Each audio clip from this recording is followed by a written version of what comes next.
The green sphere gradually shrank, surrounding Old Du, making it impossible for him to escape. Old Du was furious, dark energy radiating around him, and said, "If that's the case, then don't blame this old man." With that, Old Du transformed into a huge robot, smashing the sphere that surrounded him. Appear, my cow Ren. The robot landed on the ground right in front of Yunxiang. He stared blankly, wondering, "You can imitate Cow Ren, Old Du, in robot form," smugly said. "The first person to possess the Cow Ren spirit soul general. In this spiritual world, I can do whatever I want, of course." Facing a seasoned enemy like Old Du, Yunxiang looked like a little mouse under his gigantic shadow. He arrogantly proclaimed, "The first person to possess the Cao Ren spirit soul general. In this spiritual world, I can do whatever I want, of course." Yunxiang put his hands on his hips, looked at his other hand, and said calmly, "Oh, really? Then I guess I can too." He put on a serious face, waved his hand, and said, "Appear, my cow Ren." Immediately, Yunxiang's right arm merged, and sharp claws appeared on the outside. Yunxiang summoned the Aobing's spirit soul general, lightning crackling around him, extremely majestic. Seeing this, Old Du, who was controlling his spirit soul, confusedly pointed at Yunxiang's spirit soul, wondering, "You, how do you have cow Ren? No, what is this cow Ren of yours?" Xiao Hong appeared inside the spirit soul and said mockingly, "Tisk, tusk. How could such an incompetent host do something like this?" Yunxiang turned to ask in surprise, "Isn't this my spiritual world? Why are you here?" The system chuckled, answering mockingly, "It's the host's spiritual world. Of course I can come and go as I please." Yunxiang started activating the system, and a cow Ren control panel appeared in the sky. Seeing this, Xiao Hong smugly said, oh my, is the host going to use this cow Ren of mine? Weren't you calling it a knockoff before?" He controlled it, saying triumphantly, "It's rare to have a chance to play with it for a bit." On the other side, Old Du charged forward with all his energy. "How can such a ridiculous cow Ren exist? Impossible. I don't believe this is also cow Ren. Die for me." Yunxiang was not to be outdone, rushing forward and preparing to clench his hand tightly around Old Du. "So what if it's a knockoff? Can't even withstand one hit from me." He madly rushed towards Old Du, clenching his hand right in the middle of Old Du's cow Ren. Yunxiang laughed happily. "In my spiritual world, Yunxiang's controlled cow Ren rushed to attack Old Du," he happily said. "In my spiritual world, everything must be controlled by me." Du Lao heard those taunts, and he was filled with anger, his eyes blazing like a demon's. They charged at each other, the underlings yelling all around. Song Yunxiang's spirit form, wielding his sword, prepared to rush forward.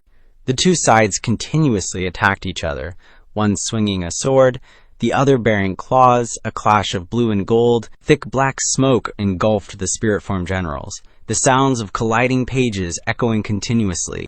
With each exchange, it was impossible to tell friend from foe, and neither side was willing to give an inch. An unexpected burst of power. Suddenly, Cow Ren on Yunxiang's side firmly grasped Du Lao's sword, leaving the underling unable to retaliate. Du Lao had no choice but to use his other hand to attack. As the claws struck out, Yunxiang barely managed to dodge. Taking advantage of his carelessness, Du Lao leaped towards the top of the formation. Standing below, Yunxiang saw that Du Lao seemed to be trying to escape, and prepared to give chase. "Trying to run, you won't get away." Cow Ren on Yunxiang's side activated its magical artifact, preparing to fly after him, but something felt off. Yunxiang was silent for a moment, standing frozen, wondering, where are the wings? Inside the spirit armor, Yunxiang wore a helpless expression, tapping the control panel and angrily yelling, "Seriously, this cow Ren can't fly." Up above, Du Lao looked down, confused and full of question marks. Seeing Yunxiang's helpless state, Du Lao burst out laughing. "Cow Ren can't fly? How can that be considered cow Ren?" Du Lao then mustered all his strength, creating a huge hole right in the center of Cow Ren's abdomen.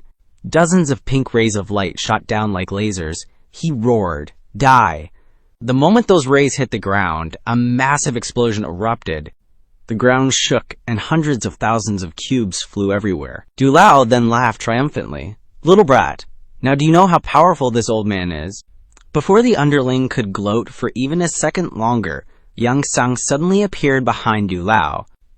The underling felt the power from behind, and turned his head to take a quick glance. What?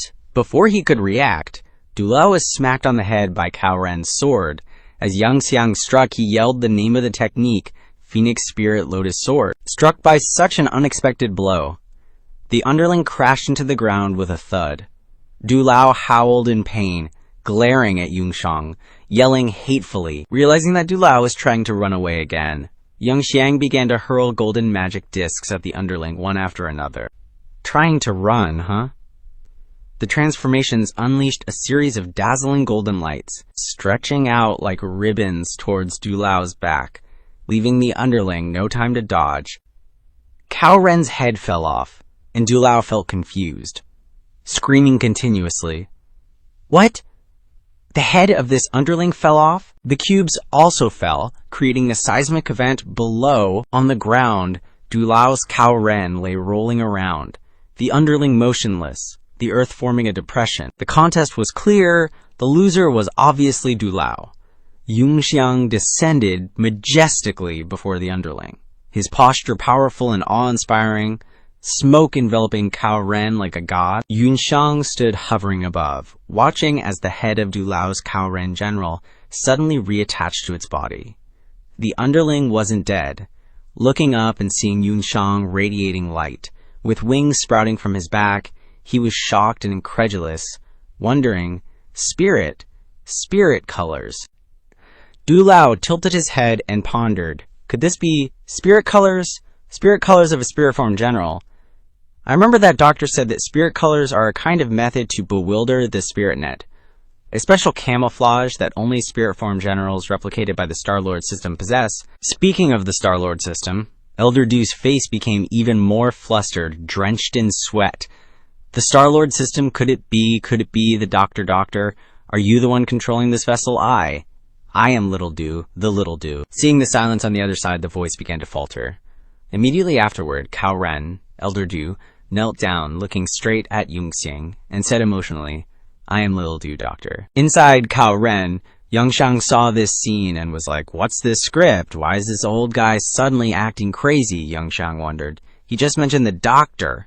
Doctor? Suddenly, a fragment of Hu Yanwei's memory flashed in Yunxiang's brain. He clearly remembered her saying, that person asked me to tell you. Be careful of the doctor. Yunxiang couldn't help but worry and made his guess. Could the doctor in this person's mouth be the same person that the owner of Nacha mentioned to me? The more he thought about it, the more questions Yunxiang had. Why does this old guy mistake me for the doctor? Is he deliberately playing dumb to trick me, or is it because he saw Cao Ren's spirit color? Cao Ren, Elder Du, was completely controlled by Yunxiang. Cao Ren's tail kept wrapping tightly around his hands and legs in a kneeling position. At this moment, Elder Du continued, Doctor, just now this subordinate didn't know it was you. I was momentarily confused and dared to offend you. Please forgive me. Cao Ren's expression became even more puzzled. Xiao Hong was just question marks in her head, feeling surprised and strange. Yunxiang was helpless with this awkward situation, and immediately decided to play along. He shouted loudly, Oh, Little Du, how dare you be so arrogant now? I thought Elder Du had forgotten his mission. He realized that doing so could extract some clues. Let's just play along with this old guy and see if I can get some information out of him. Immediately after Yunxiang's words, Cao Ren, Elder Du, kept kowtowing on the floor, begging, This subordinate is foolish. Please forgive my disrespect. As soon as Elder Du finished speaking, Yunxiang immediately pointed his finger and said, Release! Instantly, Cao Ren's tail that bound Elder Du also disintegrated and disappeared. Moved by his leniency, Elder Du immediately supported himself on his hands and kowtowed, saying, Thank you for your forgiveness. The data stream gradually dissipated, revealing Elder Du kneeling and bowing his head below. Elder Du no longer had the arrogant, conceited look he had during the battle, but a face full of remorse. Yunxiang turned to ask Xiao Hong, In the spirit world, others can't see you, right? Hearing this, Xiao Hong immediately said smugly, As long as I don't want to show myself, I can hide here. What's the matter? Could it be that master is embarrassed by me? Yunxiang didn't bother to argue. It's good that you can't be seen, so I'll release Cao Cheng and see what this old guy is plotting. With that, Xiaoren disappeared from Yunxiang's body. With the data stream at Yunxiang's command, spiritual release, Yunxiang flew down from above to where Elder Du was kneeling. Yunxiang stood in front of Elder Du and began his act. He raised his face and asked in a stern voice, "Little Du, do you still remember what I told you?" Xiaohong saw this resourceful master and couldn't stop herself from chiming in. Below, Elder Du kowtowed, bowing sincerely and saying, "Your teachings, this subordinate has always kept in mind." Hearing these words, a cunning smile immediately appeared on his face, and he asked back, "Really? Then why are you still acting so recklessly? You haven't improved at all in all these years, Little Du." Elder Du's face turned even greener upon hearing this. Looking at Yunxiang, he stuttered, This subordinate knows I was wrong. Please let this subordinate explain." Yunxiang replied, "Let's hear it." Then Elder Du immediately stood up, clasped his hands, and knelt on one knee, reporting, "Yes, during the Dailing battle, the Tooth Thief surrounded you. You deliberately awakened this subordinate who is resting in the Black Realm, but unfortunately, the vessel that this subordinate snatched at that time didn't have much combat power, and I couldn't successfully reclaim Cao Ren. Later, I learned that you had escaped and opened the Otherworld Gate, and those grave robbers were all swept into the Otherworld Gate, buried in the chaotic space within." Recalling that time, with corpses lying all around, Elder Du explained further, "You disappeared from the Eastern Continent for more than 10 years, and this subordinate tried every means, hoping to regain Cao Ren. Unfortunately, this subordinate relies on the Black Realm, and my power is weak. I had no choice but to patiently wait until the end of the Cao Ren's owner life." The image of Zhenxia appeared, holding a ring in his hand. With Bing Chuan bowing his head below, he continued, "Over the years, this subordinate has gone through countless hardships and finally found someone qualified to become Su Ren's successor. I originally planned to follow the plan, but I don't know why that dying old man was suddenly reborn, and this subordinate was forced into a desperate situation, so I recklessly offended Senior." The more he spoke, the more sweat poured down Elder Du's face like rain. "Moreover, your current vessel looks ordinary and has nothing special. This subordinate never expected you to be the doctor returning from another world." Hearing the word vessel, Yunxiang frowned and pondered. Vessel? Could it be that the doctor can also change bodies at will? Inside, he showed concern for his new guests, but on the outside, he remains stern, ordinary, and nothing special. Don't you think that this old man, this doctor, has a more extraordinary and handsome appearance than before? Elder Du was extremely surprised to hear the words, handsome appearance. Handsome appearance? Doctor, every time you appeared in the past, you used a vessel with red hair and green eyes. This subordinate has never seen you use a male vessel. At this time, Yunxiang realized he had slipped up, not knowing if the old guy in front of him had noticed, "Oh crap, this isn't good. So this doctor is a woman. Nonsense, my mouth is going to be the death of me." Standing in front of Elder Du, Yunxiang looked serious on the outside, but behind his back, his hands were already preparing a formation. If anything unexpected happened during this act, he would immediately activate the suppression. Elder Du pondered for a moment. Wait a minute, that's right, the doctor has always used a vessel with red hair and green eyes. Elder Du pondered with his hands clasped, and immediately Elder Du shouted in panic. Crap! Just now I was so excited to see Cao Ren's spirit color that I didn't think in this direction at all. Even if the doctor doesn't recognize me, how could she not recognize Cao Ren? Following this line of thinking, Elder Du gradually remembered, but just before the battle, this brat didn't act like the doctor at all. But why does he have Cao Ren's spirit color? Could it be besides the Star-Lord system? Thinking of this, Elder Du bit his teeth and affirmed firmly, "That's not right. This is his spiritual world. If he has ever seen Cao Ren's spirit color, it's not impossible for him to use his imagination to create it like this." Immediately afterward, Elder Du clenched his fist and continued, "That's right, Doctor. This subordinate suddenly remembered that 400 years ago when you bestowed Cao Ren's spirit soul general upon this subordinate, The vessel with long hair was indeed extraordinary, not much inferior to your current vessel. Elder Du quickly corrected his words to Yunxiang, trying to cover up that he had realized something. Seeing Elder Du's expression and words, Yunxiang also began to doubt. Huh? 400 years ago? This old guy is digging a pit for me. He said he was the first to own Cao Ren earlier, but now he's saying the doctor bestowed Cao Ren's spirit soul general upon him, and talking about long hair and being heroic. It seems like I can't fool him anymore. Before Yunxiang could say anything else, Elder Du suddenly shot up from the pit. The light flashed, and the person was gone. Old Du looked down at Yunxiang from above and yelled, You're not a doctor after all. On that momentum, Yunxiang rushed over with the exquisite formation, holding it in his hand and saying, Little Du, why are you running? Could it be you're doubting the doctor? At the same time, Old Du panicked and ordered, Black Boundary, cancel intrusion, get me out of this spiritual world, quick. Yunxiang was fast too, rushing ahead. Just as the crystal cage of the formation was about to grab Old Du, the space behind him twisted, forming a swirling purple space that sucked him in. Yunxiang released the formation, covering the spot where Old Du had been, but only a slight ripple remained, and Old Du was nowhere to be seen. He blankly looked up and thought to himself, escaped back to the real world. Old Du's speedy escape didn't worry him. Instead, it made him even more confident. Doesn't matter. You won't escape once you're outside. Immediately, Yunxiang's spiritual world twisted and rolled up, returning to reality, where Sunxia was still being strangled and lifted high by Yunxiang. Inside the formation, Sunxia's eyes were still completely white. Yunxiang was the same. His black pupils hadn't appeared yet. In a blink, their consciousness returned to their bodies, and pupils appeared in their eyes.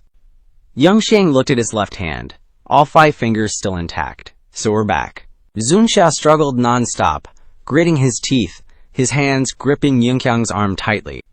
That dark aura slowly gathered back into the black ring. The purple energy vanished, and a machine beetle in the shape of a spider appeared beneath the ring, right on Sunxia's ring finger.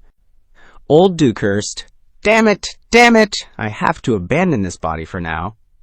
In less than 2 seconds, the beetle immediately took off and scurried away from Sunxia's finger. I was actually scared by that guy just now. Yunxiang also released Sunxia, because he had completely lost consciousness at this point. The machine spider landed on the floor below with a thud near Sunxia's feet. Then, like a sharp drill, surrounded by rays of light, it shot up and pierced through Yunxiang's formation barrier. While escaping, Old Du kept thinking, what am I thinking? The doctor is an omnipotent saint. The doctor's power, the Star Master system, the astral spirit with spiritual colors. How could it be snatched by someone else? How ridiculous. Suddenly, Old Du's train of thought was interrupted by a beam of light. A die shot out.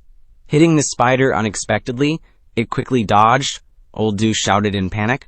What's that? The machine spider spun around and around, before finally stopping in pieces on the ground. The ring was also dented, and the 4 spider legs twitched. The die fell to the ground. Old Du screamed in despair. Who is it? Old Du trembled and wondered. How is it possible? Is there still an expert here? Old Du's perspective changed to another direction, revealing someone standing still, leaning against a tree, as if unaware of anything.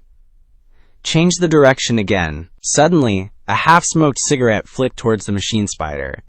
Immediately afterward, the cigarette stuck straight into the ground, fixed in the middle of the ring. Inside the ring, Old Du said furiously, another damned heaven stage.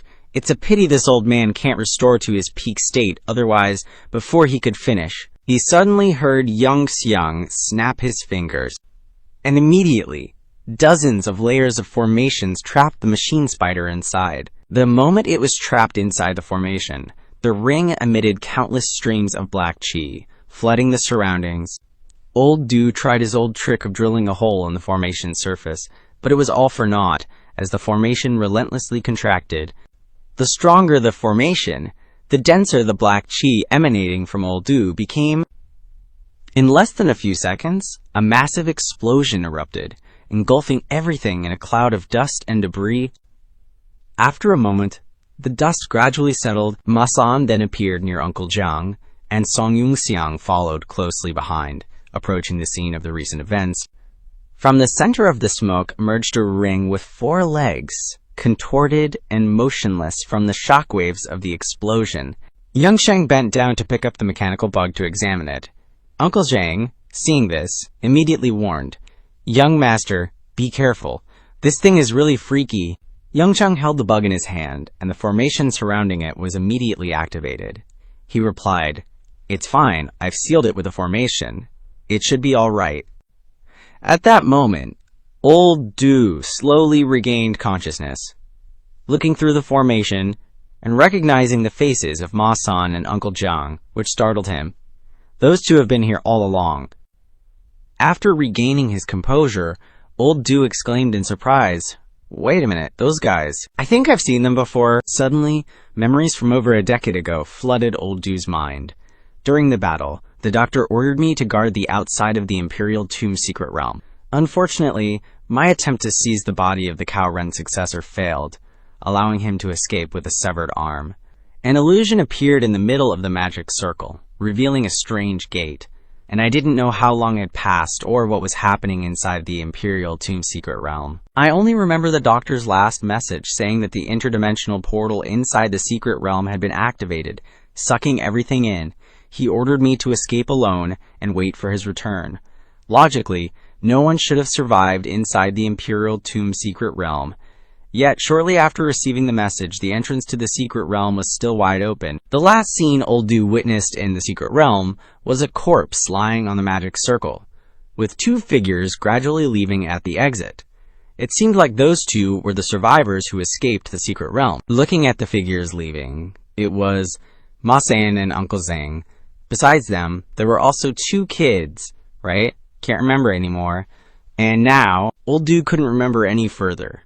Back in reality, Ma San and Uncle Jiang were staring intently at the mechanical bug in Yunxiang's hand. After a while, he looked at the bug in his hand and heard old Du sigh, "Ah, what a pity." Yunxiang was a bit confused. He leaned closer to the bug and said, "What's this old geezer mumbling about? Speak up so I can hear you." The old dude continued to sigh. "If it weren't absolutely necessary, I really wouldn't want to give up the body of this Cao Ren successor assassin." The initial plan was to continuously accumulate compatibility with the Cao Ren by changing vessels. To break through the highest limits, sooner or later, I could become a god.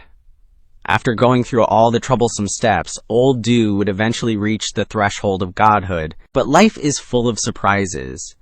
Unexpectedly, the plan went wrong right from the start, with some random mortal coming out of nowhere to stir things up. Not only was my talent severely damaged, but the compatibility I'd accumulated for so long was also interrupted. Old Du sighed.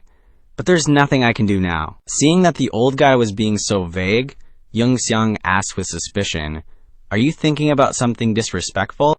Old Du's laughter echoed from inside the black ring. "You arrogant brat. Do you think the Great Sealing Formation is omnipotent or something?" Hearing this, he asked back, "What's wrong? Do you have a way to escape from here? Or do you want to drag me into the mental world for another beating?" Old Du could only snort coldly inside. With the current situation, what else could he do? Yunxiang was surprised to see the bug wiggling its legs wildly in all directions. Old Du shouted, "You heir of the Cao Ren, you will pay for your arrogance. The price is that this powerless mortal body will be mine." Immediately, old Du ordered the black ring to activate the astral recall agreement. Streams of black chi activated the circuit boards, infiltrating Yunxiang's fingers. The black realm initiated the astral recall agreement. A system of circuit boards immediately appeared, with memory images pinned at different locations. A beep sounded, and the system began to input the saved consciousness. The astral recall agreement was activated. Above was the system of circuit boards, and below were pillars embedded in the floating clouds. And at the center of these 2 layers stood Yunxiang, with snow-white hair. His eyes still tightly closed, 2 layers stood a white-haired Yunxiang. Unexpectedly, those old, wrinkled eyes snapped open, taking it all in. Well, isn't this interesting? Song Yunxiang gazed up, a bit puzzled. You mean to tell me he actually dodged my constructed consciousness space? Yunxiang turned to see his system, Xiaohong, had popped up beside him, eyes closed, hand on its cheek. He said, "Hey, what are you doing out here?" Xiaohong whirled around, startled. Seeing the old geezer behind it, giving it the stink eye, it stammered, flustered. Uh-oh, clumsy host. It stared at Song Yunxiang, practically dropping its jaw. Its eyes bugged out as it shrieked, "Holy moly, what happened to my useless host?" Then it got all panicky, looking around like crazy. Why is your mental world so different? Before it was clearly... Before Xiaohong could finish, Song Yunxiang struck a pose, arms crossed, and announced grandly, what you saw before was just the first layer of a hypothetical consciousness I created. A little trick to prevent attacks in the mental space only." Hearing this, Xiaohong was shocked again. Its mouth hung open, a simulated mental world, and it's only the first layer. Turns out this useless host is pretty good after all. Yunxiang waved it off, replying calmly, "It's nothing much, only a mental world used as a trap." Yunxiang then stared intently above, while Xiaohong activated its scanner. Hold on, wait a sec, this battle power is so terrifying that it can't be described. A 5-digit level flashed in its eyes, making it sweat bullets and its face darken. Also, what the heck is this realm? Isn't I 12 the highest level? So could it be... After scanning, Xiaohong's eyes lit up. Could it be that this is your true power, Master Host? Meanwhile, Song Yunxiang was still watching the changing images in his sea of consciousness, asking in surprise, why did it stop moving? Song Yunxiang immediately turned to System Xiaohong, asking sternly, "What did you do? Don't you dare mess things up." It waved its hands frantically, defending itself. This servant hasn't done anything. Shouldn't it be Master Host who did something? Hearing this, Song Yunxiang hurriedly turned his head to look up again, clenching his hands and replying, "This old man didn't do anything. I still want to see what that guy is capable of doing." A memory fragment stopped on a woman in red, leaving on a rainy day, her face not very clear. Seeing this scene, Song Yunxiang wondered, are those images the memories the guy injected? Why did it stop? What's the reason? A series of images flashed, starting with a battle between two spirits, then a base located on a huge rock in the sky, and an image of a modern city, followed by a performance scene watched by a large audience, a memory fragment. After that, a group of people started entering the Emperor's tomb secret realm. Inside were monsters waiting in the air, followed by the reappearance of rivers, mountains, and dense forests. Countless memory fragments flashed in the middle. Scattered data fragments began to spread out, with Dulao's face appearing in the center. The face of Dulao, unexpectedly, lunged forward. Looking down, the system started to beep with warnings, error warning, approval failed, refusal to merge into the body, the agreement has been forcibly terminated, the current version of the Spirit Return Agreement does not have enough authority, the safety level of the container is higher than the agreement's capability, and the consciousness cannot be merged into the container. After looking around below, Dulao asked in confusion, how is that possible? He is immune to the Spirit Return Agreement. Song Yunxiang and Xiaohong stood below, wondering what the heck was going on with the guy's weird actions. Dulao stammered, "The container cannot be seized. Are you a supervisor? In the boundary space." Song Yunxiang floated next to Xiaohong. Purple light from the sky's power grid covered everything, and a voice echoed, "Supervisor?" Each name that Dulao mentioned, the voice echoed throughout the space. They were messengers of the gods. The gods' creations were chosen from the civilization of Qi Yuan. In this era, they are called the Ling family. Looking down, Dulao saw that Song Yunxiang had aged, exclaiming in surprise, why has this kid's appearance turned into an old man? Could it be that he is like this old man? That's not right. Suddenly, Song Yunxiang, who was standing next to Xiaohong just now, had disappeared without a trace, causing it to be confused. Realizing that something was wrong, Dulao's expression changed, and he hurriedly shouted, "This is bad, Black World. Take me away from here." Song Yunxiang suddenly appeared in front of Dulao, with a sealed ball in his hand. He looked at Du Lao coldly and said with a firm voice, "It's too late." The sealed ball surrounded Du Lao, preventing him from moving or escaping. Xiao Hong blinked and flew closer to Song Yunxiang. Xiao Hong and Song Yunxiang silently looked at the sealed Du Lao without any movement. Only silence surrounded the space. Song Yunxiang grabbed Du Lao's neck tightly, his eyes cold, and enunciated each word. "Explain it to me clearly. What were you saying about the supervisor? What's going on? What else do you know?" Xiao Hong, standing beside him, was furious and echoed loudly, "Speak up, speak up!" Du Lao felt something ominous rising within him. He muttered, "That's not right." He coldly scrutinized Song Yunxiang, his tone indifferent but full of suspicion. "Rumor has it that only 3 supervisors are chosen in each era. You definitely aren't one of them. It seems you just have some ability similar to a supervisor, able to be immune to the Star Covenant. Could it be that the people of previous eras not only created offline devices like the Black Realm, but also something that could resist such devices?" Without hesitation, Song Yunxiang slapped Du Lao hard across the face, causing Xiao Hong to widen her eyes in shock. Song Yunxiang emphasized, his voice firm and allowing for no refusal or delay. "Answer my question." He gritted his teeth, silently pondering. A feeling of disbelief arose in his heart, truly unexpected. But how could I encounter one? How can a mere divine alchemist be immune to the Star Covenant? What bad luck. Receiving no answer, Song Yunxiang slapped Du Lao across the face again, his eyes as cold as if he wanted to erase all his stubbornness. Song Yunxiang stared straight at Du Lao, his voice icy. "I'll give you 2 choices. One is to honestly answer my questions and reveal everything you know. The other is to let me." For some inexplicable reason, he suddenly chuckled strangely. Du Lao opened his mouth and laughed derisively, his eyes sharp, his voice full of threat. "I advise you to be polite to this old man. If you serve me well and make me happy, I might let you know a lot of secrets you want to know." Du Lao began to mention, his tone slow but firm. "For example, you supervisor, for example. The doctor, for example." Song Yunxiang frowned. With a stern face, eyes like fire, cold and threatening, he didn't give old Du a chance to escape. He said in a serious tone, "Tell me, what do you know about the profound scholar?" Du Lao smirked, his eyes flashing with an odd confidence. He took a deep breath and said, his voice full of implication, "You want to know? Well, now the tables have turned, I can tell you, but you must agree to some of my conditions." Song Yunxiang squeezed his neck tightly, his eyes icy and merciless. Du Lao's voice was full of challenge and determination, each word like a sharp knife piercing straight into the other person's mind. "Otherwise, I'll detonate my consciousness right now. Not only will you not learn anything, but your spiritual world will also be damaged by this self-destruction.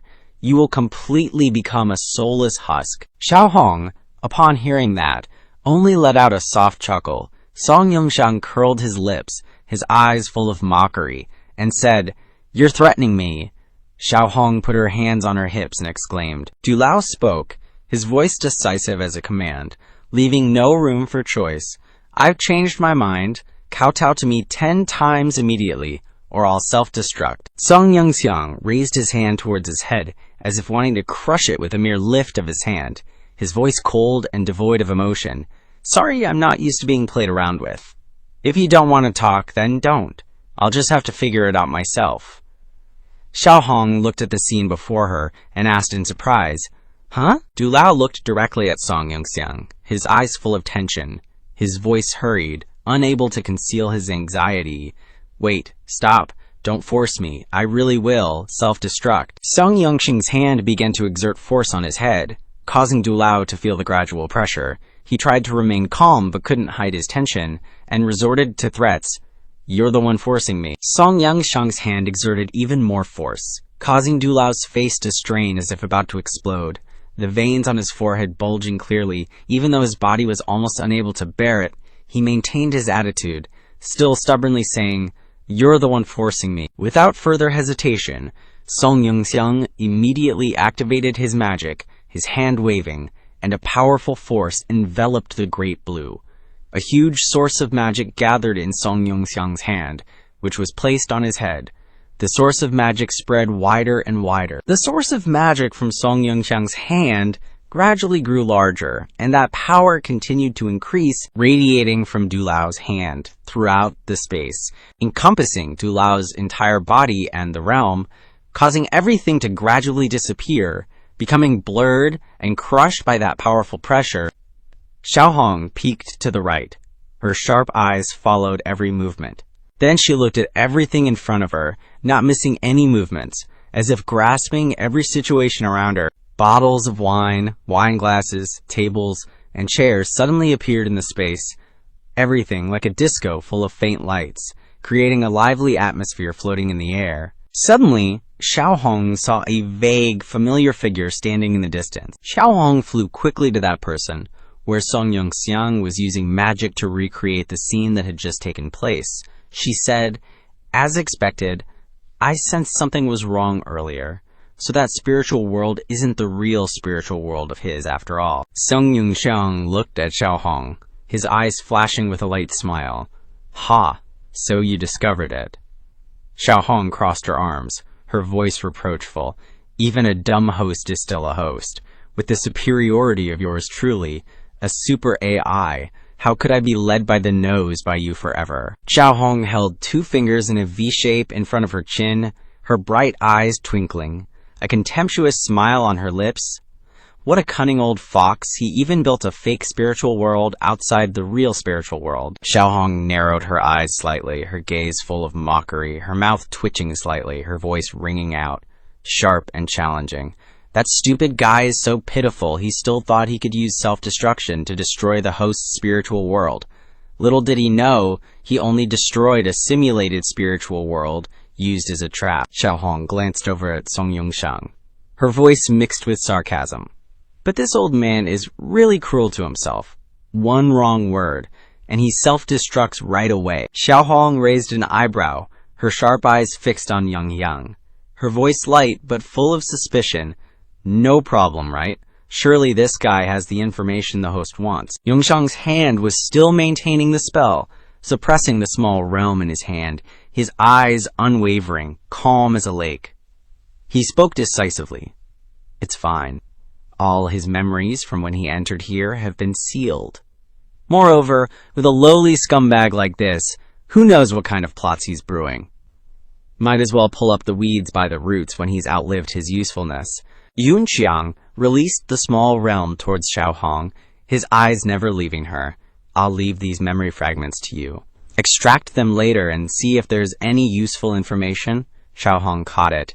Her hand tightened slightly. A mischievous glint flashed in her eyes. She replied, "Got it." Yunxiang turned to look at Xiaohong, his voice low, awaiting an answer. "By the way, do you have a name?" Xiaohong's eyes lit up, and she cheerfully spoke. Of course, the star system host, if we're talking about how to address me.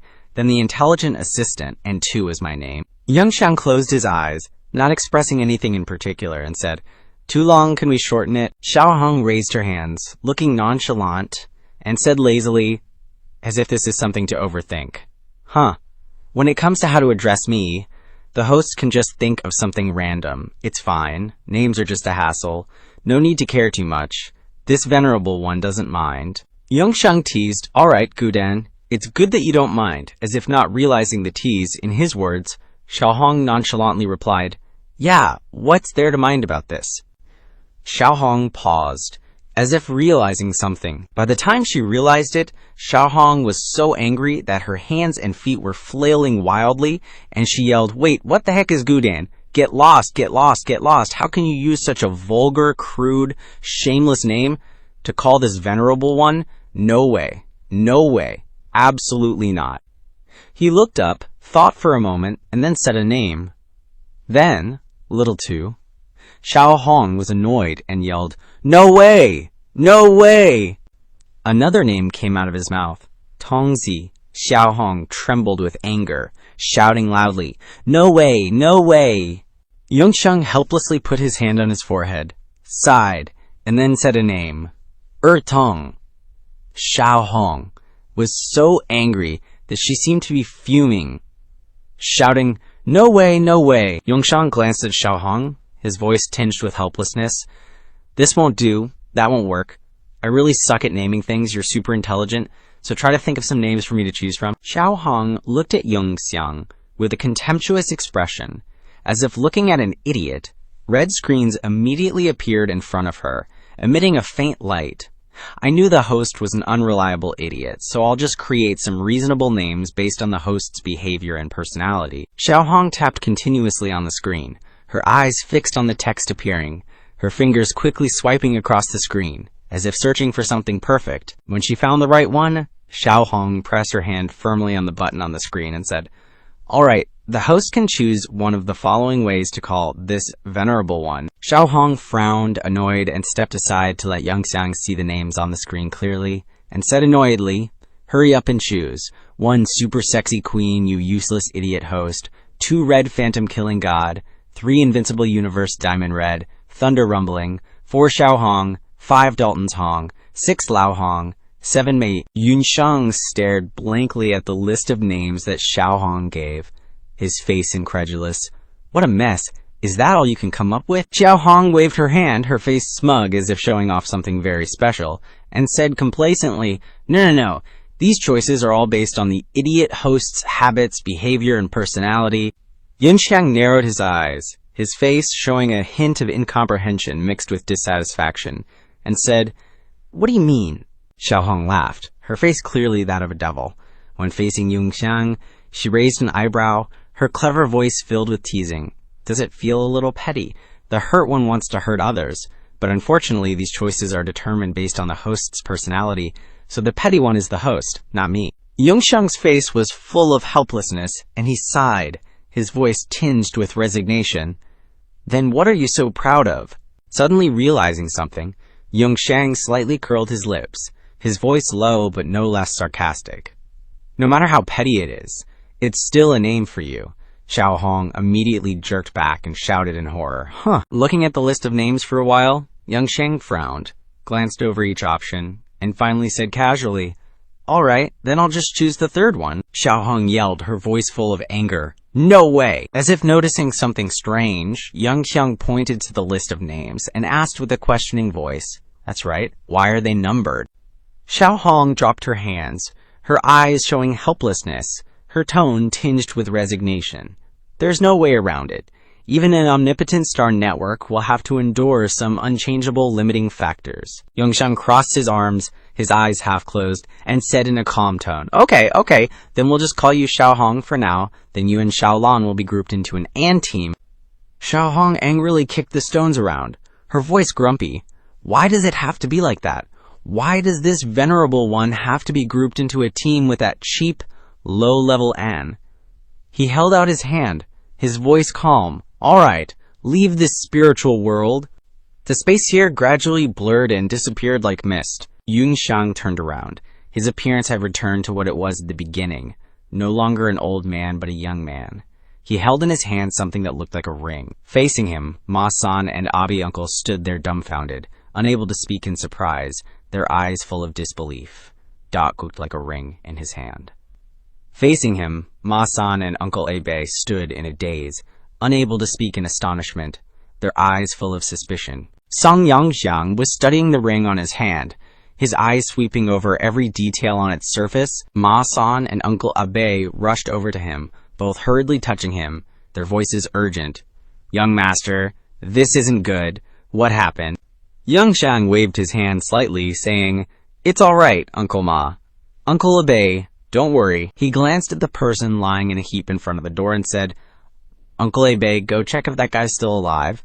Hearing this, Uncle Abe immediately responded, "Yes, sir." He continued to stare intently at the ring in his hand, his fingers gently tracing each line on its surface. As if pondering something profound, he pulled the ring up, the delicate purple threads that had been wrapped around his hand slowly retracting. Ma-san, leaning on his cane, kept his eyes glued to the ring in Yunxiang's hand, his face full of worry, his voice lowering. "Young master, what exactly is that thing? Geez, it looks really dangerous." Yunxiang gently cast a spell to seal the object in his hand. The purple light from the ring gradually fading, he said calmly, "I don't know, but it's not dangerous anymore." Yunxiang closed his hand. clutching the ring tightly in his palm. Over there, Uncle Abo grabbed the collar of the person lying at the door and pulled him up, his voice hurried but still calm. "Young master, this guy's still breathing, probably just unconscious." Uncle Abe pointed at the person, his eyes serious as he asked, "Should we interrogate him?" Yunxiang approached Uncle Abe, his eyes never leaving the other person, and said in a low voice, "Not yet." Ma-san frowned slightly, feeling like he'd seen this person somewhere before, but he couldn't quite remember when. Wondering to himself, "That's strange. Why do I have a feeling I've seen him before?" Yunxiang glanced at the unconscious person, his eyes cold and emotionless, then said, "Have the shadow guards lock this guy up first, and have the medical staff check him out later." Uncle Abe, hearing the order, immediately nodded, "Yes, sir." After that, Yunxiang turned and walked inside, his voice calm but decisive. "Then I'll leave things here to you all. I'll go take a look inside," Ma-san and Uncle Abe said in unison. "Yes, young master." Yunxiang entered a room with bright orange networks, like flashes of electricity, covering the entire room, where the air felt compressed. 4 green walls stood around an old man, creating a closed space, like an invisible cage. Yunxiang looked at the scene before him, his eyes carefully observing every detail. He smirked slightly, very smoothly. "It's almost complete. Hey, Xiaohong, come out here." Xiaohong appeared, a sneer on his lips, his tone full of sarcasm. "Oh my, does my dumb host need this great one's help again?" He held out the object in his palm for Xiaohong to see and asked calmly, "Do you know what this is?" Xiaohong frowned, sniffing it with his nose, then said, let me see." Yunxiang's face darkened helplessly and said, "Are you a dog?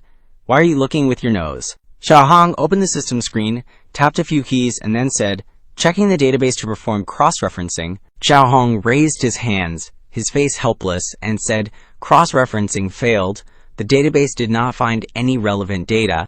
Yunxiang was speechless as he looked at Xiaohong and said helplessly, "Didn't I give you that guy's memories just now?" As if suddenly remembering, Xiaohong raised his head, his tone foolish. "Oh, right."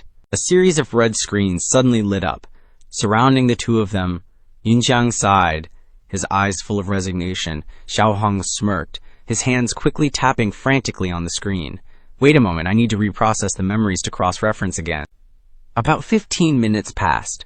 Yunxiang crossed his arms, his eyes fixed. Xiaohong was busy, he said, his voice a bit impatient. "Hey, that moment has been a while now." Xiaohong hurriedly tapped on the screen, shaking his head.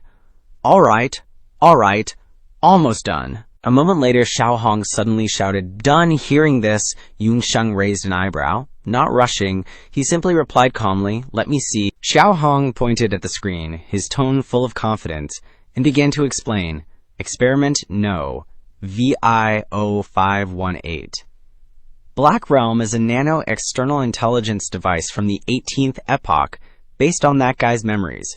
Its possible functions are healing, assistance, and enhancement." He looked at the system panel in front of him and asked in a low voice, "Is there any other information?"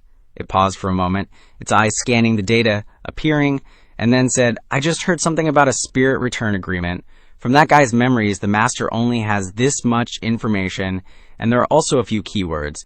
Xiaohong stared blankly at the data, looking confusedly at the screen, and then said, Disconnected device, war, spirit person, soaring through the heavens tower trampling."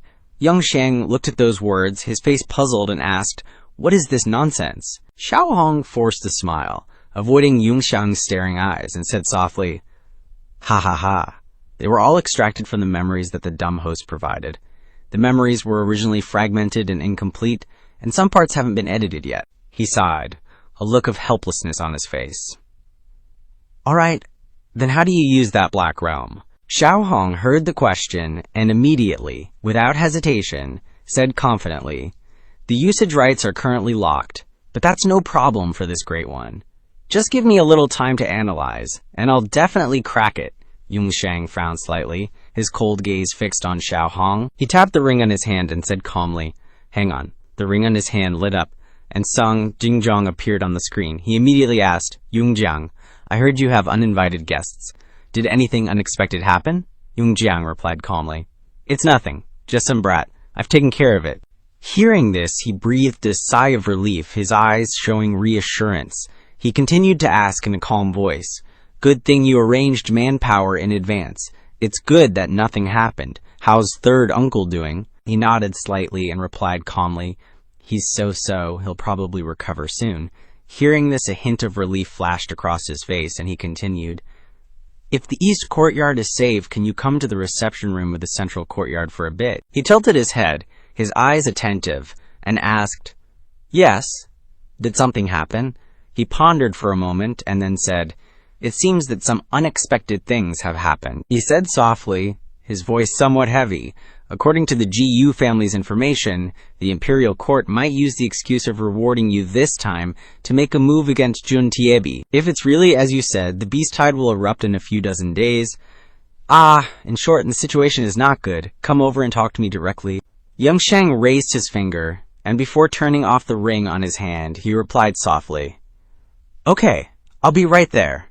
He released the sealed ring to Xiaohong and then said, "Just put this black ring into the storage space first. You can slowly break it down. Tell me when you can use it." Xiaohong quickly grabbed it and replied, "Got it."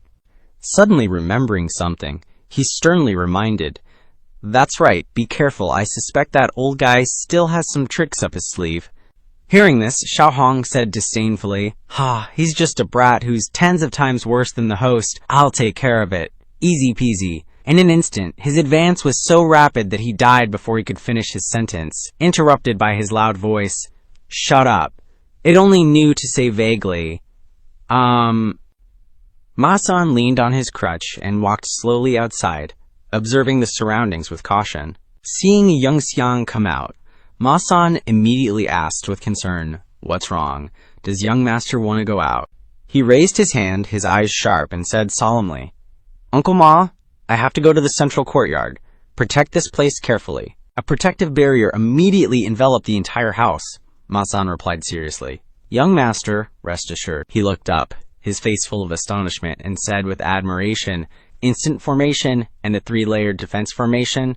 This young master's formation is truly amazing." He walked slowly, each step firm, his mind filled with thoughts, each step seemingly weighing down unspoken thoughts. He recalled the carefully prepared plans, each thought gradually forming in his mind.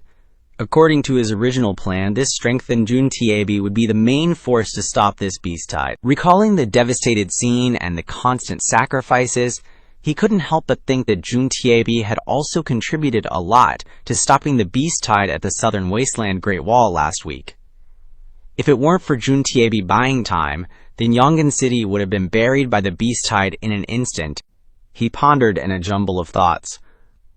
If he were to affect the original historical trajectory, leading to the loss of the important force of Juntiebi, then it would be a bit difficult to handle. Chapter 203. After finishing their conversation, Ji Ying and Jing Zhong began to leave the living room of the Song Mansion in the central courtyard, outside the south door of the reception room. Before leaving, the GU family head did not forget to say goodbye. "Lord Song, for the rest, Shi Jing can fully represent our GU family of Southern Province. Thank you for your hospitality today, Lord Song. This old one still has some matters to attend to, so I will take my leave here." "Please stop here, Lord Song." Hearing this, Lord Song replied, "All right, family head GU, have a safe trip." As soon as he finished speaking, Lord Song turned to Song Mu and said, "Damu, see, family head GU off for me." He replied, "Yes, Lord." The GU family head then glanced at Shu Banshang and said something that startled him. "Sir Shu, why don't you see this old one off as well?" Hearing this, he rubbed his bald head, sweating helplessly, and replied, "All right." Then Song Mu bowed respectfully and gestured towards the gate, saying, "Family head GU, please allow Song Mu to trouble Sir Shu." As soon as the GU family head took a step, Cheng Yi activated his vigilance and glanced at GU Shi Jing and the Lord. He thought to himself, "They seem to be staying behind to talk about confidential matters with that kid Yunxiang. I shouldn't stay here." Immediately, he galloped towards the GU family head and Shu Banshang's group like a horse, hurrying after them and calling out, "Wait for me. I'll see family head Jiyu off too. The Lord and Jiyu Shijing didn't call him back when they saw this scene. They just stood there and watched for a while. The Lord turned to Jiyu Shijing and said, "Director Jiyu, please stay a little longer. I just contacted Yunxiang. He's almost here. It's almost noon. Why don't you stay here and have a meal with us? We can talk while we eat." Hearing this, Jiyu Shijing replied, "Respectfully, I obey your command. I am bothering you this time, Lord." At this moment, Jiyu Ying's group and Shu Bansheng had walked out of the main door and advanced toward the Jiyu family spaceship that was already waiting. Cheng Yi ran up at this moment, patted Song Mu on the shoulder, and said with a happy smile, Big Butler, we can just stand here and watch." Song Mu wondered why Cheng Yi didn't stay inside but came out here for. Cheng Yi immediately thought of Shu Bansheng's youth, who knew nothing about women, waiting until he was old to be so lovingly cared for, and said one sentence to Song Mu, leaving the two of them some private space. Song Mu glared at him and said in a deep voice, "This matter." In front, the head of the Jiyu family gently shook his head and said with a long sigh, "This place is precisely, could this be the place where I can finally achieve enlightenment? The opportunity I've been searching for all this time. Man, so many thoughts are swirling in my head, I want to just shout them all out." But he just gave a faint smile and said, "Yeah." With Jiyu Ying seeing this, the family head continued, "Can't let go, even at this age." From his lofty, semi-holy position, he coldly watched the woman in front of him slowly walking away, and all he could manage was a simple, Jiyu Ying took step after step onto the stairs, preparing to enter the airship. She didn't forget to leave a message for the semi-saint below. "Big brother he, Ming, don't worry, I will always support you from behind." Hearing this, he felt somewhat happy and quietly replied, "Thank you." The airship slowly started up. Old man Shu stood there, watching intently, and in just a few seconds, it had risen a fair distance from the ground. Shu Bansheng clasped his hands behind his back, looking up at the airship, white smoke billowing beneath it. The ship tore through the air and soared higher than the tall buildings below, leaving a long trail of light across the sky as it flew super fast. At this moment, a modern tracking device appeared somewhere far away. The Jiyu family's airship had just entered its sights. The flying ship was magnified, and a notification board displayed 98%. At this moment, a gleam of light flashed in the darkness of a building. Observing this building, it was discovered that the two hidden trackers were a middle-aged man in a red coat, whose face was covered by a hat, holding a reconnaissance device, and a curly-haired guy beside his backpack. This fatty is Aguta, the leader of the first assault squad of the Dilun Water Diversion Operation Planning Team, early-stage Heavenly Realm. He turned to the other guy and said, "That old lady at the peak of the Heavenly Realm is gone." He observed again to make sure, but that seemingly dangerous old Heavenly Realm geezer was still there. Aguta saw that there were 3 experts at the Song Mansion, Zixuan, Didao, and Tian, and the curly-haired guy finally spoke. "It's not that he looks dangerous, he is dangerous." This curly-haired guy is Tuoba Bo, the leader of the technical squad of the Dilun Water Diversion Operation Planning Team, late-stage Earth Realm. Aguta was surprised and asked, how should I put it? Tuoba Bo frowned and said, "That old geezer is the Demis Saint who destroyed our plan in Yuanding City before even the Holy Sect's envoy, using the Heavenly Demon Disintegration, had to lose to him." Hearing this, Aguta's face darkened, worried. "So it's him?"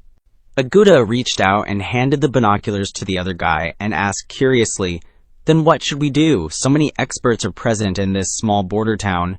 Will it affect our plan?" Tuobobo, while putting the equipment into the small bag, said, "The reconnaissance team's energy is not enough. It can only barely maintain the disguise for another 30 minutes at most. Let's go back first." Aguta replied, "Yeah, okay." Tuobobo put his backpack on his shoulder and prepared to leave, but the image of Sun Xia made him feel puzzled, and that strange guy who broke in just now, he could clearly walk in the air, which proves that he has the strength of the Heavenly Realm, but the investigation machine can't scan his true realm. The two slowly walked down the stairs of the building, Tuobo continued. "Moreover, that guy's strength might not be much different from you and me. and if such an expert can't cause any big waves for the Song family, then this point needs to be paid close attention to. Tuobo stepped 1 foot onto the window. Turning his head to look at Agata, he reminded, "Need to quickly report the whole situation to the boss." "Let's go." Aguta slowly followed behind. "Yeah, got it." The two just flew away, gliding past building after building. The buildings here were so quiet, as if nothing had happened. Cut to the central courtyard of the Song mansion, Feng reception room. Song Jingjong and Jiyu Shijing were already sitting at the table waiting for Yunxiang. After a while, he opened the door and walked in, and the other two quickly looked out. Song Jingjong then spoke. "Yunxiang is here." As soon as he arrived, he showed respect to the elderly, first speaking to Song Jingjong, then turning to Jiyu Shijing and smiling, "Grandpa, I'm here, Director Jiyu, long time no see." Jiyu Shijing smiled slightly, only looked at Yunxiang, and hesitated to say, "Long time no see. Not right. Now I should call you Earl." As soon as she finished speaking, she stood up and respectfully clasped her hands to Yunxiang. "Congratulations, Magistrate Song." Yunxiang rushed over, waving his hands modestly, and said, "Oh no, Director Jiyu, absolutely not. Jiyu Jing had sharp eyes." While bowing her head, she still looked up to see what Yunxiang was like. Yunxiang smiled bitterly, reaching out to support Jiyu Shijing. "Not to mention that I haven't officially received the award from the court yet, but I am still a student of the Martial Arts Institute. I dare not accept the grand ceremony of the director. Moreover, this credit is thanks to Director Gu's promotion anyway." Seeing the two of them being so polite, one bowing and the other lifting, Marquis Song spoke up. "All right, everyone sit down. Let's eat and talk." He then recounted the events of this morning to Yunxiang. "This morning during the meeting, I and the Jiyu family head initially outlined the plan for the alliance between the two families. The Jiyu family is also very sincere, providing us with a lot of important intelligence. Now that there are no outsiders, I won't beat around the bush. I intentionally called you here, because there are some things I need to ask your opinion on." He lowered his face slightly and looked over to Song Hao.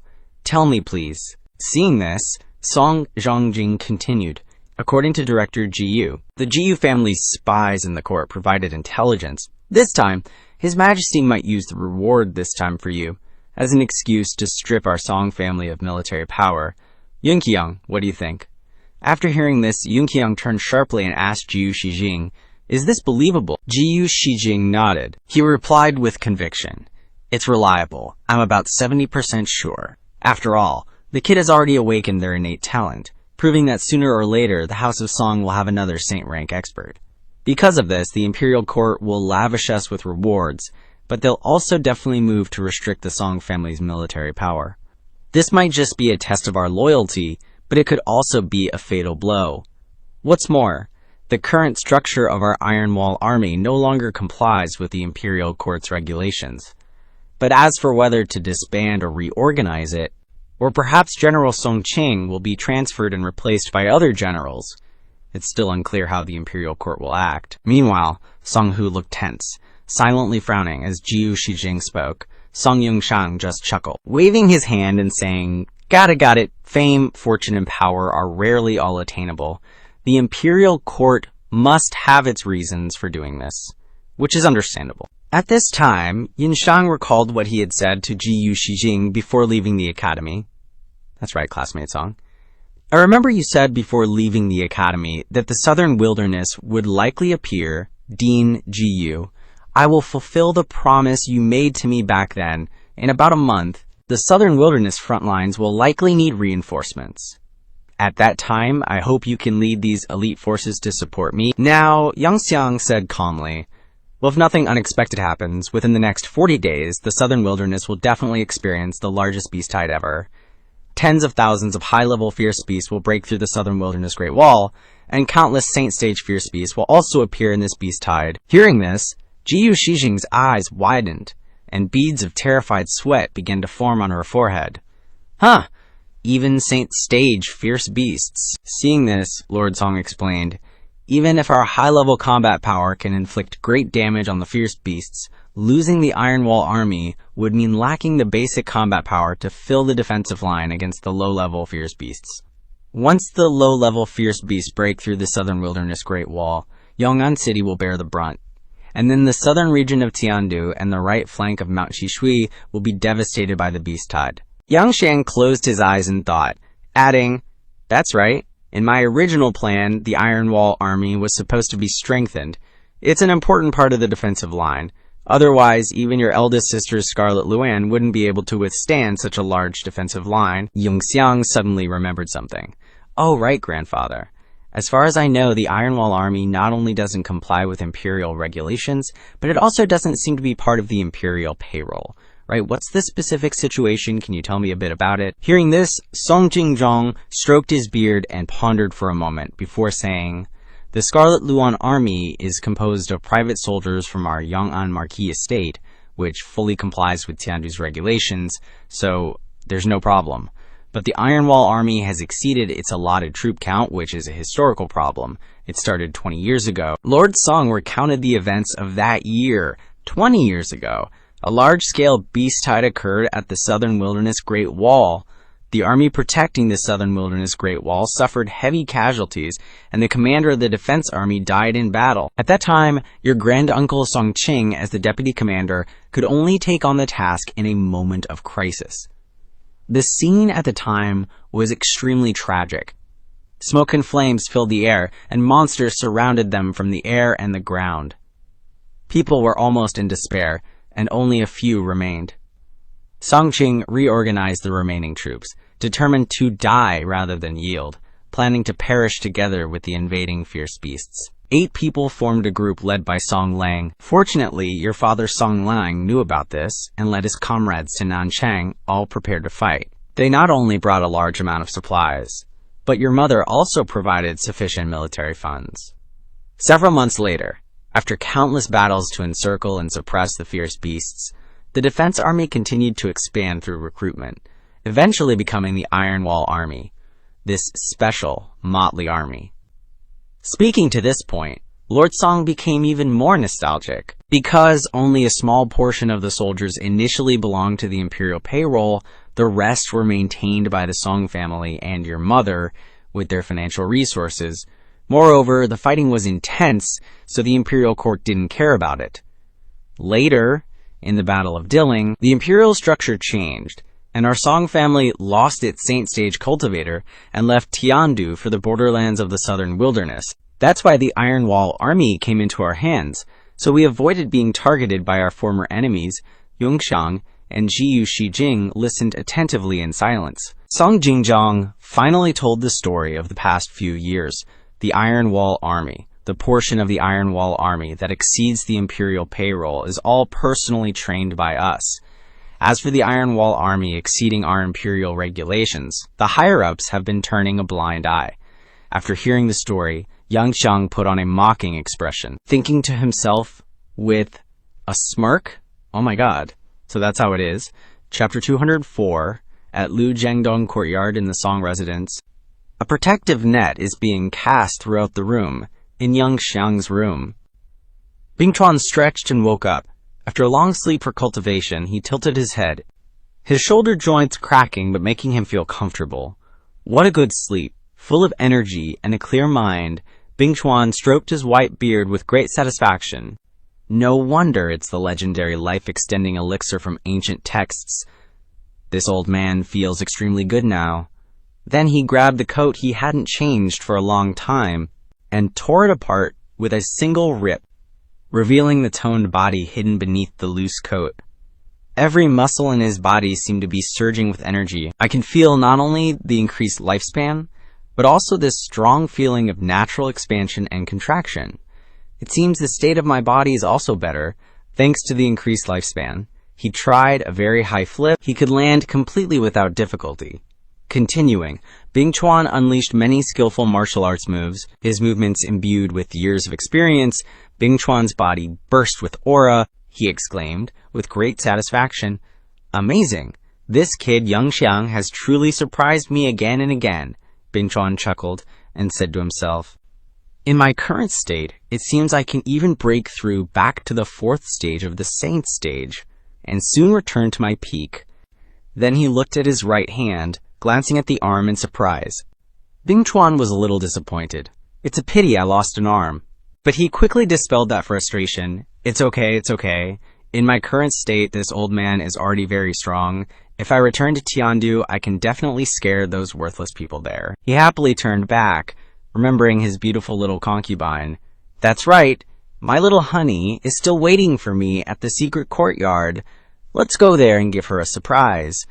Now that I'm feeling this good, I should fix up my hair and beard a bit, searching in the ripped clothes. He took stock of himself. Where's my old man bracelet? I need to check out the trendiest hairstyles right now. Then, Bing Chuan's eyes landed on a space wrapped in a cube. Ah! The moment he touched it, the protective layer vanished. Along with the letter Yunxiang left, Grandpa called me to the central courtyard. You've just absorbed the medicinal power. Don't wander around. Stay here, you little rascal. Decide for yourself whether to use those other elixirs. Signed, Yunxiang.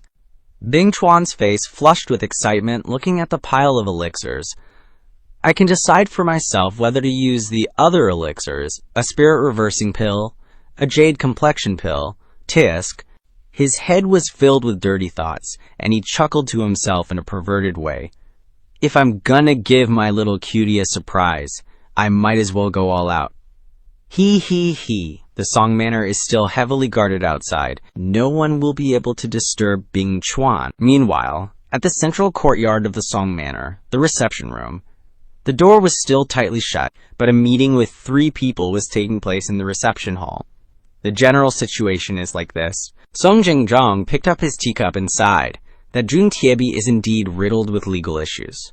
If the court keeps hammering away at it, even considering past favors and recent contributions, there's no legitimate reason to petition His Majesty for leniency. Yunxiang, while enjoying his meal, said, on the surface, that's true, but in the end, the court's sudden move like this must have some deep-seated reason behind it. He thought to himself, last time when I was in that illusion, I followed Four Eyes and watched a lot of movies from that era. It seems that there were many similar cases in the ancient history of Taiwan, where some military generals were framed by enemies with divisive schemes and buried on distant battlefields. Some have touched the personal interests of the pro-peace factions and the person sitting on the throne. Some have achievements that overshadow their lord, causing the person who needs power to be wary and unhappy, and some have even been skinned and disemboweled for fighting for the throne. Putting down his chopsticks and rice bowl, Yunxiang earnestly discussed, to deal with the upcoming beast tide, we need to find a way to resolve the loss of control over the Juntiebi army. The most important thing is to find out the real reason behind this matter. Only by finding the cause and grasping the core of the problem can we think of a solution. He carefully listed, we must find a way to keep the Juntiebi army, no matter what. On our shoulders are the lives of tens of thousands of commoners in Nan province, and the century-long destiny of the Tiandu kingdom. We cannot gamble with it. Therefore, even if I have to bleed or be humiliated and bear the blame, even if I sacrifice myself, even if I lose everything, honor, dignity, principles, hatred, as long as I can keep the Juntiebi army, I feel that our Song family can temporarily let go of these things. Jingjong listened very attentively to those words. He pondered for a moment, then his eyes widened in praise. These resounding words of yours have taken me completely by surprise. Song Jingjong stood up straight and declared, Yunxiang, you're right. A great man knows when to yield and when to stand firm. As long as we can keep the Juntiebi army, the Song family can temporarily put those things aside. I, Marquis Xuan Song Jingjong, in my capacity as the family head of the Song family, represent the entire Song family in supporting your decision. Ji Yushijing worriedly adjusted her glasses. To actually be willing to yield for the sake of the greater good. How unexpected, Yunxiang. You are indeed a person not to be underestimated. She also immediately stood up and shouted righteously. The Song family is acting for the greater good. I and the Jiyu family are also willing to do our best to support them. Yunxiang, who was enjoying his meal, quickly waved his hand to appease them. Hey, you two sit down first. don't get so excited. He reiterated the important things. So now we have to clarify the whole situation from beginning to end. Director GU, I won't stand on ceremony with you anymore. If the GU family could hear about this news, then there must be some secret information spreading in the court. He then asked GU Shijing, do you know who is in the team coming to Yong'an City to reward us this time? She replied, as far as I know, there are 4 great eunuchs at the head of the court this time. Eunuch Lin is in the lead. And a few officials from the 3 ministries will follow. The number of people should be around 40. But if you want to talk about the details, I don't know. After hearing this, Yunxiang gradually recognized the 4 great eunuchs at the head. Lin, is it Lin Fuguan? Jiyu Shijing replied, that's right. And Song Jingjong asked him, do you know this person? But Yunxiang just shook his head and shrugged. I don't know him, I've only heard about him. According to his memories, everything was very complicated. That Lin Fugen, in my previous life when I returned to Tiandu from Xishui, at that time General Nanrong and Duke Lingguo died in battle one after another. The northern border defense line collapsed, and within Tiandu His Majesty passed away, and the court was like a snake without a head. The eastern continent bandits, the southern border invaders, and the central continent rebels all rampaged. The entire Tiandu kingdom was in utter chaos.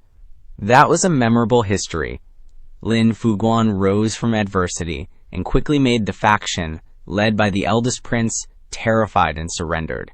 Supported the third prince to enter the capital to oversee the country, and personally took control of the commander's seal to the front line to command the operations. Successfully delayed the invasion speed of the Dilan kingdom, providing valuable time for troops from various places to resist the rebellions. He rubbed his chin and continued to ponder. Although Tiandu City would later be engulfed in the flames of war, and Eunuch Lin would be defeated and killed, he was still considered a meritorious official of Tiandu at that time. Song Yunxiang was thinking about a more reasonable scenario. If it were this virtuous eunuch, and he explained the pros and cons to him, as long as he could make him believe, he would call both of them and ask, Old man, Dean, GU, do you two have any way to contact Eunuch Lin? Song Jingjong didn't answer immediately, but asked first, What's wrong, Yunxiang? Are you planning to start with this Eunuch Lin? He didn't hide it and admitted directly. That's right. I think if it were Eunuch Lin, he wouldn't be indifferent to the upcoming beast tide. If I can gain his trust, who knows, I might get some help. Song Jingjong immediately shook his head. That's probably difficult. We're not close, and we're not acquainted. Who would believe, for no reason, that there's going to be a large-scale beast tide at the southern wasteland Great Wall? This made Yunxiang have to think of another way. If only I could transmit an illusion like in Ao Bing's secret realm. It's a pity. I already returned the Jade Jiaoren to the prince, and besides, that's Ao Bing's spiritual soul inheritance secret realm. After all, it's not good to casually bring other people in. An idea flashed in his mind. That's right, speaking of Jade, that box with the mask seems to have something very similar to the Jade core of the Dragon Sea secret realm.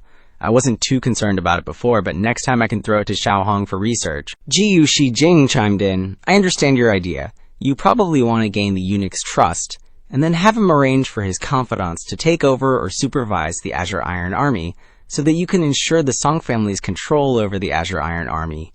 Right. Yunxiang pointed at her in agreement. So smart, worthy of being Dean Jiyu. Then, he suddenly received a smartwatch video call. Yunxiang stood up and excused himself. Sorry, let me take this call. He walked out of the room and closed the door with a click, simultaneously accepting the call. The screen showed Hong Feng. Young Master Song, hope I'm not disturbing you. Yunxiang greeted back. Hello, Manager Hong, what's the matter? Hong Feng smiled and suggested very kindly, It's like this. Young Master Song, our general manager, Hong Yuxiao, will be arriving in Yong'an City this afternoon and wants to represent the Hongxi Merchant Association to invite you to a meal. Please forgive me if this is presumptuous. I wonder if you're free tonight. Seeing Hong Feng's face, another idea suddenly popped into his head. That's right. How could I have forgotten about the Hongxi Merchant Association? People say money can make demons work, and more money can command gods. With their financial resources and many years of experience, the Hongxi Merchant Association's intelligence network, which covers everywhere, is extremely powerful.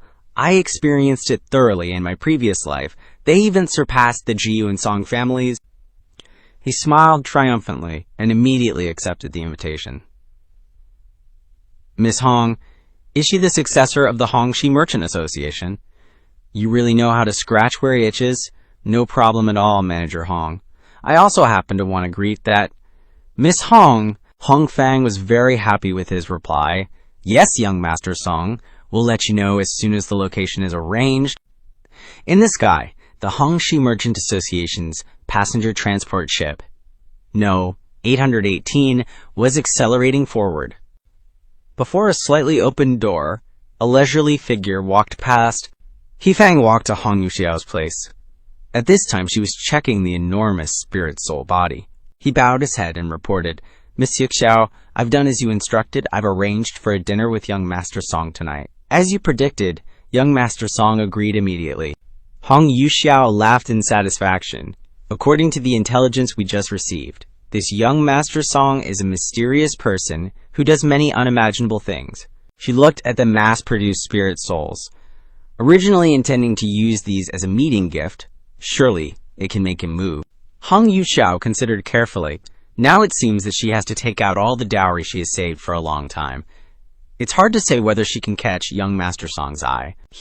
Fang was surprised, He worriedly leaned against the barrier.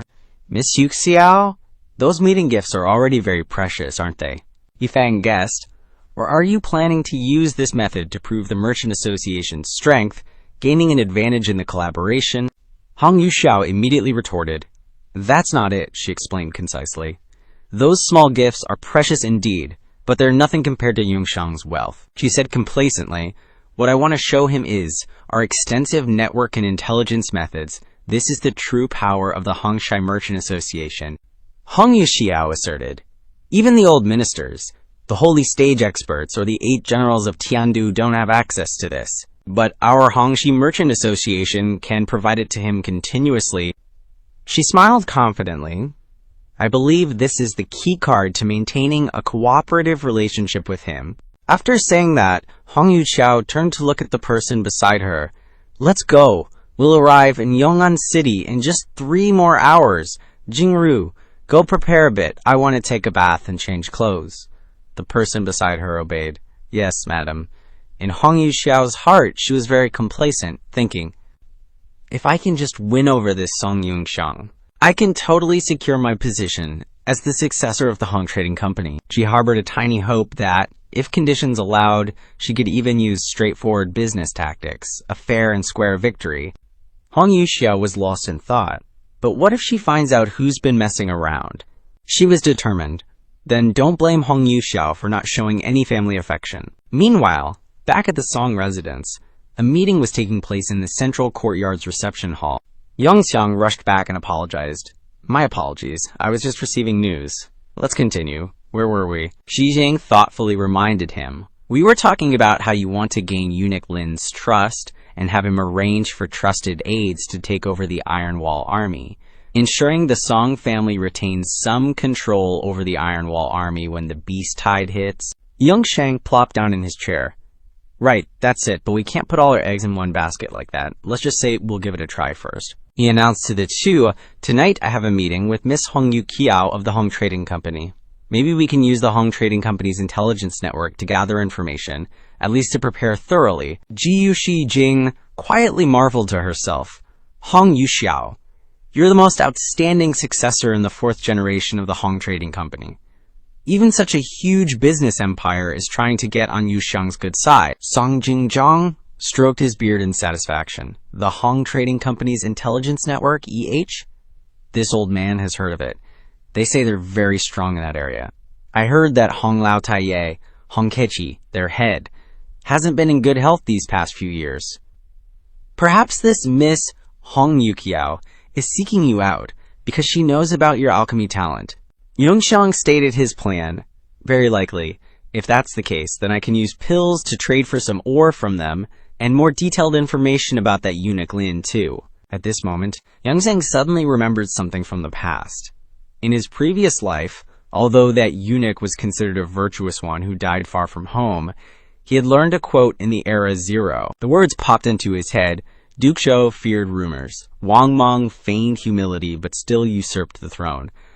Without objective assessment, it's difficult to make accurate judgments about powerful officials like this. When the country falls and the family is destroyed, Eunuch Lin's personal interests are completely aligned with the family's interests. That's why, in his previous life, he could sacrifice his life for the family and the nation, eventually becoming a virtuous eunuch. Yunxiang stroked his chin, thinking carefully. However, it's hard to say at this moment. What if I or the Song family rebel against him, or try to take a bite of the pie he just got? In my previous life, there was no such nonsense as being rewarded by the imperial court, or losing control of the Iron Wall army. Besides the fact that I was too weak in my previous life, there was also another major event that changed. The second prince was saved by me. He then spoke up, asking for permission from Dean Jiyu. I have some words I'd like to say frankly. Jiyu Shijing raised her glasses, puzzled. Okay, Yunxiang directly questioned. On the surface, the Jiyu family seems to be a pro-peace faction supporting the crown prince. But in reality, you're a pro-war faction siding with the second prince, aren't you? Jiyu Shijing immediately raised her hand to interrupt. Hold on, crown prince. Are you talking about the first prince? Although His Highness the First Prince has always lived in the Eastern Palace, His Majesty has never officially designated a crown prince. Jingzhong recounted the issue. The First Prince's maternal clan is a major clan from Central Continent, and he lives in the Eastern Palace, so he's pretty much considered the future emperor. But I heard that in recent years, the second prince has begun to equalize his position with the first prince in the pro-war faction. If His Majesty isn't secretly supporting this, I'm afraid it would be difficult to achieve. Yunxiang turned pale. That's right. In my previous life, because the second prince died, I thought the first prince had a secure hold on the crown prince position, so I got used to treating the first prince as the crown prince. So it seems that because the second prince didn't die, we've been dragged into the battle for the throne. Okay, he realized everything, so that means there's a possibility that the first prince's faction believes the Song family and the second prince are close, deliberately suppressing the Song family. Or perhaps His Majesty is deliberately using the second prince to test the first prince's potential, not wanting the pro-war faction to gain power and affect the balance. Yunxiang rubbed his head in frustration. The beast tide is about to break out, but these big shots still have the energy to fight for power. It's really a headache. The two of them looked at him worriedly. What's wrong, Yunxiang? Song Jingzhang and Jiu Shijing were concerned. Did you encounter any problems?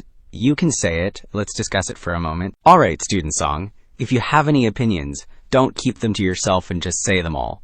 But he lazily refused. Forget it. There's no use discussing it more. It's better to wait for the Hong Trading Company's intelligence tonight. Yunxiang returned to the Song residence's eastern courtyard. At this time, Ma San was standing outside the barrier. Seeing him return with a disappointed expression, he spoke up. Huh, young master, you're back. Yunxiang saw him and tried to greet him, but he couldn't hide the gloomy aura Uncle Ma. He walked towards the barrier and said, Right, lift the lockdown and let them rest. Liao Yi was still diligently sweeping the courtyard, unaware of Song Yongxiang's return. Ma San immediately ordered the formation to be deactivated. The barrier surrounding the Song residence gradually dissipated into the air. Song Yongxiang greeted Ma San and went inside. Yes, young master. Let them return to their duties. I'll go upstairs and take a look. The old man replied. Yes. He listlessly trudged up the stairs. Song Yunxiang slowly approached the door. Wearily, he opened the door and stepped inside. Song Yunxiang was startled to see the person in front of him changing clothes. Bing Chuan smugly pointed at him. So, what do you think, Yunxiang kid? Does this hairstyle of mine look handsome? Song Yunxiang froze, muttering, Huh, oh my god, who are you? Bing Chuan introduced himself. I am Bing Chuan, a single young man who is not even 120 years old yet. He sat on the chair and examined the bottles of pills. This is Jade Skin Pill, the legendary reversing age pill. And there's another type of pill, but I temporarily forgot the name. Bing Chuan admired himself and mused, but to sum it up, they are all pills that can rejuvenate people, making them young again. He reminisced. Ah, youth. What a wonderful thing. I remember when I was in my 20s, I became a genius, a peerless prodigy among the talents of Tiandu at that time. Bing Chuan was immersed in the past. 30 years ago, the holder of the puppet soldier Xie Shi passed away, and I became the successor. My star imprint awakened, and I became the holder of the Star Soul General puppet. Bing Chuan recalled his glorious days. In the years that followed, the Star Soul General puppet and I became a legendary duo, famous on all fronts. The name Vanguard of Tiandu resounded throughout the eastern continent. He continued, "Later, I broke through to the Saint Realm. Time passed, and then my younger sister was married to the crown prince, and that brat Song Jingzhong even married the emperor's favorite daughter, standing shoulder to shoulder with me and the 8 generals of Tiandu. At that time, the Song family was truly prominent."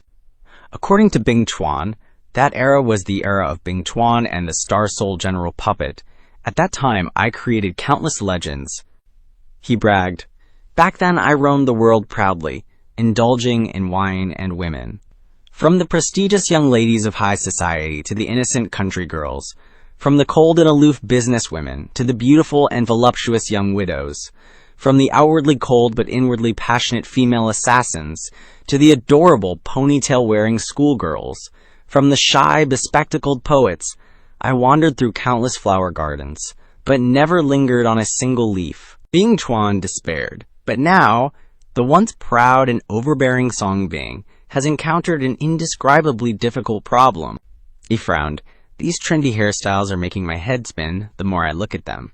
Bing Chuan decided, HMPH, this one looks alright. Seems like the type that little junior sister would like. He used his own spiritual power, relying on the mirror and the picture to cut his hair. His hand was like a pair of iron scissors, gently trimming the white hair, cutting it evenly on both sides. Strands of old and weak hair fell to the floor, more and more being cut away. He continued to look in the mirror and practice, then adjusted this part a little. Bing Chuan's skills seemed quite professional. The beard needs trimming too. Oh, this eyebrow style doesn't look bad. Bing Chuan sat and trimmed for a long time, accompanied by the sound of snipping.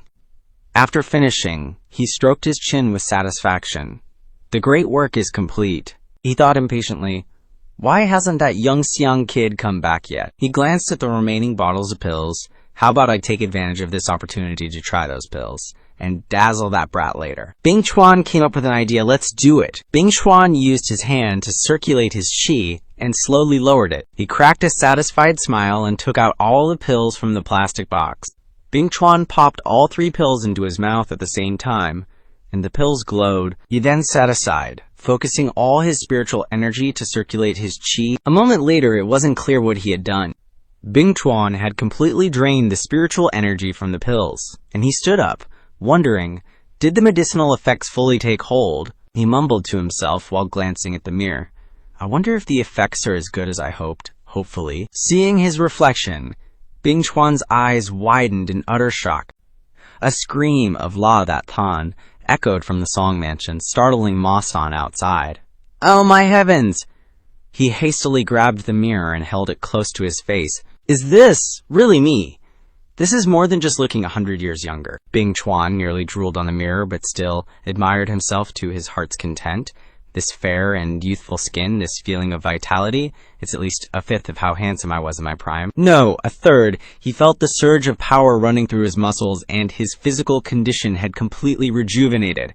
Looks like the effects of these pills aren't just on the outside, but from the inside out. My aged muscles and organs have also improved significantly. Bing Chuan suddenly remembered, that's right, that kid Yunxiang probably has some young man's clothes, right? He rummaged through the wardrobe, randomly picking out a few things to try on, wondering what his aura and appearance would look like. First, he tried a sophisticated turtleneck with a gray coat, then a more energetic style with a baggy, puffy-sleeved shirt for an 18-year-old. There was even dignified attire that still ensured the comfort of a grown man. After trying them on for a while, Bing Chuan only liked a white shirt. I still feel that white is the color that suits me best. Let's see. Just then, the door clicked open. Yunxiang stepped in and immediately bumped into Bing Chuan, causing them both to freeze. The situation from before returned, he asked confidently. So, Yunxiang, is my new hairstyle handsome? Yunxiang's face twisted into an awkward expression. He stammered, Who?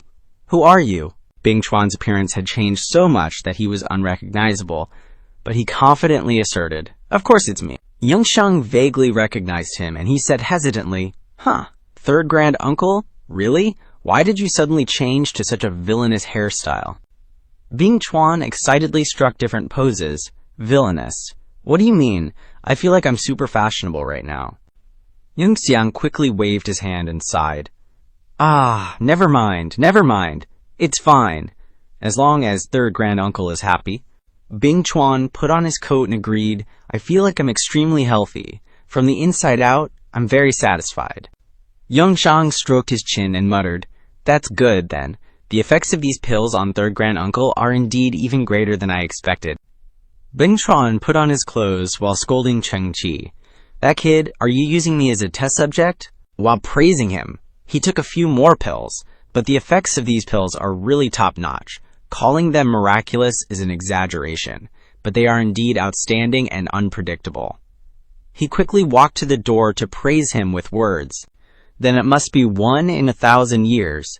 Yunxiang quickly raised his hand and called out, Hold on, wait a minute, where are you going, third grand uncle? He replied, Of course I'm going back to my secret little courtyard. Suddenly he remembered something and exclaimed, I remember. Bing Chuan put his arm around Yunxiang's shoulder, patting his chest. Are you thinking about my promise of beauties surrounding you? Don't worry, I'll personally go to Tiandu City in a little while and find you the daughters of a few big families. Even so, he must say goodbye to him first. But right now, there are still beauties waiting for me to return. Let's put your matters aside for now. Song Yunxiang once signaled him to wait a moment. No, I didn't mean that. I wanted to ask Third Master. Yunxiang seriously posed a question. If someone's lifespan has increased but their cultivation realm remains the same, can Third Master still use the spirit soul? General Cao Ren, he paused. Bing Chuan rubbed his forehead. Expressing his disappointment, he said, To be honest, I actually already tried it earlier. He clenched his fist, a bit hesitant to speak. I don't know why, but my spirit meridians were damaged not only from losing an arm, but it seems like I also lost a part of the spirit soul general Cao Ren. How should I put it? Before he could finish, Yunxiang hit the nail on the head. Did Third Master lose a portion of Cao Ren's data? Bing Chuan immediately exclaimed. Yes, exactly. I feel like I can't construct a complete Cao Ren anymore. Yunxiang grinned slyly. I can try to supplement that missing data for Third Master, he revealed to Bing Chuan. He was utterly astonished, his eyes widening as he asked, You're saying what? You can. Yunxiang raised his hand, commanding his model. Before Bing Chuan was his spirit soul, riddled with countless red arrow windows. Perhaps Third Master also wishes to appear before the beauties in his best form, no. At the main eastern courtyard of the Song residence, a loud shout echoed throughout the inner and outer courtyards. Little Yunxiang, were you telling the truth just now? Song Bing Chuan grabbed Song Yunxiang's shoulders, looking incredulous. You can fix Cao Ren's data? He clearly couldn't accept this reality? How could that be? In over 400 years, plus the Heavenly Capital's 800-year history. Over 1,000 years in total, no one has ever accomplished this. Yunxiang brushed off his hands and flashed a confident smile. Actually, I can't guarantee 100% success, but we'll know if we try. Finishing, he brushed past Bing Chuan. Let's go, it's too cramped in here. Let's head out to the courtyard. As he followed Yunxiang, he thought, repairing damaged data of an ancient spirit soul general? That's probably impossible. Suddenly, Bing Chuan remembered someone mentioning something. That's right, a Zhong said this kid got some fortuitous encounter from some secret realm. Back then, Jingzhong had thoughtfully analyzed a few things about Yunxiang. That's right, Yunxiang obtained a great opportunity outside. Not only were his soul meridians healed, but his strength also increased rapidly. Furthermore, it was said that in that secret realm, Yunxiang witnessed the scene of the beast tide erupting in the southern wilderness in just over a month. Looking at Yunxiang straight back ahead, Bing Chuan could only take a gamble. Let's just give it a try for now. If he can really fix it, then maybe this old man can return to his former glory. Song Yunxiang and Song Bingchuan stepped out of the house. Ma-san had been waiting in the courtyard for a long time, but he suddenly sensed something unusual coming from Bingchuan, a saint stage aura coming from him. Ma-san had no idea Bingchuan had used a rejuvenation pill, so he could only size him up. Suddenly, an oppressive sensation appeared, forcing Ma-san to bend over, his eyes wide.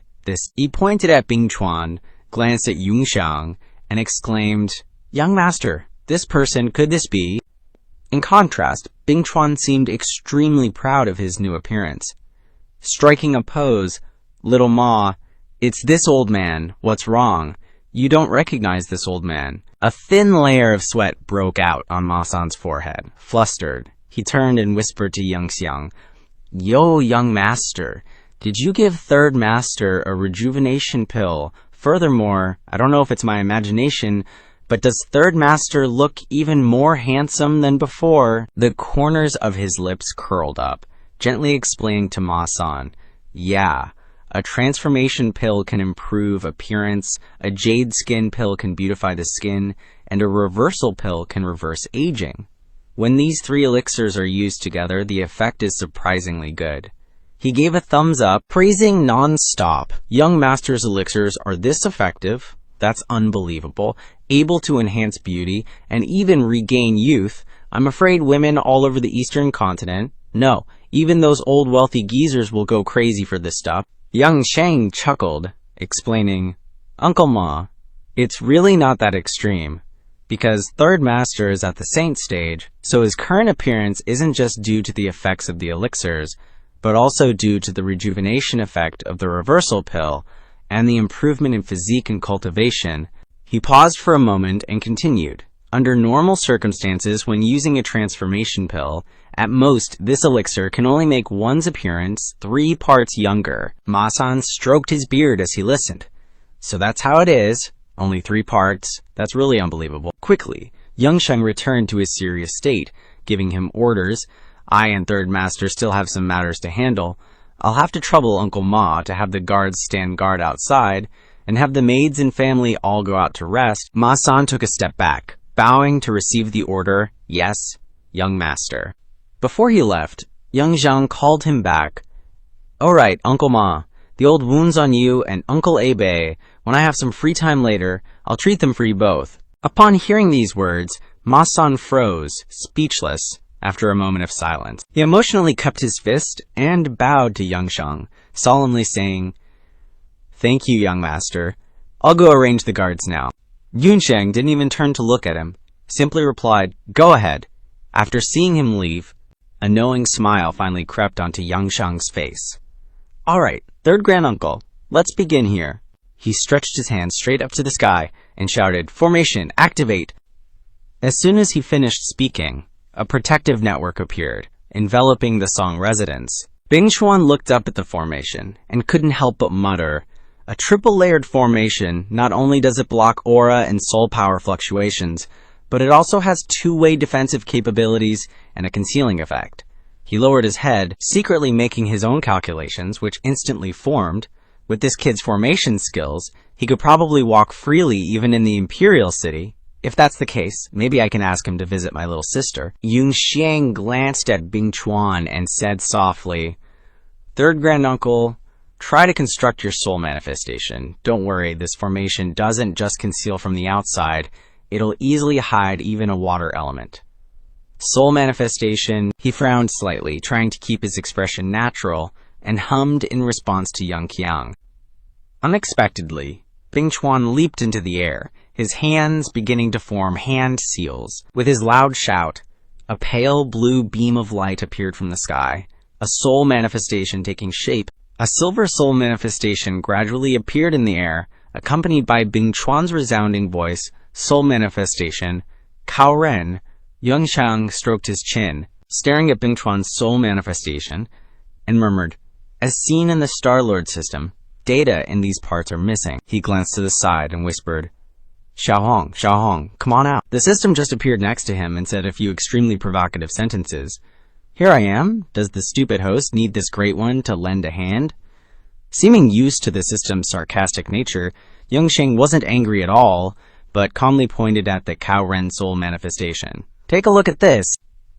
Xiao Hong squinted at the soul manifestation across from them. "Oh, Bing Chuan's Cao Ren soul manifestation is missing data on half of the left side, and it still cannot be completely formed." But while Xiao Hong was still busy evaluating, suddenly the soul manifestation dissipated. Bing Chuan landed gracefully on the ground, in front of Yunxiang and Xiao Hong. He stood up straight, shaking his head to get rid of the dust, and said in a deep voice, "It's just like that, like last time. Because a portion of the data is missing, construction of the body is difficult to maintain a stable state. Even if forced into an attack, it will quickly become ineffective." Yunxiang glanced at the system and asked softly, "Can you analyze a solution?" Xiao Hong placed one hand on his chest, raised his head with confidence, and declared, "Stupid host, try making contact with the stupid old man. I'll use the Star Lord system to look over his soul manifestation data." Bing Chuan, standing opposite, couldn't see the system, so he was a little confused when he saw him mumbling something. "Hey, kid Yunxiang, why are you talking to the air?" Only then did he realize the abnormality, and quickly reached out to support his forehead. "Crap! Forgot that others can't see Xiao Hong. Wouldn't that make me seem like a crazy person muttering to the air?" Yunxiang was extremely embarrassed. With an awkward expression, he made a request to the system. "Can you become visible to others?" Xiao Hong crossed his arms and replied with a smile, "I can, and I can even choose who gets to see me." Yunxiang turned his head away and said softly, "Okay, then show yourself." The Star Lord system quickly manifested with an extremely arrogant greeting. "Hello, stupid old man." Bing Chuan was startled and shouted, "Heavens! What is this little red flying bug?" He pointed at the system, his eyes seemingly about to pop out. "Is this a pet you picked up from ancient civilization ruins?" The system was furious, waving his arms and legs wildly, shouting, "Hey, old man, show some respect." Yunxiang scratched his face, helplessly reaching out. "It's close to that, third granduncle. Let me borrow your hand for a bit." Bing Chuan chuckled softly, reaching out to touch his other arm. "Borrow a hand, this hand. Let me pluck it off for you." As soon as he saw his movements, he hurriedly shouted, startling Bing Chuan, "No, no, no, I don't mean that. I want to borrow your hand to use for a bit. I need to contact the Star Meridian to help you check the soul data." Bing Chuan couldn't help but laugh loudly as he saw him so flustered that he almost fell flat on his face. "Just kidding. Don't get so excited. Festation data." A vein popped on his forehead, but Song Yunxiang swallowed his anger and decided to help him with his pulse. This third grandfather is hilarious. He dropped the playful act, seriously turning to the system and asking, "Xiao Hong, got the data analysis yet?" The system's side was filled with data screens, and it hurriedly replied, Okay, analyzing it now." Seeing Xiao Hong's attitude, Song Yunxiang couldn't help but frown. This better not take forever this time, right? The Star Master system's hands flew like a machine, trying to improve efficiency. "Just a sec. Relax." So Song Yunxiang and Bing Chuan just stood there in the yard, waiting for Xiao Hong to finish analyzing the data. Meanwhile, over at the Song Manor's outer courtyard, near the cafeteria, two suspicious figures lurked by the back entrance. Zissou bent low, cautiously turning to the kid behind her. "The mission's finally over. Xiaoye, follow me. Zissou Jie will take you to the kitchen for some specialties." Xiaoye rubbed her little tummy, blankly looking at her. "Specialties? What are specialties?" Zissou peeked inside, unable to hide her excitement. "It's yummy food." Xiaoye didn't understand her actions and kept asking, "Oh, then why do we have to go to the back kitchen? Doesn't that room called the cafeteria we went to yesterday still have lots of tables?" She put a finger to her lips, signaling the little girl to be quiet. "Shh, don't say that. We ate too much yesterday, and we're on the blacklist." Xiaoye Nithu, clueless, replied innocently, "Blacklist? What's that? Sounds powerful." Zissou cautiously stepped inside, saying, when suddenly a bunch of kitchen utensils flew out from inside, aimed right at her. Zissou's eyes sharpened, quickly noticing the incoming projectiles. With a quick reaction, she gracefully dodged everything. Zissou backed up a bit and coldly snorted, Good thing your genius here broke through to the Earth realm, or I would have been tricked. A girl with orange hair stepped out of the kitchen, looking annoyed, and sternly shouted, "Zisu, you gluttonous little devil, how dare you bring another one? Don't you know you're already on the outer courtyard cafeteria's blacklist?" Zisu dusted off her hands, a confident smirk playing on her lips. "Milky cow, you got a problem. So what if I ate a little more? I'll pay you. All right?" She pointed to herself, declaring in a clear, proud tone, "I'll have you know, our east courtyard is different now. Our young master Yunxiang has tons of money. Deal with 208 more dishes is not a problem." Back at the Song Manor's east courtyard, Yunxiang glanced at the Star Master system, starting to complain, "How many, quote, just a sex has it been?" Xiaohong was sweating bullets, casually replying, "Okay, okay." The system stared intently at the analysis screen, muttering, "This old man's star soul aspect. What is this? Why is the data exactly the same as the host's missing part?" Yunxiang's eyes widened, his face turning ashen. "So you wasted all this time just to come to a useless conclusion." Xiaohong frantically backed away, yelling, No, honored host misunderstood. I meant that if it's the same situation as the host's last time, then it's easy to do." The system forced a smile, then quickly offered an idea. Option 1, we can ask Old Fool Senior to provide the data, and then use the Star Network to change it to the latest version. Yunxiang carefully looked at the system, quietly asking, "Oh, so what's the other option?" Xiaohong quickly replied, "Option 2 is that we can use the host's updated data here to perform a reverse operation and then paste it onto the old senior's data." Hearing the system's words, the trick he wanted to use to threaten Xiaohong gradually diminished. Yunxiang calmly spoke, You can use my Star Soul aspect data to paste." The system put a hand to its forehead, gently wiping away sweat. "Of course I can." Suddenly he realized something. "So, that broken doll data, if we don't have that data, can it still be replicated?" Xiaohong looked to the side and scratched its head, hesitantly. "In theory, yes." Yunxiang lowered his head, putting his hand over his mouth, then pondered for a long time. "So that's it. Could the mysterious figure called the Doctor have used this method to give Xiaodu the Star Soul water source data that doesn't belong to this era?" Even so, he still couldn't quite understand. What was the Doctor's purpose in doing that? To avoid the Star Network's surveillance? Did the Doctor have some secret he couldn't let anyone know? Just then, Song Bingchuan spoke up again. Excuse me for being nosy." He awkwardly looked at Yunxiang. "How long do we have to keep holding this pose? Isn't it a little weird?" He obviously saw the awkwardness, so he had no choice but to change the subject. "Then use my updated data to paste it on." Xiaohong also quickly turned back to the rows of data screens, replying, "Yes, I will do it right away." Yunxiang stared intently at the system's swiftly moving hands, and suddenly spoke up. "Right? That color scheme. System." The system didn't even turn its head. Its voice utterly assured, "Relax, you dense host. The chromomorph is a unique hidden ability of the Star-Lord system. It has nothing to do with the spirit avatar's data." The moment the system went, "Ding!"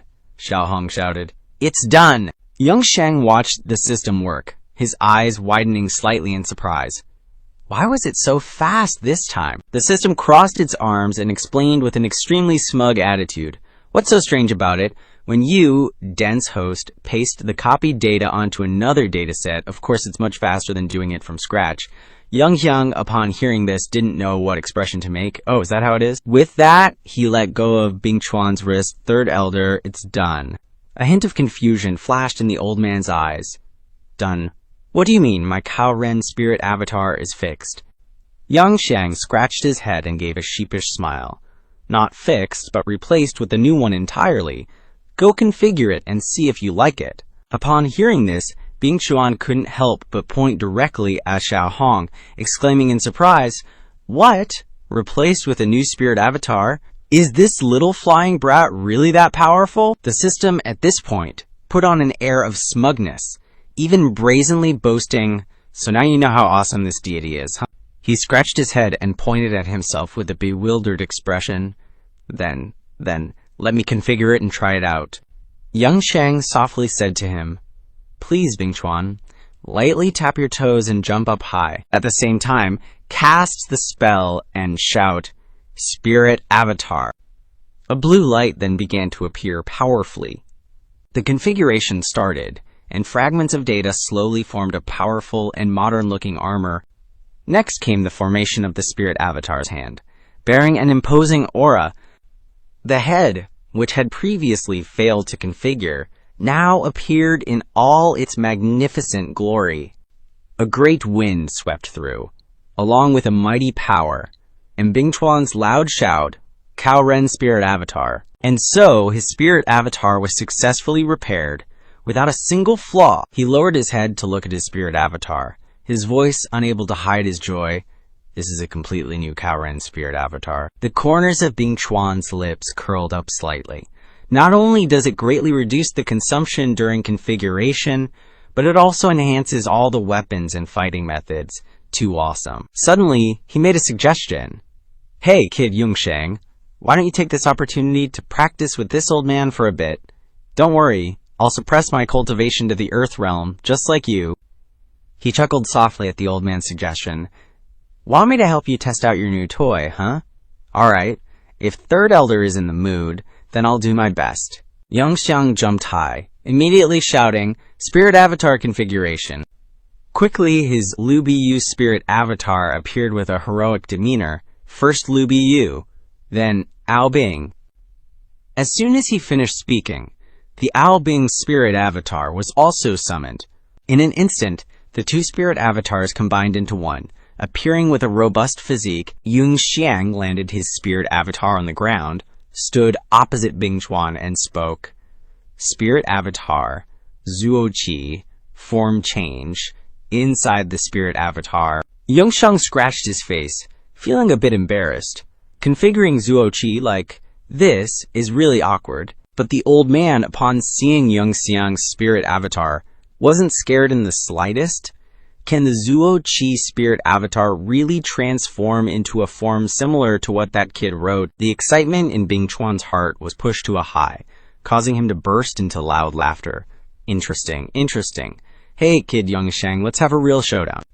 The corners of his lips quickly curved up, and he adjusted his own spirits, ready to enter battle. With Bing Chuan's movement, his Spirit Avatar also took a step back, throwing a powerful punch, and Yunxiang, not to be outdone, also advanced with his own powerful fist. The two streams of power intersected, shooting out sparks and powerful reaction forces, causing the earth and sky to shake violently. Bing Chuan swiftly grabbed Song Yunxiang's wrist with his essence manifestation, preparing for the next wave of attacks. Before he could even figure out what was happening, Bing Chuan unleashed a kick, aiming squarely at Song Yunxiang's knee, throwing him off balance with a swift strike. But Yunxiang wasn't about to go down without a fight.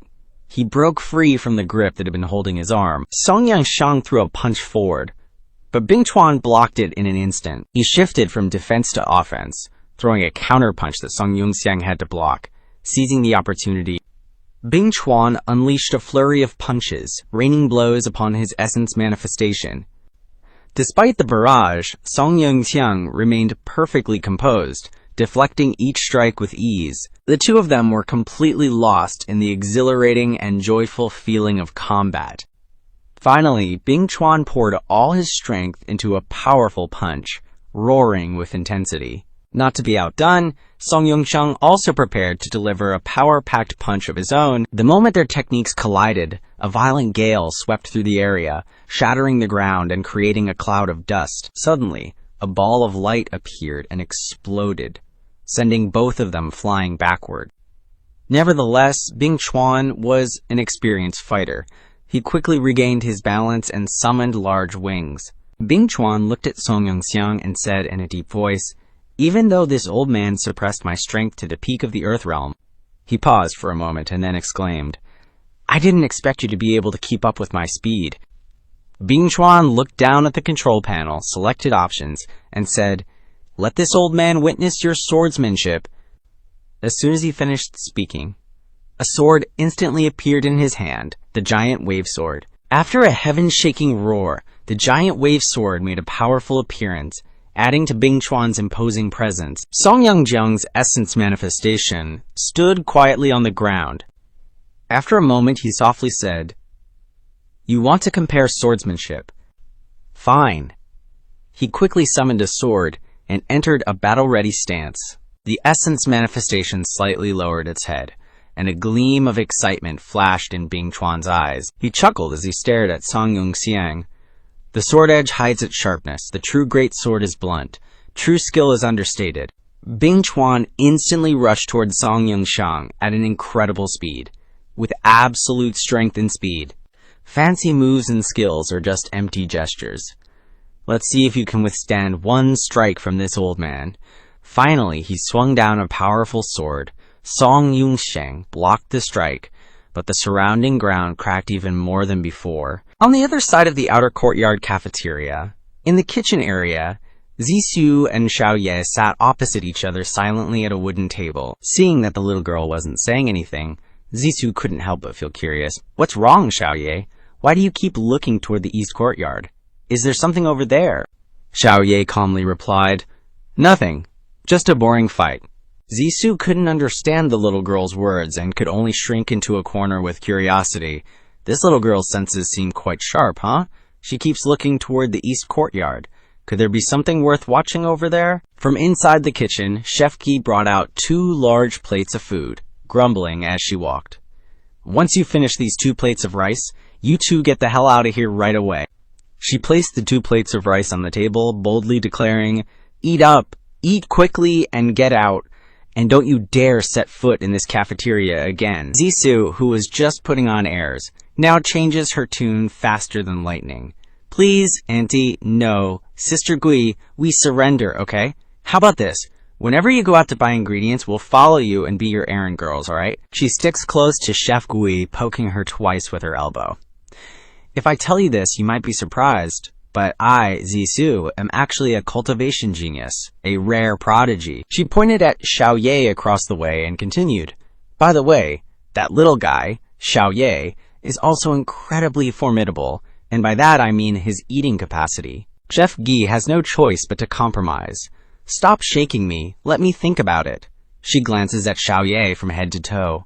She has a forest on her head.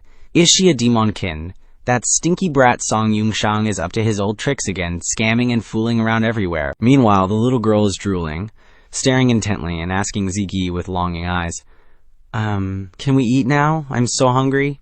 She lets out a soft snort and reaches out to touch the lid on the plate.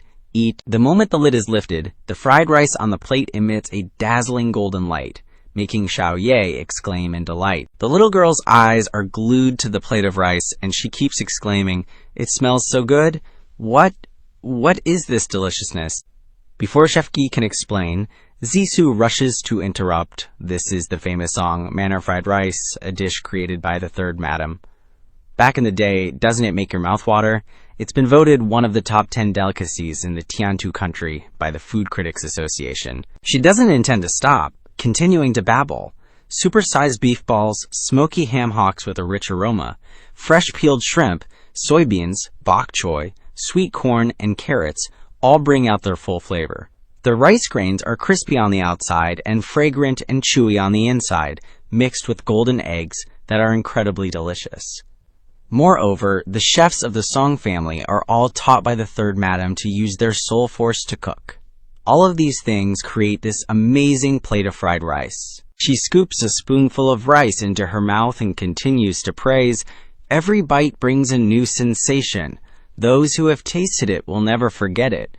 Song family fried rice is a dish you can't resist." Zixu turns her head and points to Xiaoye with a confident face. "Little darling, you have to savor it slowly to truly appreciate it." Okay, but before her eloquent speech can finish, Xiaoye has already wiped the plate clean in the blink of an eye.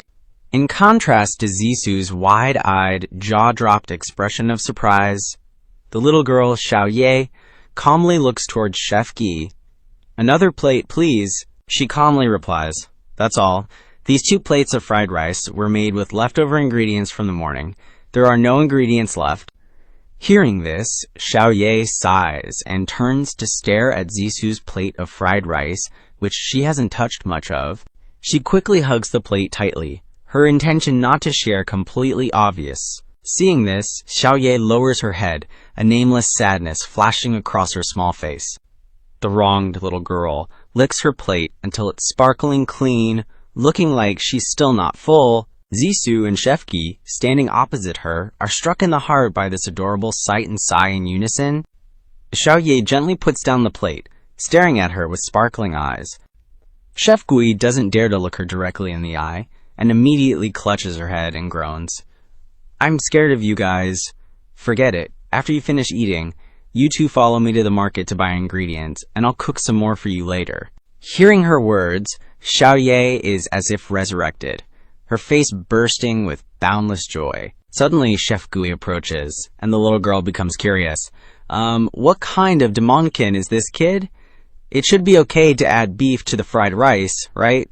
Zissou, chewing happily beside her, replies, "How do you know demonkin can't eat beef?" Chef Gui tilts her head and strokes her chin, thinking, "Later, when we go out, the walls have ears. Put a hat on this kid to cover those horns." In the end, only Xiaoye's clean, shiny plate remains on the table. At this time, the central courtyard of the Song Manor is unusually quiet, even though the weather outside isn't too bad. From inside the dark room, Hu Yanwei slowly walks out. Wearing her striking red dress, she looks up at the sky, lost in thought. In that direction, I can feel a very small tremor from the ground. It's in that direction. It seems like the sound of fighting, but when I check with my soul force, I don't see anything. It's probably that strange little junior of the Song family up to something again. Yanwei's eyes are full of coldness, and she has already made up her mind. That idiot still hasn't come back. It's better to go over there and take a look. As soon as she steps down the stairs, 6 mysterious figures suddenly appear. She lowers her head and coldly spits out 2 words. "Get out of the way." One of them steps forward, intending to block Yanwei. "Esteemed guest, please don't make things difficult for us." But she doesn't seem afraid at all, even boldly taking a step forward, causing the person to flinch back slightly. Those guys didn't dare to act rashly, so they had to let Hu Yanwei leave in peace. She's a valued guest after all. Can't be disrespectful. The 6 of them stood silently watching her back. Not a word exchanged between them. Only when she completely disappeared from sight did they start buzzing. "Captain, let's not talk about this anymore. Report to the Marquis immediately. This expert is beyond what we can gossip about." Yes, the central courtyard of the Song Mansion quickly returned to its usual silence. On the path from the central courtyard to the east courtyard was a garden with a stunningly realistic rockery. Hu Yanwei slowly walked through the corridor surrounding the garden. Suddenly, something seemed to catch her attention. The moment she turned her head, her eyes widened, her face filled with surprise. In a corner of the corridor not far away, Chef Gui, Zissou, and Zhao Ye were standing shoulder to shoulder. Chef Gui looked at the little girl and asked gently, "Does this hat cover everything? Do you like it?" "Xiao Ye." The little girl touched her head and replied, "It's all right." Zissou, following behind, was full of excitement. Let's go! Time to hit the food market!" Hu Yanwei, hiding behind a large pillar on the other side, stared intently at the 3 people in the distance. This is an ancestor at the god stage. Her face instantly paled. They're wearing servant uniforms in the Song Mansion. That brat Song, he dares to make a god stage ancestor a servant. An image of Yunxiang flashed in her mind. That incomprehensible brat, where does he get his confidence from? The corridor quickly fell silent, the laughter and chatter gone. At the same time, in the western market of Yong'an City, the Zuke Street food area was bustling with people. And in a corner of the street were 2 particularly eye-catching figures, one of whom was engrossed in eating. Zola raised her bowl high and slurped down the broth, savoring it. This girl was the second-class protector of the Pingtian Holy Sect, the strike team leader in the Southern Wilderness Operation Plan at the peak of the Earth stage. Zola put the bowl on the stack of bowls next to her and sighed. That was unbelievably refreshing. The chickens and ducks of Tiandu aren't the best, but they sure know how to cook. Sitting opposite Zola was Chige, the second-class protector of the Pingtian Holy Sect, the support team leader in the Southern Wilderness Operation Plan at the late Earth stage. She slowly ate a mouthful of noodles, calmly reminding, Sister Jola, Item 1, Paragraph 5, Article 6 of the Holy Sect's rules, disciples of the Holy Sect are forbidden from talking nonsense. Jola propped her chin up, the corners of her lips slightly raised, revealing a confident and somewhat rebellious look. We're lying low in Tiandu. We have to do as the locals do. You know, talking nonsense is also a way to disguise ourselves. It's just disguise. The law enforcement hall definitely won't blame us. However, Chige didn't think so, and just sighed. Only Sister Jola is talking nonsense. Chige hasn't been saying anything wrong. The girl quickly waved her hand, urging, all right, enough chatter, eat up.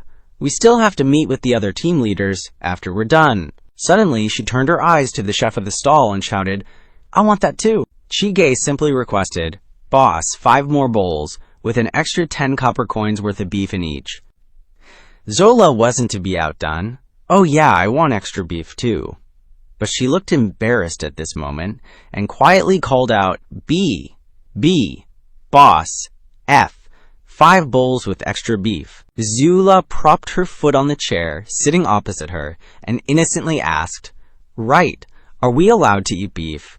She hesitated and replied, Sure we are. The rules of the Holy Sect only say we can't eat people. At this moment, at the East Courtyard's boundary, Song Bingchuan's joyful shout echoed through the Song Mansion.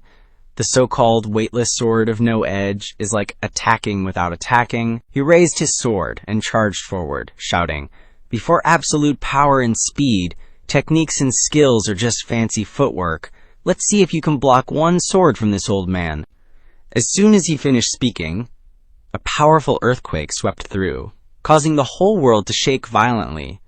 Yunxiang inside the astral soul form frowned slightly and muttered, As expected, this sword is heavy. He resolutely used his shield to block, but he instantly used the shield to break Bingchuan's attack. He swung his sword in counterattack, causing him to marvel in his heart, redirecting the force with the terrain. However, before Bingchuan could finish speaking, Yunxiang brought down a sword aimed directly at the back of his neck. In a flash, Bingchuan managed to dodge that attack, but Yunxiang didn't give him a chance to breathe. He swiftly changed his attack pattern, forcing Bingchuan to brace himself, turning destruction into nullification. Bingchuan immediately realized the flaw in his spirit soul general. Holy crap, I wasn't paying attention just now. This brat doesn't have claws at all. Amidst that belated regret, a loud metallic clanging echoed. With Yunxiang's slash, Bingchuan's spirit soul general's arm got chopped off. He retreated 2 steps, calmly remarking, Old man was careless. Suddenly, his eyes widened slightly, a sharp exhale escaping his lips. In the blink of an eye, the severed arm of the spirit soul general was reattached, lightly armored. Bingchuan wiggled his arm slightly, thinking to himself, This kid is tough to deal with. Returning to the same realm as him, I wouldn't have any advantage. A wicked thought flashed through his mind. How about secretly raising my cultivation level? He probably won't notice. Yeah, Saint Stage expert like me can't lose face no matter what. He reached out towards his sword stuck in the ground, shouting loudly, Sword, come here! Instantly, the green sword swirled and flew towards Bingchuan, who grasped it tightly in his hand. Bingchuan took a small step back, entering a battle-ready stance. Yunxiang, standing opposite him, quickly realized the rhythm of this battle was continuing. He also took a big step back, starting to wait for the next attack. Yunxiang raised the sword in his hand and calmly observed Bingchuan. He stood on the opposite side, sizing him up, another trick to lure the enemy. This kid seems to have a knack for strategy. Gotta be more careful this time. Bingchuan quickly said, Kid Yunxiang, it's your turn to make a move. Come at me. Hearing this, he charged forward without hesitation. Oh, then I won't be polite. Meanwhile, Bingchuan on the other side was imagining his own victory. This time, as long as his first move misses, this old man will immediately knock him to the ground.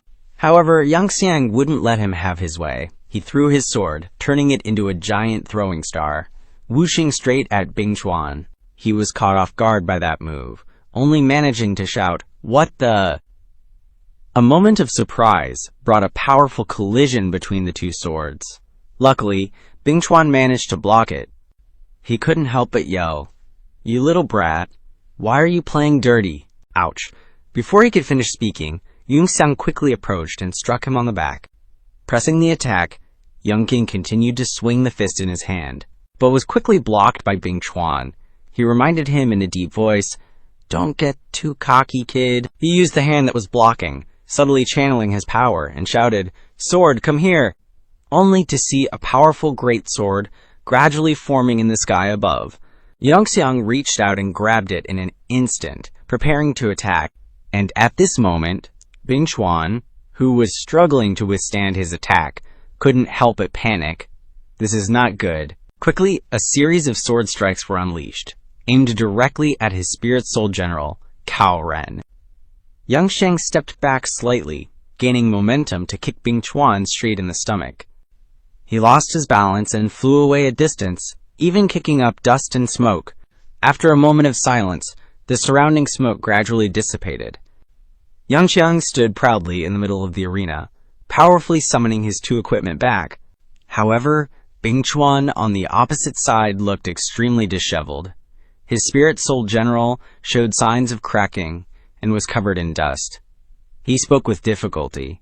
This match, at the same time, beside the barrier, Hu Yanwei stood pondering for a long time, her hand reaching out to touch the barrier, as if trying to sense something. She muttered to herself, "As expected, there's someone fighting inside Rongzhen." Yanwei paused for a moment, quietly estimating the strength of the person who created the barrier, disguising, hiding, and isolating soul power fluctuations.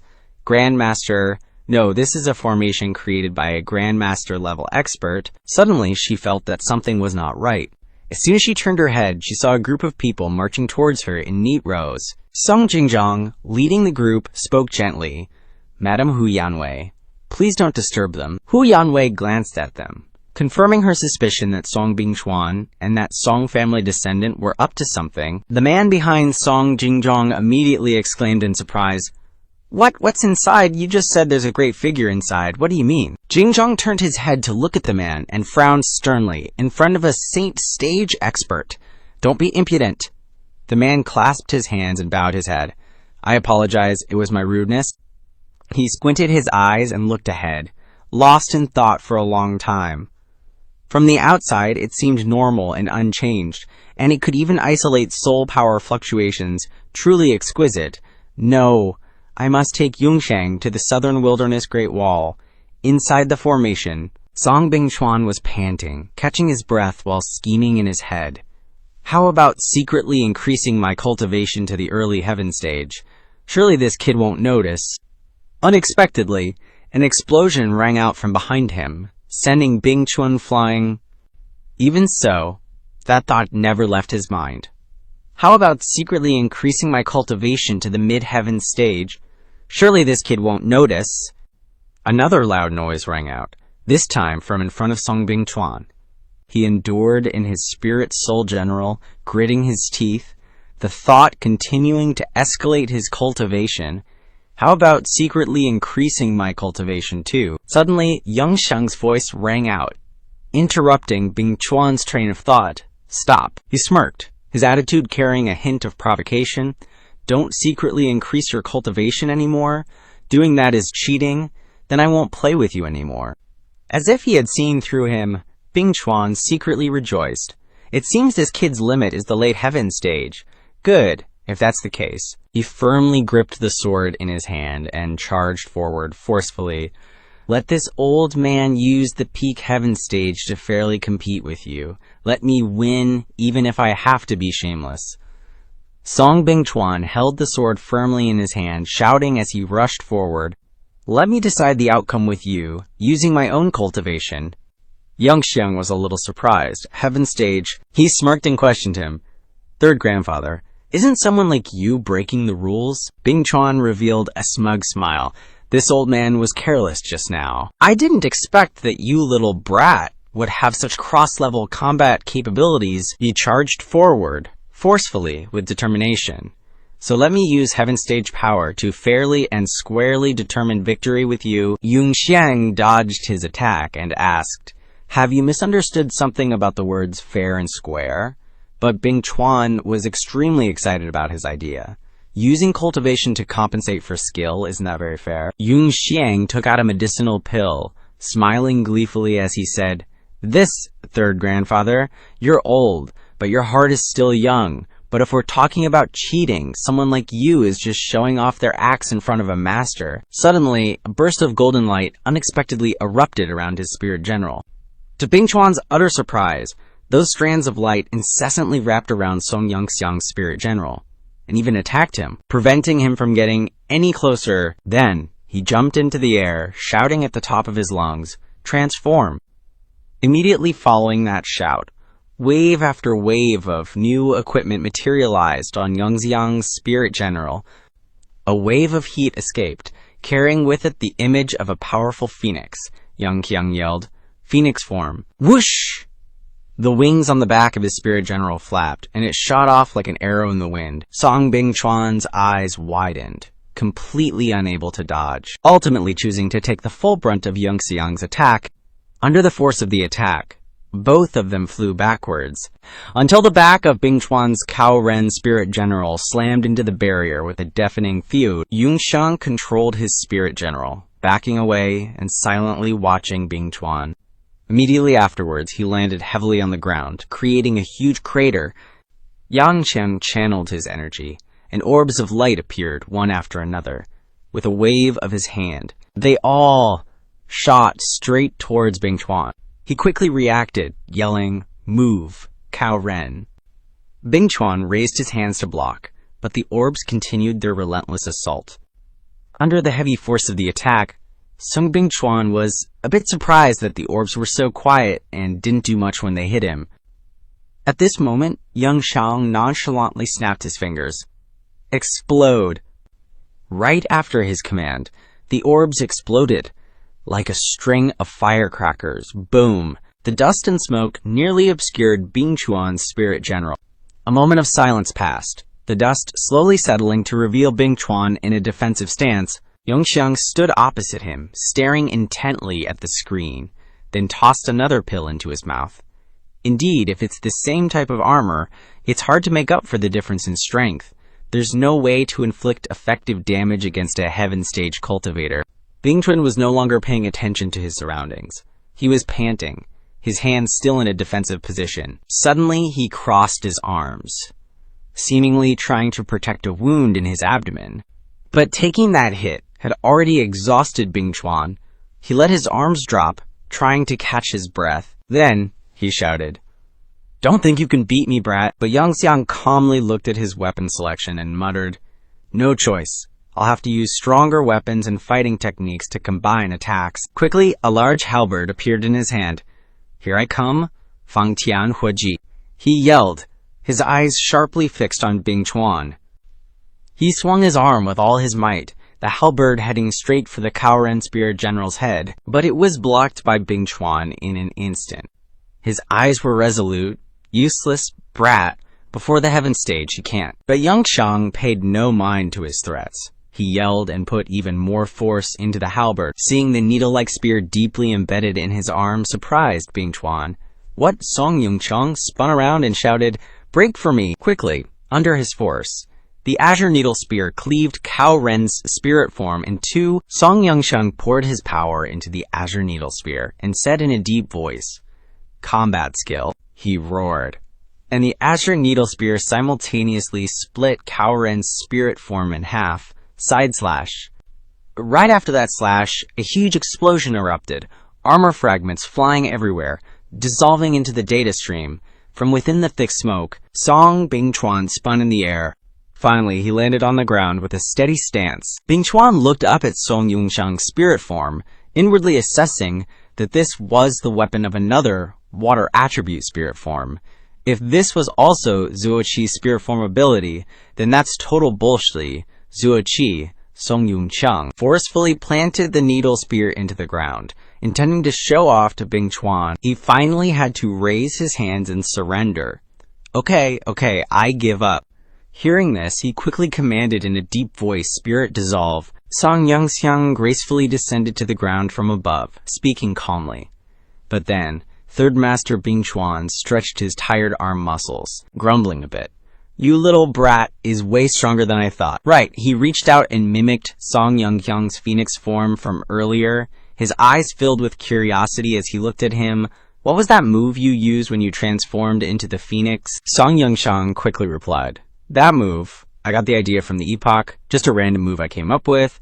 Bingchuan praised, That move was awesome, a one-hit kill. Oh yeah, does it have a name yet? He scratched his head, looking sheepishly at Bingchuan. Sorry, I'm not good at naming things. How about calling it? Finally, he finalized a name that was both epic and strange. Phoenix Onslaught, Super Explosion, Invincible Universe Class. What do you think? Bingchuan rubbed his chin, thinking, seriously, not bad. I think it could also be called. He quickly joined in on the weird joke that only the two of them understood. Nirvana Phoenix Onslaught Super Explosion Smoke-Filled Sky. Sung Yunxiang pondered for a moment, realizing the fun between the two of them. Looks like in this aspect, we're both equally matched. However, Bingchuan was still extremely excited.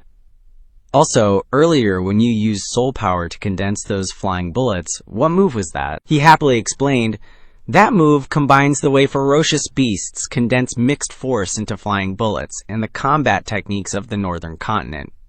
He didn't hesitate to give Song Yunxiang a thumbs up. That move is interesting too, Song Yunxiang laughed loudly. You want to learn it, I'll teach you. Currently, in another place, the food market was bustling with people walking down the street, and Zhela was rubbing her slightly full belly with a satisfied expression. This meal was really satisfying. The girl turned her head to look behind her, her tone full of joy. Right, Xiao Qige. I heard that Tiandu has something called milk tea. Let's go find some. Qige looked down at the watch on her wrist and objected. That won't do. I just received a message from the team leader, requesting us to be at the gathering place in 30 minutes. Zhela sighed upon hearing this, but something quickly caught her attention. It was the three people of Chef Gui, Zissou, and Xiaoye chatting happily together. Qige stopped and softly asked, What's wrong, sister? Zhela pointed into the distance, starting to stammer, the person just now. However, Qige standing next to her couldn't understand the problem. What about that person? Flag. Zhela raised her eyebrows and clicked her tongue. Why do I feel like I've seen them before at the Holy Sect? In the Ancestors painting in Sigua Hall, chapter 212. In the desolate mountain scenery, without a single tree, the voices of someone talking could be heard. I am the daughter of Dalima, Jula, from the Yang tribe in the cold and dangerous highlands. An ancient pattern appeared on the wall. It was unclear what it was. Zhola's voice continued. Among the 6 tribes of the northern clan, the Yang tribe is the smallest, weakest, and poorest tribe. End pattern appeared on the wall.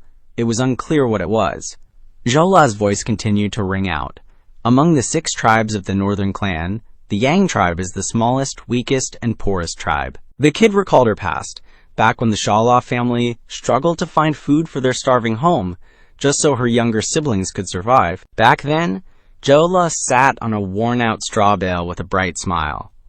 I sold myself to the Bingtian holy sect as a slave, becoming a servant to an outer disciple of the holy sect. The kid reminisced about her first decent meal, because I heard that in the Bingtian holy sect, even the lowest servant disciple could eat at least 3 meals a day, and even have a meat dish once a month. Zhula paused for a moment, then continued. Later, maybe thanks to a bit of talent in fighting, I became more prominent than others in my rank and became an inner disciple. Remembering my first victory makes my heart tremble. Later, I revealed my talent in the Holy Sect's annual competition, caught the eye of the 4th elder, and became a direct disciple. In the towering and solemn discipline hall, Zhola was dragged up by 2 others, and from there, she became intimately linked with the Si Guo Tang, direct disciple. Zhola seriously injured a fellow disciple, violating the rules, and is punished to kneel before the Si Guo Tang for 10 days. Based on her memories, Zhula remembered a tall cliff face with a trail leading straight into a cave. The Si Guo Tang was built on the cliff face inside the Bingtian holy sect, rumored to be rebuilt from the cave where the Bingtian ancestor cultivated in seclusion. There was a large hole in the top of the cave, and light shone straight down onto the rocky outcrop in the back hall and main hall of the Si Guo Tang. It was said to be the place where the ancestor once cultivated in seclusion. The little Jula then stood on that outcrop to observe the paintings on the wall. Several hundred murals remained on the cliff face. The murals all depicted some anecdote of the Bingtian holy sect. Later, I heard my master talk about the story in the mural. More than 400 years ago, the ancestor became connected with this southern wilderness land. Some even depicted the spirit form of someone. The imperial uncle Tiandi was framed by the new emperor, and the ancestor and others followed the imperial uncle back to the north, establishing the Dilun kingdom in the barren and harsh northern Ba province. There were also murals recording the everyday moments of the early days of the Dilun kingdom, with two hostile countries like tigers waiting to pounce below, and beast tides stirring up wind and rain above. The leaders of the 6 northern tribes were outwardly compliant, but inwardly at odds, harboring great ambitions. Although the ancestor stopped the great upheaval with the power of the divine stage, he also committed countless karmic sins because of it. A large painting among them depicted someone who looked like Xiaoye. It was said that the ancestor later cultivated in seclusion here to atone, and finally founded the Bingtian holy sect on the snowy plateau, tasked by the Dilan kingdom with guarding the northern border and blocking the fierce beasts of the northern desert. The current Jola was still in shock, her eyes glued to Xiaoye on the other side. The kid muttered to herself, "No matter how I look at it, he looks like the person in the ancestor's painting in the Siguo Tang." Chige, standing next to her, quickly grasps the key point of the story, a painting of the ancestor. Zola quickly turned her head. "Right, don't you think it looks alike?" She tilted her head slightly, raising an eyebrow. I don't think I have ever seen that. Jola immediately glanced at her. "What? You haven't seen it?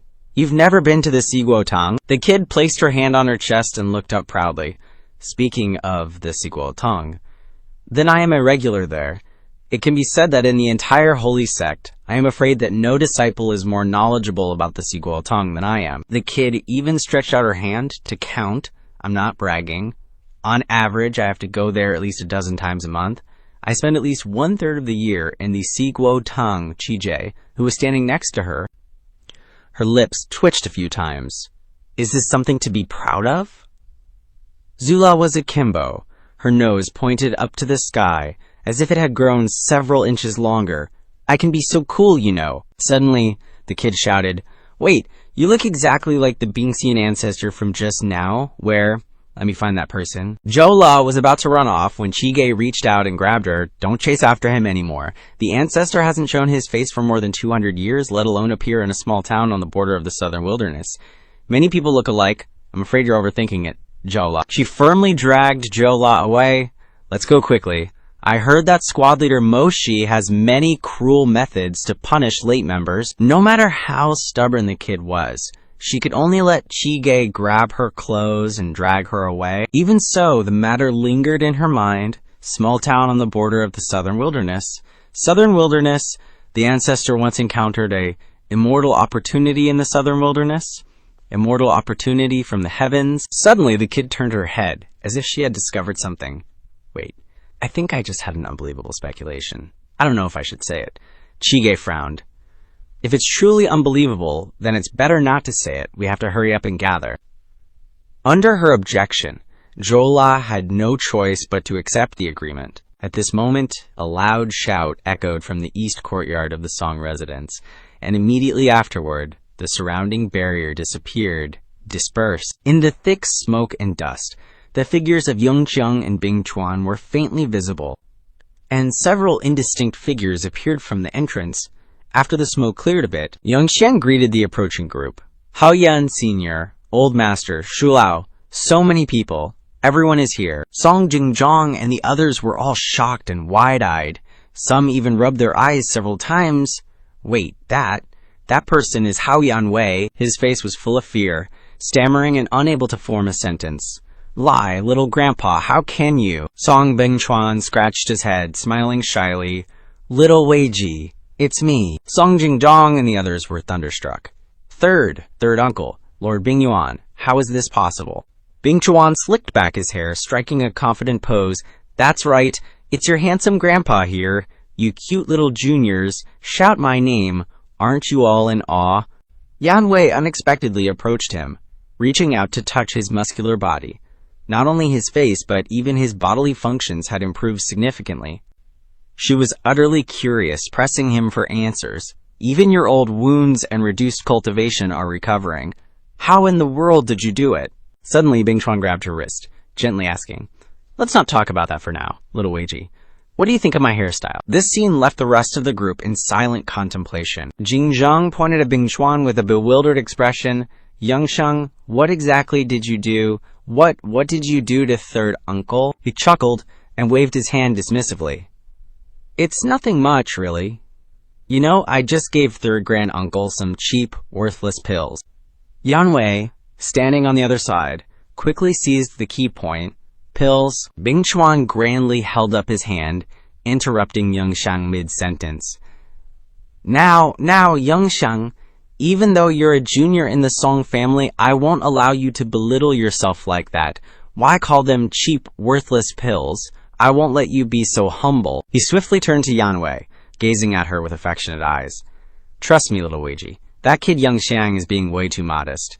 Truth be told, those pills are priceless treasures. Even in the Eastern continent's 1,000-year history, they'd be considered rare divine artifacts." He pulled out 3 pills from his robes, proudly proclaiming, "Rejuvenation, restoration. But what's the point of me returning to my prime if I'm the only one? So, little Weiji, I've saved half for you." Yan Wei's face flushed slightly beneath her veil. "Huh? Really, brother?" Bingchuan placed a finger on her lips, stopping her from speaking. "Little Weiji, you know Bingchuan's feelings. Please, don't reject me." Yunxiang and the others, eavesdropping on the side, couldn't help but feel a chill. Everyone shuddered, getting goosebumps. Bingchuan embraced her, striking a romantic pose.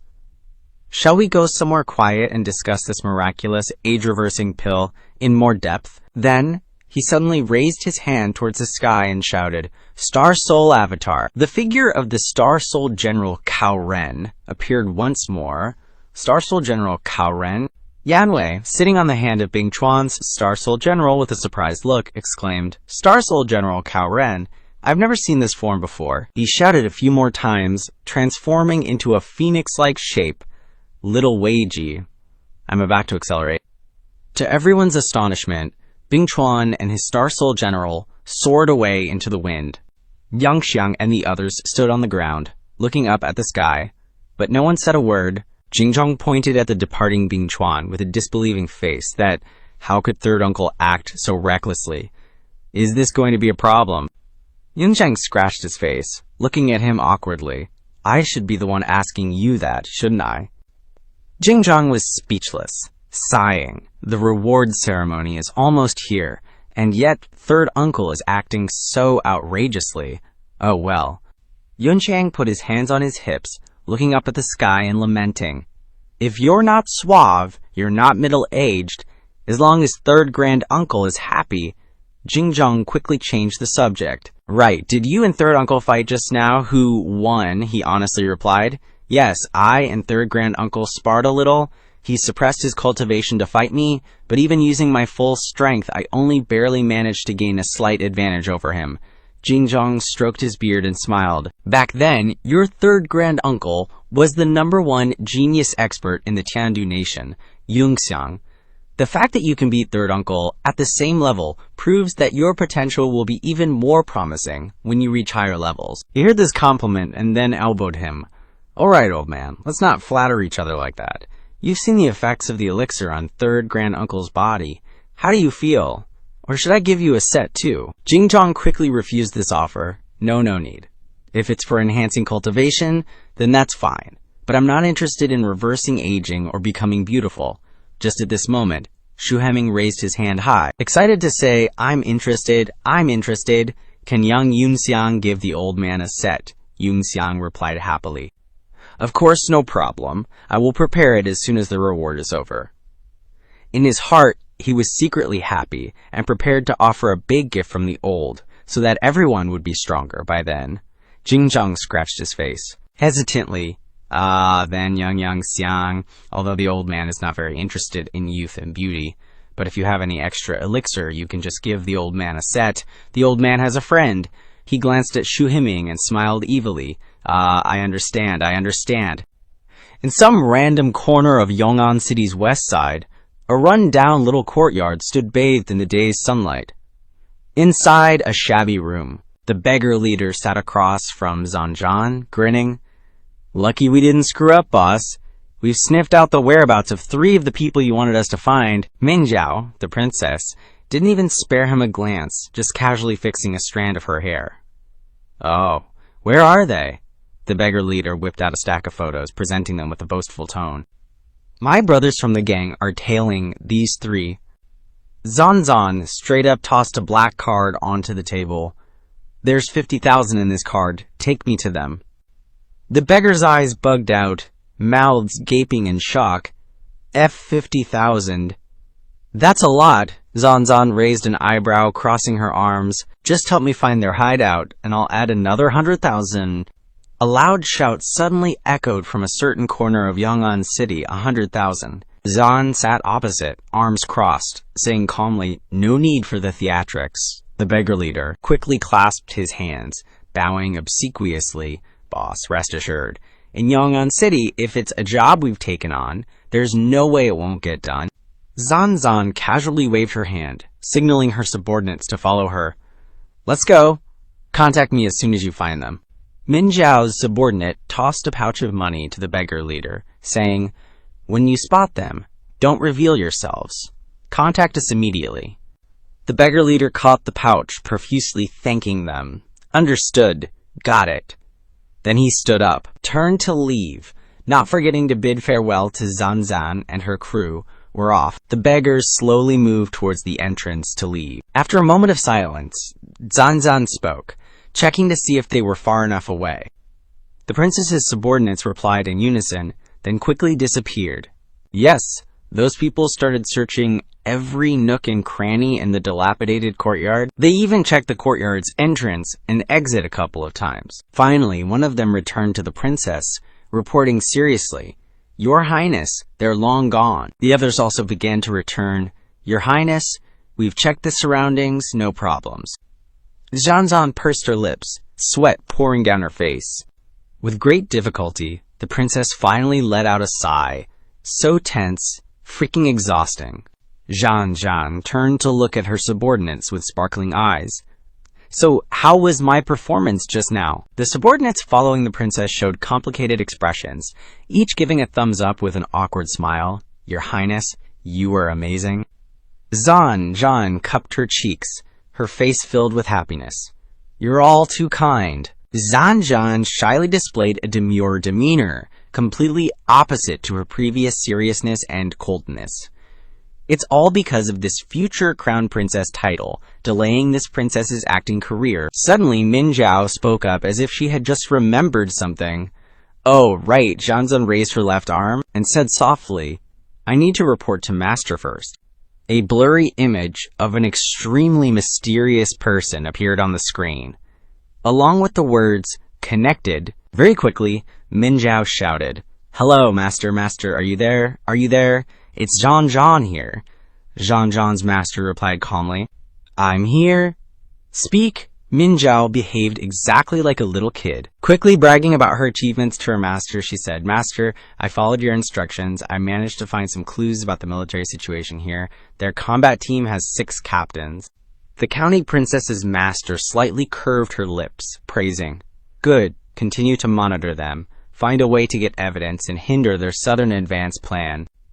Suddenly filled with doubt, she asked, But Master, I only brought 4 guards from the Gongsun family. I'm afraid. The master quickly reassured the county princess, Don't worry. When it's crucial, I will make a move. I'll quickly catch up to Yongan City. Feeling like a burden has been lifted, the county princess smiled softly. Yes, Master, but will what you're doing really help Crown Prince Darren?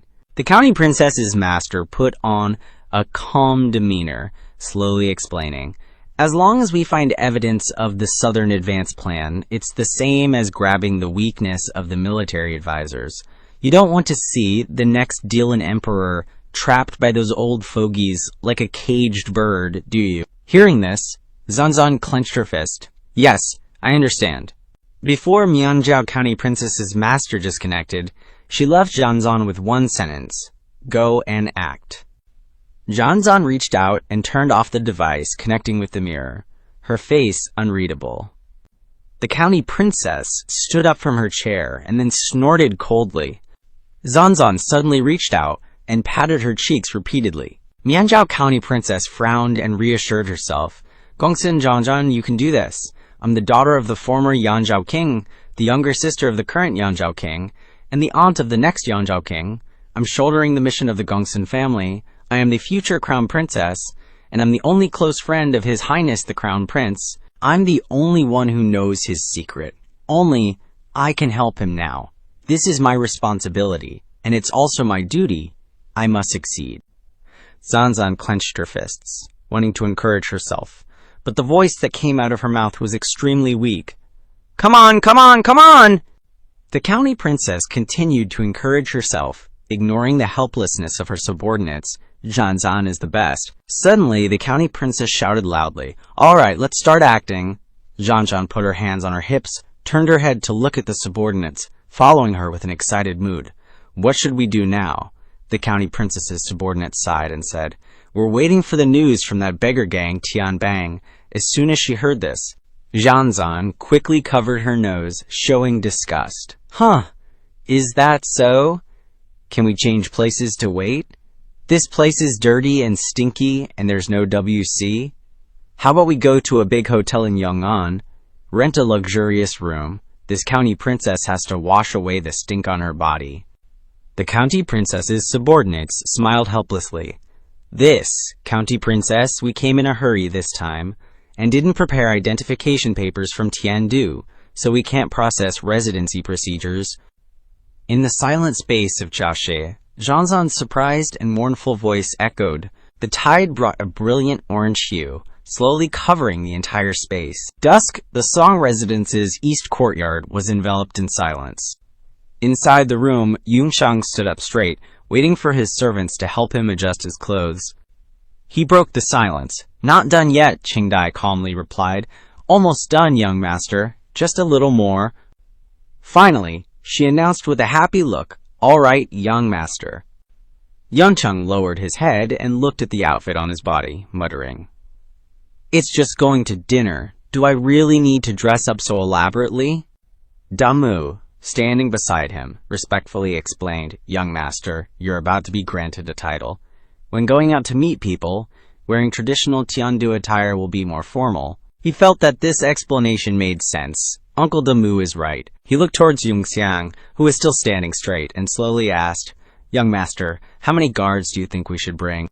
He turned his head to look at Damu and pondered, if we're going to meet Miss Hong, then we can't lose in terms of aura. And Dimao, standing behind Damu, was secretly hoping to be chosen. Master, Dimao wants to go. Choose me, choose me. He suddenly waved his hand towards Dimao, smiling. Someone, it's you. Yunxiang also turned his head towards the remaining three people, pointing at them and continuing, pink-haired pony, and Qingdai, Lianyi too. Finally, he looked towards Song Lan, gently announcing, making her eyes widen in surprise, you stay and guard the house. Yunxiang waved his hand, stating his reason. You're not fierce enough. You don't have any intimidating power. Song Lan huffed, crossing her arms with a pout. Keep house then. I wouldn't want to go anyway. Damu cautiously reminded Song Yunxiang, young master, there are very few demons in Yong'an City. Isn't it a bit conspicuous to bring Dimao along? Should I arrange for a different bodyguard to accompany you? He waved his hand, smiling. It's fine, Uncle Damu. I've already prepared something. He then beckoned Dimao closer. Come here. Let me show you this treasure. She tilted her head, looking at the green card that appeared in Song Yunxiang's hand with a puzzled expression. She couldn't help but ask curiously, Master, what is this? Song Yunfang slowly uttered 3 words, Transformation Talisman. He thought to himself, back in the southern continent, in order to blend in with the demons, I researched a talisman that could transform demons with distinct appearances. Reversing the operation a bit should create the effect of concealing a demon's features. He waved the talisman in his hand, and immediately countless green lights burst forth, enveloping Dimao. Let's test the effect. Those strands of light were like thorny vines wrapping around Dimao. A blinding light erupted from her. After a moment of transformation, Dimao's ears and tail disappeared, and even her feet turned into human feet. She lifted the hem of her skirt, looking down at her feet for a long time, musing, "It feels so strange. I'm clearly standing firmly, but I still feel unaccustomed to it." Song Yunxiang cupped his chin, chuckling softly. "It's all right. You'll get used to it quickly." "Oh, right." He turned and ordered Qingdai, "Find her a pair of shoes and something else." I hastily used the talisman and didn't have time to add the function of making the clothes stretch. Qingdai quickly replied, "Yes." Dimao lifted her wrist, curiously looking at the blue bracelet on it. "Master, what's this?" Song Yunxiang calmly explained. "Crushing this will turn you back to your original form. This time was too rushed, so I made a single-use one. I'll make you a better one when I have time later." Suddenly, he changed the subject. "By the way, where's that little brat? Zisu?" A look of helplessness appeared on Songlan's face. Zisu and that little kid ate all the food in the dining hall's reserve storage. Yesterday, they're out shopping with the chef. The gentle afternoon sun bathed the space, bringing a rare tranquility. At the same time, in another place, beneath the beautiful afternoon sun was a magnificent waterfall with stunning scenery. A group of people, faces obscured, were walking along a corridor, all seemingly women. The oldest woman among them softly spoke.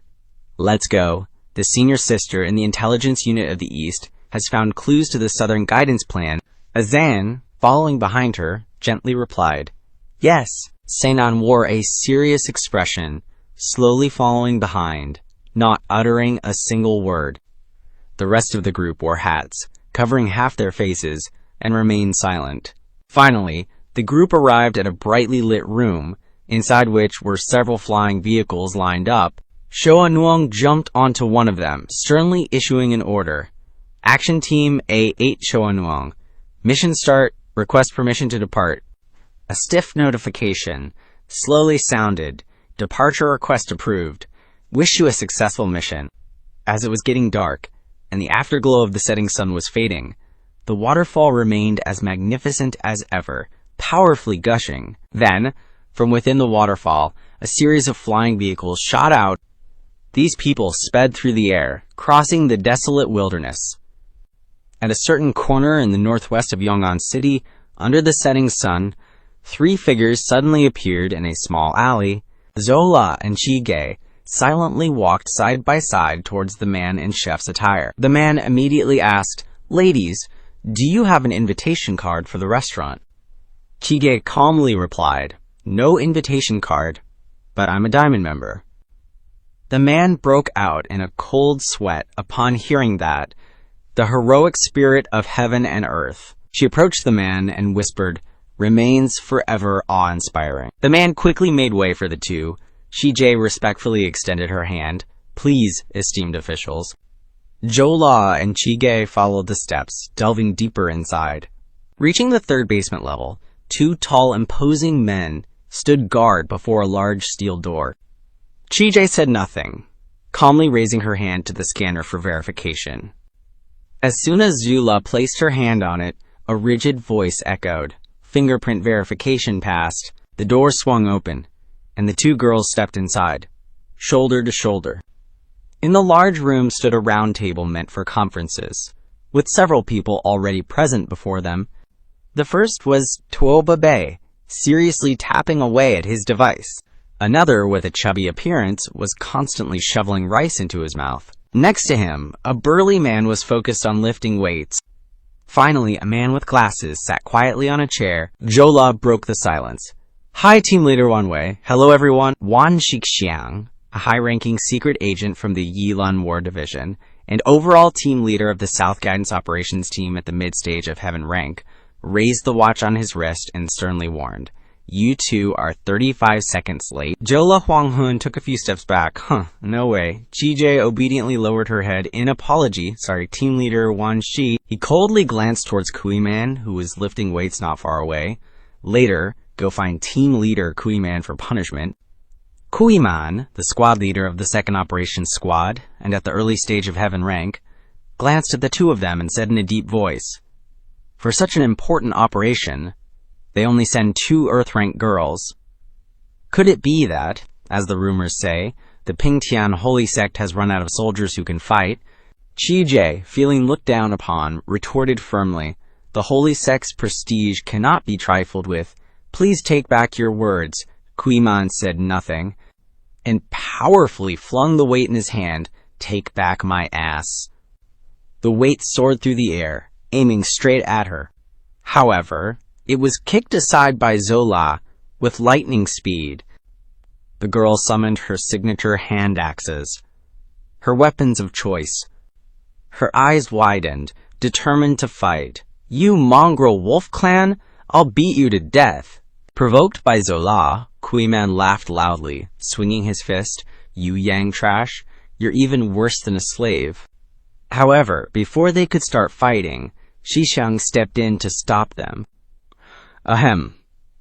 A cold look flashed across his face, and he sternly reprimanded, "I allow you to compete reasonably, but with the premise of distinguishing the situation." Seeing this, Kuiman quickly withdrew his fist and bowed respectfully in apology. "Yes, sorry, esteemed overall team leader." When Yunxiang glanced at Jula, he only saw her puffing out her cheeks and grumbling, "Got it?" Feeling that the problem had been resolved, he continued, "All right, now that everyone is here, let's start the meeting, everyone. Sit down." The 6 of them sat down around the table, and the room immediately fell silent. Wang Shisheng was the first to speak. "Before the meeting begins, I want to talk about an unexpected matter. Tuoba Bei, tell the team leaders the situation." Bei quickly transmitted an image of a girl and projected it onto the projector. "Yes, let Tuoba Bei give everyone a brief overview of the situation." The image was of Zan Zan. As he projected the image, he slowly explained the situation. "This is Gongsun Zhan from the Gongsun family. Perhaps some of you here know her, or even are acquainted with her. In the past, we deliberately leaked information about the South Guidance Plan from within the War Division, hoping to lure in some fish." He projected a few more images and continued. "In the end, the fish that took the bait was this Gongsun girl. This young miss of the Gongsun family, thinking herself clever, bribed local gangs in Yong'an City to monitor us. N is Gongsun Zhan of the Gongsun family. Perhaps some of you colleagues here know her, or even are acquainted with her. Previously, we intentionally leaked information about the Nanyin plan from within the military, hoping to catch a big fish." Babo projected another image, this time showing a group of beggars beaten black and blue. But she probably couldn't imagine that Bingshen Shou has also been bribed by us to take advantage of the rebellion. She's about to walk right into our trap. Finally, he concluded with the sentence, "Therefore, we can take this opportunity to use the people of Tiandu to eliminate obstacles that could ruin our plan." Zola lowered her head after listening, whispering to Chige next to her, "What does that mean? Is this Gongsun family the Gongsun family of Yanzhou King? Doesn't that mean they belong to the Dilun country? Moreover, didn't someone from their family awaken a spirit soul general not long ago?" Chige seriously explained to the little girl, "Given the relationship between the Gongsun family, the long-standing Baohuang faction, and the military faction advocates war, and the Baohuang faction advocates peace." Zhola, with her simple mind, quickly found her brain overloaded by these political issues. Forget it, don't say anymore, I don't understand these things, so that means we're on the other side, right? Chige whispered, "According to the vice sect leader's instructions, we support the military faction and the old geezer faction." Zola immediately responded after hearing this. Xixiang interlaced his fingers, frowning as he spoke. "Does everyone understand?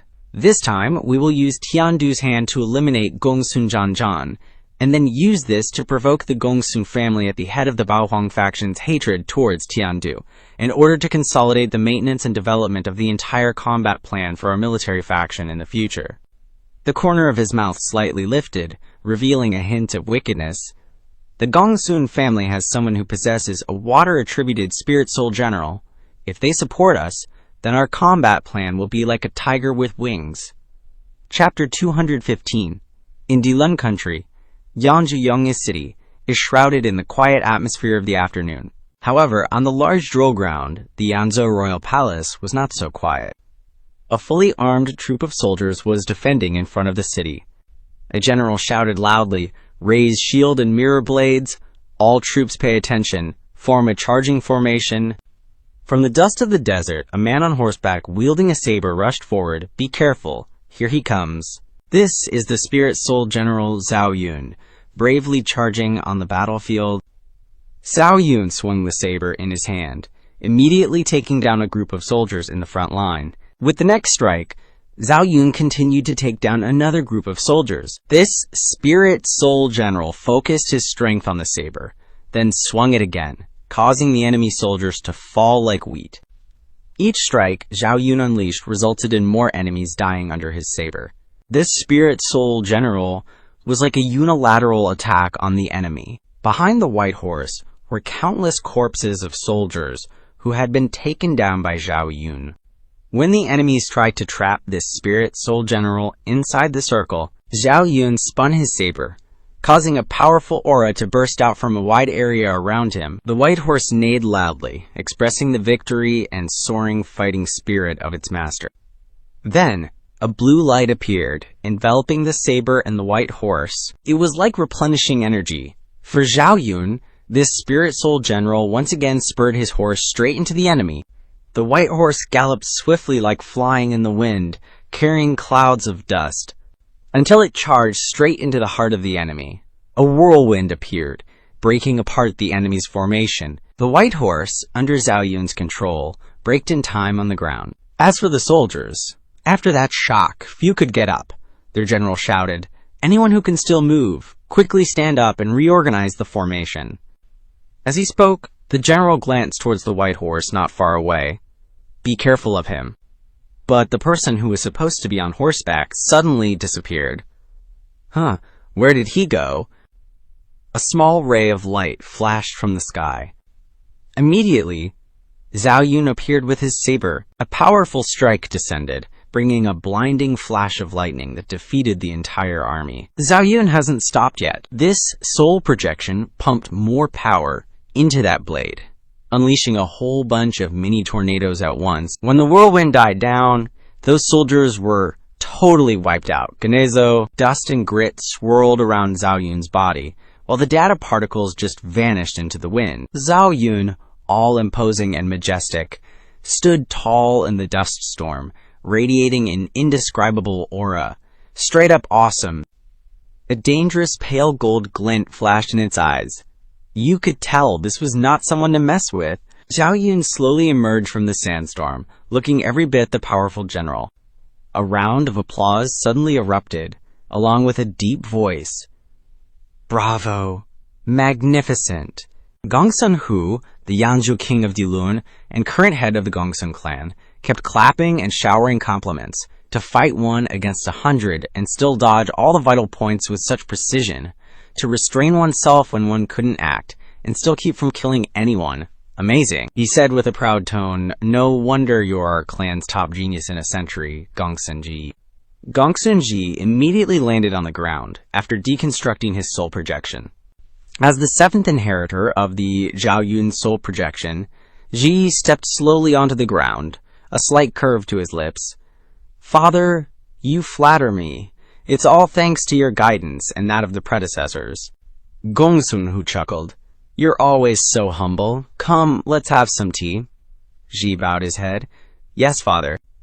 As he walked ahead, he quietly ordered a servant. "Go make some arrangements. Tell them to head to the cold storage. Whoever can hold out for 3 moves gets a massive bonus." The subordinates quickly bowed in agreement. "Yes, your majesty." The tall city walls returned to silence in an instant. In a tall building bathed in the beautiful glow of sunset, the atmosphere was peaceful and relaxed. Gongsun Hu slowly poured a cup of steaming tea. He handed the cup to his son and said, "Here, have a taste. I heard this new spring tea was brought from Luonan in Qishui, so I snatched a little from those bumpkins." Zi accepted the tea with both hands, respectfully giving thanks. "Thank you, father." He looked at his son and waved his hand dismissively. "What? Father, there's no one else here, just call me Dad." She obediently corrected his address, saying, "Yes, Dad." Gongsun Hu sighed softly. his face showing a hint of weariness. "Forget it. I give up on you. How's the tea?"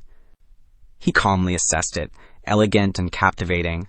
The aroma lingers long, worthy of being called top grade. Gong Sun-hu reached into his sleeve as if to take something out. "What? This doesn't even count as ultimate grade. You sure are smooth with the words. All right, now that we've had tea, I'll tell you about this matter." Zatsi silently placed the teacup on the table. He adjusted his posture, his eyes firm. "Please speak." He put a small box on the table and said in a deep voice, "Make a trip to the Nanhuang border city of Tiandu and help me bring back your silly little aunt." Z raised an eyebrow, slightly puzzled. "Little aunt? What about her?" Gong Sun-hu slammed his hand on the table, yelling, "That little brat tried to stick up for the crown prince and got schemed against by that bunch of Zanxi army mongrels. You know how it is. Your great-grandpa was old when he finally had a daughter. Zhanzan is the only heiress of our Gongsun clan, the precious gem in everyone's hands. Your great-grandpa and our brothers have spoiled her rotten." A stern look flashed in his eyes. "I suspect those Zhanxi army mongrels want to use her life to stir up conflict. After all, she's the future crown princess. The Gongsun family's heiress is practically half royalty, which would not only ignite the anger of the conservatives, but also provoke the people's emotions, causing them to rebel." After listening, Gongsun Ziyi replied, "I understand. Is there a deadline?" Gongsun, who held up 5 fingers, "Chase them down within 5 days to Yong'an City and expose the Zhanxi army's plot." Zi closed his eyes slightly, assessing the situation. Under normal circumstances, this was indeed impossible. He seemed to understand what his son wanted to say, so he immediately continued, "I knew it, so I prepared this for you. Open it and take the iron token inside. There will be someone in Tiandu to assist you." He picked up the box, looked at the iron token inside, and pondered. Inside the red, velvet-lined wooden box was an iron token engraved with large characters. The sound of wind whistling past carried with it some dust and dirt from the ground. Gongsun Ji raised the iron token in his hand, looking at his father with a curious gaze. "This is." Gongsun Hu sat up straight and said 3 words in a deep voice, "Treading star sect." He frowned, looking at Gongsun Hu with a hint of confusion in his heart. "Treading star sect? What is that?" He gently closed his eyes, seemingly wanting to recall some old stories. "Treading star sect. Huh? This story goes back several hundred years." He slowly recounted the story of the Treading Star sect back then to Gongsun Ji, several hundred years ago, when the empire wasn't even divided yet. Gongsun Hu's voice was even as he narrated the ancient history. That year, Emperor Mingwu discovered some secret of a super ancient civilization in the ruins. He dedicated his life to fulfilling heaven's mandate, determined to inherit the will of his predecessors, and initiated a plan called the Tower. Gongsun Hu took a deep breath and continued. Unexpectedly, not long after, Emperor Mingwu was assassinated on the southern wilderness battlefield in the east. Everything that slowly happened was brought back to life under his narration. In desperation, the young Emperor Guanghuan inherited the throne, the imperial uncle was appointed regent, and the eldest princess died in the eastern wilderness. Gongsun Hu recalled the figure of an old friend. Prince Tianheitai, the royal uncle, was Emperor Mingwu's brother from the same mother, and fei off to Dilun in the northern border, known as the Dilun Prince. He was accomplished in both civil and military affairs, loyal to the core, talented and virtuous. He was originally the most worthy successor. He paused for a moment, then continued. Eldest Princess Zelen, Tianpaiyan, not only inherited Emperor Mingwu's innate martial prowess, but was also a naturally gifted and capable talent. If that era allowed women to claim the throne, then she would also have been a brilliant successor, capable of governing the country to prosperity. His tone slowly narrated that story. Around these 2 bright candidates, civil and military officials formed the Royal Uncle Party and the Imperial Daughter Party. At the same time, a portion of the harem's power also gathered together, obeying the young Emperor Guanghuan, forming the Young Emperor Party. These 3 parties fought openly and secretly without ceasing for their own interests. Finally, In order to balance the interests of the various forces in the empire, and also for the future of the empire, the imperial uncle Tiantai and the eldest princess Tianpaiyan both chose to assist the young Emperor Guanghuan in succeeding to the throne. He continued, in the early years, the entire empire, under the joint leadership of the royal uncle party presided over by the civil officials, even surpassed the prosperity of the late emperor's era. But not long after, the imperial daughter party and the royal uncle party had conflicts, several times causing bloodshed. The two sides fought against each other. Gongsun-hu continued in a deep voice. The imperial uncle Tianhaitai, who was also the founding emperor of our Dilun kingdom, decided to inherit the late emperor's legacy and continue the Tower Plan, Gongsun-hu lightly concluded. In order to avoid repeating the mistakes of the late emperor and the young emperor, he secretly plotted and created a mysterious organization, naming it after an organization recorded in ancient civilization, engaging in deeds against nature, that is it, the Treading Star Sect. After listening, Ji softly said, "Oh," then asked, "So, what does that Treading Star Sect have to do with our Gongsun family?" Gongsun-hu quickly explained to his son, "As the seventh successor of the Star Soul General, Zhao Yun, you should also know that there were 3 historical talents. No, 4, one of whom came from the Gongsun family." He recalled that previous successor of Zhao Yun, the 5th successor of the Star Soul General Zhao Yun, Gongsun Hao, the Heavenly Empire's General Wei, was one of the core members who founded the Treading Star Sect, and also the one who followed the royal uncle Tianhaitai after he was forced to flee to the north. Then, after about 100 years, Gongsun-hu told Ji about the saga of the Star Soul General Zhao Yun's inheritance. Following the royal uncle without complaint, he was one of the first veterans to establish the Dilun kingdom. The Zhao Yun soul Jade chose a descendant of a separated family in faraway Tiandu, Gongsun Shangcheng, the 6th successor. He smirked slightly. Then, in your generation, the Star Soul General Zhao Yun returned to the ownership of our Gongsun family. Perhaps destiny is also hinting at something. He stepped down from the couch and slowly spoke. "All right, do you understand everything so far? Is there anything else you want to ask?"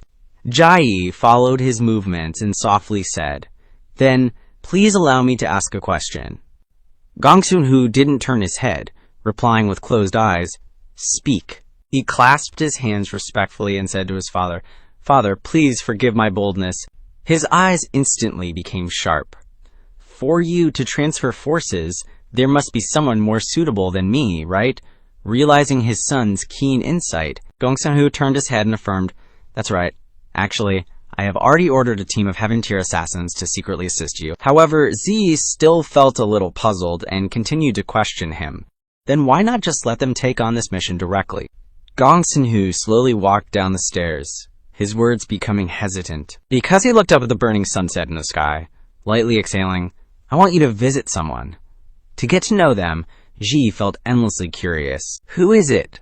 What's special about them?" Song Yunxiang asked softly, as if recalling something. "Nothing much, just the child of an old acquaintance." He didn't understand who Song Yunxiang was referring to. The child of an old acquaintance. The sunset slowly spread across the sky, bringing a sense of peace in Tiandu country. At the southern border of Nanzhou, in Yong'an City, on a small flying boat was Song Yunxiang's group on their way to a banquet. Yunxiang sat in his seat looking down at his clothes and muttered, "These clothes aren't very comfortable. I'll change after this meal." Ma-san turned his head and whispered to the driver beside him, "Looks like young Master Yunxiang isn't too happy with the outfit. Damu prepared this time, huh?" The driver replied softly. "The time was too short, and the servants couldn't find anything better." Ma-san leaned back, frustrated, and said, "It's not about the time. I clearly think that Damu's sense of style is just terrible. You see, he usually dresses so country bumpkin-ish." The driver drove the car while agreeing in a low voice. "Seems like it makes sense." Ma-san keep chatting on. "For anything fashion-related, we really need Jiyu to take action." "Hold on," the driver suddenly said sternly, making a turn. The airship quickly turned right in midair and continued speeding ahead. Inside, Dimao and Lian Yi fell over after the sudden turn. The 2 girls groaned softly. Ma-san heard the noise and quickly turned his head to remind them, Hey, you two sit tight. It's too dangerous like that. Lian Yi obediently returned to her seat, apologetically replying, Yes. Sorry, Master Ma. A hint of excited blush flashed across her face. Suddenly, Lian Yi exclaimed happily, Look, that's the West Street of Yunxiang City. The west side is the northwest area of Yunxiang City. I used to live there when I was little. Dumao followed Lian Yi's finger and looked out. That shop is a famous old shop all over Yunxiang City. The roasted goose shop in the West Street. That's where I first met young Master Yunxiang. Suddenly, Dimao turned to look at her with surprise. What is that? Lian Yi happily explained to her. Roasted goose is a famous dish in Nanzhou with a long history. The black-brimmed goose produced in Nanzhou is stripped of excess parts, marinated with 5-spice powder, blanched in boiling water, coated evenly with sugar water, dried, then pickled, and finally baked in the oven, becoming the signature dish of this century-old shop in Yunxiang City. Listening to Lian Yi's long explanation made her mouth water. Dimao's eyes lit up as she looked directly at Yunxiang and called out, Master, Dimao wants to try it. He didn't say anything, only silently thought. Later at the banquet, they might have to stand at the back without getting anything to eat. Taking them to eat something to fill their stomachs would be good. He gently made a request to the driver. Abe, stop at the West Street for a moment, so I can take them to get a snack, the driver respectfully replied. Yes, young master, at the crowded West Street boat station. There were many flying boats parked here, and not a few people coming and going. Yunxiang led the group of maids forward. Under the bustling lights of the street, a popular roasted goose shop in the west of the city was bustling with people. Lian Yi, following behind Yunxiang, shouted as soon as she saw the sign, This is the place. Dimao opened her big, bright eyes, her saliva already dripping. Yunxiang led Dimao, Lian Yi, and Qing Dai into the shop. Suddenly, Xiao Hong's voice rang out. Idiot host, are you there? He whispered. What is it? Xiao Hong quickly informed him of a piece of news. This great deity has discovered a shocking secret from within that black ring. Idiot host, do you want to know? Xiao Hong grinned mischievously. The moment Song Yunxiang stepped into the spacious lobby with 3 maids following behind, this great deity discovered a big secret from that black ring. Idiot host, do you want to know? Yunxiang glanced and replied telepathically. Wait a moment. He turned his head and pointed to his wrist as if telling the time. He told Lian Yi and Qing Dai, who were behind him, give everyone 15 minutes, take that carrot-top pony to have a feast. I'm going elsewhere to get some intel. Both bowed their heads in response.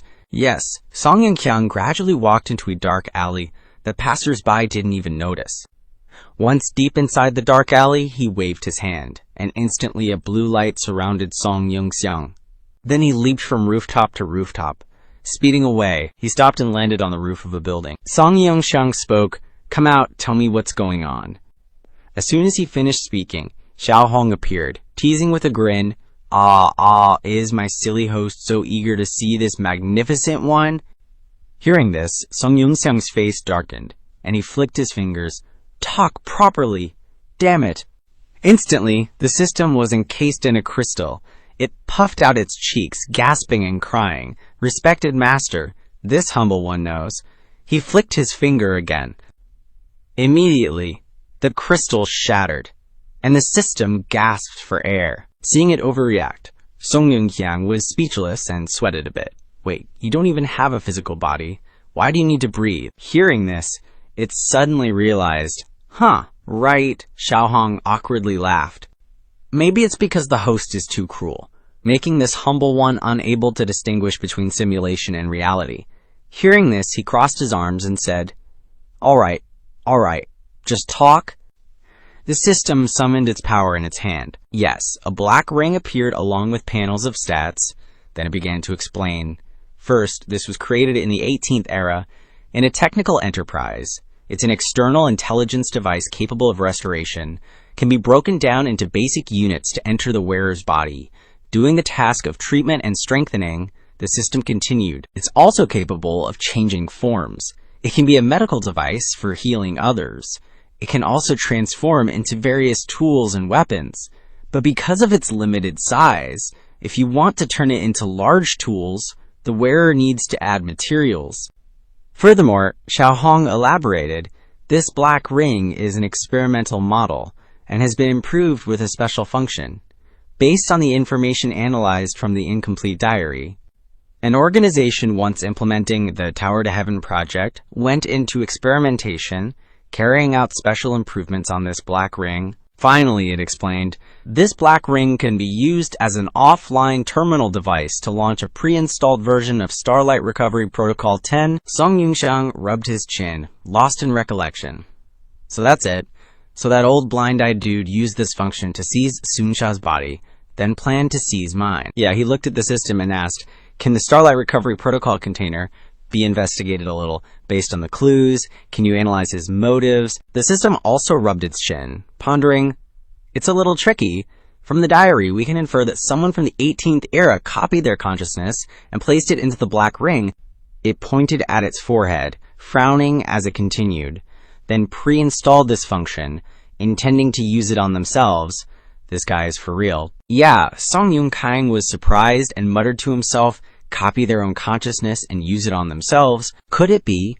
He looked up at the sky, watching the simulation from the ring, depicting the method of body seizure, and continued to think, people from the 18th era, their enemies were terrifying existences who could use this kind of body seizure, so their intention was to use things like the black ring to protect themselves. Xiaohong looked at the floating ring, displaying the mini Xunxia, lying eyes closed, and mini Dulao resting his head in his hand, and spoke up. So inside the black ring, that old guy also left his consciousness data. Although it was hidden in an inconspicuous corner, this mighty one has found it. He suddenly noticed mini Xunsha, and exclaimed in surprise, Xunsha. The system giggled and pointed towards Sunsha's image. Turns out that guy left a backup plan in the brain of that idiot, but it's been found by this mighty one too. Song Yunxiang smiled, giving a thumbs up in praise. Not bad. Looks like you're useful after all. It grinned widely, its long nose sticking up proudly. Of course. When am I ever not useful? It asked with another giggle, do you want this mighty one to just erase the original consciousness data of that guy? He touched his mouth, suggesting evilly, I have an idea. Is it possible to only eliminate his personality? Then, Xiaohong summoned a long, transparent strip, like a piece of paper. It was Dulao's consciousness data, and it also smirked. The host's idea is to reboot it. After that, Song Yunxiang started conspiring with the system. He summoned a crystal in his hand and began crafting something, causing golden lights to flash before him. While diligently working, he directed, not bad, just like that. Then, delete this part, right, add in this place, a similar piece of manipulation, and language control array. Just like that. The system also chimed in, praising its host with ooh and ah sounds. Way off in the distance, the sun was sinking low, painting the sky with a gorgeous sunset before night took over, casting shadows on the tall buildings. Meanwhile, in the western district of Yunnan City, a group of people was moving along a narrow street lined with closely packed buildings. In the middle of the group, a small cluster of 5 people surrounded a young girl. Leading the way was some dude in a torn-up hat, walking ahead of them. A blond guy leaning against a wall in the opposite direction flashed an OK sign. As the group passed, the dude in the torn hat saw the sign and nodded in acknowledgement. He turned to the group of 5 behind him and said, don't worry, bosses. Just through this street in the west, there is one of our branch strongholds. We'll hop on an airship and take you to their meeting place. Gongsun Janzan replied, with her eyes closed. Okay, got it. Suddenly, the bracelet on Princess Minzhao's wrist lit up. Surprised, Princess Minzhao wondered to herself, Master... Janzan raised her hand to her mouth and coughed. Immediately, the other 4 people surrounded the princess protectively. A virtual screen popped up from the bracelet, showing the master in white robes and a veiled hat. The master spoke sternly. You've been exposed. It's a trap. Junzanzi wants to use your life to ignite a war. Don't engage them. Run. As soon as the master finished speaking, the screen went blank. Zanzan immediately panicked. Huh? What? Instantly, the five became wary of everyone around them. She gritted her teeth, thinking about her life. Damn it, a pincer formation from the front and back. I was careless. Those damn beggars dared to deceive this princess. Princess Min Zhao immediately jumped up and shouted, Ashing, protect me, Akiu, Alan, stay back and hold them off. The subordinates also jumped up in response at the Torn Hat Guy's helplessness and responded in the affirmative. The Torn Hat Guy, watching them and trying to activate the ring in his hand, turned to the others and ordered, Crap, the fat sheep are running. After them, he and his subordinates immediately chased after them, while he tried to shout into the ring on his hand, Boss, it seems like those chicks have figured something out and ran away. What do we do? He heard the instructions from the other end and replied, Yes, I understand. Don't worry, we've already drugged them. The chase continued into the evening as the sunlight shone down on the dilapidated houses. The scene changed to the border of Dongzhou in the country of Tiandu. A group of people was zooming by, leaving streaks of light in their wake. The brown-haired person, wearing a veiled hat, leading the group, was startled when the virtual screen of the person in white appeared before Senior Sister Dong Ti. The Senior Sister in the screen ordered, Our people have been exposed. We originally intended to use the Gongsun family to expose Jun Jianxi's inhumane nature and then begin our plan to reverse public opinion. But Jun Jianxi set a trap, wanting to use the lives of the Gongsun family to ignite a war and provoke the hatred of the conservative faction. The brown-haired woman replied, Message received. Our squad will be at least 30 hours away from Yong'an City. The screen showed Zanzan next to the person in white. The person ordered, Good. If Plan A fails, immediately execute Plan B, assassinate Princess Gongsun on the spot and frame Jun Jianxi. The woman was silent and thoughtful. The virtual screen clearly showed the image of Princess Min Zhao. Then the group continued to rush forward, having received the message. The scene changed to where Song Yunxiang was. Xiaohong smugly said, All right, mission accomplished. He held out his hand and said, Okay, give me the black ring. I want to try it out. The black ring flew into the palm of his hand. Song Yunxiang put it on his finger and said, Activate the Dark Realm, you come in and help me operate it. The system replied, Okay. Red veins gradually spread across his palm from the ring. Then the red veins spread throughout his body as soon as Xiaohong ordered the Dark Realm to activate. His pupils turned bright red and gradually contracted. The whites of his eyes turned a terrifying black as the red veins from the ring enveloped his entire body. As Xiaohong ordered the Black Realm to activate. His pupils turned scarlet, gradually constricting. The whites of his eyes turned pitch black and terrifying as the red veins from the ring enveloped his entire body. Those crimson clouds led the way to a pyramid amidst a star universe. Then, that crimson cloud landed on an old geezer in the front row among other geezers sitting with bowed heads in the rows around him. That old geezer immediately woke up, his eyes turning as red as Song Yunxiang's from earlier. Yunxiang, before his rebirth, laughing maniacally in the body of that old geezer. Success. I didn't expect it to be so smooth. Xiaohong gave a thumbs up, praising, as expected of you, host, still knows how to play dirty. You even invaded the original numerical consciousness of that old fart. Is this what they call using the enemy's method to deal with the enemy? Meaning, you now have the brains and the brawn. He summoned a series of red numbers in front of him, grinning. It's not over yet.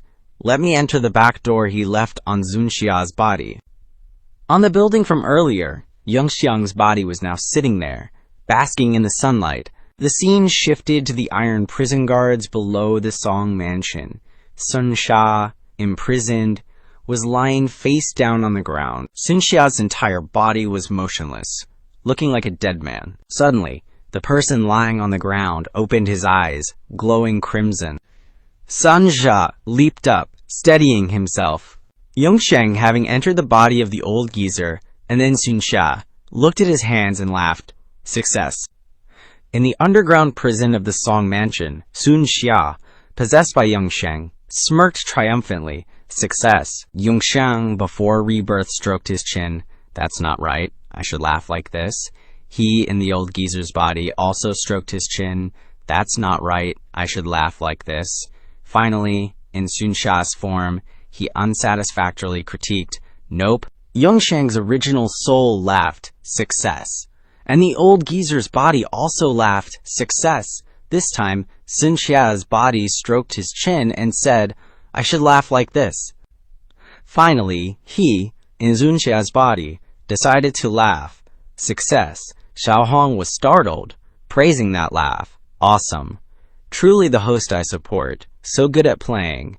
Yunxiang and the old geezer raised their hands, but Sunxia's body just smiled. Looking at the system, he commented, but this lag seems pretty serious. Because, logically, Yunxiang should have possessed the old geezer directly, but then went the roundabout way through the black ring to get into Sunxia's body, so only now did that body raise its hand and say, pretty serious. While Sunxia's body was raising its hand due to the lag, Yunxiang, also known as the old geezer, touched his chin in thought. Later, I can try using formations to strengthen the black realm and connect it to Sunxia, so that the lag can be adjusted to the lowest level possible. As he was thinking, 2 prison guards suddenly walked over and chatted with each other. What's going on? Some movement. Another one asked, could it be that prisoner from the Xia family brought here has woken up? While Sunxia's body was still lagging behind, still touching his chin, both Yunxiang and the old geezer's body were preparing to disappear. He ordered, someone is coming. Retreat first. The system immediately stood at attention and replied, understood. Then, when those two stood in front of the cell, Yunxiang's consciousness had already left that body, so Sunxia immediately collapsed to the ground with a thud, his hand still touching his chin. One of the guards, confused, said, what's going on? Could it be that he was just sleepwalking? Back on the building. Yunxiang's body was still sitting there with his head lowered. The system had returned and appeared before him, and his soul was gradually merging into the body. Yunxiang smirked, looking at the ring in his hand. The effect is not bad as expected, but the lag needs to be improved a little. A perfect puppet has been born. He stroked his chin, giving his new creation a name. Let's just call him BP Cloak Number 1. The system heard that. Its eyes lit up instantly, excitedly. Then can Xiaohong control him? Xiaohong wants to too. Yunxiang looked at it, confused.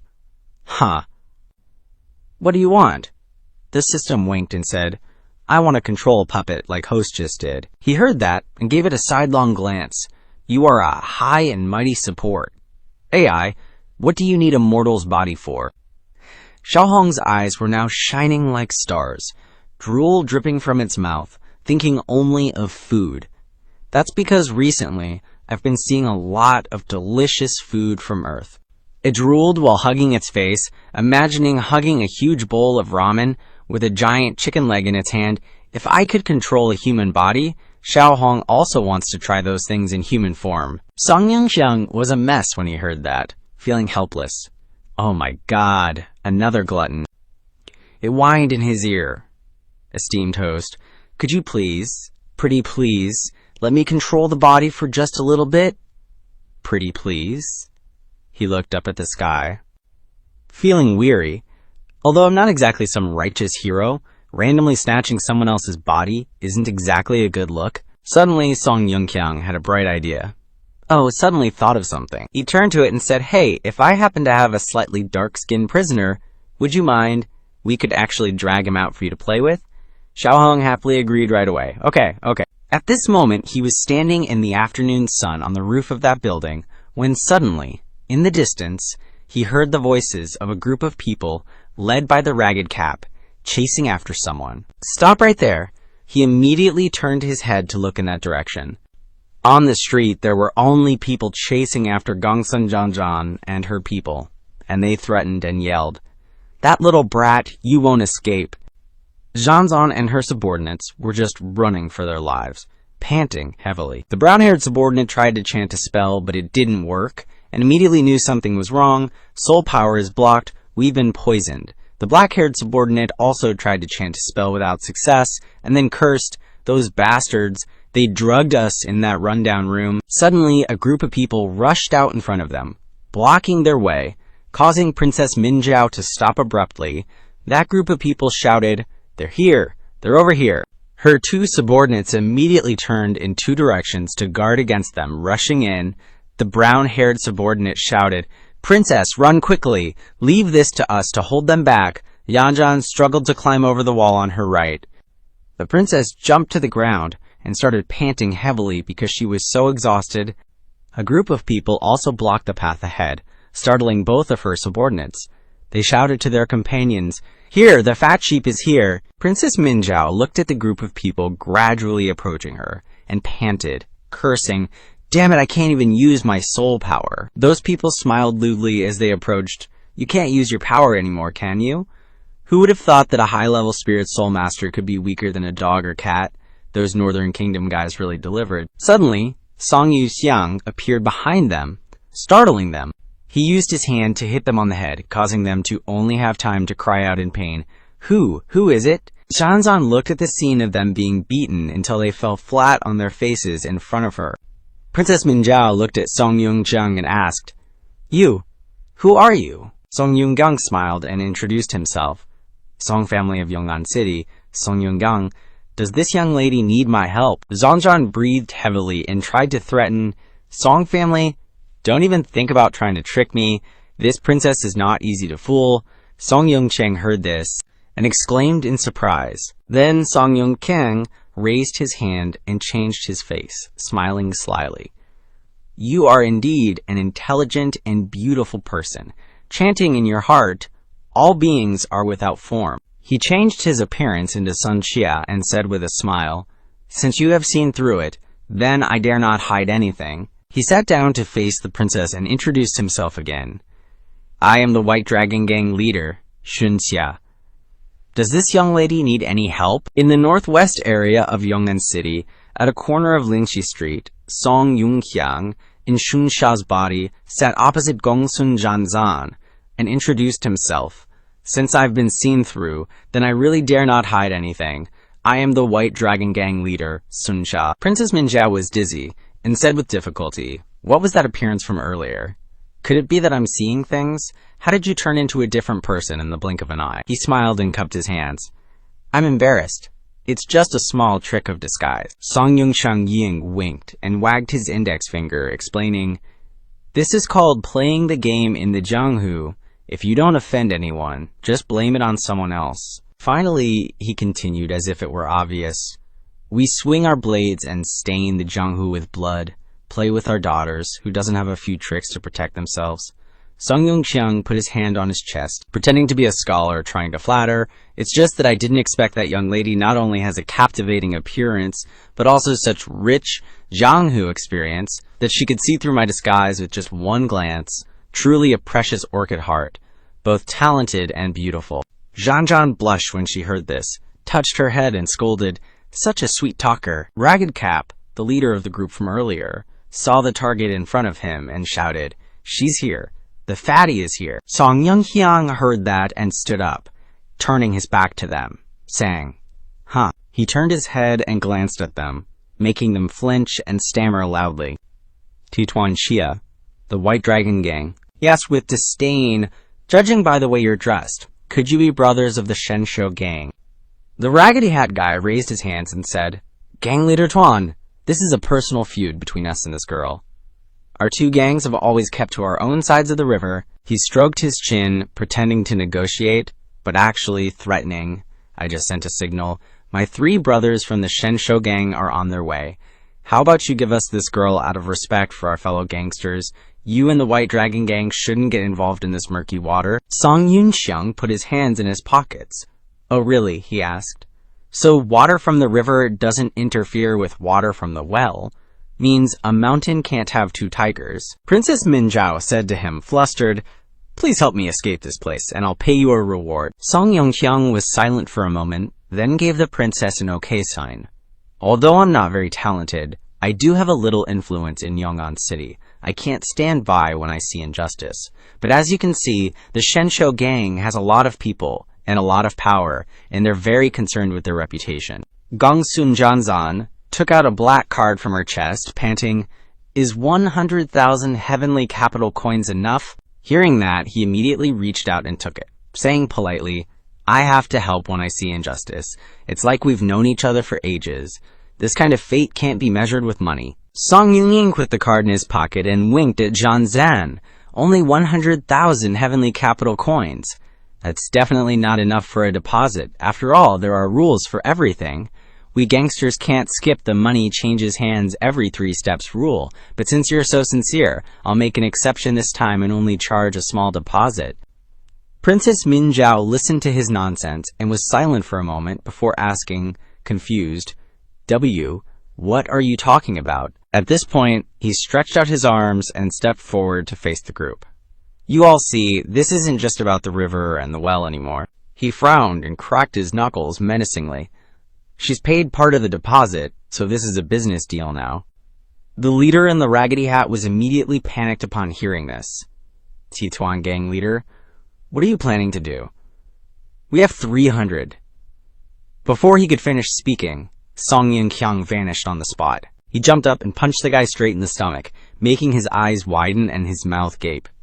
It's not that I don't respect you. Then, angrily continued, but I really don't know how big this garbage is so that I could greet it? His punch sent him flying back towards his comrades behind him, and he cried out in pain. His comrades grabbed him, who was foaming at the mouth, in a panic. Oh no, the captain is knocked unconscious by him. Another one saw this and shouted, Where are the 4 diamond guardians? Get them up here. Immediately, 4 burly men holding gold cards appeared, and the surroundings erupted in cheers. Great, it's our 4 diamond guardians. These gangsters who make money from price differences dare to stand up against the Shensho gang. They're asking for death. If the 4 diamond guardians take action, they'll definitely catch this bastard. Go, 4 diamond guardians, kill him. The bald guy pinched the gold card with 2 fingers and chanted the astral soul construct. Song Yunxiang immediately rushed towards him. He was kicked in the mouth, sending his teeth and the gold card flying. Just as he managed to chant the last word of the spell, 3 giant astral soul generals instantly appeared around them. The gold card used to summon the astral soul general slipped from his hand and fell. He pinched it with 2 fingers, Long thought to himself, a non-magical civilian device. Then I'll give it a try too, he thought and acted, jumping up and summoning an astral soul general, gradually constructing as he chanted, Astral Soul Construct. At this moment, the Astral Soul General, controlled by Song Yunxiang, appeared, facing the 3 Astral Soul Generals from the other side. When the 3 Astral Soul Generals saw his Astral Soul General appear, they immediately looked cautious. And immediately, the 3 Astral Soul Generals on the other side rushed towards Song Yunxiang, shouting, Kill! The Astral Soul General, constructed by Song Yunxiang, punched one of the charging Astral Soul Generals in the face, White Dragonet Chan. That Spirit Soul General then planted both hands on the ground again, his legs launching a kick into the gut of another Spirit Soul General, Earth Dragon's Rolling Tackle. Finally, he sent the 3 Spirit Soul Generals on the other side, flying with his Imperial Dragon's Whirling Fury technique. Those 3 Spirit Soul Generals on the other side, just like that, gradually faded away. His Spirit Soul General, hands on hips, looked on with disdain. Is that all you got? The remaining lackeys of the Nimble Hands gang saw this, stumbled backward, crawling and scrambling, screaming in terror. This is bad, Vice-Hall Master. Our 4 great Vajras are toast. Another one, just as terrified, stammered, No wonder he's the leader of the White Dragon gang, to think he could take down profound rank masters in a single move. They started to 2 uninjured guys supporting 1 injured make their escape. Before leaving, one guy supporting their tattered hat leader pointed at him, huffing and threatening, Don't get too cocky, pal. We'll settle this debt with the White Dragon gang. Retreat. Let's retreat. And just like that, the Spirit Soul General he controlled watched them support each other and withdraw. They retreated, still in a panic. Quick. Go. Quick. One guy even carelessly kicked his shoe off. Oops, my shoe. The Spirit Soul General he controlled gradually dissipated. Yunxiang, in Sun Xia's body, jumped down in front of Gongsun Zhanshan right as the Spirit Soul General completely vanished. Princess Min Zhao leaned against the wall, struggling to her feet, and said, Many thanks. In her heart, however, she thought, Damn it, just a bunch of profound rank trash. If I hadn't been poisoned. He stepped forward and grasped the princess's shoulder. You should be careful. Zhanzan, her forehead beaded with sweat, reached out to push his hand away. Don't touch me. Yunxiang leaned in close to Princess Minjiao's ear and said, Thamai-san, from the Yilu nation's military provisions, seems like the person you've offended holds quite a high position, huh? Princess Minjiao was astonished. How did you know? Behind his back, he held a green card. He then feigned a sigh. A pity. The soul power suppression effect of Thamai-san is decent, but the medicinal base can only be considered second-rate. And just as he finished speaking, Zhanzan unexpectedly slumped against Yunxiang. Seeing this, he hoisted the princess onto his shoulder. Then, he started walking while contacting someone on the other end. Uncle Abe, go pick them up first. Then come to the location I've sent to pick me up to.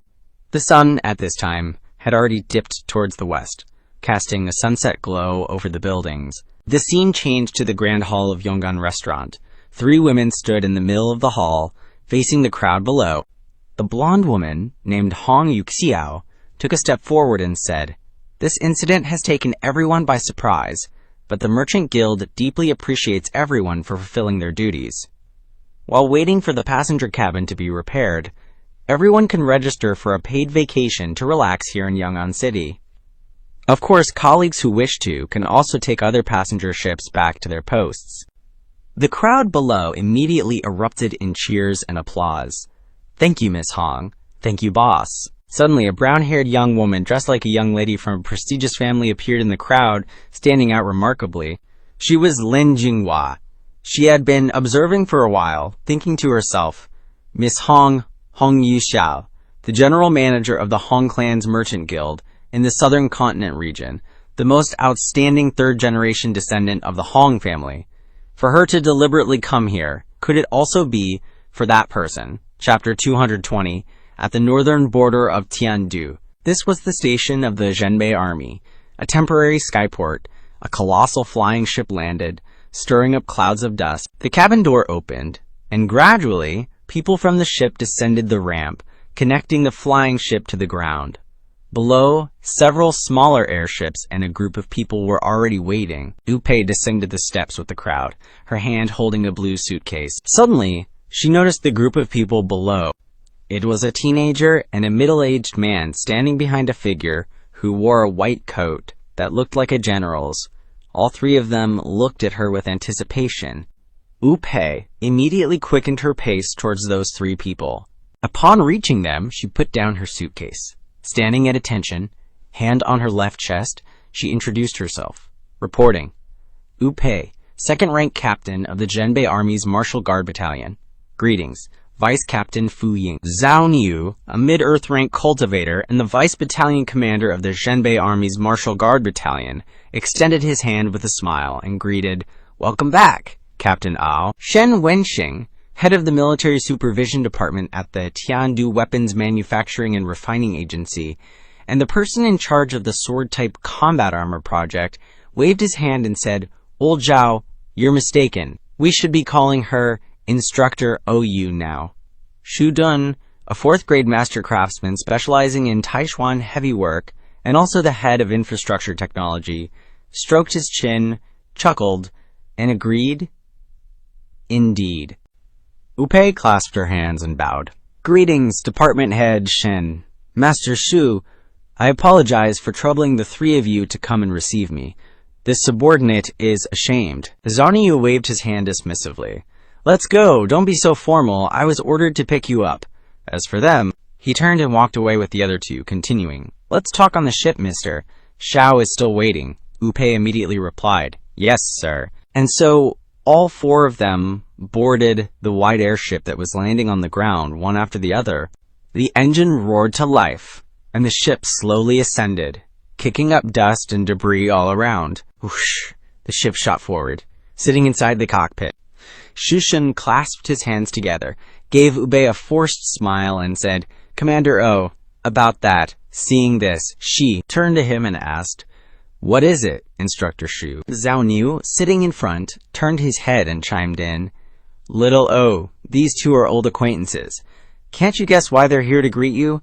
Isn't it obvious they want the combat data on using those windblade sabers of yours against the ferocious beasts? Shu Shun, hearing this, solemnly tried to explain, as if it wasn't what Zhao Nu implied. Vice General Zhao, I must correct you one more time. It's windblade sabers, not windblade swords. Zhao Nu acted like it was all the same, immediately turned his face forward and said, "They're all for killing enemies. What's the difference?" What they're called anyway. It's for Wei Yuan sword stance. What's wrong with calling them swords? Wenxing adjusted his glasses, acting all intellectual, and cleared his throat. Vice General Zhao, that statement is incorrect. Zhao Nu covered his mouth and chuckled. "Chief, don't be so serious. I'm just kidding around. Just trying to liven up the atmosphere." Wenxing opened his laptop, displaying a 3D model of the Spirit Armor General, and said, "Vice General Zhao is quite the joker. In that case, you must know." Initially, the Wei Yuan sword stance originated over 3 years ago, when the first large-scale armed conflict between Tiandu and Dilun erupted. Wenxing observed the changing 3D model of the Spirit Armor General, while continuing.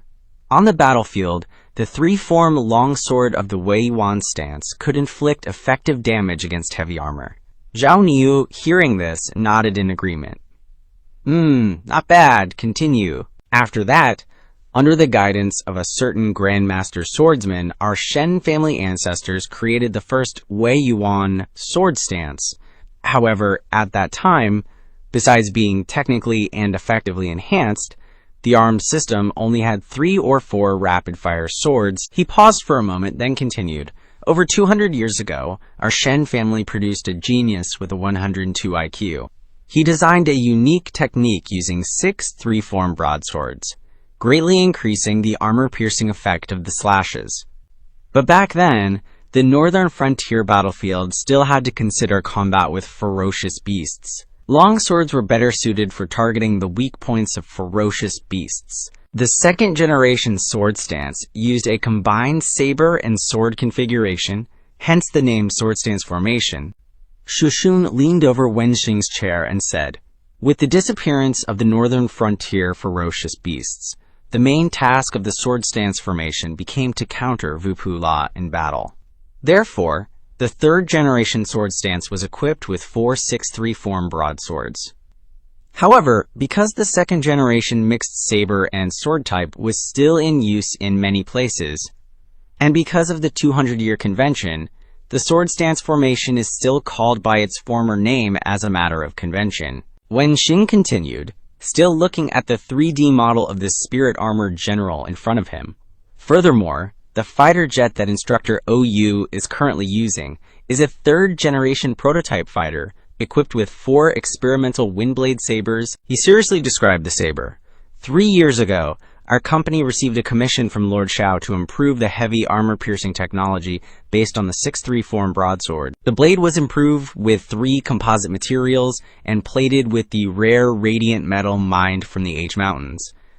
Finally, this indestructible windblade saber was created. Wenxing pushed up his glasses and continued.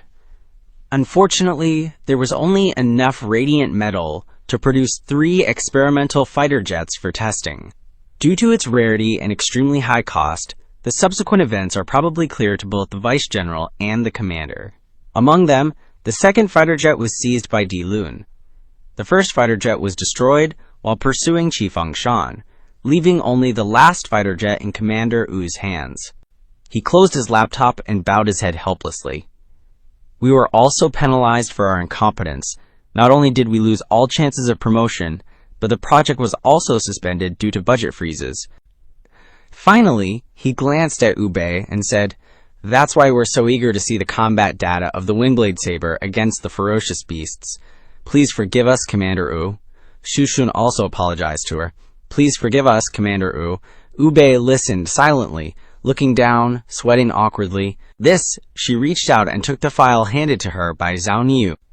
Zhao Nu spoke up. "No problem, you can let them see it. The data transfer procedure has been approved." Ube took out the documents from inside and examined them. While writing something on the paper with a pen, she replied, "Yes." Then Ube reached into her clothes and took something out. She handed over both the file and a data storage device that looked like a large yellow lipstick, saying to Wenxing, "Chief, All the combat data from Yuanding City is contained in this encrypted disk. Wenxing immediately snatched the device and plugged it into his laptop. Thank you. When he opened it, he was unexpectedly astonished by the results he received. Looking at the images of the Spirit Armor General fighting before his eyes, he was speechless with shock. Indeed, the radiant metal plating can greatly increase the soul power transmitted and can generate even greater damage to ferocious beasts.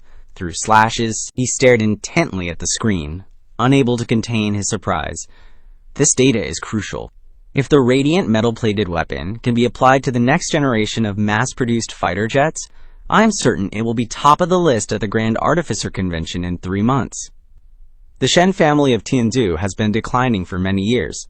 Under my leadership, we will once again become the leading artificer family. Sitting on the airship heading into the woods, Wenxing was so impatient that he requested, "Excuse me, please stop the ship.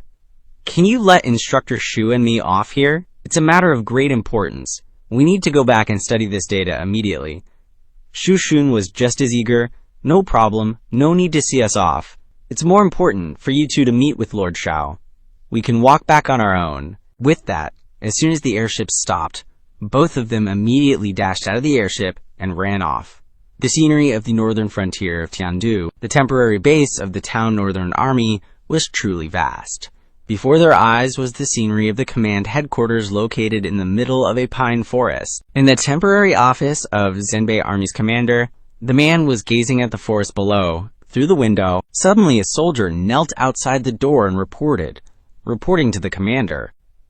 The soldier continued, with his head down. South Zhou Mechanical Martial Arts Academy's special instructor, the form-fighting test subject, second-class lieutenant of the Martial Guard Battalion, Wu Bei, has arrived. Zhao Chong of the Heaven Tier Peak, currently the Duke of Ling, commander of the Zenbei Army, raised his hand to signal them to enter. Zhao Niu led the way, with Wu Bei behind him, gradually entering the room. Zhao Niu knelt down and reported, "This subordinate, Zhao Niu, greets the commander."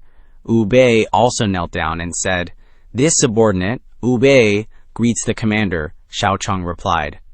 Xiao Chong sat down on the sofa opposite them and ordered, "You've worked hard. Sit down, both of you." Zhao Niu responded, "Thank you, Commander."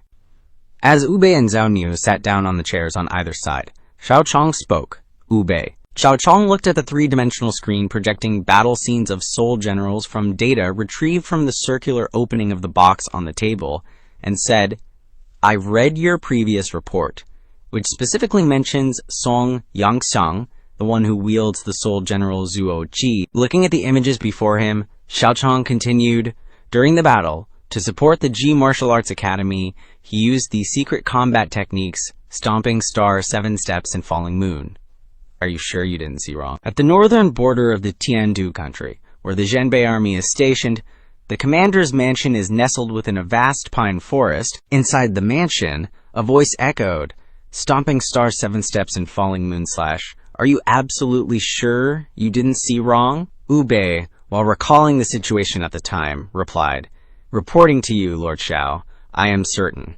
At that time, Song Yunxiang used soul power to control floating shields in coordination with the profound armor guards. His movement technique was extremely unique, which caught my attention. After all, he was a relatively well-known student in the class one was in charge of. There were some not-so-good rumors. Xiao Chong asked, "Oh, what bad rumors?" She closed her eyes, sweating as she answered, "It's said that his soul veins are inherently deficient, only able to maintain constructs for 3 minutes. Also, his personal life is quite chaotic." Xiao Chong imagined Yunxiang's scarred-faced bandit look and stroked his chin, clucking his tongue as he commented, "Playing dumb to fool everyone, huh? His show-off personality isn't much different from mine." Xiao Chong looked at her and continued, "According to what you said," Wu Bei continued, "later, he created the secret body technique, Stomping Star, 7 Steps, for the profound armor guards, projecting a diffused light onto the horde of ferocious beasts, and also used the Falling Moon slash to release soul power. The blade killed the ferocious beasts from afar." She paused for a moment, then added, "If I'm not mistaken, those 2 moves are the famous skills of Dailan, the General Affairs Officer of the Profound Armor Guards, and I, as a general, was fortunate enough to witness the effectiveness of this technique on the battlefield. Hearing this, Xiaochang asked, "You've seen it before?" Ao Bei lowered her face to respond, causing Zhao Niu to pay attention to her next words. "Yes, more than a year ago, during the Northern Border Battle, our Martial Guard battalion was in charge of the front line on the eastern edge, outside the pass." Zhao Niu, upon hearing this, slapped his thigh and realized, was it that battle? Those damn Taipei mercenary soldiers? Wu Bei continued her story. "At that time, our main force was on the northern border front, clashing with Dilun, General Dilun, in a surprise attack, sent a ghost legion in 2 directions along the eastern line in the middle of the night, intending to cut off our reinforcements. At that time, our battalion was ordered to intercept, but the enemy's combat strength was several times greater than ours. Countless brothers were killed or wounded. At that time, the sole general controlled by Wu Bei was fighting an enemy on the other side. Her sole general swung his sword and slashed at the enemy, shouting, 'Kill!' As the enemy gradually dissipated, her sole general looked up at the sky and was shocked to discover 6 airships in the sky. What? They want to attack. As those aircrafts began to rain down bombs and bullets, suddenly 2 beams of light flew towards them. They immediately shouted, 'Be careful, it's a counter-inversion. Split formation, evade.' In a critical moment, Dai Tonglin led the Profound Armor Guards in a hurried attempt to provide reinforcements. But at that time, the Profound Armor Guards only had 1 Cloud Dragon-class space frigate, while Dai Lan had 6 small Red Fiend-type space frigate squadrons. Feeling that they had the upper hand, the Red Fiend Legion intended to encircle the Profound Armor Guards and capture the only space frigate, leading to an extremely fierce battle. At that moment, the Dilun Legion ordered a launch, and 6 sharp projectiles from their 2 aircraft headed straight for the shield of the Cloud Dragon-class space frigate. The sharp bullets pierced the shield, slamming straight into the spaceship inside. The Dilun Legion surrounded the Yunxiang-class Zhenkong warship and successfully created 6 pathways from the left and right sides. Connecting from the damaged ships to the Yunxiang-class Zhenkong warship, they immediately ordered, "All troops, charge, make contributions." Our side wasn't going to take that line down, so we grabbed our guns and started blasting back, even though we were shouting with glee when we hit the enemy. Gotcha. The enemy just kept pushing forward towards our ship, not even flinching. Some of the baddies actually managed to climb onto the ship, and then bam, all-out brawl, kill. Our ship was in a super critical situation, with the enemy advancing like crazy. But then, right when things were about to go completely sideways, a dark figure appeared on the roof of the Yunxiang-class Zhenkong warship. Who's that Pokemon? It was Dai Lan. Green dress, red cloak, standing there all dramatic in the wind. She had a red mask on, looking super freaky, then she jumped. As she free fell, her spirit armor was starting to form around her. The fully formed spirit armor landed with a thud, sending the enemy soldiers flying, and grabbed her weapon tight. Dai Lan, controlling her spirit armor, slashed, cutting the enemy soldiers in half like butter. One of our soldiers, seeing this, yelled out, all grateful, "Thank you, General." Her spirit armor didn't even acknowledge him, just stomped on the ground and leaped up again. Dilan's spirit general landed, making the nearby enemies tremble and back away, weapons shaking. She controlled her spirit general and slashed again, wiping them out. Mystical moon slash. Then, she jumped up high again. Battle skill, 1 slash flew straight out from that attack. Fallen moon slash. Looking at the previous attack, which had directly hit the Dilun Legion ship, Wu Bei, controlling his spirit armor below, was also shocked. What? How can someone cut through a ship with a single slash? Dilun's spirit armor was like a lightning bolt, zipping from place to place all over the ship, stomping star 7 steps. The whole spirit general was covered in a layer of green soul force armor, just zooming around. The blade in its hand seemed to be electrified, sweeping upwards in a curve. The light from the slash was like a lightning streak, super freaking fast. And in front of everyone's eyes, a Zhenkong Red Devil warship was split in 2. At this point, the Dilun Legion started freaking out. This is bad. It's a Saint Stage Master. Quick, use the ship cannons, aim precisely. 2 of the 6 Zhenkong Red Devil warships were slashed down. The remaining 4 small Zhenkong Red Devil warships continued to attack the Yunlong-class Zhenkong warship. Their cannons were loaded, but they needed time to fire. But before they could fire, they saw on this side Dylan's spirit armor valiantly holding the reins, directly confronting them with a fiery warhorse. Crimson Flamefire Dragon Ball, one of the dragon heads behind her spirit general, was already opening its mouth wide. Gathering soul force, Dylan roared. Wrathful dragon's howl. The soul force turned into a golden dragon that roared as it flew towards the enemy ships. One of the 4 remaining enemy spaceships immediately exploded. The shockwaves from the mid-air explosion made even Dylan in her spirit armor struggle to hold the reins, making the warhorse neigh repeatedly. Then, the remaining 3 exploded from Wrathful Dragon's howl. The whole sky was lit up by the mid-air explosions. Anyway, back to the 3 of them chatting in the Zhenbei Army's temporary office, Opei continued. It was later that I found out that master who sliced the warship in half with a single strike was none other than the current leader of the Xuanjie Guards, the great Dylan. Back then, Lord Di used 2 signature moves, especially the Falling Moon Slash and the Star-Stepping 7 Steps. Zhao Niu chimed in. That's right, I was there too.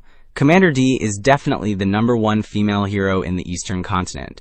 Zhao Chong listened, remained silent for a moment, then got up and walked to the window, saying, "So that's how it is. I've seen the battle report from that fight, and I vaguely remember it."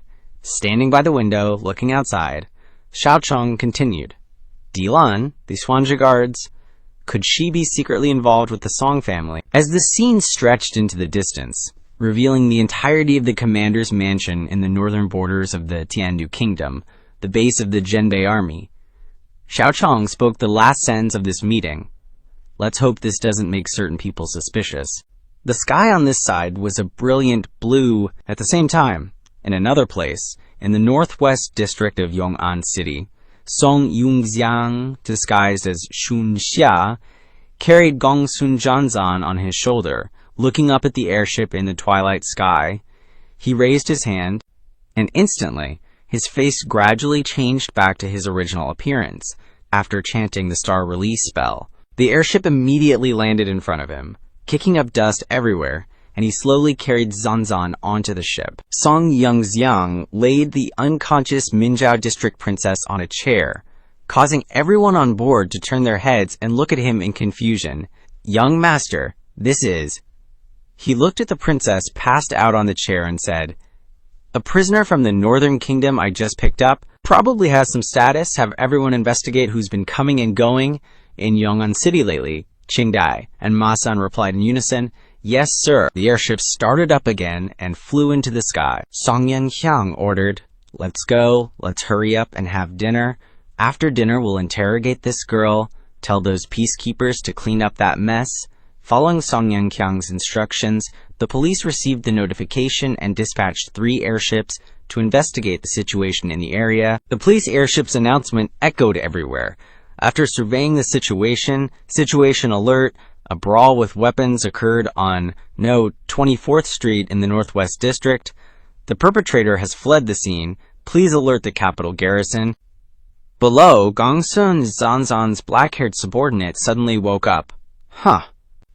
She cursed with a headache. Damn it, the flow of soul power is blocked. Who knocked me out just now?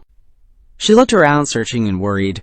This is bad. Where's the district princess? Zhang is gone too. Then, sullen, uneasy, she clapped. It seems the group of people were called by a Xiang. Could it be Chapter 222? In the northwest district of Yong'an City, 3 police airships were scouting the surrounding area. Baibo looked at the communication image appearing before his eyes through Gongsun Janzan's brown-haired subordinate, shocked. What, you failed? On the other end, the brown-haired subordinate looked at the screen in front of her and listened to the scolding. You were defeated? Why didn't you continue to charm him?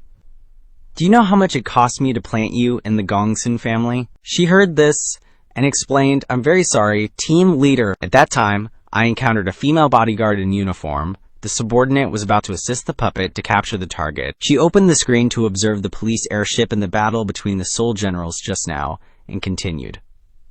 Unexpectedly, A master suddenly appeared to obstruct us halfway. Not only was I unable to carry out the plan, but I also lost the opportunity to continue lying low. The screen changed to Suncha's face, and she explained further.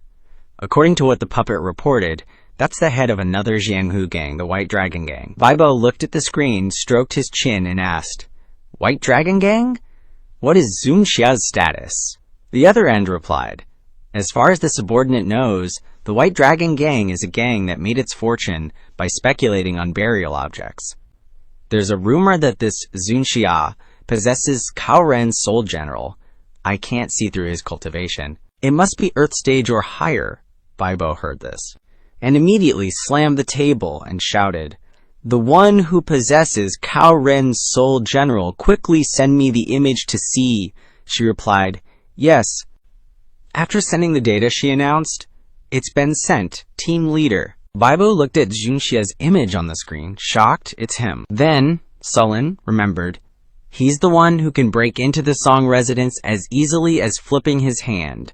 This time, it's going to be troublesome. Back on Song Yunxiang's airship, Ma-san said, Young master, this is a problem. That guy just reported the news. It seems he's an illegal immigrant from Dilun, and his background is not simple either. Song Yunxiang sat in the opposite cabin, and he became interested when he heard this. An informant from Dilun. Interesting. Song Yunxiang's driver announced, Young master, we're here. His airship stopped in front of a restaurant that looked ancient, with flashing red, blue, purple, and yellow lights around it. Song Yunxiang asked in surprise, We're here already. Land it. The female servants following him stood up to check the situation below. Meanwhile, Ma-san suggested to him, Young master, how about I stay here and keep an eye on them? But he waved his hand towards Zanzan, and immediately a crystalline formation enveloped the Minzhou district princess. Song Yunxiang said, No need, she'll be sleeping soundly, extremely safe in that formation. After the airship landed, Song Yunxiang's delegation, consisting of 3 men and 3 women, led by Song Yunxiang, headed to the main entrance of the restaurant. Right at the entrance, there were 4 gorgeous girls in bunny ear cosplay outfits greeting guests, super eye-catching. 2 of them, standing close by, bowed to him, giving him a warm welcome. Esteemed guest, may I be your guide? Yunxiang just kept walking, eyes straight ahead, and replied, Thanks, Supreme Sweet. Hearing that, one girl immediately bowed, gesturing an invitation. This way, please. Are you the distinguished guest that Hong's trading company is hosting today? Follow me. And just like that, the girl led Song Yunxiang's whole group into a huge, lavishly decorated hall, bustling with people on both sides. Lin Jinghua, who was sipping tea with her maid, instantly noticed him and was taken aback. Oh, and her eyes were glued to him as she asked hesitantly, Song Gongzi. Her maid immediately stood up, took a step forward, and was confused by her young lady's words. Song Gongzi. What Song Gongzi? Then the maid just stood there in the middle of the hall, gaping at the group and blurting out, which made both Demao and Yunxiang's coachman turn around to look. Is that the Gongzi that Miss Jinghua has been waiting for these past few days? He actually kept his promise. Jinghua got flustered when she heard her maid's loud exclamation, Hey, keep it down! The maid's mood switched from confusion to shock. Why are they going straight to the Supreme Suite? Could it be that he's the distinguished guest that Miss Hong is throwing a party for tonight? Suddenly, Jinghua was startled when she noticed the short blonde maid following him. She was in such a state of shock, like she saw her childhood friend, Xiaonga. Seeing her expression, the maid asked, What's wrong, Miss Jinghua? Jinghua pinched the space between her eyebrows, answering, It's nothing. Looking at the pastries and tea on the table, she continued, I just saw someone who looked a lot like my childhood friend. Song Yunxiang's group, led by the girl from earlier, stood in front of a luxurious golden door.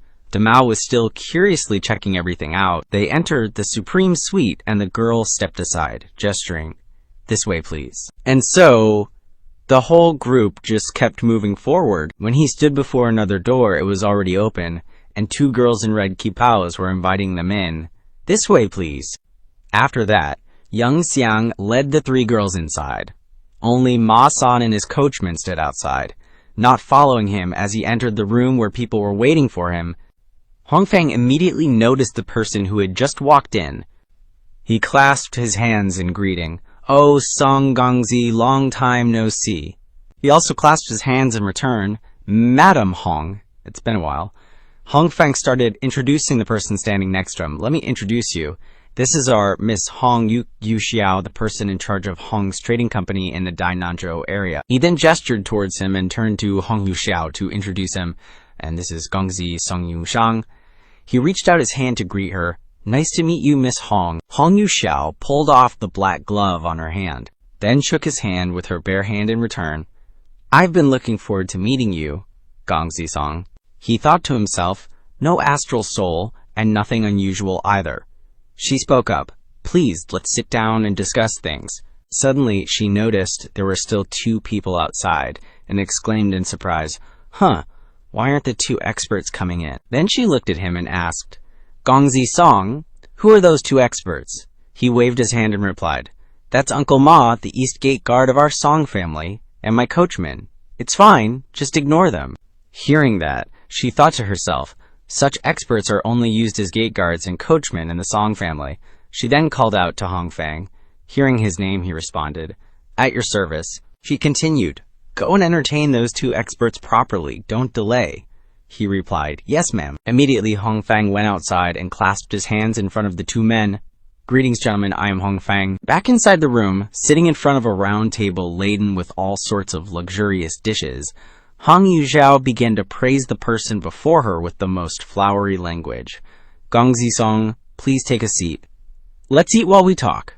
I heard a long time ago that Gongzi Song was extraordinary since his youth, remarkably talented, and possessed outstanding qualities. The Song family in Yunxiang City has always been very humble, but only after seeing you today do I realize that the Song family is unfathomable, a gathering place for talent, dragons coiled, and tigers crouching. Now, Gongzi Song has not only awakened as a true man, but also achieved outstanding feats in the Battle of Yuanding City. The Song family, led by you, will surely become more and more prosperous in the future." Hearing that, Yunxiang replied politely, "You flatter me. Miss Hong is the one who deserves admiration. Not only do you have a captivating appearance, but you are also a rare business genius. How about we get straight to the point and discuss business, discuss the business deal?" Hong Yuxiao closed her eyes and extended her hands, saying slowly, "First, let me introduce. Hong Yijing and Hong Yiru are nominally my bodyguards, but they grew up with me, as close as blood. They are among the few people I can trust. Song Gongzi, please speak freely. No need to hold back." He also gestured to introduce the 3 girls behind him, Lian Yi, Ti Mao, Qing Dai. They are maids of the eastern courtyard of the Song mansion. As for the 2 experts guarding outside, they are my trusted subordinates, Miss Hong. Please rest assured. Then, the 2 of them sat facing each other in silence, creating an incredibly awkward atmosphere. Hong Yuxiao glanced at him warily, thinking, although I can't accurately gauge their cultivation level, my instincts tell me that the 2 outside must be at least at the celestial stage. And these 3 maids are probably even more skilled than Yi Jing and Yi Ru. She continued to ponder. In the Hong family, such people would be highly revered, yet here they are just maids. The Song family is truly more unfathomable than I imagined. Song Yunxiang raised his glass to her, saying, "Since we're all on the same side, Miss Hong, I don't think we need to beat around the bush, to be frank. I'm very interested in the Hong family's business, financial, and intelligence capabilities." She replied, with some hesitation, "Song Gongzi, you are indeed very direct, not at all polite." He paused for a moment, then continued, "Rest assured, Miss Hong, I can certainly offer a corresponding price." Hong Yuxiao, upon hearing this, asked, "Oh?" "Please, enlighten me, Gongzi," he replied. "As far as I know, Hong Shi Trading Company is the top supplier of raw materials in Tiandu, surpassing the other 7. But it seems that in this field, you, Miss Hong, are still being controlled by other competitors within the Hong family, right? But you, Miss Hong, aren't like any other competitor of the Hong family who has come looking. I also have a proposition you can't refuse. I've heard that the condition of the Hong family's patriarch, Hong Keiji, hasn't been great lately. Have you ever heard of the legendary Yan Shoudan? Finally, he asked Miss Hong. You wouldn't want such a treasure to fall into the hands of another Hong family heir, would you? Hong Fang stepped forward and clasped his hands to Ma San and Yunxiang's carriage driver. My two brothers, pardon me. I was a bit delayed just now. Please forgive me. How about we set up a table in another room and have something to eat? The carriage driver standing to the side lit a cigarette and took a puff, while Ma San waved his hand, replying, No need. We'll just wait here.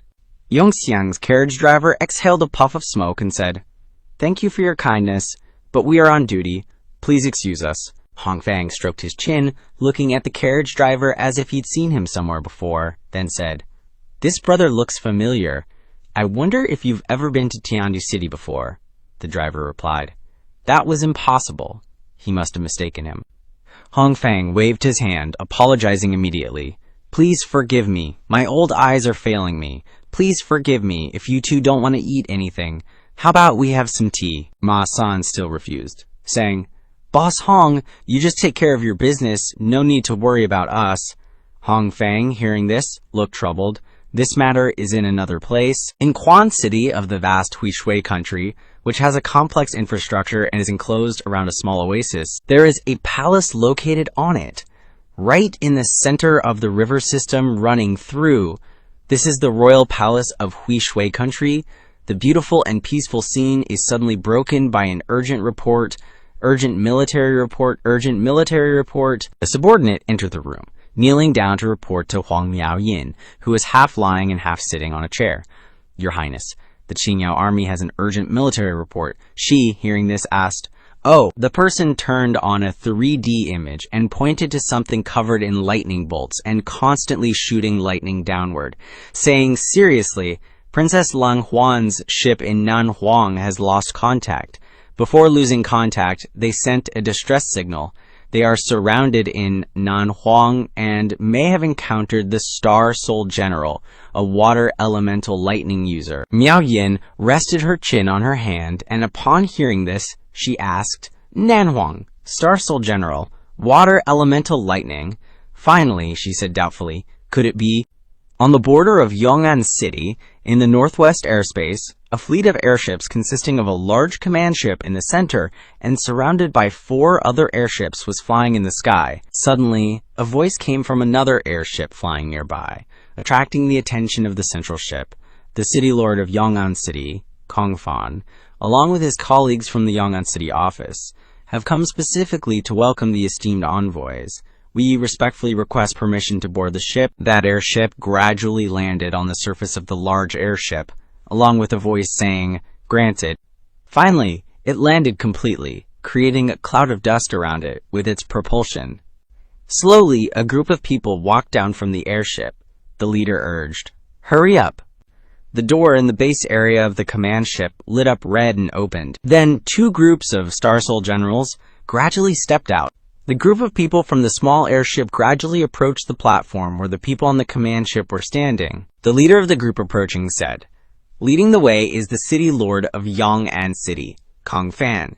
Then they knelt down and continued, Greetings, Grand Eunuch, greetings, your excellencies. One person, standing on the platform from afar, heard this and replied, City Lord Kong is too polite. The one who spoke was Lin Gonggong. Lin Gonggong continued, Rise and speak. Lin Gonggong's servant, standing in front, near the kneeling group, heard this and repeated, Rise and speak. The group immediately obeyed and stood up, clasping their hands. Thank you, Gonggong. At the place where Kong Fan's group's airship had landed, a bright light suddenly shone from the wooden beams of the ceiling. Turns out it's Kong Zheng, hiding in that wood crevice, scoping them out with binoculars. Judging from what he's seeing through the binoculars, it's 3 dudes and 1 lady decked out in royal-looking attire, mostly red and black. He's eyeing that leader Lang, thinking, that outfit. It's a royal embroidered uniform, stitched by the embroidery bureau. When the binoculars pan over the whole crew of 6, 1 guy in white, and 4 dudes plus 1 lady in those royal red and black get-ups. He's like, the Star Observation Bureau, the Postal Inspection Bureau, They all sent young officials.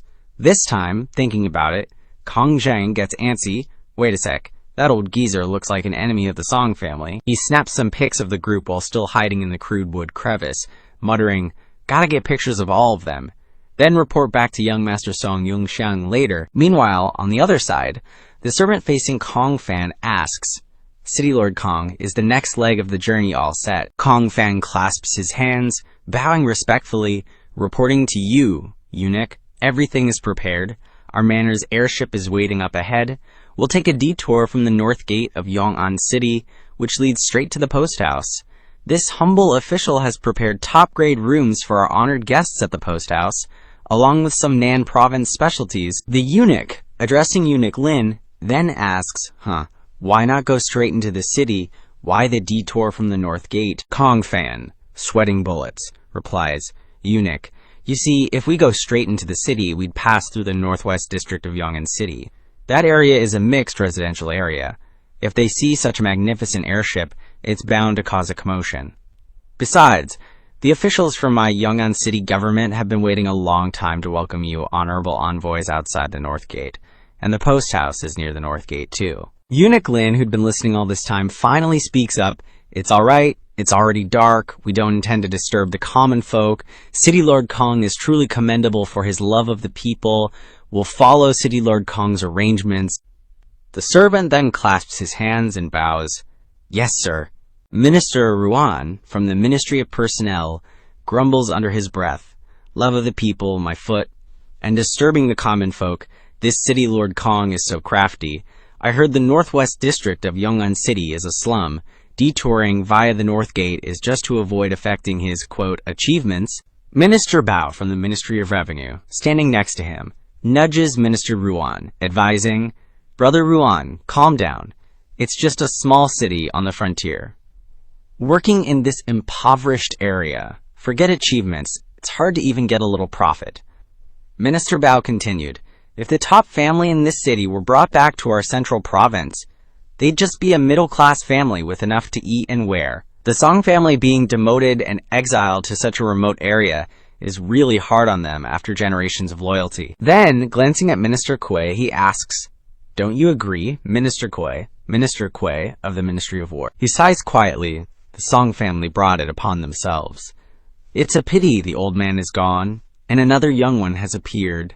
Heaven's way is unfair." Minister Cao, hearing their whispers, glances at them. Then Star Observation Bureau Minister Cao covers his mouth and whispers to Leader Lang, who's standing next to him, "Looks like these old geezers from the 6 ministries aren't just here to gossip about the Song family.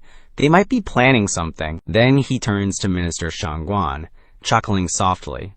"Oh right, Minister Shangguan, I heard this Song kid who's getting the title this time has a close relationship with your second prince. If these old ministry folks cause trouble at the conferment banquet, you guys won't just stand by and watch, right?" Weapons Bureau Minister Shangguan, sweating, forces a smile. Minister Cao, "Don't joke like that. We really don't know anything about the Song family, not at all." Embroidery Bureau's Leader Lang crosses her arms and says, "The meritorious are the pillars of the nation. Conferring titles upon them is a major event for the country. If any useless trash dares to disregard the court's dignity and cause trouble during the conferment banquet, acting shamelessly and damaging the emperor's prestige, my Embroidery Bureau will not stand idly by." Minister Cao, hearing this, claps his hands playfully, praising, Good. Truly worthy of the upright and incorruptible Embroidery Bureau.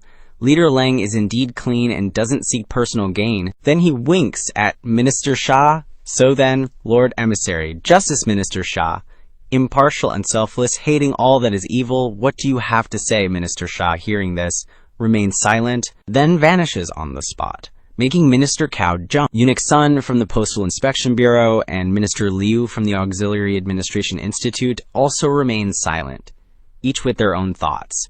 Minister Cao turns, bewildered. Minister Tai, why are you still here?" Leader Lang crosses her arms and says, "Those who hide their heads and show their tails cannot accomplish great things." Finally, Eunuch Lin's airship takes off. The airship heads towards the bustling district ahead, leaving the green hills behind. The sky gradually darkens. In Yong'an City, The grandest restaurant in Yang'an City has colorful signs: green, red, purple, and gold. Inside the supreme VIP room, Yunxiang finishes his discussion, stands up, and says to Hong Yuxiao, "Miss Hong, consider what I've said. You can think it over." He takes the documents in his hand and bids farewell.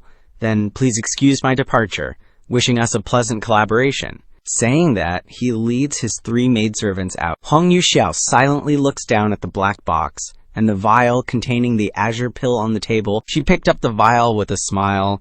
"Song Gongzi, I really can't refuse this condition of yours." She said to her 2 subordinates behind her, "Prepare a bit. Tomorrow at the Song family's award banquet, I'll present a grand gift on behalf of the Hong Trading Company." Her subordinates replied in unison, "Yes." Standing in the elevator with the 3 maids, Ma-san, and the driver, Ma-san asked, "Young master, is everything settled?" Yunxiang, who was fiddling with the bracelet on his wrist, replied, "Yeah." Ma-san glanced at him teasingly. "So how many betrothal gifts does the Hong family want?" Yunxiang, knowing he was being teased, said helplessly, "Aunt, Uncle Ma, be serious. We're talking about business related to pills and refining." He immediately turned to the 3 girls behind him and asked, "I feel like that young lady from the Hong family seems to be interested in our young master. What do you think?" Qing Dai said awkwardly. "Uncle Ma, please be serious." Afterward, they gradually walked out of the elevator, but Yunxiang was still fiddling with the bracelet on his hand. Suddenly, a small 3D screen appeared, attracting his attention. "Huh? It's Senior Huang?" Yunxiang walked to the side and turned to everyone, saying, "Wait a moment, let me answer this." Walking to a corner of the room with a red railing, he flicked his wrist to activate the communicator from the bracelet. Wang Miaoyin's 3D image appeared before him, her face serious. "Song Yunxiang," he finally answered. He scratched his head and smiled. "Sorry, Senior Huang Miaoyin. I had something important just now," and the bracelet was on silent mode. But then he became serious when she said, "Our Shi Shui nation has a team deep in the southern wilderness, and they're under attack. The last information transmitted indicated that the attacker is also a spirit soul general, capable of controlling lightning. Have you been refined by the spirit soul general Zuo Qi?" Yunxiang replied outwardly, "It's definitely not me. I haven't even used it yet, and haven't been transformed into that form." Inwardly, he added, "Actually, due to some unavoidable reasons, the spirit soul general Zuo Qi still can't be used." Hearing this, Miaoyin suggested, "Then I'll have to trouble you." He asked back, "What's wrong? How important is that team?" On the other side, Miaoyin was sitting on a chair, looking at his 3D image and replying, "Well, the missing team belongs to the Shishui Nation's National Divine Mechanism Institute and is testing new mass production machinery. And one of the researchers is the Empress's younger sister. If the Xia Yu Nation or the Southern Wilderness Sand Pirates are responsible, then it's a big problem." Yunxiang pondered. Southern Wilderness Sand Pirates. Could it be Duan Wang Mao? She was surprised that he knew. You know about him too. He recalled his past life's memories. In the past life, Nanzhou had collapsed, and the Huang Maozi group under the banner of the Heavenly Tao died. Acting on behalf of the heavens, cooperating with Di Lun and their strategies to attack Nanzhou.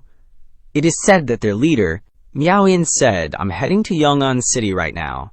Tomorrow, you have to go to the southern wilderness with me."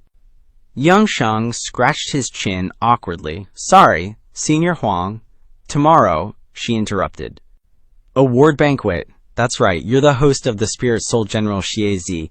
According to ancient customs, you should indeed be knighted, I understand. Then I'll prepare a congratulatory gift for you too." He waved his hands in refusal on Miaoyin's 3D screen. "Huh? No need, no need. Sure. I didn't mean that." "Yeah, no refusing. Don't worry. I'll use my title as one of Shishui's 4 national pillars to enter the city and attend the banquet, so I won't cause you any more trouble." He sweated and replied, "This is already causing me a lot of trouble, you know." The screen suddenly went black, along with Miaoyin's last words. "That's settled then. Let's talk more when we meet."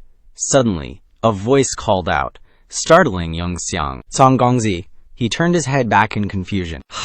Lin Jinhua, who previously had her hair tied to the side, now has a beautiful, shoulder-length hairstyle, poked her head out from the wall, and said with a smile, It really is Song Gongzi. It's me, Lin Jinghua, at the corner of the hall in Yong'an Winery. Lin Jinghua was standing face to face with Yunxiang. Yunxiang was surprised to see her. Huh, Miss Jinghua.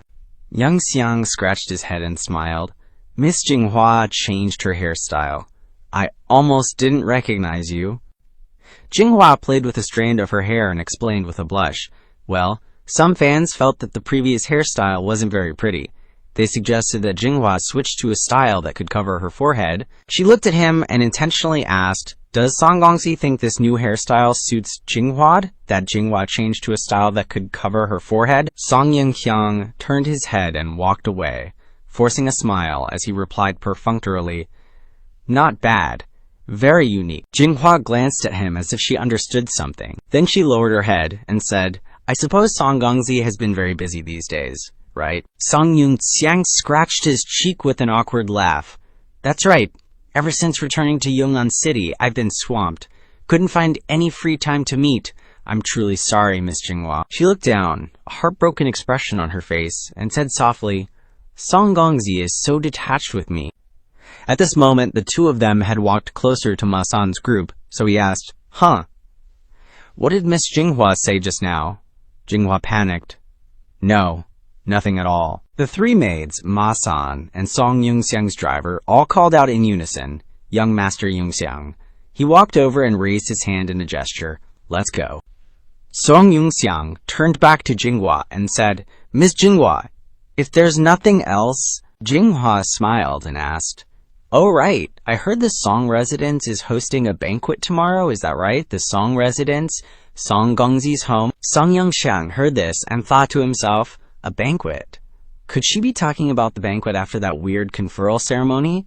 How does she know? Outwardly, he asked. How does Miss Jinghua know about this? She replied, It's like this. Our troop received a request from a leader in the city lord's manor to come to the Song Residence tomorrow to perform songs and dances. Ma San's group looked at the two of them. Ma San stepped forward and asked, Young Master, who is this young lady? Song Yunxiang gestured towards Jinghua as he introduced, This is Miss Jinghua, whom Uncle met on the ship before. Jinghua greeted politely. Jinghua greets everyone. Ma San immediately clasped his hands in a bow, so it's Miss Lin Jinghua, the famous singer of the Hong Chamber of Commerce. Forgive my lack of courtesy. Forgive my lack of courtesy. Meanwhile, the Mao hid behind, and Lian Yi poked her head out, thinking of roasted chicken. Lian Yi looked at her and suddenly realized something. Jinghua also looked at Lian Yi and muttered to herself, That person really looks a lot like Xiaoyi, but it seems like she doesn't recognize me. Did I mistake the person? Ma San whispered in Song Yunxiang's ear, Young Master, this song and dance performance must have been specially prepared for you by that old Kongshang. He heard this and covered his face helplessly. So that's how it is. That old geezer is really something. Ma San looked at Jinghua and gave Song Yunxiang a thumbs up, saying, What a coincidence. If Yong'an City doesn't have a second Song family, then this must be the home of our young master Yunxiang. Jinghua heard this and became happy. Then will Song Gongzi be attending the banquet? Song Yunxiang scratched his head and replied, Probably. Ma San thought to himself, It's not just attending. Young Master is the main character of tomorrow's conferral ceremony. Afterwards, Jinghua followed Song Yunxiang's group towards the door. Jinghua spoke up. Then, if Song Gongzi attends the banquet, Jinghua will also participate in the performance with the troupe. I hope Song Gongzi won't be too critical. Song Yunxiang replied awkwardly, How could I be critical? What could be better than enjoying Miss Jinghua's performance at the banquet? As they slowly walked out of the door, Ma San laughed heartily, giving a thumbs up and praising. I've long heard that Miss Jinghua's talent is unparalleled, and will surely make the party even more splendid. Jinghua smiled when she heard this. Thank you. Thank you for old Mister's compliment. Jinghua will prepare well. As Song Yunxiang stepped onto the steps of his airship, he turned around and said to Lin Jinghua, Then we'll take our leave first. Miss Jinghua should also rest early. See you tomorrow. Jinghua bowed to him. See you tomorrow, Song Gongzi. Then his airship slowly started up to take off. Looking at the ship gradually flying away, she looked up at it, thinking, Song Residence, Yong'an City, Yong'an Marquis, Song Yunxiang. Lian Yi, on the airship, looked out the window below, thinking about Lin Jinghua. The airship gradually flew past the houses, with colorful signs below. Song Yunxiang saw Lian Yi looking down and asked, "What's wrong?" "Lian Yi, you seem very interested in Miss Jinghua," she replied. "Ah, no." The ship continued its journey while Lian Yi awkwardly continued. "I just feel like maybe Miss Jinghua has some feelings for young master." Ma-san gave a thumbs up. Young master is awesome. Song Yunxiang's driver didn't say anything, just gave a thumbs up, as tacit agreement. At this time, it was late at night, and a crescent moon hung high in the sky. Outside the Song residence, at the conferral platform, the servants in the residence were busy carrying things in the courtyard to prepare for tomorrow's ceremony. Inside the Song residence, in the reception room, Kong Zheng paced anxiously back and forth in the room. Song Jingjong sat on the chair, calmly holding a teacup. Li Renren persuaded. "Kong Zheng, old brother, why be so anxious? Why not sit down and drink a cup of tea first?" Kong Zheng couldn't help but worry as he turned back to look at him. "Big brother, you don't understand. I have important news to report to young Master Yunxiang." Song Jingjong raised his eyebrows, sweating bullets. I didn't expect the proud old Kong Zheng to be subdued by young Master Yunxiang. However, that kid is really unpredictable.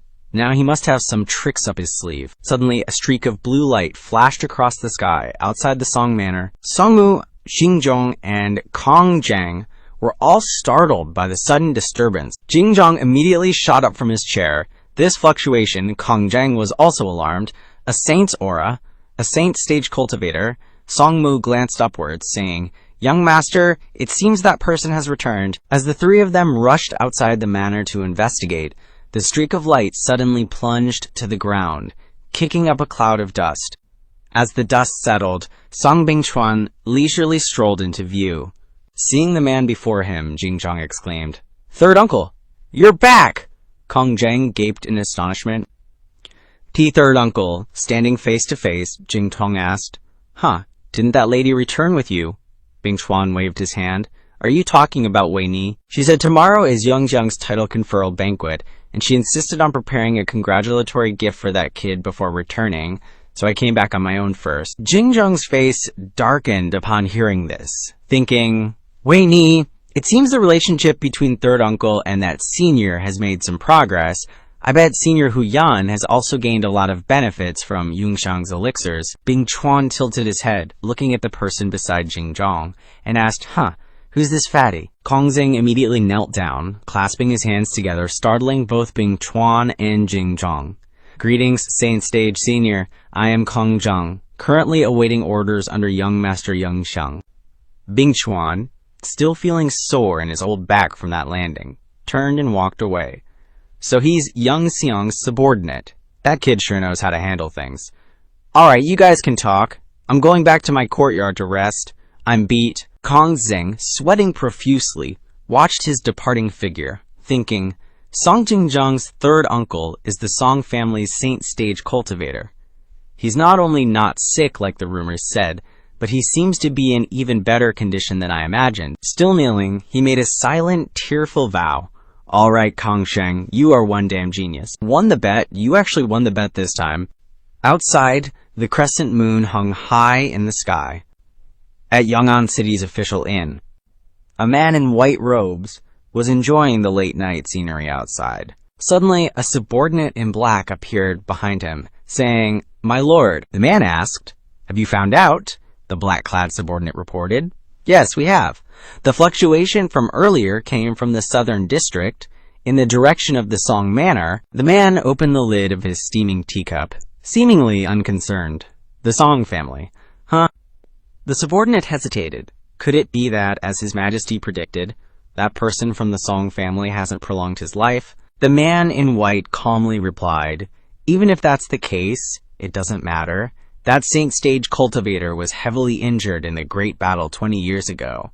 Even if he managed to hold on, I'm afraid his realm has declined significantly." The subordinate added, "This time, we only publicly sent one heaven stage cultivator with the delegation, but in the shadows, there are 6 other heaven stage cultivators, including myself. Among them are 2 grand inner court officials who are at the peak of the heaven stage. Even if the Song family's saint stage cultivator is still alive, I am confident that I can safely escort you away." Upon hearing this, the man said, But don't act rashly. First, test the Song family's attitude before making any decisions." The subordinate replied, "Understood.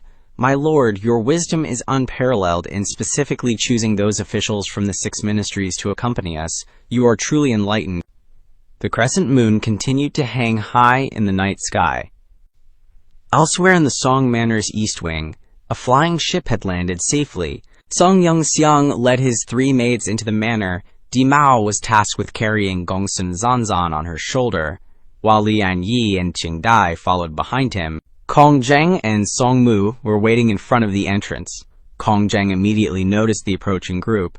He rushed forward to greet them, with Song Mu following behind. "Young Master Yunxiang, you finally returned." Yunxiang was surprised by his limping gait. "Huh, old Kong?" he asked. "What happened to your leg?" Kong Zheng waved his hand with a smile. It's nothing. It just went a little numb from standing for too long."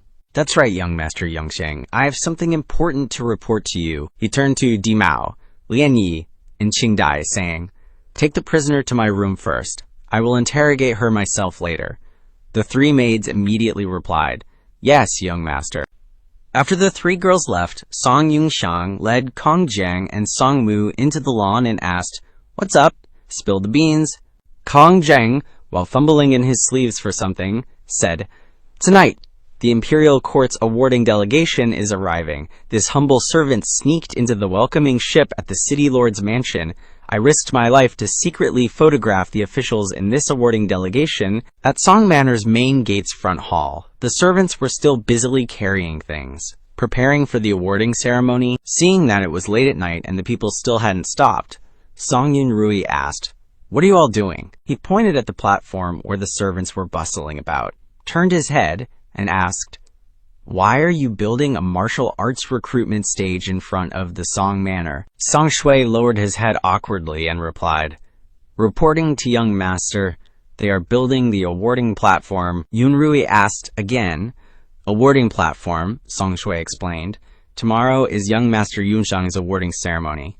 His Majesty will send an awarding delegation to the Song Manor to announce the imperial decree, and then there will be an awarding banquet." He was startled to realize it was Song Yunxiang. He clenched his fists and gritted his teeth. What unbelievable luck! Clearly last year he was still a useless good-for-nothing, only knowing how to play around, yet now he's become the successor of the Star Soul Tamer. "Damn it, I've worked so hard, why?" Seeing him emotional, the old man advised, "Young master." Yunrui's face darkened, and he said, "It's nothing. Let's go back to the west courtyard." The scene changed to the brightly lit living room in the east courtyard of Song Manor. Kong Zheng knelt beside Yunxiang, who was sitting on a chair projecting a 3D screen, and said, "Young master, please take a look." The 3D screen showed images of 6 people in royal attire that he had taken. He pointed to each person in the screen and explained, "These guys are from the 6 ministries. This short and fat one is from the Bao family in Zhangzhou. His position is the department head of the Ministry of Revenue. The mother of the first prince, Consort Bao, comes from the Bao family of Zhangzhou." He continued pointing at the screen, saying, "This skinny monkey with triangular eyes is Lord Hao, in charge of the Ministry of Charity, with no special background. This black-skinned man with a scar is named Yang, the prefect of the Ministry of Justice. I don't know much about this person. Lord Shen, the minister of the Ministry of Public Works, comes from a family of alchemists in Tiandu City." He zoomed in on the images of Lord Ruan and Lord Kwa, continuing, "This one who seems to be feigning nobility is from the Ruan family in Zhangzhou. His position is the official of merit evaluation of the Ministry of Personnel. This one needs special attention.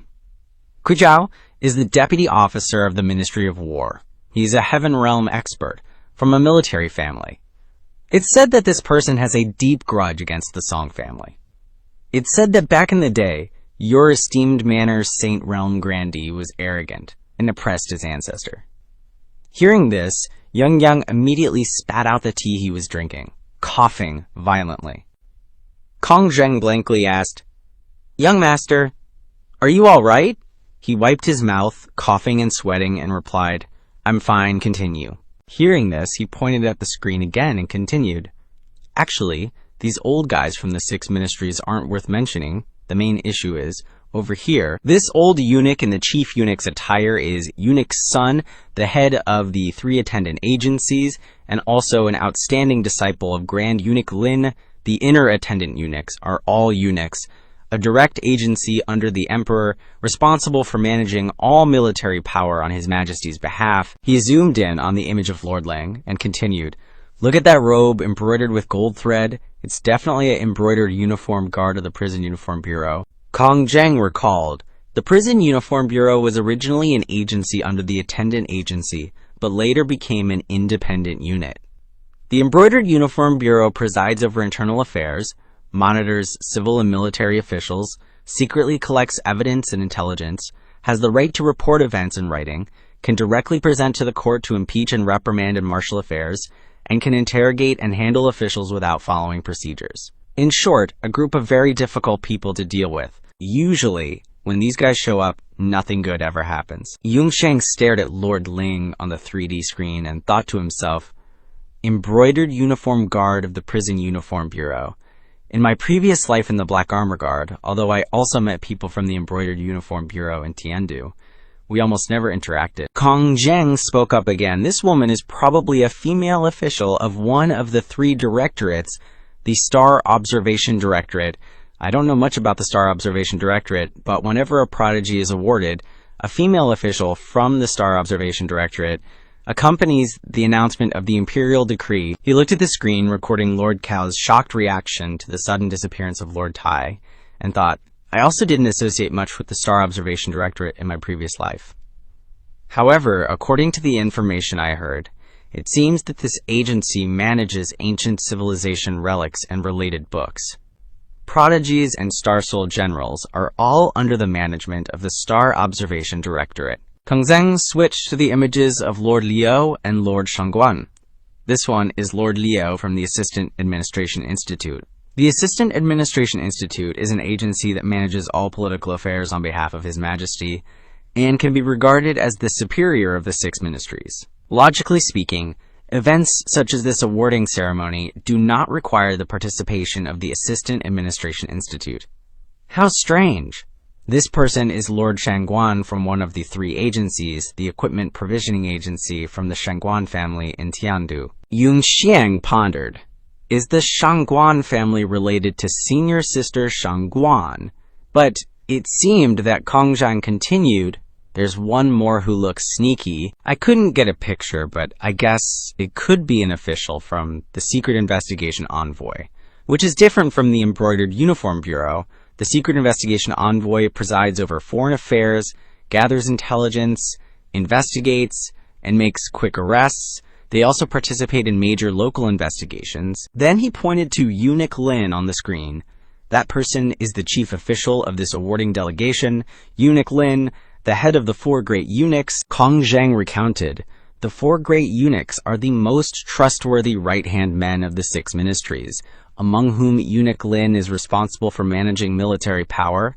The eunuchs are responsible for refining military equipment. Eunuch, he is responsible for major intelligence agencies, and Eunuch Pei is responsible for internal affairs." He scratched his head, sweating, and continued, "Logically speaking, awarding and bestowing titles to a prodigy like this shouldn't require the 4 great eunuchs to personally appear." Yunxiang frowned and thought to himself, "Eunuch Lin, are you friend or foe in the end?" Suddenly, outside, Qingdai knocked on the door of the room. "Young master, it's Qingdai," he replied. "Come in." Following his permission, she entered the room. Kong Zheng turned back to look at the person entering. Song Yunxiang glanced at Qingdai, who was bowing to report. "Steward Songmu says the Grand Control platform is ready. The Lord is asking if you'd like to test it out." Yunxiang replied with his eyes closed, "No need. Just follow the old man's arrangements." Qingdai immediately replied, "Yes." After Qingdai gradually left the door, Kong Zheng also cupped his hands and said, "Oh, right, young master. Following your instructions, I've brought the powers in Yong'an City to heal. Tomorrow, I'll lead the heads of the families to congratulate you. I even took the liberty of inviting a troupe to liven up the awarding banquet, and have already contacted Steward Song Mu. Yunxiang reached into his robe and pulled something out, replying, "Old Kong, you've put in the effort?" He pulled out a glass bottle with a green pill that made Kong Zheng's eyes widen. "This is a heavenly spirit pill, usually reserved for you. It can help you break through a small realm. Work hard, and I won't let you suffer." He immediately knelt down, cupping his hands and shouting, "Thank you, young master, for the reward. This subordinate will certainly continue to strive and achieve even more brilliant successes." Yunxiang stood up and said, "All right, if there's nothing else, you can leave." Kang Xiang also stood up and replied, "Yes, I'll take my leave now, young master. Please rest early." Yunxiang replied, "Go." After that, Yunxiang walked to the front of the house, looked at the sky, and thought to himself, the awarding ceremony, the banquet, and the submission of the major families in Yunnan City, things that never happened in my previous life, are now appearing one after another. The flow of time has begun to change more and more due to my intervention. He frowned and continued to think. In just a few dozen days, the beast tide from southern wilderness is about to come. What will happen in the end? A crescent moon hung high in the dark night sky. At this time, the city lord's mansion in Yunnan City suddenly became lively because someone was loudly annoyed. "What damn awarding ceremony? This young lady doesn't want to go." Kong Xinjing's father stood in front of the person who was sulking and hugging the pillow, saying, "All right, don't make trouble anymore, even though the marriage contract with the Song family has been cancelled. It doesn't matter. You must have the etiquette of a young lady from the city lord's mansion. Don't embarrass our Kong family in such situations." Then he walked out of the door, turned his head and reminded, "Kang Xinxing, I warn you, this time, the delegation from the court are all figures we need to look up to. Know your place." The door slammed shut. She angrily threw the pillow in her hand at the door, shouting, "Face! Face! All you care about is face." Then Xingxing jumped on the bed, punching the pillow repeatedly, and shouting, "Damn Song Yunqiang! Annoying Song Yunqiang! Dares to be conferred before my senior brother Xunsha! Go to hell! Go to hell!" Finally, she buried her head in the pillow and grumbled, "I don't know how senior brother Xunsha is doing. I haven't been able to contact him. But of course, I believe in him. Senior brother Xunsha has worked so hard, he will definitely surpass such a despicable person like Song Yunxiang." The scene changed to the bustling streets with red and green lights. A blurred vision opened up. A figure with an unclear face said, "You're awake." Gongsun Zhanzan suddenly woke up, and Princess Minjiao looked at the person sitting on the bed in panic. You. Where is this?" she asked. Yunxiang, in the form of Xunsha, pointed to himself and introduced himself to Zhanzan again. "Girl, have you forgotten? You were chased and killed by bad guys. I came to your aid, and then you suddenly fainted. I was worried that you might be in danger, so I brought you back." The princess touched her head and recalled, "Oh, that's right. I remember now. Thank you for helping me." He smiled. "No need to be polite. As people in Zhenghu, we must draw our swords to help when we see injustice." John looked around and asked, "Thank you. Oh, right, where is this?" Yunxiang stood up and replied, This is the Song family's mansion, Yunnan City." I don't know if you have heard of the Song family. Princess Minjiao immediately panicked. "What? The Song family? Is it the Song family that manages the Southern Wilderness Wall, the Iron Wall Army, and the Scarlet Luan Army?" He said on the surface, "Yes, it is the Song family. Do you know about the Iron Wall Army and the Scarlet Luan Army?" In his heart, he thought, this is not something that ordinary people would care about. Perhaps this woman has a certain connection with the military of Dilun. Zan was on guard. "Wait, why are you at the Song family? Could it be you?" Yunxiang raised his hands and smiled. "Please don't panic. Calm down. Please listen to my explanation." He walked outside the door of the room and said, "On the surface, I am the leader of the White Dragon Gang in Yunnan City, but in fact, I am a spy. As for why I am at the Song family, please wait a moment. I will explain it to you right away." The door slammed shut. Princess Minjiao turned her head to look at the door, muttering to herself, "Secret agent. A true identity." Song Yunxiang reverted to his original appearance, opened the door, and reintroduced himself. "This is my current fake identity. Young Master Song Yunxiang of the Song family. I'm disguised as Song Yunxiang, pretending to be the Song family's young master, to infiltrate the Song family and gather evidence." Zhan gaped in astonishment. "Oh," he began, "based on the current clues I've investigated, I suspect that the Song family is secretly colluding with the Dailan country, and I'm afraid there's some unspeakable secret between them." Princess Min Zhao jumped out of bed. What? The Song family? Could it be them and Junzanzi? Knowing she had slipped up, Zan immediately covered her mouth with both hands, muttering to herself, "Oh no, I let it slip." Then, she shouted suspiciously, "Wait a minute, why are you telling me all this? What's your purpose?" Song Yunxiang had his own plans. Junzanzi, it seems this little girl doesn't belong to the old guys in the institute. He bargained on the surface. "Based on my many years of experience in intelligence work, this lady has excellent acting skills and a strong sense of anti-espionage. If I'm not mistaken, this girl is probably an agent sent by the Danjing Bureau of the Xishui country. Since we no longer have conflicting interests, why not cooperate?" Zhan was silent for a moment, and then pretended to agree. "So you saw through it? That's right, you guessed correctly. I'm actually a secret agent of Xishui." But in her heart, she laughed slyly. "This idiot actually mistook me for a Xishui agent and wants to cooperate with me. Then don't blame this princess for using a trick within a trick to swindle information from him." Song Yunxiang saw through Princess Min Zhao's thoughts. What an idiot. How can you be so gullible? He pretended to be deceived and went along with it. "To show my sincerity, I'd like to share a piece of secret information with you." Zhan crossed her arms and asked, "HMPH, tell me, and let this princess, this young lady, see how valuable it is." He also crossed his arms and replied, "According to the information I've investigated, the Song family has secretly colluded with a general of the Dailan country." Princess Min Zhao was shocked. "What? Which general?" Song Yunxiang replied, "The leader of Dailan's largest mercenary group, guerrilla general Ye Wang." After hearing this, Zhan couldn't help but exclaim in surprise, "What did you say, Ye Wang?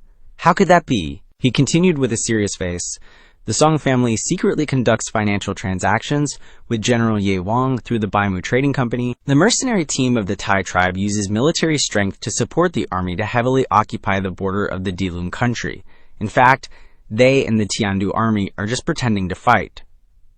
Finally, Song Yunxiang said, "For the Dailan dynasty to see," at this time in the east courtyard of the Song mansion, in the main bedroom, Gongsun Zhan turned her head to look at Song Yunxiang, thinking, the mercenary team of the Tai tribe.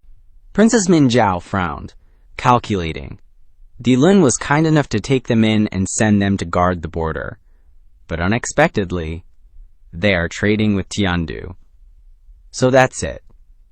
No wonder.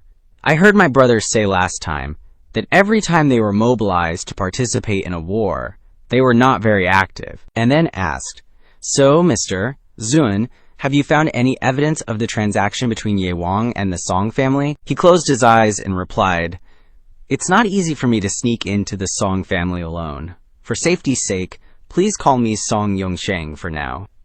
As for the evidence, because I've always been alone, it's difficult to obtain evidence. If you are willing to cooperate with me, then I will find a way to attract the attention of the owner of the Song family, and you can take the opportunity to search his room." Zhan clenched her fists and agreed. "Okay, I'll help you." Song Yunxiang then asked, "Oh, right, I don't know your name, Miss." Miao Yin princess flinched, flustered. "Ah, my family name is Sun. My given name is Zhan. No, Zhan. Sun Zhan." Hearing this, he opened his mouth in surprise, then smiled meaningfully. "Is that the Sun from Gongsun and the Zhan from the tea tray?" The princess waved her hand in confusion and denied, "No, it's not. Sun from May Your Descendants Be Blessed, Zhan from Exorbitant Charges." Song Yunxiang sweated and replied, "So isn't it still the character? Sun. All right, this doesn't matter. Now that you are my ally, to facilitate action, I will arrange a maid status for you in the east courtyard of the Song mansion. What do you think?" Zhan was uneasy. Xiang and Xing have already dispersed, and the money and documents are still with them, and she still has to avoid Jin Zhanxi's eyes. Princess Minjiao said, "Then soon, ah no, young master Song, disguising as a maid is fine, but I want to ask one thing," Song Yunxiang replied. "Just ask. We are allies. No need to be polite." Zhang Zhan poked her thumbs together as if acting cute and shyly asked, "Where do the maids here live? Is there a place to wash up? And what about food and drink?" He waved his hand and said with a smile, "Don't worry, there will definitely be no shortage of bathing facilities, and it's all inclusive with food and lodging, and the living conditions are quite good. I'll have someone take you to the dormitory to have a look later." Suddenly, Song Yunxiang turned his head vigilantly, and Zhang Zhan immediately became worried as well. "What's up? Why are you still looking back? Seems like someone broke in and triggered the trap I set up." Song Yunxiang was finally about to leave, saying, "It's alright, miss, just stay here. I'll go check it out. I'll have the steward take you to the maid's dorm later." Princess Minjiao replied, "Okay." Yunxiang walked out and closed the door, then leaped onto the roof. He just kept leaping from roof to roof, zooming away. Finally, Yunxiang stopped on a rooftop at the south courtyard wall of the Song Manor. He looked at the vibrant street scene before him, lost in thought. Did they get away? Yunxiang's driver and Ma San immediately appeared behind him, asking, "Young master, what's wrong?" Yunxiang stood up straight and replied, "Nothing much. Just a rat trying to sneak in. But they seemed to sense the formation I set up and ran off." Ma San frowned and probed. Sounds like a pro. "Should we send the shadow guards to find them?" He raised his hand and said, "No need to bother. Not sure if they have bad intentions. Besides, tomorrow, some big shots from the court will be here. Some undercurrents are inevitable." Then, summoning a formation in his hand, he continued, "Besides, they already have my formation's mark on them. Cat or mouse, we'll see." Looking at the distant streets, Yunxiang only left a final word. "We'll know once we meet." On the city's brightly lit buildings, a figure in a black cloak leaped across the rooftops, speeding away. Finally, the figure landed in a dark alley. Assassin Doran snatched off the black cloak and summoned a black card with a blue circle in the middle, recalling how he had inadvertently been marked by a formation at the Song Manor. "I followed that old geezer to this Song Manor. Never expected such a sophisticated surveillance formation to be secretly set up here." Assassin Doran thought to himself with a shiver, "Luckily, I'm good at tracking and hiding, and I understand all sorts of surveillance formations, so I retreated in time. Otherwise, if I'd carelessly entered the courtyard, I'd probably have been caught on the spot." Recalling Song Yunxiang's subordinates, Assassin Doran was wary. The Song Manor. This Song Yunxiang has so many Earth-rank experts under his command. Walking onto the bustling street, Assassin Doran scoffed. Looks like those big shots still underestimated the Song family. Then, he simply disappeared into the colorful and crowded night streets. The scene changes to the Yong'an City official inn. In a room in the inn, 4 big shots sat facing each other around a lotus pond at a tea table. Lord Bao spoke up, "My lords, rest assured, what do those bumpkins in the border city know? Tomorrow, the Ministry of Revenue will definitely teach that old Song Jingjong a lesson." Lord Ruan also cupped his hands and said, "Rest assured, brother, I have quite a few accusations against the Song family father and son in the Ministry of Personnel." The Scarred Lord also clasped his hands and said, "Tomorrow, the Ministry of Justice will also fully support you, my lord." Finally, Lord Kwa also clasped his hands and returned to the 3 opposite him. "Thank you, everyone." The scene outside the inn complex was still brightly lit, and in the Schwan house at the inn, at this moment Lord Lang, dressed in white, was holding his sword and readying himself. Then he danced a few circular sword moves forward. Then danced the sword behind him. Suddenly, Lord Lang's eyes sharpened. Gripping his sword tightly and slashing a few times into the air, fighting several times into the air, a single leaf, falling to the ground, was sliced in 2 with a few sword strokes. The night wind tousled the green hair of the sword-wielding figure. Lord Lang looked up, gazing at the crescent moon in the vast sky. Meanwhile, in another room of the inn, Lord Shangguan, watching a 3D screen, said, "Okay, I understand, Your Highness, actually. My family head has the same idea. The one being called Your Highness on the screen replied, then tomorrow, on my behalf, give Song Yunxiang a congratulatory gift. Lord Shangguan scratched his head, looking troubled. Your Highness, this, tomorrow, in front of everyone. If I, your subordinate, present a gift, would that be appropriate? That Highness stroked his chin thoughtfully. That's right, forget it. That little brat has scammed me out of so much money already, he probably wouldn't even care about a little gift. Lord Shangguan forced a smile, offering an opinion. This subordinate has a plan that's neither too flashy nor fails to hint at the relationship between Song Yunxiang and Your Highness. The Highness became curious. Tell me about it. Lord Shangguan smiled and continued. After the award ceremony, I'll use the guise of the Military Equipment Bureau to inspect the armory of the Azure Iron Army, and then find an excuse to exchange some new Soul General talismans for them. The others in the Song family will naturally understand that this is protection from Your Highness. That Highness immediately said, all right, then do it your way, but make sure to follow the principles and procedures, and don't disrupt the system, Lord Shangguan replied. This subordinate obeys. At this moment, a mansion glowed brightly in the night amidst the colorful streets. Inside the Shen family in Yong'an, 3 groups of people lined up in 3 horizontal rows, in order from oldest to youngest, from top to bottom, standing before an old man sitting in a chair. The head of the Shen family, Shenhua, clasped his hands and bowed simultaneously with the group, respectfully saying, Shenhua, the family head of the Shen family in Yong'an City, leads his relatives to pay respects to the Great One. That respectfully greeted family head, extended his hand and said, no need for formalities. No need for formalities. This old man and your Shen family in Yong'an City are very close. Family head, don't be so polite. Just call this old man uncle. The old man turned to ask the person standing next to Shenhua. What do you think, Shen? Brother Tang, come here and sit with this old man. Shen He, Shenhua's father, who was at the late Earth Realm stage, clasped his hands and said, the Great One is wearing official attire, representing the imperial court. How dare this commoner be so disrespectful? That old man immediately stood up and approached Shen. He politely, it's all right, we are all family, and behind closed doors it's all family matters. Moreover, among the branches of the Shen family, your branch has achieved the most and contributes the most wealth each year, which is no small feat. He then waved his hand and replied, we dare not, it's all our duty. We only hope that the Shen family will prosper and be glorious for generations. After inviting Shen He to sit down, the old man clasped his hands behind his back and said to the crowd below, it's late at night, and I'm troubling everyone. Family head, please stay. And the others, go back and rest. Shenhua respectfully replied, yes. On the rooftop, the crescent moon hung high in the night sky.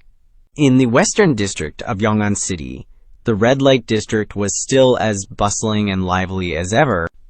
A suspicious man in a gray coat and black hat suddenly appeared. That was Lord Shangguan, who was trying to pull his hat down to cover his face, ignoring the invitations from the courtesans around him. Then, taking advantage of the fact that no one was paying attention, he turned into a dark alley. The scene of the red light district was full of brightly colored signs, and who knew of the disappearance of a person? The scene changed to the maid-servant dormitory in the east of the Song mansion. Qing Dai was leading Gongsun Zanzan forward. Entering the bedroom, which was not much different from the family head's room, clean, tidy, and even luxurious, Zanzan panicked. Do all the maid-servants have their own rooms? Chapter 227, at Hongxi Shipping, Yong'an City Office. The scene shifted to the front of a room, inside of which was a training hall. There were many dancing girls practicing in front of the mirror, and above them was Zhu Yiniang, who was plucking at her instrument and humming her song. She was so engrossed that she was immersed in her own world with those melodies. Ignoring everything around her, Yin-Yang continued to pluck at her instrument and hum in the room. On the outside, Zhang Daogi and his group had rushed over. Hongxi Shipping is right here.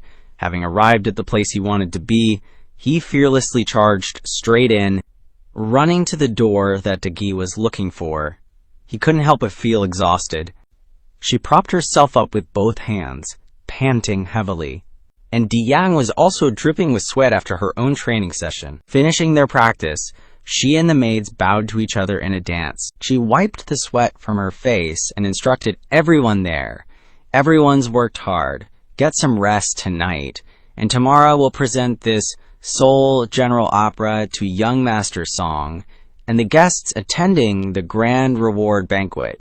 Over on Dagi's side, he was running while trying to report back to his superior. Boss, why didn't you say so earlier? I really didn't expect you and the hero Yunxiang to be uncle and nephew. Dagui was still in shock, but he kept running as fast as he could, sweat pouring down his face. Of course, young Master Song and I fought side by side against the culprit, reaching a door. Dagui hurriedly said his last words and hung up. I'll definitely prepare a big gift tomorrow. Okay, I'm gonna get ready now. See you later. Dagui hastily opened the door and coughed loudly. But two other people were already inside, in the middle of negotiations, which surprised Dagi. Hello, is the captain of ship number 802 here? Oh, aren't you guys the captain of Hongxi Shipping, currently negotiating with Naila and Weige? Seeing Dagi arrive, everyone was a bit surprised. Young Master Zhang, oh, it's you guys. Weige didn't say anything, just looked at Dagi's group and smiled contemptuously. Dagi's bodyguards also sensed the probing gaze, smiled back secretly, and prepared themselves. Dagi then stepped forward to diffuse the awkward atmosphere. How inconvenient, Captain. I want to buy this catgirl slave. Whatever the price, just name it. Xiaomeng trembled when she heard that he wanted to buy her. Naila then held up Xiaomeng's personal information, putting on a teasing expression to Dagi. Sorry, this slave has already been bought by us. The captain also knew the awkward situation and had to explain to him. That's right, they just bought Xiaomeng for 3 times the price. We have already completed the transfer procedures. Hearing this, Dagi was thunderstruck. What the hell, I'm one step too late. Seeing that the transaction was done, Weige's group leisurely walked out of the room. Then we'll take our leave first, Captain. Happy trading. The old captain also waved goodbye to these guests. Happy trading, ladies. I hope you'll continue to choose the services of Hongyan Shipping next time. Seeing that he was about to be beaten to the punch, Dagi immediately offered a bigger price, hoping to bring Xiaomeng back. Wait, this young master is willing to pay 5 times the price? You name your price, please transfer this slave to me. Ignoring Dagi's pleas, the group confidently led Xiaomeng away together. I guess you are also preparing gifts for tomorrow's award ceremony at the general's mansion, right? I'm sorry, I refuse. Goodbye. Hearing this, he became even more angry, shouting at the group, but no one even bothered to look at Dagui. Could it be that you guys also want to?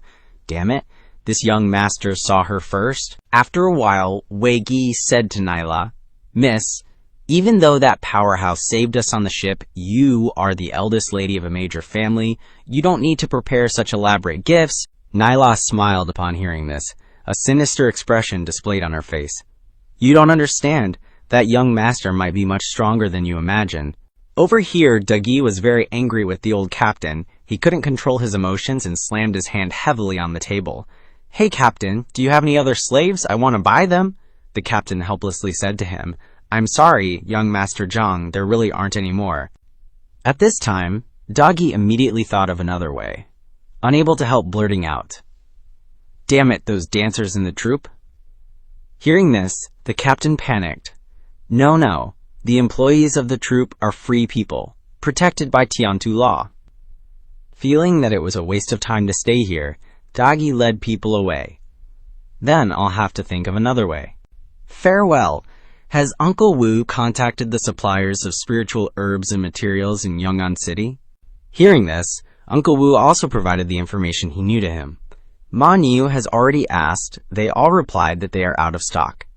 That's right, young master. It is said that the major families in Yong'an City have been buying in large quantities these days. It is said that the wife of Song Bo, the general manager of the Song family, is a drug dealer.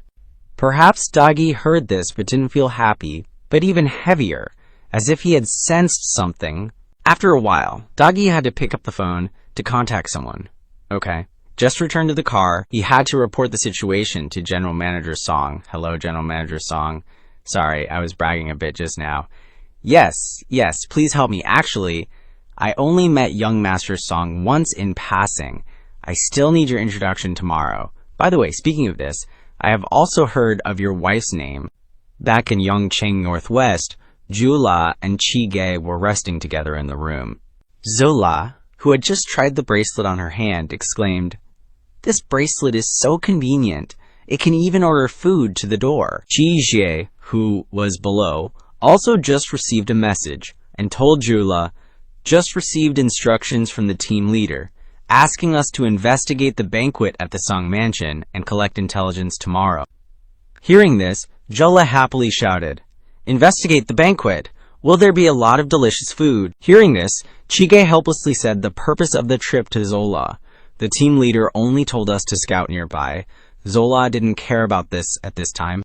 Also comforted Chige, "It's okay, as long as we disguise ourselves a little. Who would suspect that these two petite and gentle girls are the cold-blooded Earth-level powerhouses? Besides, you have to infiltrate to eat, to collect intelligence better." Hearing this, Chige helplessly didn't know what to say. It seemed that she was too tired. Zola couldn't help but lie down on the bed. The bed in Tiandu is so soft. This place has good food and good sleep.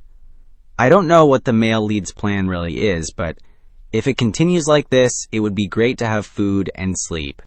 Meanwhile, after changing her clothes, Chan Chan, guided by Qing Dai, stood in front of the mirror and couldn't help but praise, "This girl's outfit is actually pretty cute." Next, Qing Dai led her to the dining hall. Eating the food here made her keep picking up dish after dish.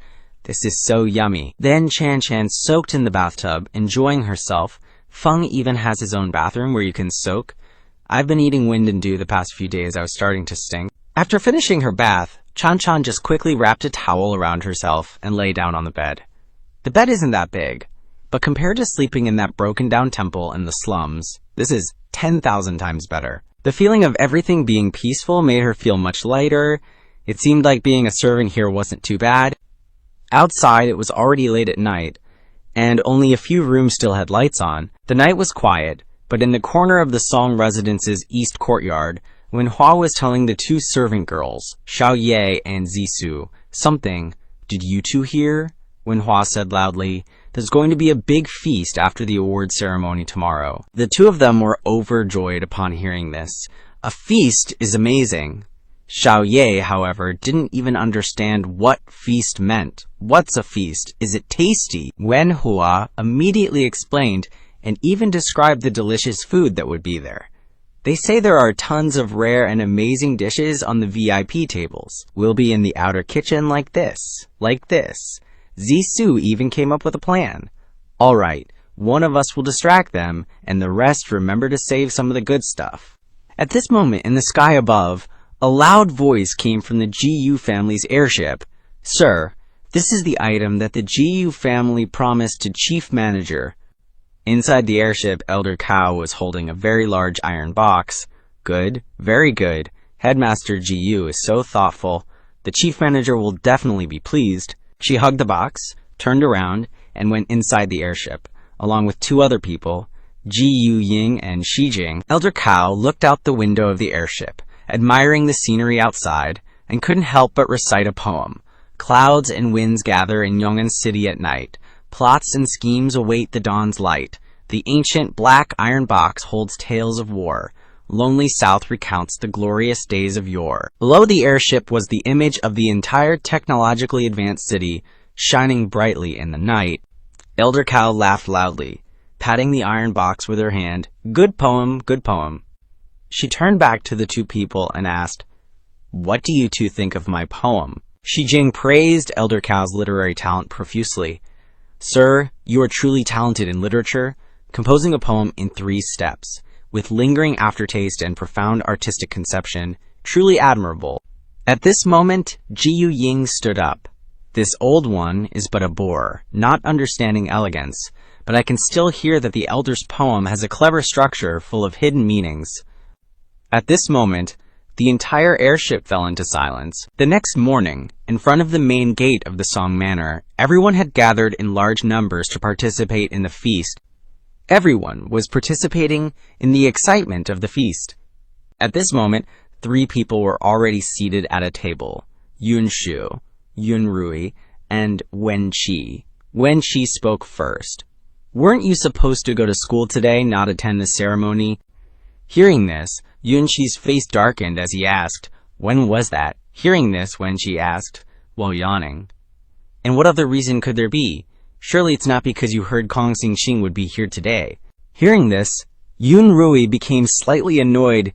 "Don't talk nonsense." Suddenly, a voice came from the MC. "Honored guests from the Kong family, City Lord's mansion, present gifts worth 1 million in rare and exotic treasures, a pair." Hearing this, Yun Rui perked up. Miss Xingxing.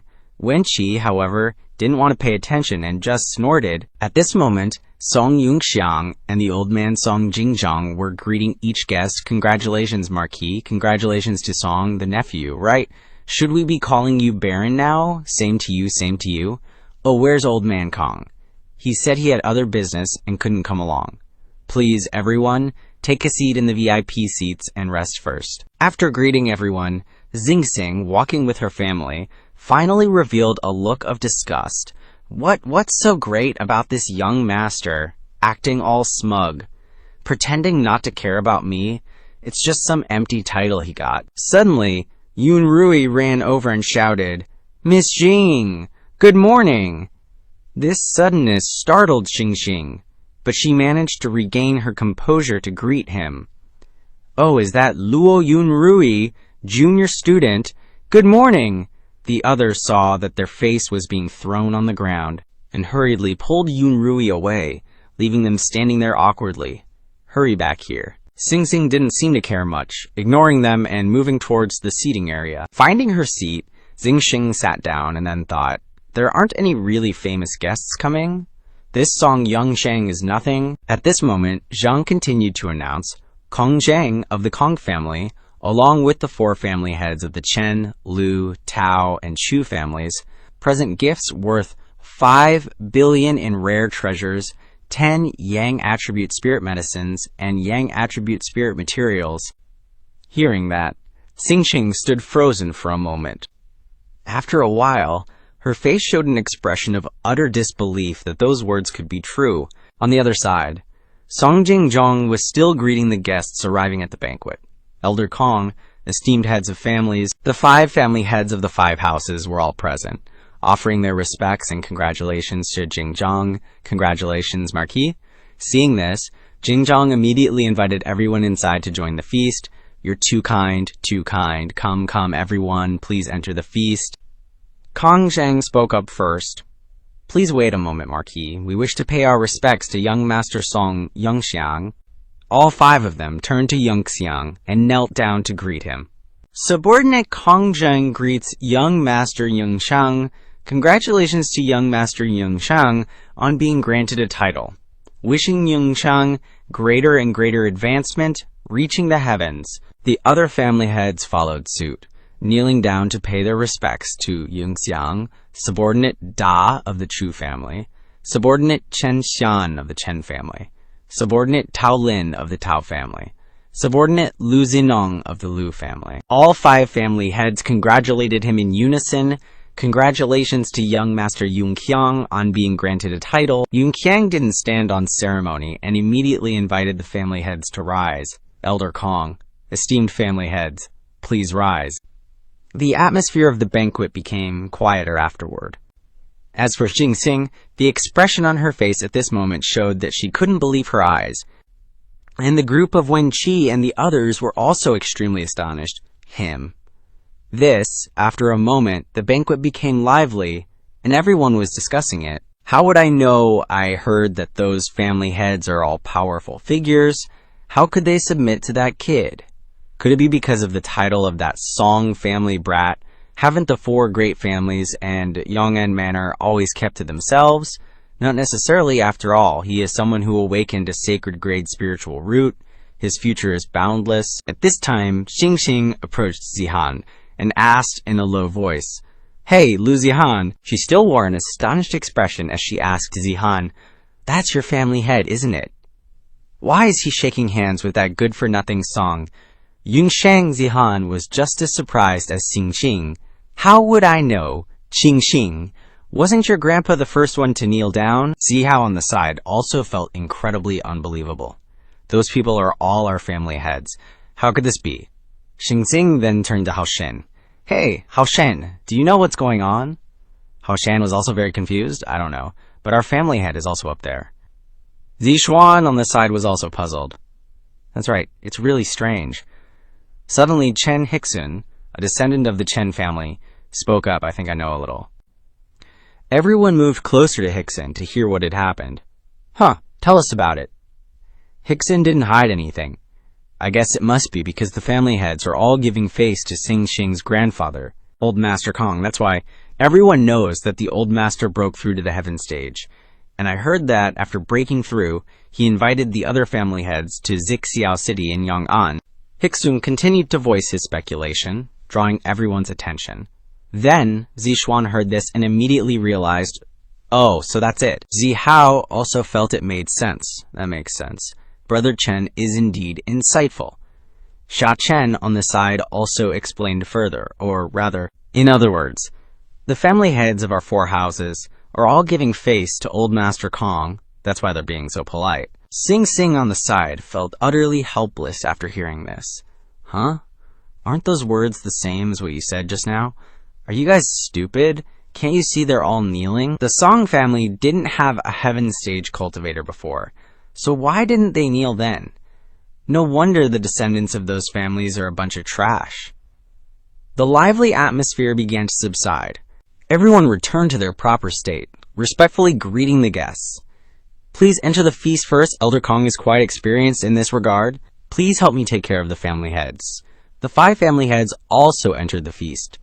Young Master Yunxiang, rest assured, your subordinate obeys. But Xing Xing was still suspicious. She was sure that they had made some secret deals that outsiders couldn't see, or that the Song family was using their power to suppress the family heads. The more Xing Xing thought about it, the more stressed she became, to the point that she clenched her palms tightly. That's right, it must be like that. So the family heads are your trump cards, huh? Then that's all there is to it. The MC once again announced other gifts in astonishment. Distinguished guests from the Hong Clan Commerce have arrived.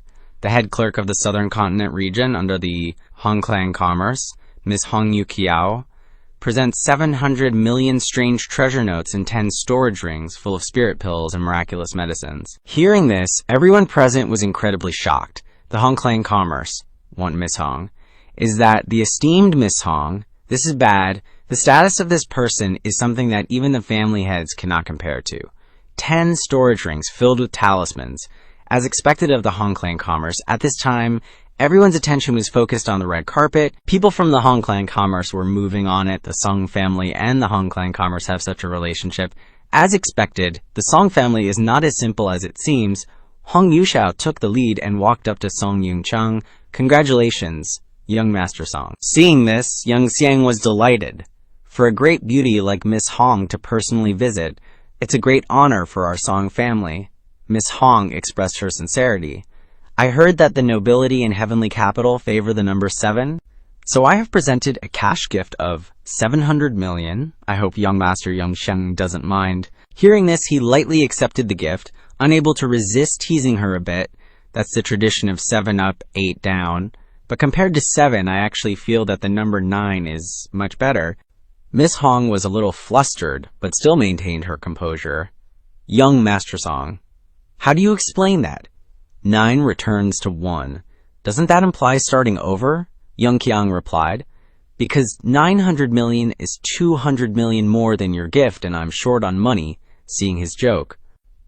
Miss Hong smiled. So that's how it is. Young Master is indeed an unusual person.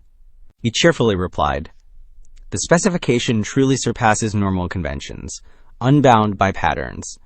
I'm just a mortal, Jingzhong chimed in, echoing his grandson's delight. Yunxiang, aren't you going to introduce this beautiful young lady to this old man? Yunxiang happily introduced his family's elder, grandfather. This is Miss Hong Yuxiao of the Hong family. This is my grandfather.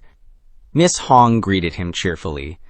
Hong Yuxiao of the trading company greets the Yong'an Marquis. Jingzhong was delighted to welcome this esteemed guest. Don't be so formal. Your grandfather and I have some acquaintance. Just call me Grandpa Song. Everyone was cheerful in that atmosphere, except for Yunxiang, who remained the same as before. She frowned, appearing very angry. So that's how it is. Song Yunxiang, you're really something else. No wonder you proactively called off the engagement. Turns out you were finding a higher branch to climb. Only then did everyone notice Yunxiang's expression, and they fell silent, not daring to say a word.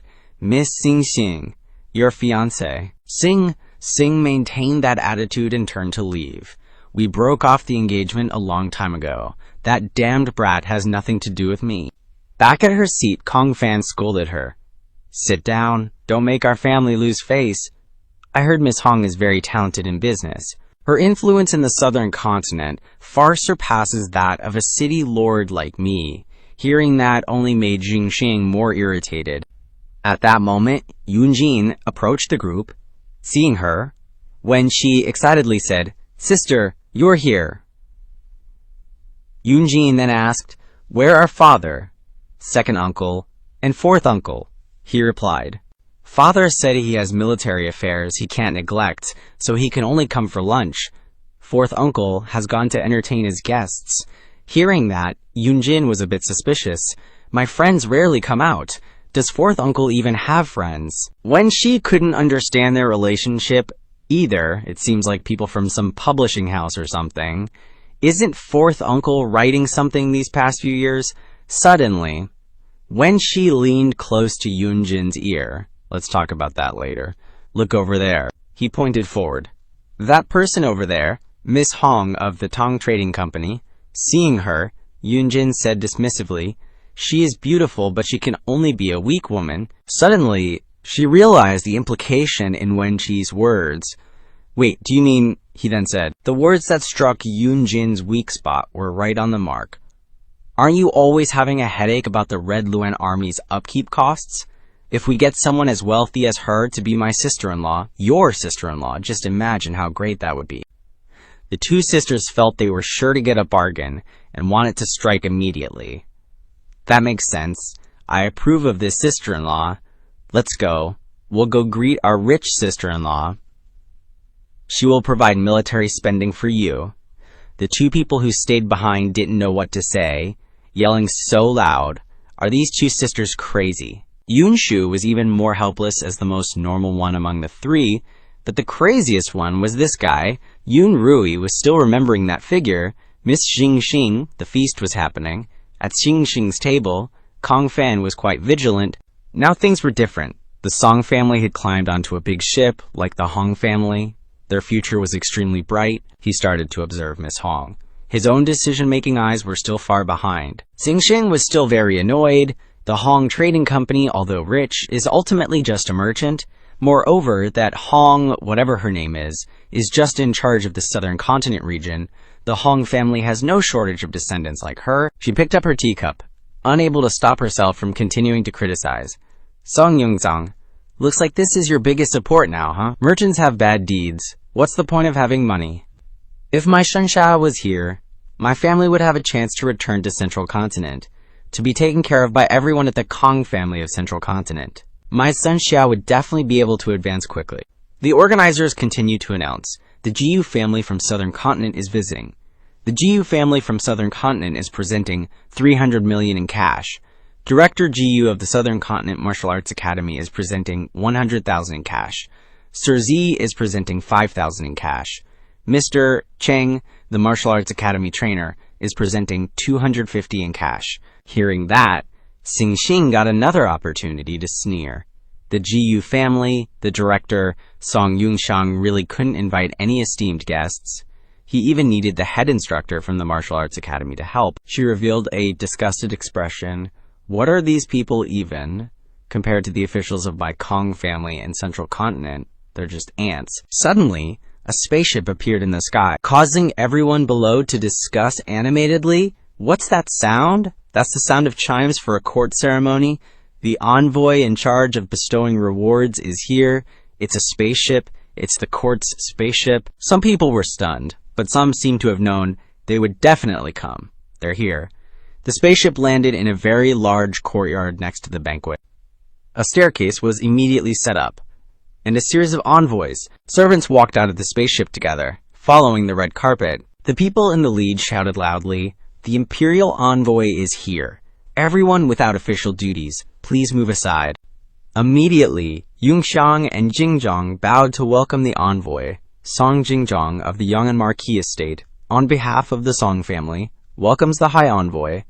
A eunuch walked out, carrying the Emperor's decree. It's been a while. Jingzhong maintained his bowing posture. Your servant Song Jingzhong greets eunuch. Seeing that, he lightly replied, "Oh dear, Marquis Song, please don't make me lose years off my life. The imperial decree is in hand. We cannot take it. Please dispense with the formalities." Then the eunuch turned to Yunxiang. This young man has a handsome appearance and an extraordinary bearing. Could he be young master Song Yunxiang? Jingzhong introduced his grandson, Your Excellency. Great eunuch, you are correct. This is the brat. Song Yunxiang. Yunxiang didn't say much and bowed. Song Yunxiang greets Your Excellency. Great eunuch. Seeing how handsome he was, the old eunuch praised. No need for formalities. No need. Song Gongzi is so refined and handsome. Truly a dragon among men. Extraordinary indeed. Song Yunxiang replied smoothly, "I dare not accept such praise. Grand Duke is too kind." Then, he asked, "Is the consecration altar all prepared?" Song Jingzhong led the way for the eunuch. "Everything is ready. Please come this way." With that, everyone entered the inner grounds. Down below, Kongzhang couldn't stand it anymore and pulled his daughter up. "Hurry up and stand up." Sing Zing looked annoyed. "Ugh. All right, she grumbled. Honestly, suddenly, she realized something. Crimson robes. Dad, you're a city lord and only get to wear green robes. How is this possible? Everyone had already moved forward to the stage area. Xingxing was stunned. Just a reward ceremony for that Song Yunxiang, and they send a high-ranking official in crimson robes. At the same time, in the outer courtyard of the Song Manor, the temporary kitchen was bustling. The cooks had to prepare 200 tables of food before the auspicious hour. The head chef was urging everyone to quickly finish the feast. The first cold storage room was already full of prepared appetizers, which would be temporarily stored in the second cold storage room. Zhanzan stepped forward and spoke. "Hello." The head chef turned around, looking annoyed. Zhanzan said, "Hello, I'm a new maid from the East Courtyard. Sister Ching told me to come here to help." The head chef assigned her a task. "East Courtyard, huh? Then you go to the first reception room and check the dishes for me. Place the prepared dishes on the guest tables." Zhanzan followed the corridor to a room. "Is this it?" Then she stepped forward and opened the door. Suddenly, Zhanzan screamed in surprise. The room was filled with desserts. So many delicacies gathered in one place. It was truly spectacular. Suddenly there was a noise. Someone was coming. Zizhan cautiously approached the sound. It turned out that Yunhua, Ye, and Zisu were sneaking food.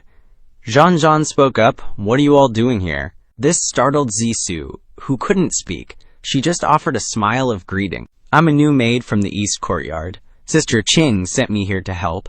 Do you need any assistance?" Seeing this, they secretly rejoiced. Lan Ming was scared to death, so it's just a newbie. Zhan continued to ask, "What are you guys doing? Is it okay for you to be eating like this?" At this moment, the three of them huddled together to discuss.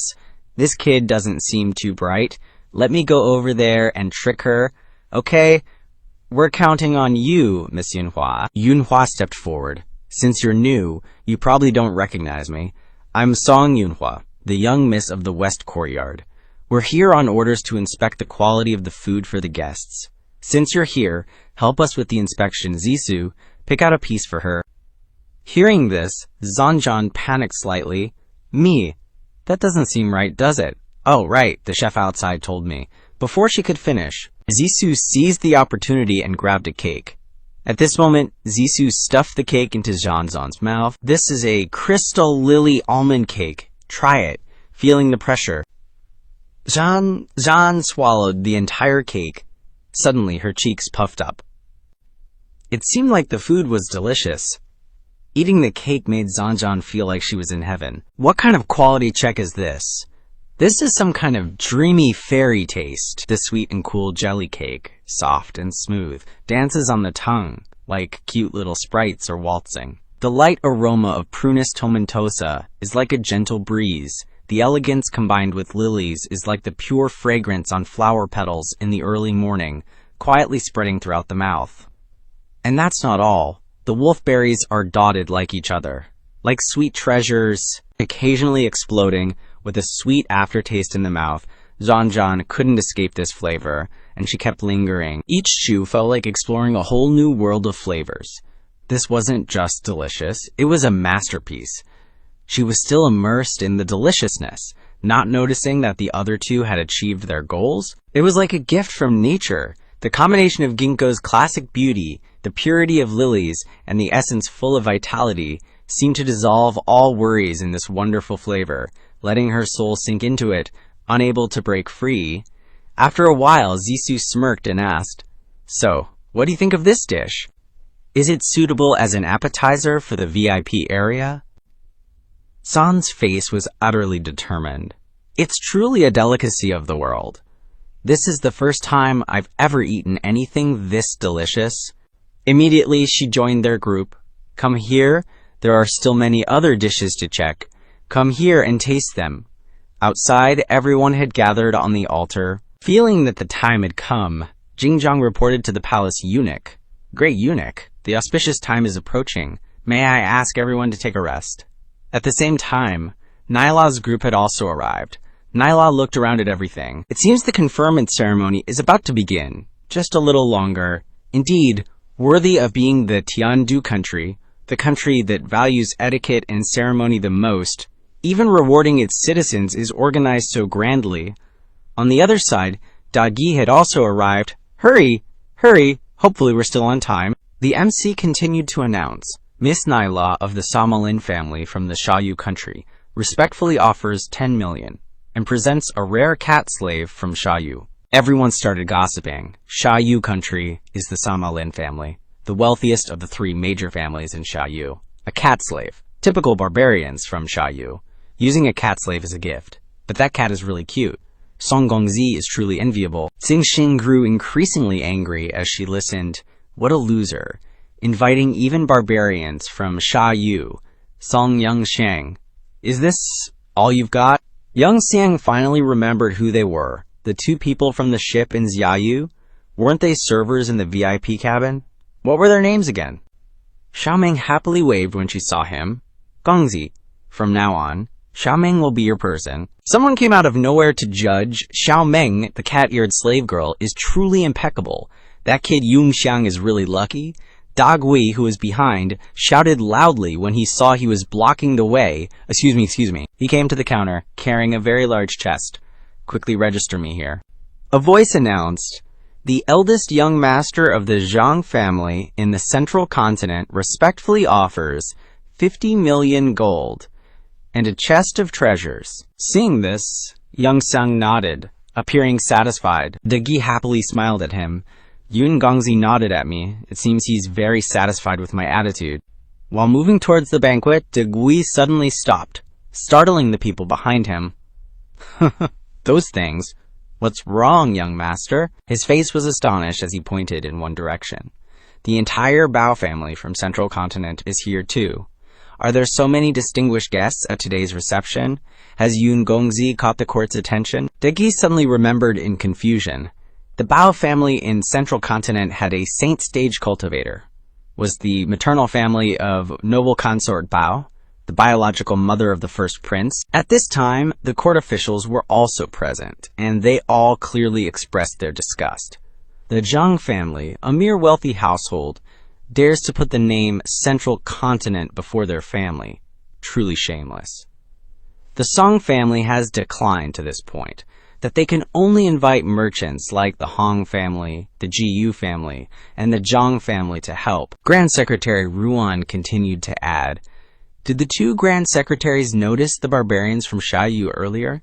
How is it that the Song family, who guard the border, has connections with foreigners and merchants? This matter must be investigated more thoroughly." Leng Rui heard everything, but didn't say anything further. Seeing that they also had to line up, Wei Gei and Nyla complained. "Why are they lining up like this?" Because the conferment ceremony symbolizes the emperor, Tiandu, Thus, the imperial edict should be issued when everyone is facing away from the northwest, facing towards the southeast. This is the beauty of culture and etiquette, Wege. Upon hearing this, his expression turned sour. It's because Tiandu country emphasizes these ridiculous rules that it has become so corrupt. Suddenly, Bing Chuan appeared behind them, that's right, always conforming to the rules of those corrupt scholars, these corrupt good-for-nothings. Wege was slightly startled. "Uncle, who are you?" The old man made an excuse and slipped away without introducing himself. "Don't mind me, everyone. Just continue chatting." Bing Chuan went to the stands, planning to climb up just like that. As he climbed up, he couldn't help but sneeze. Seeing Bing Chuan, Jing Chuan went over. "Third uncle, don't cause any more trouble. If I didn't come here, were you gonna let the Song family ghost stay here forever?" Struck where it hurt, Jing Chuan covered Bing Chuan's mouth. Hey. The people from the court suddenly shouted, "Irrelevant people, please leave immediately." Dadian Fengcheng is not a member of the Song family and cannot enter. Song Jingzhong bowed apologetically. Sorry, little eunuch. This here is a senior member of the Song family's direct line. When she was a bit surprised to hear that, a senior member of the direct line, "I've never met this uncle before. Have you, sis? I don't remember anything." He was a little doubtful. Could it be that the old man had another illegitimate child outside? No way. Zishu isn't qualified to be on the altar. At this moment, the 5 marquis generals were ready. It's him. He's about to start. Seeing this, one of the marquis turned to Kong Zhang. "Old Kong, why do you look so excited?" The MC announced, "Your Honor, the auspicious hour has arrived." Kong Zhang was still waiting for something below. "Don't say any more. Get ready. The Lord is about to start." "Who's starting?" Song Jingzhong then announced to all the guests in the audience, Grand Eunuch Gao, "The auspicious hour has arrived." "All right, the auspicious hour has arrived. Then we shall announce Song Yunxiang, members of the Song family, prepare to receive the decree." At the same time, the people next to the eunuch shouted loudly, "The entire Song family, kneel and receive the imperial decree." Kong Zheng also shouted to everyone, "The decree is about to be issued.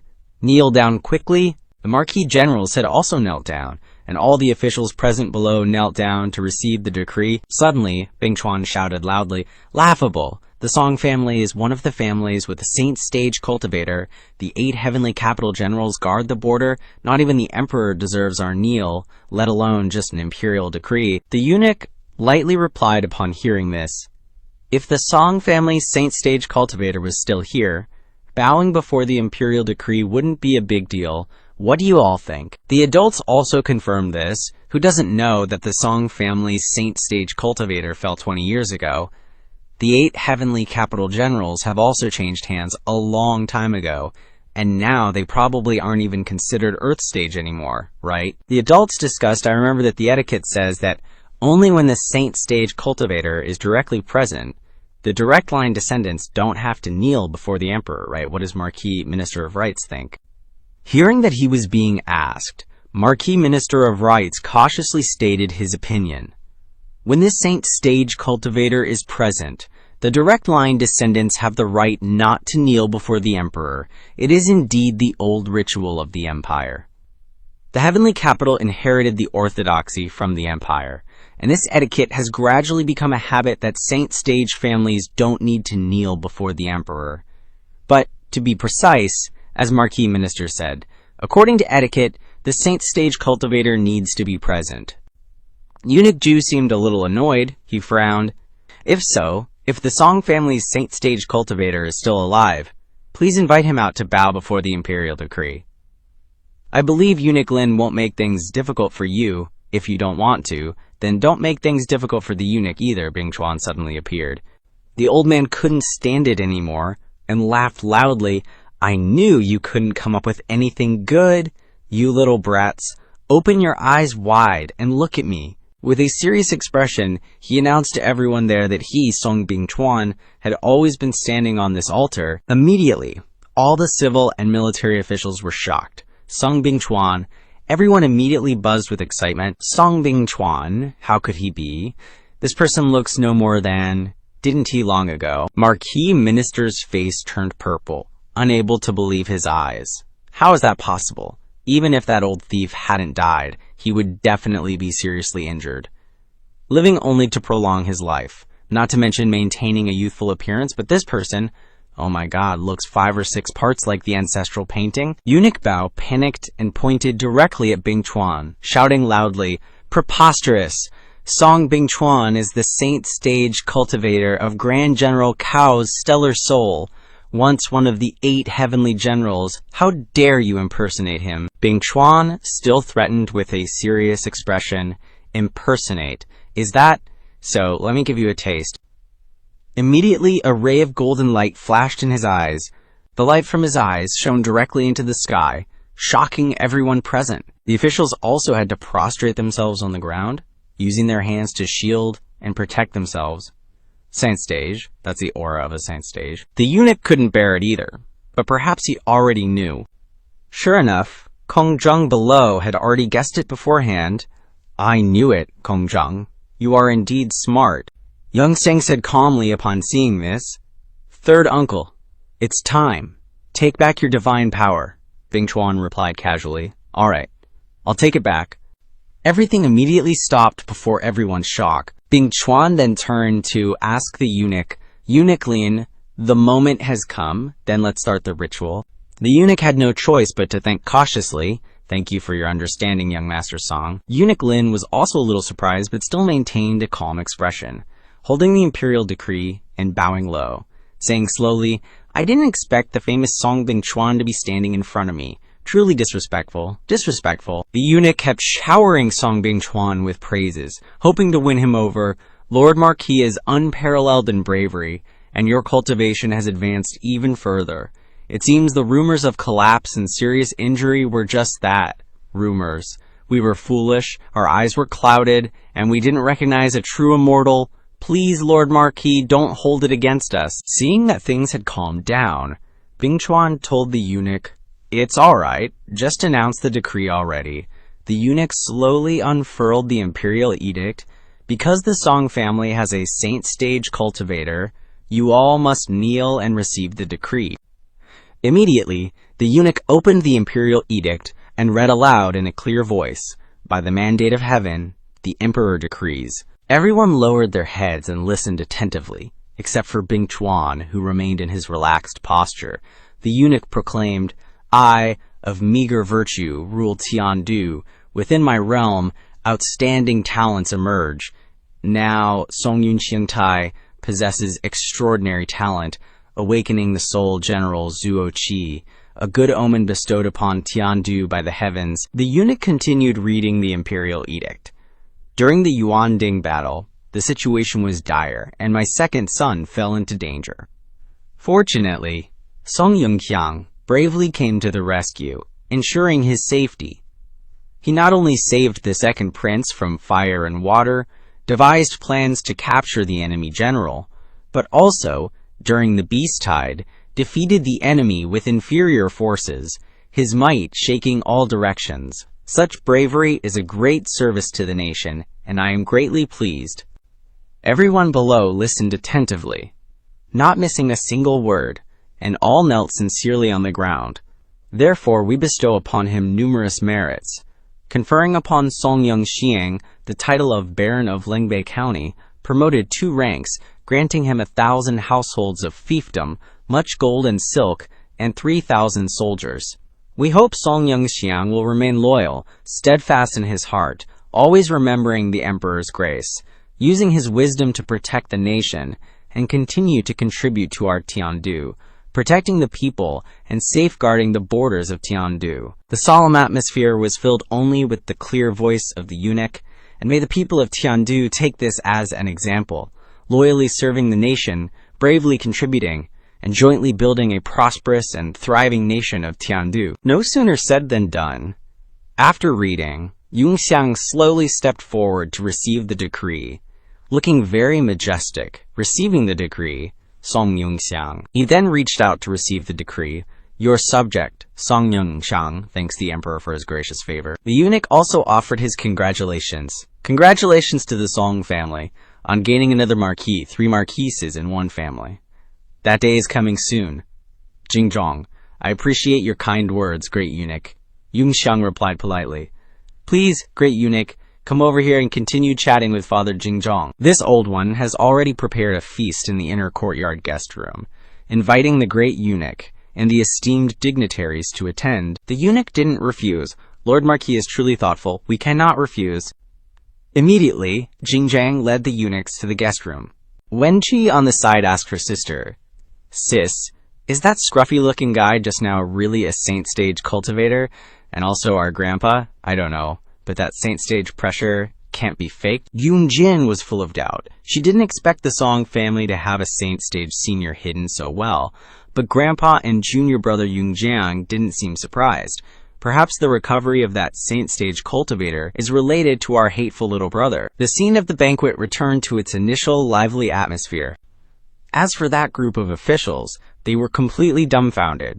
Lord Marquis couldn't believe the truth before his eyes, and he shouted loudly, Old thief of the Song family! Do you still remember this old man? Bing Chuan just glanced at him and asked, Who are you, little brat? Hearing this, Lord Marquis became even more angry. Old thief, you harmed my grandfather in the past, deceived my grandmother, and insulted my Dai family. This is an irreconcilable hatred. Bing Chuan looked surprised. Your grandmother, who remembers back then, I slept with more widows than there are fathers in your family. Lol. Lord Marquis was furious on the spot. He wanted to attack Bing Chuan, but was stopped. Old thief, I'm going to risk my life with you. Don't stop me, my lord. Don't be impulsive. Old thief, I will never live under the same sky with you. Lord Bao on the side couldn't contain his confusion. He also shouted at Bing Chuan, Marquis Si Hai, so what if you're still alive? Even if you recover to your peak, you're only a third-level saint stage cultivator. Bing Chuan, getting his blood boiling, asked, And who are you? He couldn't keep calm. Don't everyone be so afraid of saint stage cultivators like gods and demons. This old man isn't afraid. Our central continent also has saint stage cultivators, and even those of equal rank guarding it. Suddenly, a spark of fire flew from somewhere in the sky. Bing Chuan observed the spark and then spoke. Your old man also has saint stage cultivators. How many? The more he spoke, the more panicked he became. How many? What? My Bao family's ancestor is also like you. A third-level saint stage, and even a peak third level, and there are countless heavenly stage cultivators. Bing Chuan smiled to himself upon hearing this. Oh, is that so? Suddenly the spark flew towards the host. But, sorry, we already have 2 saint stages now. Back to the scene. Everyone learned that the Song family had a saint stage, and everyone was in an uproar. What did you say? That's the Song family's saint stage, really. How is that possible? Wasn't the Song family's saint stage dead already? He can still rejuvenate. Look at that face. He doesn't look like an old man over 100 years old at all. Marquis Nan also couldn't keep his calm. Kong Zhang, your advice is really brilliant. That person from the Song family is still alive. And how can I rely on Song Yunxiang of the Song family? Looks like I made the right choice. Kong Zhang didn't say much, raising a finger to ask everyone to be quiet. His face showed more terrible sinister.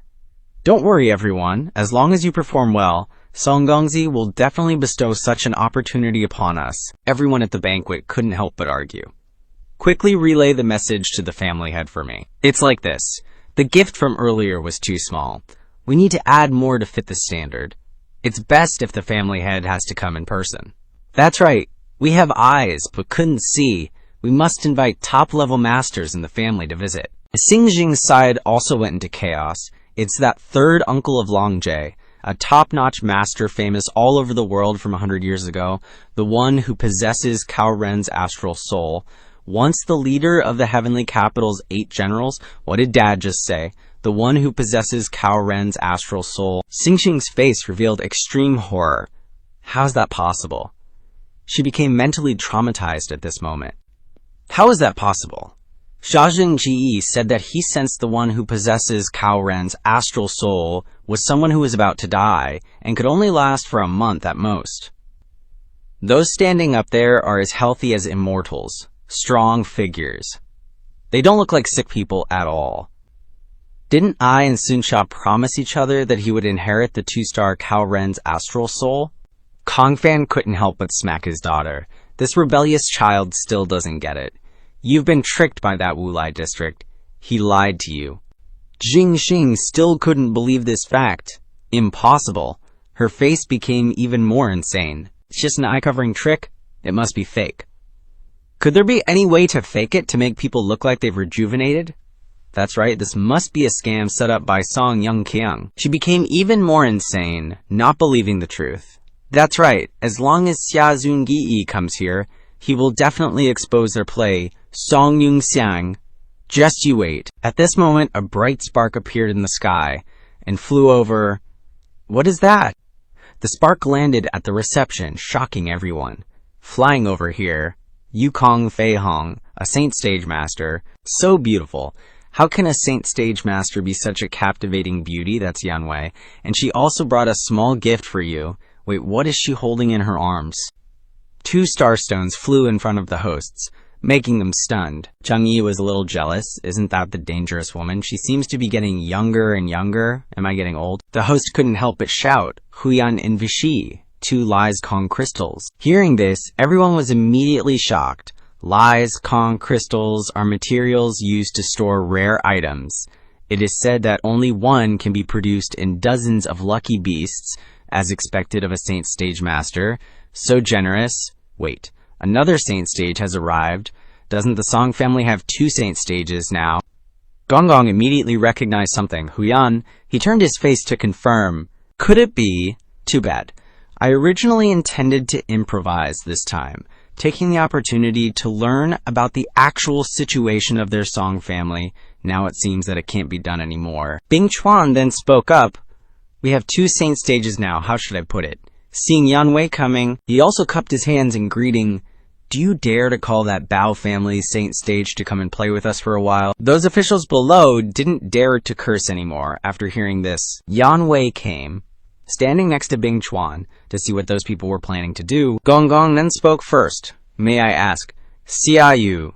Ah no, is that the old ancestor of the Huyan family? The one who possesses the Neza astral soul? Nvishi Huyan Wei? She just coldly answered and brushed past Gonggong, going to Yunxiang.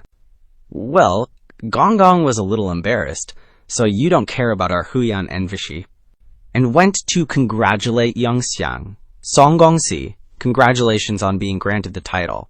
I don't know if this small gift can express all my heart. Mr. Song, thank you for giving me this favor. Huyan will remember it. Yunxiang then waved his hand to show sincerity. You're too polite. It's already an honor for Senior to come here to participate in this event. How dare I accept it?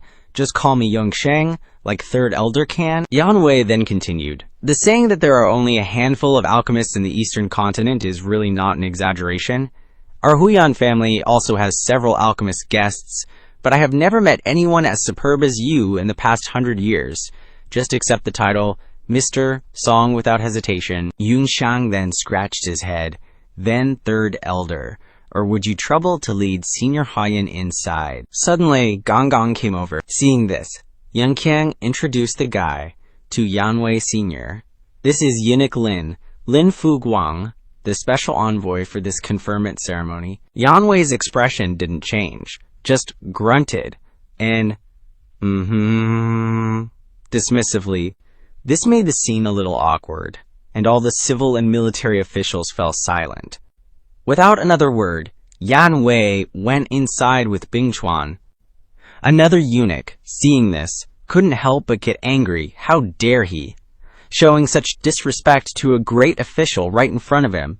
The head eunuch raised his hand, signaling that no one should be impudent before the imperial envoy. He remained standing, thinking to himself, as His Majesty predicted, the Song family definitely has more than just one variable. Song Bing Chuan. 2 guys behind them stealthily watched Bing Chuan and Hu Yanwei walk further inside. They whispered, That young lady, could that be? It's her, little Fei? I'm sure of it. That's the old ancestor of the Huyan family. Fei Ge was confused. Why would a master like the old ancestor? Why would she appear at young Master Song's place? Who knows? But judging by the situation earlier, it seems old ancestor Hu Yan is very polite to young Master Song. Hearing this, he got excited. Should we go and greet old ancestor Yan? After all, Miss Naira is the fiancée of the Yan family. If young Master Song can say a few good words to the old ancestor about her, when Miss Naira marries into the Yan family, she'll have someone to protect her even throughout the Xiao region. Dala immediately agreed. That's a good idea. You're absolutely right. Let's find a way to get a chance to greet the old ancestor. She added, but we should probably go and greet young Master Song too. Even old ancestor Yan is so respectful and polite to him. Perhaps this young Master Song is even more unfathomable than we thought. Meanwhile, Chige and Jola were secretly sneaking into the inner area, when a servant suddenly appeared in front of them, startling them both. The Song family servant said respectfully, "Distinguished guests attending the Song residence's conferment ceremony, please proceed to the reception desk to register your names." After saying that, he left before their apology. Sorry, we got lost. Chige wondered, Sis Jola, did we go the wrong way? The reception desk is over there. Zula was annoyed. I already checked that place out. You need gifts to get in. Do you know how much money that costs? We're just here to investigate. The mission budget is tight. The two girls crawled and whispered, eating and drinking for free. How wonderful. That's right. Of course we're not paying. What was that saying in Tiandu again? Once she leads the way, they can totally sneak in, undetected. Enter from the west wall. The guard is the weakest there. Using our earth stage cultivation. As soon as she finished speaking, she jumped up and flew over the fence. Zola felt an invisible energy and was confused, after landing safely. She turned to ask, I think I felt the barrier in my body vibrate just now. Did you feel it? Gigi said, with a serious face, yeah, the Song family's detection formation is really not simple. They actually set up a large military-grade formation in a residential area like this. How extravagant. Zola worriedly broke out in a sweat. So our plan to sneak in secretly has failed. The younger sister behind her reassured her. It's okay. If it's just a realm detection formation, the suppression device in our bodies will help us disguise ourselves as ordinary people. No need to worry. That's great then. Let's just stick to the plan you made. Let's sneak into the dining area. With that, the cheap duo rushed forward, heading towards the area inside the Song residence. But on the virtual screen, the clear intrusion marks of the two sisters were left behind. Inside the main gate of the Song residence, the atmosphere was filled with the solemnity and grandeur of the banquet. Yunxiang was distracted. He pondered in his heart. Last night I anticipated that a bunch of rats might come today, so I deliberately added an extra layer of detection formation. These two peak stage rats can bypass the first layer of detection, but they can't get past the second layer. Probably Dylan's spies using realm suppression devices. Seeing this, Lord Cao probed, What's wrong? Song Yunxiang smiled and smoothed things over. It's nothing. I'm just worried that a bunch of timid rats will come here today to cause trouble and make a mess. Also, Vice Director, you can just call me by my name, the excited girl laughed loudly. That's right, I'm afraid your position will rise even faster. Today, we're still calling you Song Xuanen, but next year, we'll have to change our tune to Lord Song. Song Yunxiang blushed and chuckled. Please accept my humble gratitude, young supervisor.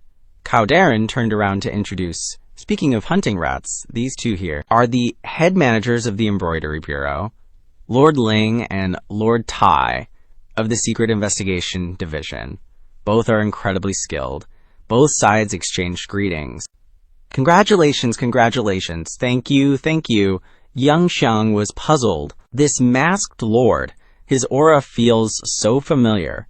Could he have visited the Song family before? That guy cautiously replied, Lord Song must be mistaken. This humble official is visiting Yong'an City for the first time. Last night, I quickly discovered the Song residence had a highly sophisticated formation and immediately retreated. There's no way they could have detected me. Could this brat be trying to set me up through his position in the Secret Investigation Division? Suddenly, a notification from the system device on Yunxiang's wrist went off. As soon as he answered, the other end spoke immediately. I've arrived.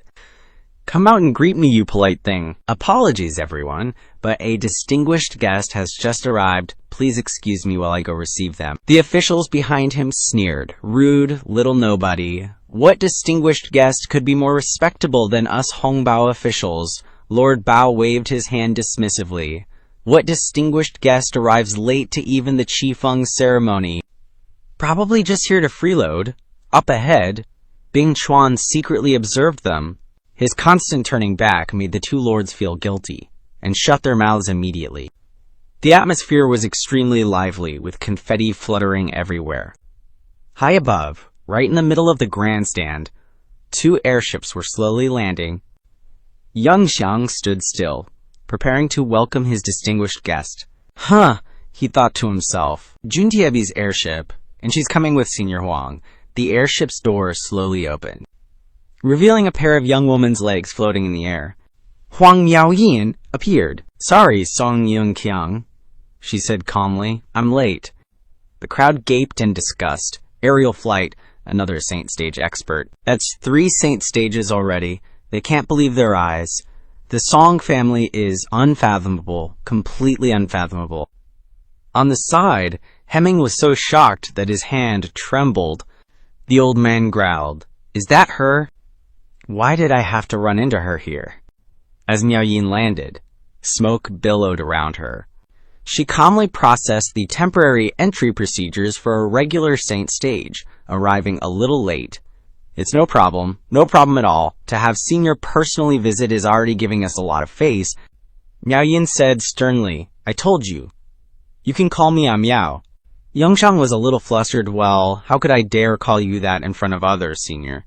If you've been taught formation skills by my dad, then we can be considered fellow disciples. Just call me Senior Sister from now on. Don't call me Senior anymore. Yunxiang was speechless. Huh, what? That's allowed? Wait, doesn't that make the seniority a bit? At this moment, a man with a dignified appearance stepped out from inside the airship. He called out loudly, Yunxiang. He immediately responded respectfully, Granduncle, long time no see. How have you been lately? Yunxiang's granduncle, Song Qing, replied, I'm doing well, I apologize. Yunxiang, Granduncle had some military matters to deal with, so I'm a bit late. He explained, We should have arrived by noon, but because Lord Huang, who resides in Xishui, came to report important information, I couldn't spare the time to visit you. What's the urgent military matter?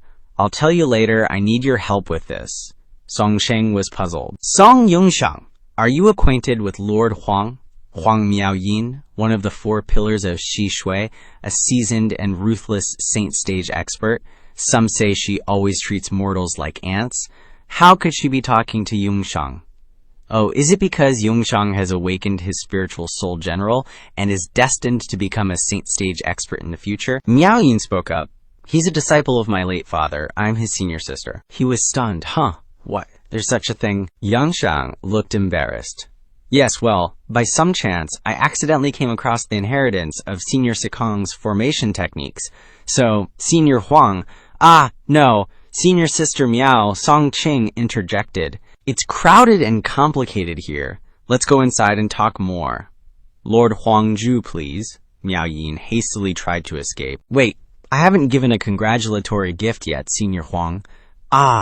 Senior Sister Miao. You don't need to be so polite, the person on the stage announced. Lord Huangju of Xishui presents 500 million Xishui coins, an M character talisman filled with jewels, and an M character talisman filled with weapon forging materials. Everyone buzzed with excitement. What? That beauty is one of the 4 saints of Xishui? 4 saints! My foot! It's the 4 pillars of the kingdom. Pillars of the kingdom? That means she's below only 1 person and above 10,000 in Xishui. How did the Song family manage to get connected with such an expert? Hey, family head, you're not here yet? Then don't bother coming. No, I mean, our family might as well pack up and leave Yong'an City. Inside, Lin Jinghua thought to himself, the Huangju family is so arrogant, always looking down on others. How are they? Yun Gongzi. No fan panicked. 3 Saint Stage experts. If they have 3 Saint Stage experts supporting them in the future, the Song family will be qualified to carve out their own territory and become kings. Xing Qing, on the other hand, was in a frenzy. It's all fake. It's impossible. Impossible. Where are you, Brother Xunsha? People gathered around to flatter him. Boss Song. No, Uncle Song. From now on, you are my own uncle. We agreed to all the previous cooperation deals. Let's have more than one banquet for me and the Song family. Congratulations, Boss Song. The Song family's future is boundless. Boss Song, this little brother has a business deal he wants to develop in Jishui. I was wondering, Boss Song, about that deal you mentioned last time. I think you were overpaying. What do you think about me returning half of the money to you? Song Shang also benefited from this. Little Suozi's current demeanor is very much like that of the male lead in a novel. It's as if the 3-year agreement has been reached, and he's asking the emperor to abdicate and ascend the throne himself. No, I feel that someone like Little Suozi is more like a villain in a novel. The type who is blind to true talent. Come back in your next life. Haha, don't joke around, everyone. I feel that Little Suozi is inclined to be a recurring villain, the kind of person who always makes the same kind of mistakes. Dao Zixuan seized the opportunity to show off. Oh my. Don't talk about this anymore, everyone. What do you think is the probability of me getting a spiritual soul general model made and sold? The ceremony continued in a very lively atmosphere. On the other side, at an intersection leading towards the Song residence, what kind of spaceship are you Shen family people driving? Are you blind? What? It was clearly your Lin family's spaceship that crashed into us first. Inside the Shen family spaceship, forget it. Don't argue. It's more important to arrive on time, Dyer. Are you sure you're acquainted with young Master Song Yunxiang? The old woman interjected. That's right, little Jiyu, don't mistake the person, lest our Shen family lose face in front of everyone. Shenhua agreed. That's right, this is extremely important. If the Song family holds us in high regard, our Shen family's status will rise another level. But if it's not the case, the consequences there, Xiaogang, you both understand. Shendai stammered, it's definitely fine. We were always by young Master Song's side during the battle on the ship back then. Tang Shaowen was dazed. That's right, I remember now. The girl rummaged through her bag. He even left me his contact method. Let me find it. The sun began to set, hidden behind the white clouds, shining through the tall buildings. In an area separate from the group, there was only one area at a table sitting next to each other. The people around comforted him. Brother Himing, don't get agitated. Lao Shu, what's going on again? Himing sat silently, his body trembling uncontrollably. Suddenly, the old man spoke. I'm sorry, he added. Rest assured, I understand the situation. I've endured for over a dozen years. I won't get agitated. Ji Yu Ying looked at his old brother. Sympathetically, he choked back tears. Moreover, I trust young Yunxiang. I'm willing to bet on him. While secretly observing family head Ji Yu, he thought, if Song Yunxiang can truly help brother Himing fulfill his wish, then the Ji Yu family can pay any price for him, even that secret. I'll find a good opportunity to talk to Song Yunxiang later. The paper cranes continued to flutter in the vast sky. Jinghua instructed, everyone, be prepared. Our performance time is coming soon. She turned to look at Song Yunxiang and Miao Yin, who were anxiously moving forward, and she thought to herself, true enough, that saint stage expert from the Huang family is worthy of being young Master Yin. To think they could get the cold and ruthless Huang family head, one of the 4 pillars of the nation, to come as a guest. Lin Jinghua blushed, deep in thought. Wait a minute. Doesn't Song Gongzi like the mature, older, and sexy type?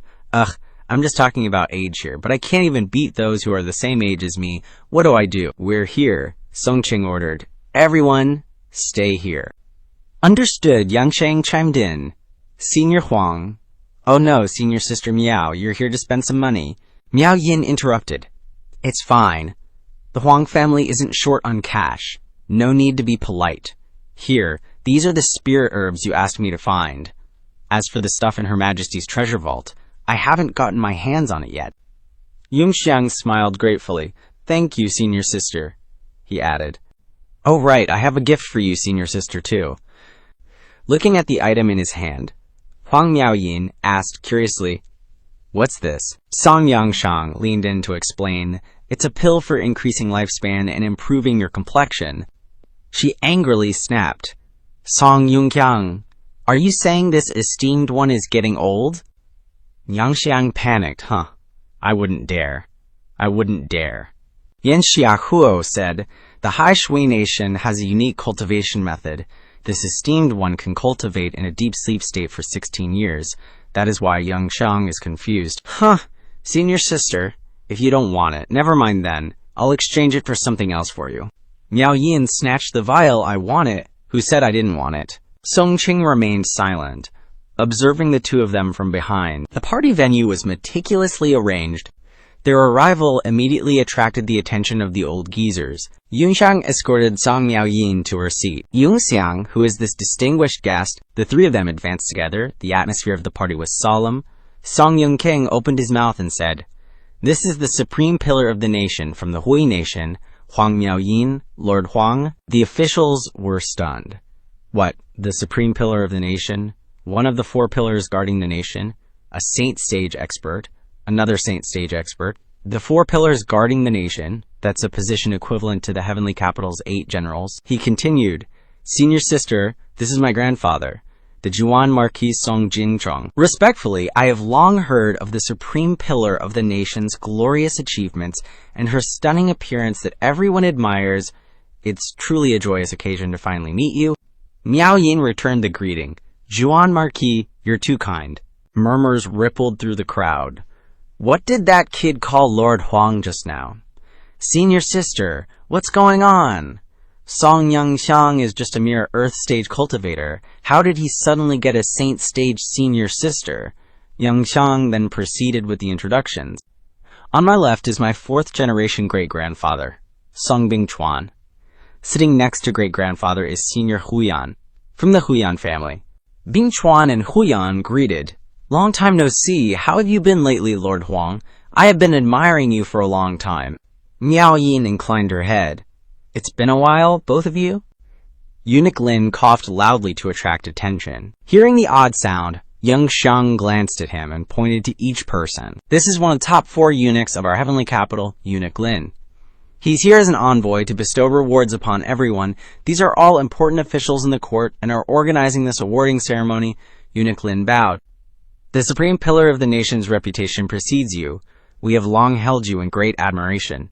It's truly an honor to meet you today." The important officials said in unison. "Greetings, supreme pillar of the nation," Miao Yin said plainly. "Greetings to everyone." Jingzhong suggested, "Yunxiang, quickly invite the supreme pillar of the nation to join the feast." "Supreme pillar of the nation, please have a seat." Yunxiang followed suit. "Senior sister, please." Miao Yin refused. "No need. Senior brother and I can sit at the same table." Eunuch Lin wondered, "This Song fellow is actually your junior brother." He was curious where that came from, huh? Jingzhong added, "That's right, Yunxiang. I want to know the whole story too. Everyone here is family, so just speak freely. Think carefully before you speak, son." Yunxiang transmitted his voice to his grandpa, "Relax." He immediately recounted the events. To answer Grand Eunuch, "It's like this. Not long ago, I had a fortuitous encounter and received a formation inheritance book from a senior in the southern wilderness, so I'm considered a successor of that senior, and that senior happens to be senior sister's father." Eunuch Lin smiled. "Oh, so that's how it is. Song County of the South truly has good fortune, truly has deep blessings. Admirable." He winked. "Yunxiang, consider yourself lucky, even with such opportunities. You must still remember, as a divine subject of Tiandu, you must be loyal to His Majesty and devote yourself to strengthening Tiandu." Eunuch Lin agreed. "Marquis is right, although he is no longer in the capital. The Marquis is still loyal and righteous. I am in admiration." Jingzong stated, "Children don't understand matters. We must trouble you eunuchs and high officials to supervise them more." Everyone showed respect. "Marquis is too polite, too polite, too polite, polite, polite, polite." The officials began to get angry. "Supervise and guide. What an easy thing to say. You Song family are showing off 3 Saint Realm experts. Who would dare offend you?" Lord Bao was also indignant. HMPH. "So what if there are 3 Saint Realms? Only 2 foreigners? Bao family ancestor? Let alone 2. Even if there are 3 or 5 foreign guests, it's not a problem." Lord C plotted. This old man didn't mind pretending to be ignorant to get involved in this matter, and even used the Bao family to push the conflict between the first prince and the second prince to a higher level. "But the Song family's strength has really surprised me." He thought to himself, "But for the sake of the Supreme Emperor, it still needs a little longer. The struggle of the 2 princes must continue to be balanced. so it is absolutely impossible to let the Sung family be pulled over by the first prince. Fortunately, this Bao family fool is getting more and more arrogant and stupid. After the banquet is over, I will find a chance to divide them. Then the maid next to him suggested, Marquis, the banquet is about to start. Should we tell the kitchen to start serving the dishes? Yunxiang agreed. All right, start the banquet, yes. On the screen, the scene of the guests gathering to eat and have fun outside the grandstand was projected. He raised his glass and shouted, Today I thank you all for gracing us with your presence. Let's raise a glass together. Everyone cheered. To the Song family, to the Marquis, to Song County of the South, to young Master Yunxiang. A series of maids were pushing food carts to serve each table of guests. Over here, Lin Jinghua and the court ladies were preparing to perform for entertainment. Food was gradually being brought to the tables of the special guests to join in the celebration. On the grandstand, Lin Jinghua passionately sang and played with the graceful dance of the court ladies. At the tables, everyone was happily raising their glasses to celebrate the conferment ceremony. Only Xingxing's face darkened, and she sat silently, dissatisfied. Inside, dishes were also gradually being served by the kitchen for the honored guests to enjoy. All around, people were enthusiastically toasting each other, glass after glass. On the stage, Lin Jinghua was continuing his performance. At this time, the Shen family and the Lin family were rushing to the ceremony. People were standing in line waiting for their turn to join in the fun. The Shen family had been approved to enter the mansion. The little girl, Sheng Xiaowen, recognized Yunxiang and pointed to the screen. After that, the two families, Lin and Shen, gradually joined in and sat at the table. Chige and Zhuola also successfully disguised themselves as guests and then freaked out when they realized they'd accidentally crashed Songsheng's table. All four dudes just stared at them, mouths agape, totally speechless. Zola went full-on actress mode, so, bros, is it cool if we chill here? Songsheng finally managed to choke out a, huh, you two are. He was cut off by Zixuan, who clapped a hand over his mouth. Welcome, welcome, please. Make yourselves at home. Zixuan hissed. We finally got pretty girls sitting at our table. Don't be a dumbass. Okay. A servant girl chirped, excuse me, esteemed guests. We're about to bring out your dishes. Zula's eyes widened like saucers. This is the legendary gourmet feast. Looks amazing just from looking at it. She glanced at Chige. Huh?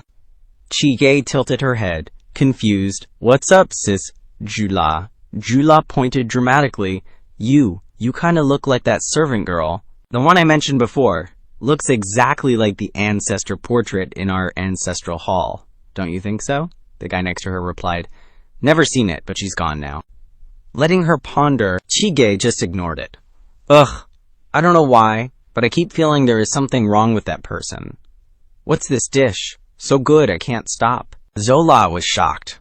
Why are you start eating first? Wait for me. She started eating as if she had never had any food before. Zixuan piped up, Hey, guys, check this out. Seeing him grin, the others were puzzled. This is Zixuan explained. It's a miniature spirit general model I made to scale. Whoa, that's awesome.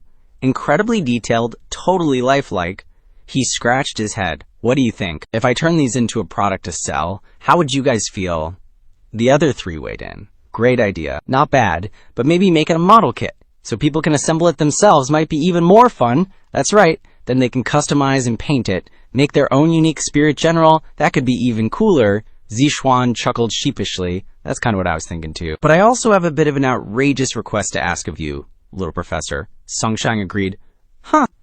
Go ahead. No need to be so formal. He pleaded. I was hoping you could reach out and help me invite our heroes, Sun Yuan Hong and the county of Nansong Yunxiang, to be the face of my spirit general. What do you think? Chige asked curiously, Sis Jola, what are they talking about? What's a spirit general model? Aren't spirit generals weapons of war? How can it become a toy?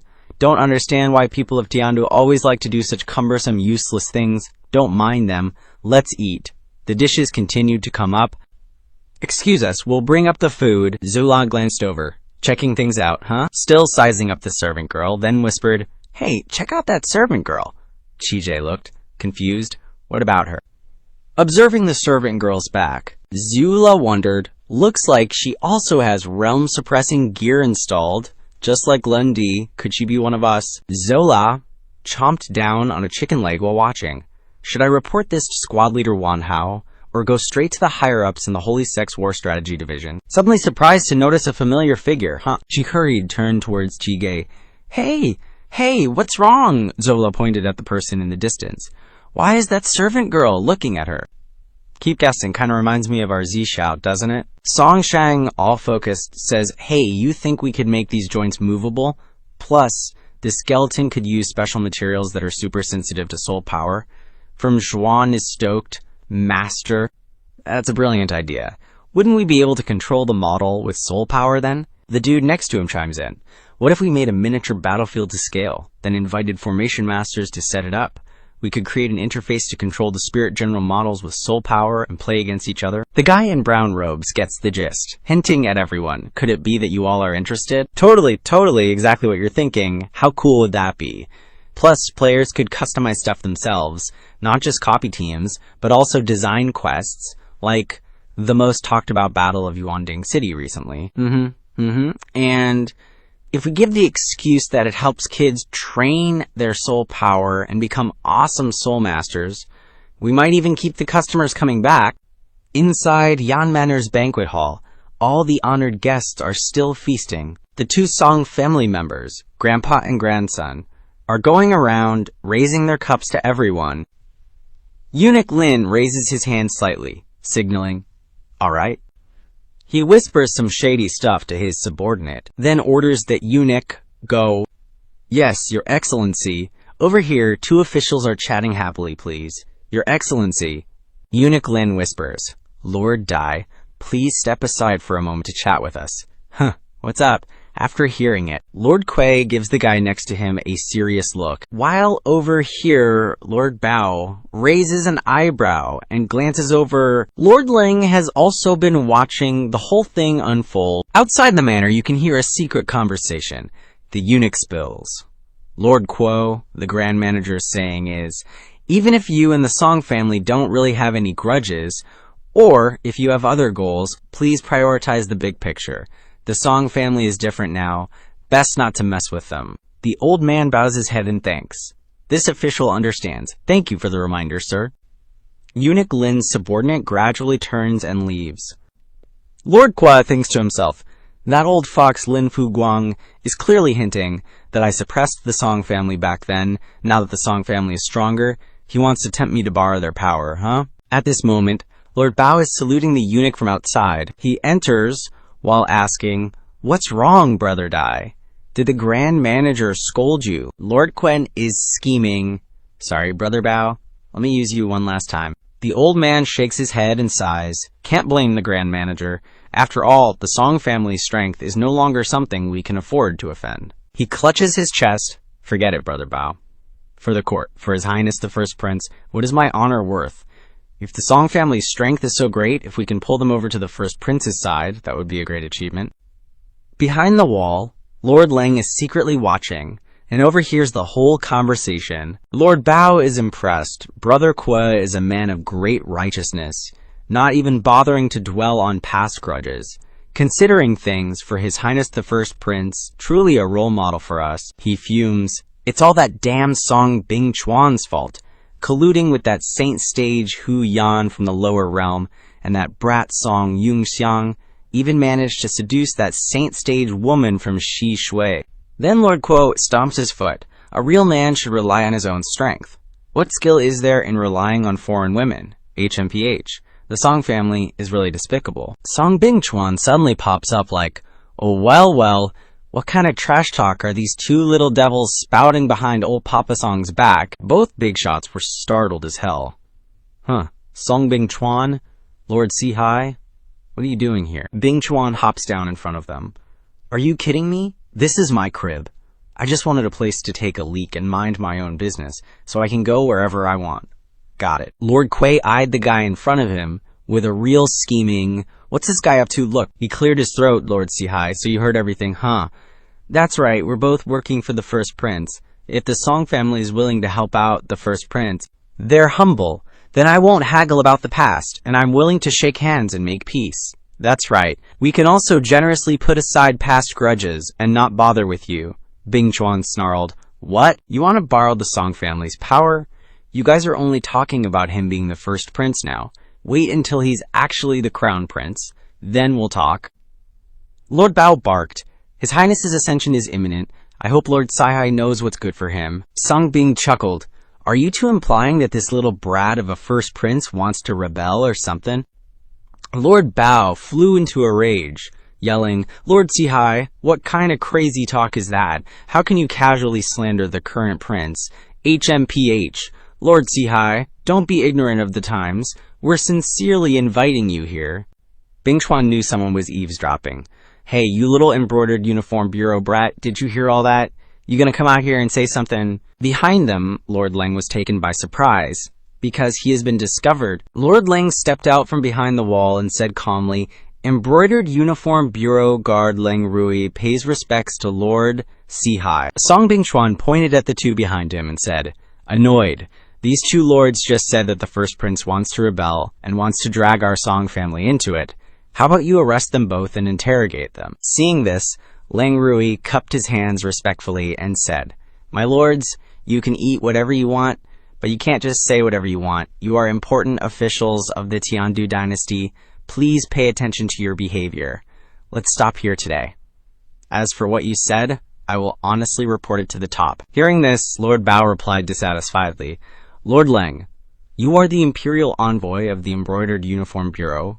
You should investigate Song Bing Chuan's crime of deceiving the emperor by pretending to be dead. Leng Rui said in a deep voice, Lord Bao, Saint Stage Masters cannot be easily discussed.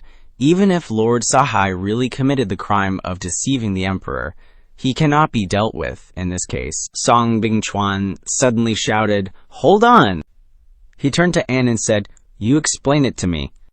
He asked sternly, Deceiving the emperor, is that so? Song Bing Chuan continued, You look handsome on the outside, but why are your words so dirty? Besides, this isn't the first time I've pretended to be dead. Haven't you guys ever heard of my title of Undying? He pointed at Lord Bao's face and threatened, Moreover, I have never said that I was dead until now. You all thought so yourselves. You dare to fabricate and slander a saint. Stage Master, are you tired of living? Do you believe that one day you will die suddenly on the road? Leng Rui's face suddenly darkened, and he said sternly, Lord Saihai, you should know when to stop. He frowned and reminded, Although people say that the holy stage cannot be touched, the Tiandu court cannot be humiliated either. In front of this envoy, you are threatening court officials, and I cannot pretend that I did not see it. Hearing this, Lord Kwa glanced at Lord Bao. Secretly calculating, he suddenly grabbed Lord Bao's hand and shouted angrily, Lord Saihai, if you still don't know what's good for you, then don't blame me for being rude. I'll just ask you one question. Since you pretended to be dead to escape, you have lost your title as Duke and one of the 8 generals of Tiandu. What do you rely on to dare to be disrespectful to our court officials? Lord Bao immediately echoed, loudly, What do you rely on? How ridiculous, Song Bing Chuan wiggled his ears and said mockingly, That's right, you are just a commoner now. What do you rely on to dare to be disrespectful to the Tiandu court officials?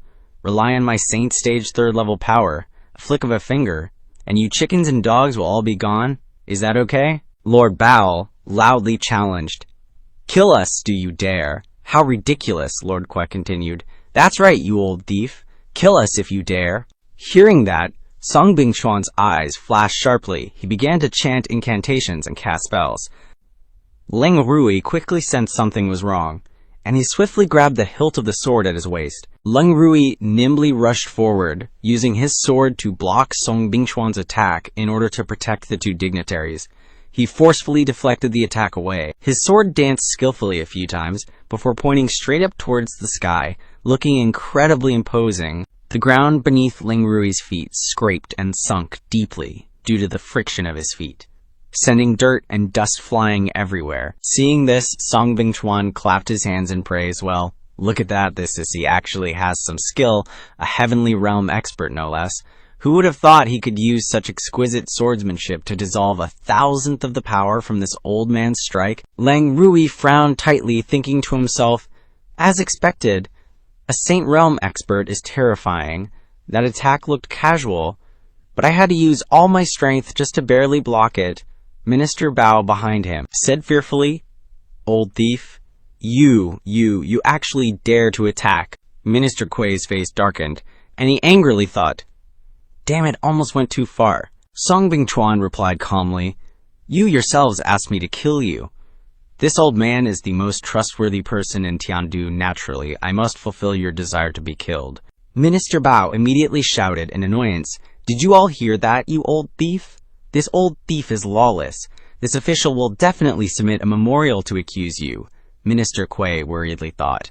Although this old man doesn't mind getting involved in this matter, using the Bao family to incite conflict between the factions of the first and second princes, playing too far is no fun. The goal of making the Song family have a bad impression of the first prince has already been achieved, so it's time to know when to stop. Thinking this, he stepped forward, clasped his hands respectfully, and said, "Marquis Sihai, you attacked without reason just now. This official will certainly submit a memorial to accuse you as well, until we meet again." Finishing speaking, Minister Kuei quickly turned around and walked away, while Minister Bao hurriedly followed behind. On this side, Lang Rui also lowered his head and calmly said, "I was rude just now, and I hope Marquis Sihai will forgive my offense." Song Bingchuan leisurely said, "It's nothing. This old man is going to relieve himself. Would you like to join me?" Hearing this, he put on a confused face and stammered, No, I wouldn't dare." Time passed, and before long, the banquet came to an end. Song Yunxiang was at this time introducing guests to Hu Yanwei, and one by one, everyone stepped forward to greet him. Big shots also appeared, politely exchanging greetings. Over here, when Yunxiang approached a table, everyone immediately stood up to offer a toast. A moment later, he was led by an official to another table to be introduced to the guests. Little Wen saw him and immediately spread her arms out, wanting to be held. Yunxiang picked her up, and with his other hand, he drank with everyone to celebrate. Everyone at the table was chatting and laughing happily.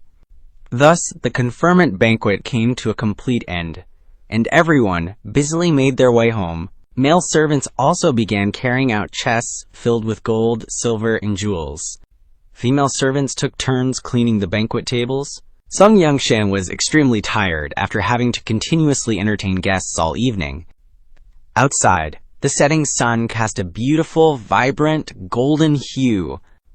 That evening, at the Song residence, in the meeting room in the central courtyard, Song Yunxiang asked in confusion, "So, Princess Ling Huan of the Shishui Kingdom went missing in the southern wilderness?" Huang Miaoyin replied, "That's right, and it wasn't just a random disappearance." She calmly continued, "During the investigation of the desert bandits in the southern wilderness, I learned that the Gold Helmet Legion obtained a series of devices from a mysterious ancient civilization from the war consultants of the Dailun Kingdom." Miao Yin speculated in a deep voice, "I heard this is the key to implementing the Southern Diversion Plan." Song Yunxiang, upon hearing this, asked in confusion, "The Southern Diversion Plan? What's that?" Huang Miaoyin nodded, responding calmly, "That's right, the Southern Diversion Plan. I heard it's a secret operation designed by the Dilun military strategists targeting the southern wilderness defense line." Song Jingzhong stroked his chin thoughtfully. "Southern diversion? That doesn't sound good at all." Yunxiang asked suspiciously, "Senior sister, how reliable is this intel?" Miao Yin crossed her arms and said slowly, "After your reminder last time, I returned to Shishui and started investigating. The Dark Mirror Agency discovered the first clue and traced it back to this operation. This information should be reliable." Hearing this, Yunxiang frowned, thinking to himself, "The Dark Mirror Agency? That old hag is a bit unpredictable, but thanks to her management, this organization is pretty damn good at their job." Song Qing then spoke, "Huangzhou Nation, does the intel have any more details about Dilun's operation?" Huang Miaoyin shook her head and replied, "That's all. Suddenly remembering something, she continued, "Oh, I also accidentally discovered they had dealings with Dylan's military strategist, but regarding Princess Lang Huan's disappearance, the trail leads to the sand pirates in the southern wilderness, so I think these two things might be connected." Songqing said seriously, "Actually, Princess Lang Huan's ship was approved to pass through the defense line and enter the southern wilderness for testing. I specifically arranged a platoon to secretly provide long-range protection." Huang Miaoyin asked in confusion, "Huh." He reassured her, "Please rest assured, Huangju Nation, I ordered them to operate in complete secrecy, without meddling in any of Shi Shui's secret tech testing." Songqing continued in a deep voice, "But a while ago, this team also completely disappeared. After they went deep into the southern wilderness, there was almost no signal. They could only travel between areas with signal to send messages. The last message was sent the day before the incident, and there were no signs of anything unusual." Song Yunxiang, sitting next to them, asked suspiciously, "Senior sister, how did you guys get this picture?" Huang Miaoyin calmly replied, "To ensure the safety of the test data, Princess Lang Huan's ship was specially equipped with a new small base station that transmits test data back to Shi Shui in real time." He murmured softly, "I see." Yunxiang suddenly turned to Songqing and asked, "Granduncle, what do you think?" He analyzed slowly. "Based on the current information, we can assess the following. First, the platoon we sent are experienced scouts who have fought in the southern wilderness. They disappeared without leaving any information. This indicates that the enemy's low-level combat forces have a numerical advantage, at least 4 times our number, capable of overwhelming or eliminating them instantly." Songqing explained slowly. "Second, as far as I know, Princess Lang Huan's ship definitely had Tian Realm experts providing protection. Combined with this picture, it's highly likely that the enemy includes water element essence soul generals. Third, the enemy can move at lightning speed in the dangerous southern wilderness, and after achieving their goals, they can quickly cover their tracks." He continued in a deep voice, "Therefore, whether it's searching for Princess Lang Huan or exposing the conspiracy of the Southern Diversion Plan, I suspect that there are powerful formation masters among the enemy, and their base may also be built on a secret formation." Huang Miaoyin replied calmly, "I agree with General Song.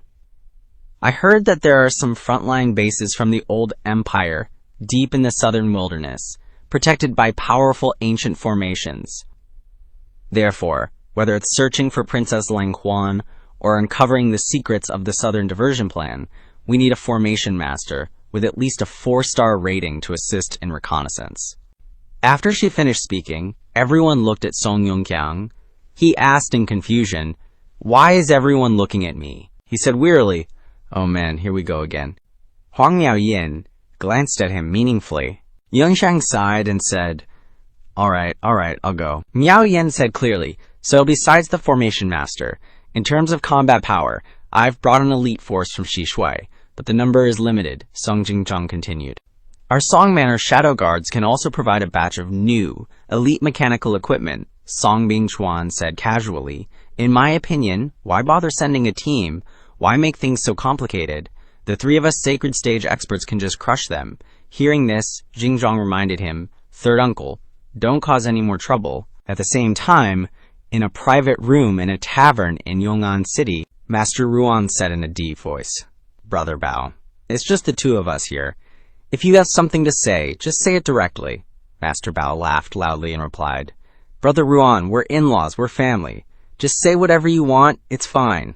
Master Ruan poured wine and asked, "I just feel that Master C's attitude is a bit strange today. Don't you think so?" Master Bao quickly agreed. "That's right, so I can confirm that he's definitely not truly on the Grand Prince's side." The 2 of them clinked glasses and said, "Besides, Brother Bao, aren't you cooperating with him a bit too much?" Master Bao waved his hand and smiled faintly. "You don't have a sacred stage expert in your family, you wouldn't understand?" He said with a knowing tone, "For our esteemed ruler, a little friction and discord among the heavenly Capital 8 generals is actually the best situation.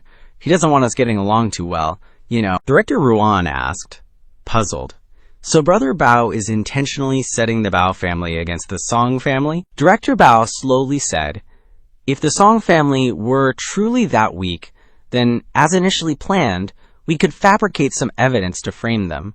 But if the Song family is as powerful as they seem, haha, the Emperor's apprehension is more potent than any evidence. It's guilt without committing a crime. Director Ruan raised his glass in praise. Brother Bao is indeed brilliant. Factional conflicts help the Emperor maintain balance. Moreover, the Bao family will gain more favor and resources from the Emperor due to the Song family's power. Director Bao waved his hand. Although I don't know what old Kui's true intention was today, I'll seize such a good opportunity to my advantage, Director Ruan asked hesitantly. But wasn't Brother Bao's performance a bit over the top today? Not to mention the Emperor, even those who witnessed it might not be easily fooled. Director Bao calmly poured wine and replied, whether it's a good act or not isn't important. What matters is showing our stance to the Emperor. He drained his cup and continued in a low voice. You see, didn't that old geezer from the Song family cooperate quite well? That one surely understands this. Director Bao, now slightly tipsy, spoke frankly. This time, the Song family not only displayed their power to the Emperor, but also deliberately created animosity with the Bao family, which has saint stage experts, making the Emperor feel that there's still room for control. The mutual balance between the Song and Bao families, to the Emperor, that's the key to stability. Everything is still manageable. He sighed and murmured, it's a pity that our first prince doesn't seem to understand the power plays of an emperor very well. Director Ruan chimed in, although the first prince doesn't understand the emperor's deep intention in supporting the second prince to foster competition between them, fortunately the third prince is only interested in wine, women, and pleasure, not a real threat. As long as there are no accidents, the first prince still has time to learn and grow. The second prince, reckless because of his ideals, will easily disrupt the balance of the overall situation. He must not be chosen as the successor, he said in a low voice. It seems the Song family will return to Tiandu sooner or later. The major families in Zhongzhou will all. Director Bao interrupted suddenly. Stop talking, drink. He enthusiastically raised his glass. Drink up, bottoms up. The sky outside was now dark, with a bright moon shining high above. Elsewhere, deep within the southern wastelands, in an ancient ruin, was the second base of the Gold Helmet Legion. In a vast warehouse, a giant robot hung suspended. Suddenly, a voice echoed in the air. The soul power of the Star Soul Master is exhausted, and all signs of life are lost. Long cables were constantly connected to the robot. That eerie voice echoed again. Another one bites the dust. There isn't much stock left, and new supplies are temporarily unavailable. At the same time, in the Song Manor's central courtyard meeting room, Song Jingzhong spoke calmly. Then it's settled, Yunxiang. You can only accompany Huang Zhuguo to the southern wastelands. Due to the urgent situation, rest tonight and set off tomorrow morning. Is that all right with Huang Zhuguo? Huang Miaoyin quickly replied. Yes. Song Qing turned to Yunxiang and asked, do you need to bring more people? Take a Shadow Guard team. The Iron Wall army can also dispatch an elite team. Hearing this, he waved his hand and said, it's not necessary for now. Let's scout first. Too many people will only be a hindrance. Song Jingzhong stroked his beard and spoke slowly. All right, then handle it yourself. Just ask if you need anything. Song Bingchuan asked with a grin. Little Yunxiang, you don't really need this old man to take action. As I see it, never mind those gold helmets, he said confidently. The 3 saint stage experts we have can directly take action and crush them. Wipe out those bandits, Song Yunxiang replied with a smile. No need, third grandfather. You still have other tasks, and there's still this matter that needs your help. Bingchuan was puzzled and asked, Huh, he whispered. I'll talk to you privately later. Song Jingzhong suddenly spoke. Qinger, have you arranged accommodation for Huang Zhuguo? Song Qing quickly replied. The large inn in Yong'an City has been rented out by the Kong family to accommodate the delegation of the royal decree, so we have no choice but to trouble Huang Zhuguo to stay overnight at our Iron Wall army's guest house. Hearing this, Jingzhong turned to Huang Miaoyin politely and said, Huangzhugo, the military's facilities are simple. If you find it unsuitable, why not stay at this humble abode for one night? She said calmly. All right, I'll be troubling you then. He thought awkwardly. I was just being polite. But this saint stage cultivator isn't polite at all, he said nervously. Yunxiang, you handle this. I'm leaving the affairs of my Huangzhou kingdom to you. Yunxiang replied obediently. Yes, sir. Song Jingzhong announced loudly. That's all for now. Meeting adjourned. Yunxiang stood up and said, Ah! Miao Yin, senior sister. Follow me.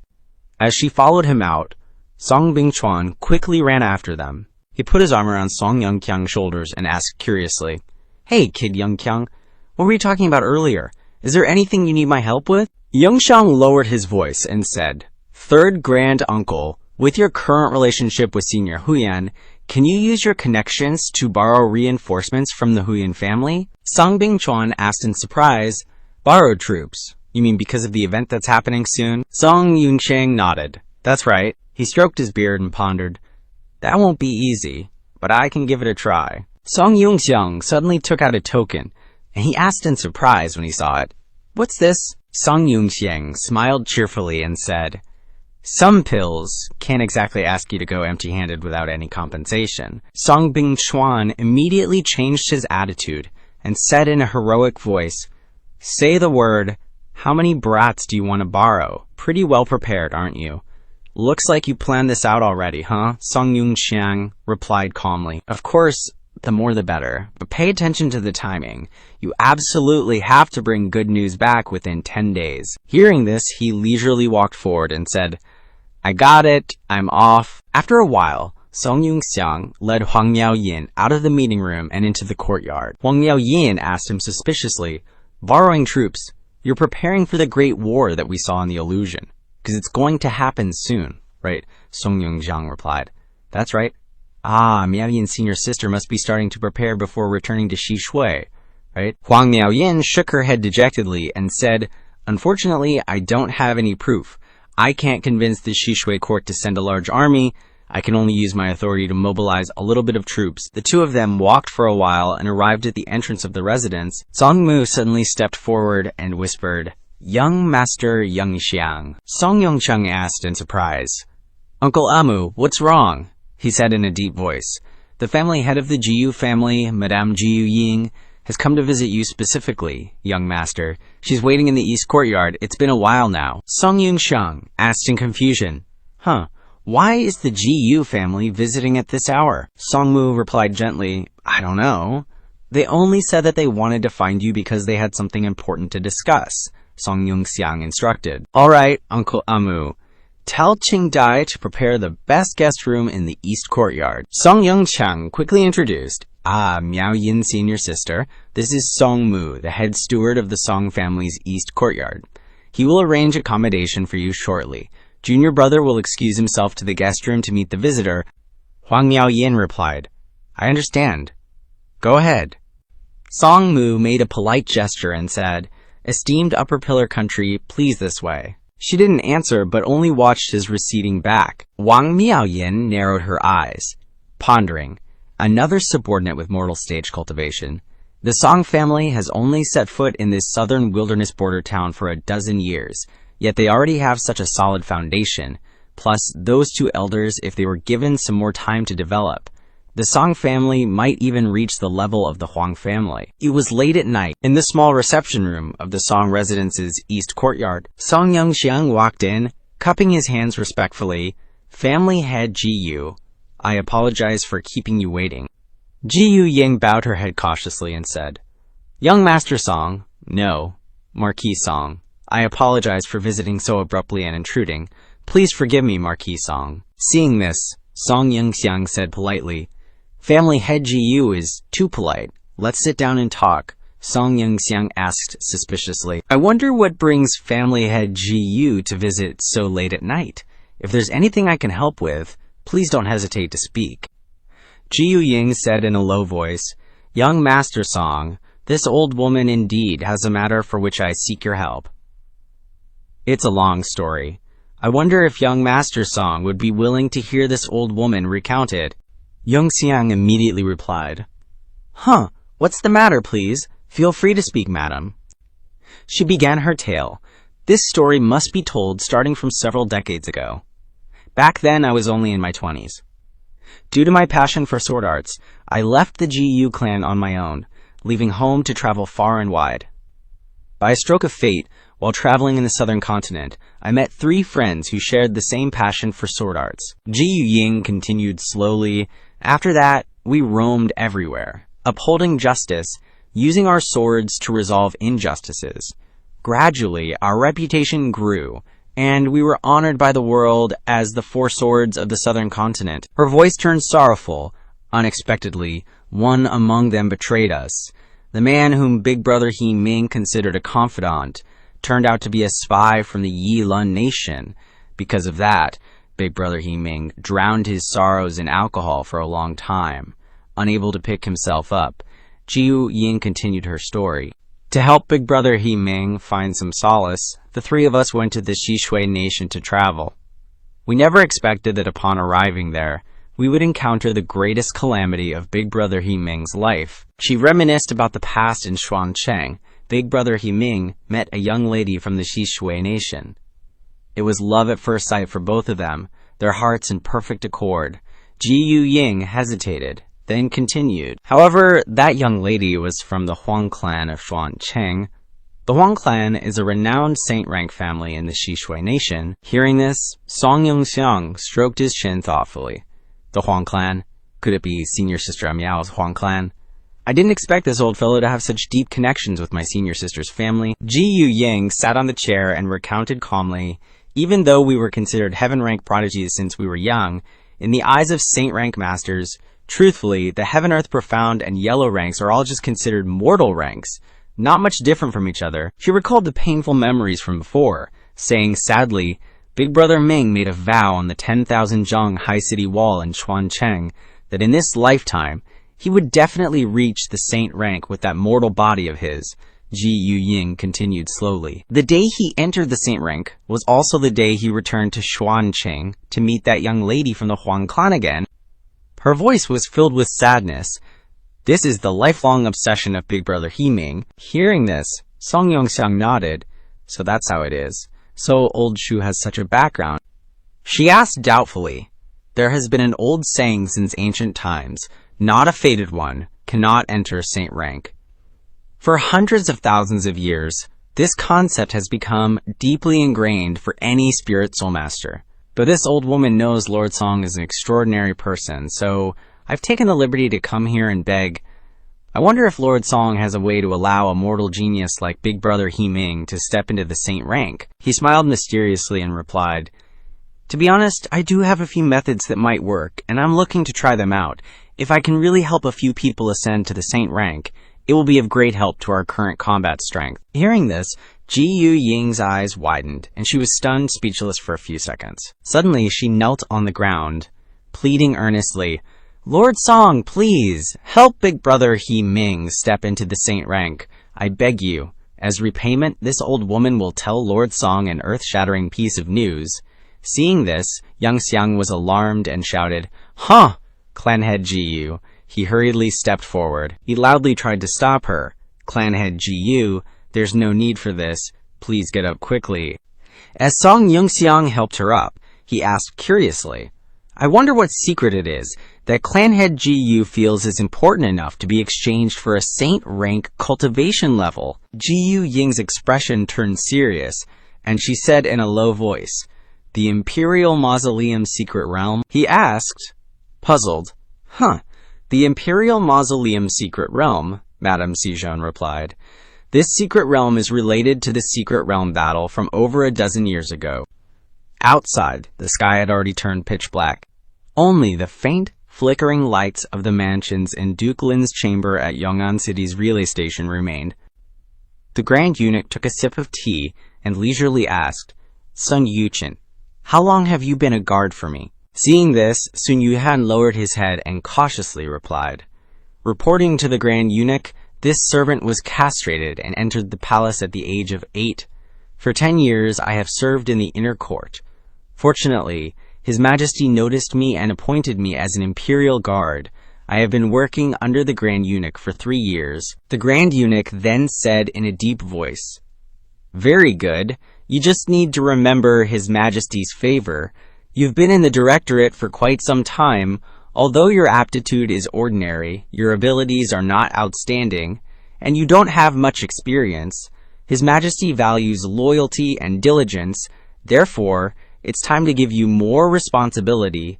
Hearing this, Sun Yuiken knelt down and respectfully replied, "This servant thanks the Grand Eunuch for his guidance."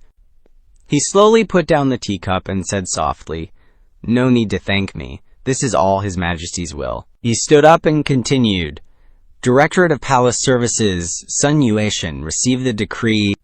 The Grand Eunuch announced clearly, "Now at the southern wasteland border, the situation is volatile and unpredictable. The joint defense line is extremely important. By His Majesty's secret decree, we have heard that Sun Yuchen of the Directorate of Palace Services is loyal, cautious, diligent, and hardworking, without a single word of complaint. Now, we specially bestow upon you the ceremonial scepter and the fish tally, appointing Sun Yuichen as the Commander-in-Chief of the Iron Wall Army, to command all forces on the southern wasteland border defense line. You must reorganize the army and strengthen the border defense forces. Maintain peace at the border to comfort our heart. We hope you will not fail our trust and will diligently fulfill your duties," Sun Trishan said joyfully. "This servant, Sun Yuchen, will definitely exert all my strength, not betray His Majesty's grace, and will surely supervise the army with caution, not daring to have any negligence." The Grand Eunuch reminded him, "The spies that the Qian clan dared to plant within the Iron Wall army will soon send detailed information about the southern wasteland border defense line. You should prepare yourself. In a few days, I will personally take you to assume your post," Sun Yuchen immediately replied. "This servant thanks the Grand Eunuch." Over at the Song mansion, a light was still on in a room. Song Yunxiang suddenly opened the door. Seeing him and Ji Yu Ying exit, Song Mu immediately bowed respectfully. Young Master Yunxiang then instructed him, "Uncle Mu, please escort family head Ji Yu. Afterwards, send a gay over here for a bit." Song Mu softly said to Ji Yu Ying, "Yes, family head Ji Yu, this way please." Song Yunxiang clasped his hands and gently said, "Family head Ji Yu, I still need a few days to prepare. I hope you and old Shu can await good news for me." Ji Yu Ying lowered her head and softly replied, "This old one will await good tidings from you, sir." With that, she turned and followed Song Mu outside. Yunxiang then turned back into the room from before. As he walked, he pondered, "The Emperor's Tomb Secret Realm. I didn't expect that battle to be so shrouded in mystery. But I can't blindly trust family head Gu's side of the story either. I need to find a chance to investigate it myself later." And with that, Song Yunqiang tossed his jacket onto a chair, picked up a box, and mused. Regardless, before the beast tide hits, getting those sky-rankled fogies to break through to St. Rink is a must. But this trip to the southern wastelands to investigate the Golden Helmet Army, I wonder how long it'll take. Song Yunxiang opened the box, peering intently, muttering to himself, "Right now, the clues are piling up. It feels like in my past life's southern wastelands beast tide, the Dilun kingdoms, and those southern wastelands. Sand Pirate's plans were inextricably linked. This trip is a must." He took out a mask, frowning, and thought, "Even though the plan is to return in 10 days, I'll still lose quite a bit of time. However, with the Black Realm's abilities and the Myriad Faces mask, who knows? Maybe I can multitask." Yunxiang thought to himself, "Right now, the Black Realm's remote connection function still needs more time to optimize. Just need to make the connection a little more stable." Suddenly, he sensed something outside. A voice rang from outside the door. "Young master, it's Aji. Uncle Mu said you summoned me." Song Yunxiang immediately stood up and replied, "Agi, what is it?" "Come in." Aji clasped his hands and asked, "Young master, do you have any instructions? Please tell me." He quickly ordered, "You immediately go to the Shadow Guard dungeon and bring the intruder named Xuan Xia to me." Aji respectfully replied, "Yes." With that, Agi turned and left. Song Yunxiang called out internally, "Xiaohong, come out." Xiaohong instantly appeared and mocked, oh my, congratulations, you blockhead host, on being conferred a noble title. But Baron is the lowest of the low, isn't it? So it's a blockhead Baron title then. He didn't even bother to pay attention, and just urged, alright, stop messing around. Quickly help me continue optimizing this Black Realm connection. Yunxiang pointed at the cyan jade and asked, also, can you take a look at what these jade cores are? Seeing them, Xiaohong frowned, carefully observing, and softly said, let me see. He suddenly discovered something and exclaimed in surprise, it seems like this is a control jade, from an independent star. Yunxiang was puzzled. Control jade, Xiaohong explained.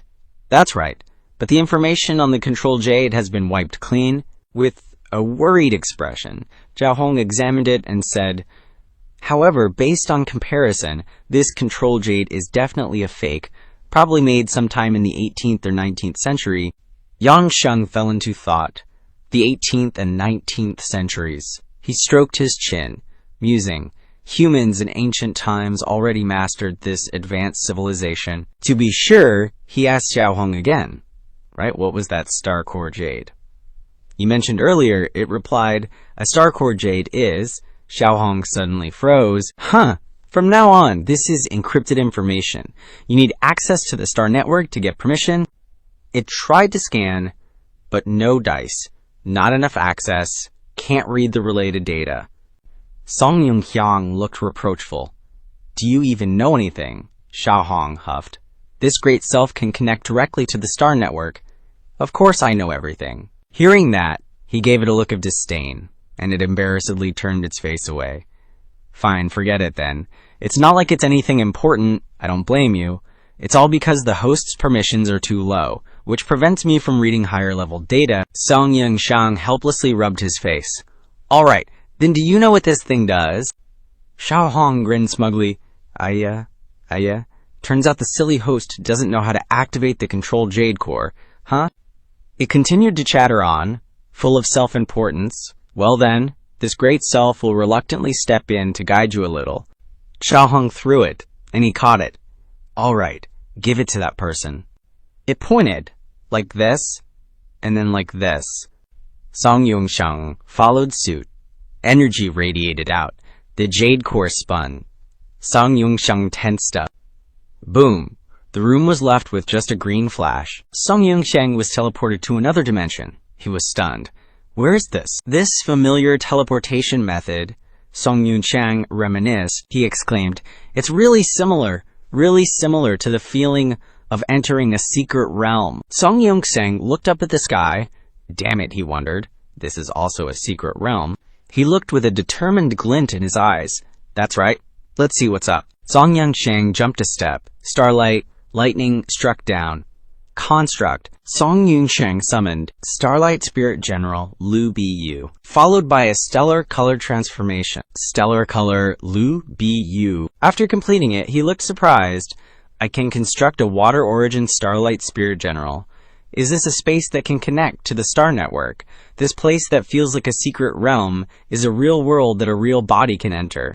Yunxiang twitched his hand and shouted, Feng Tian halberd.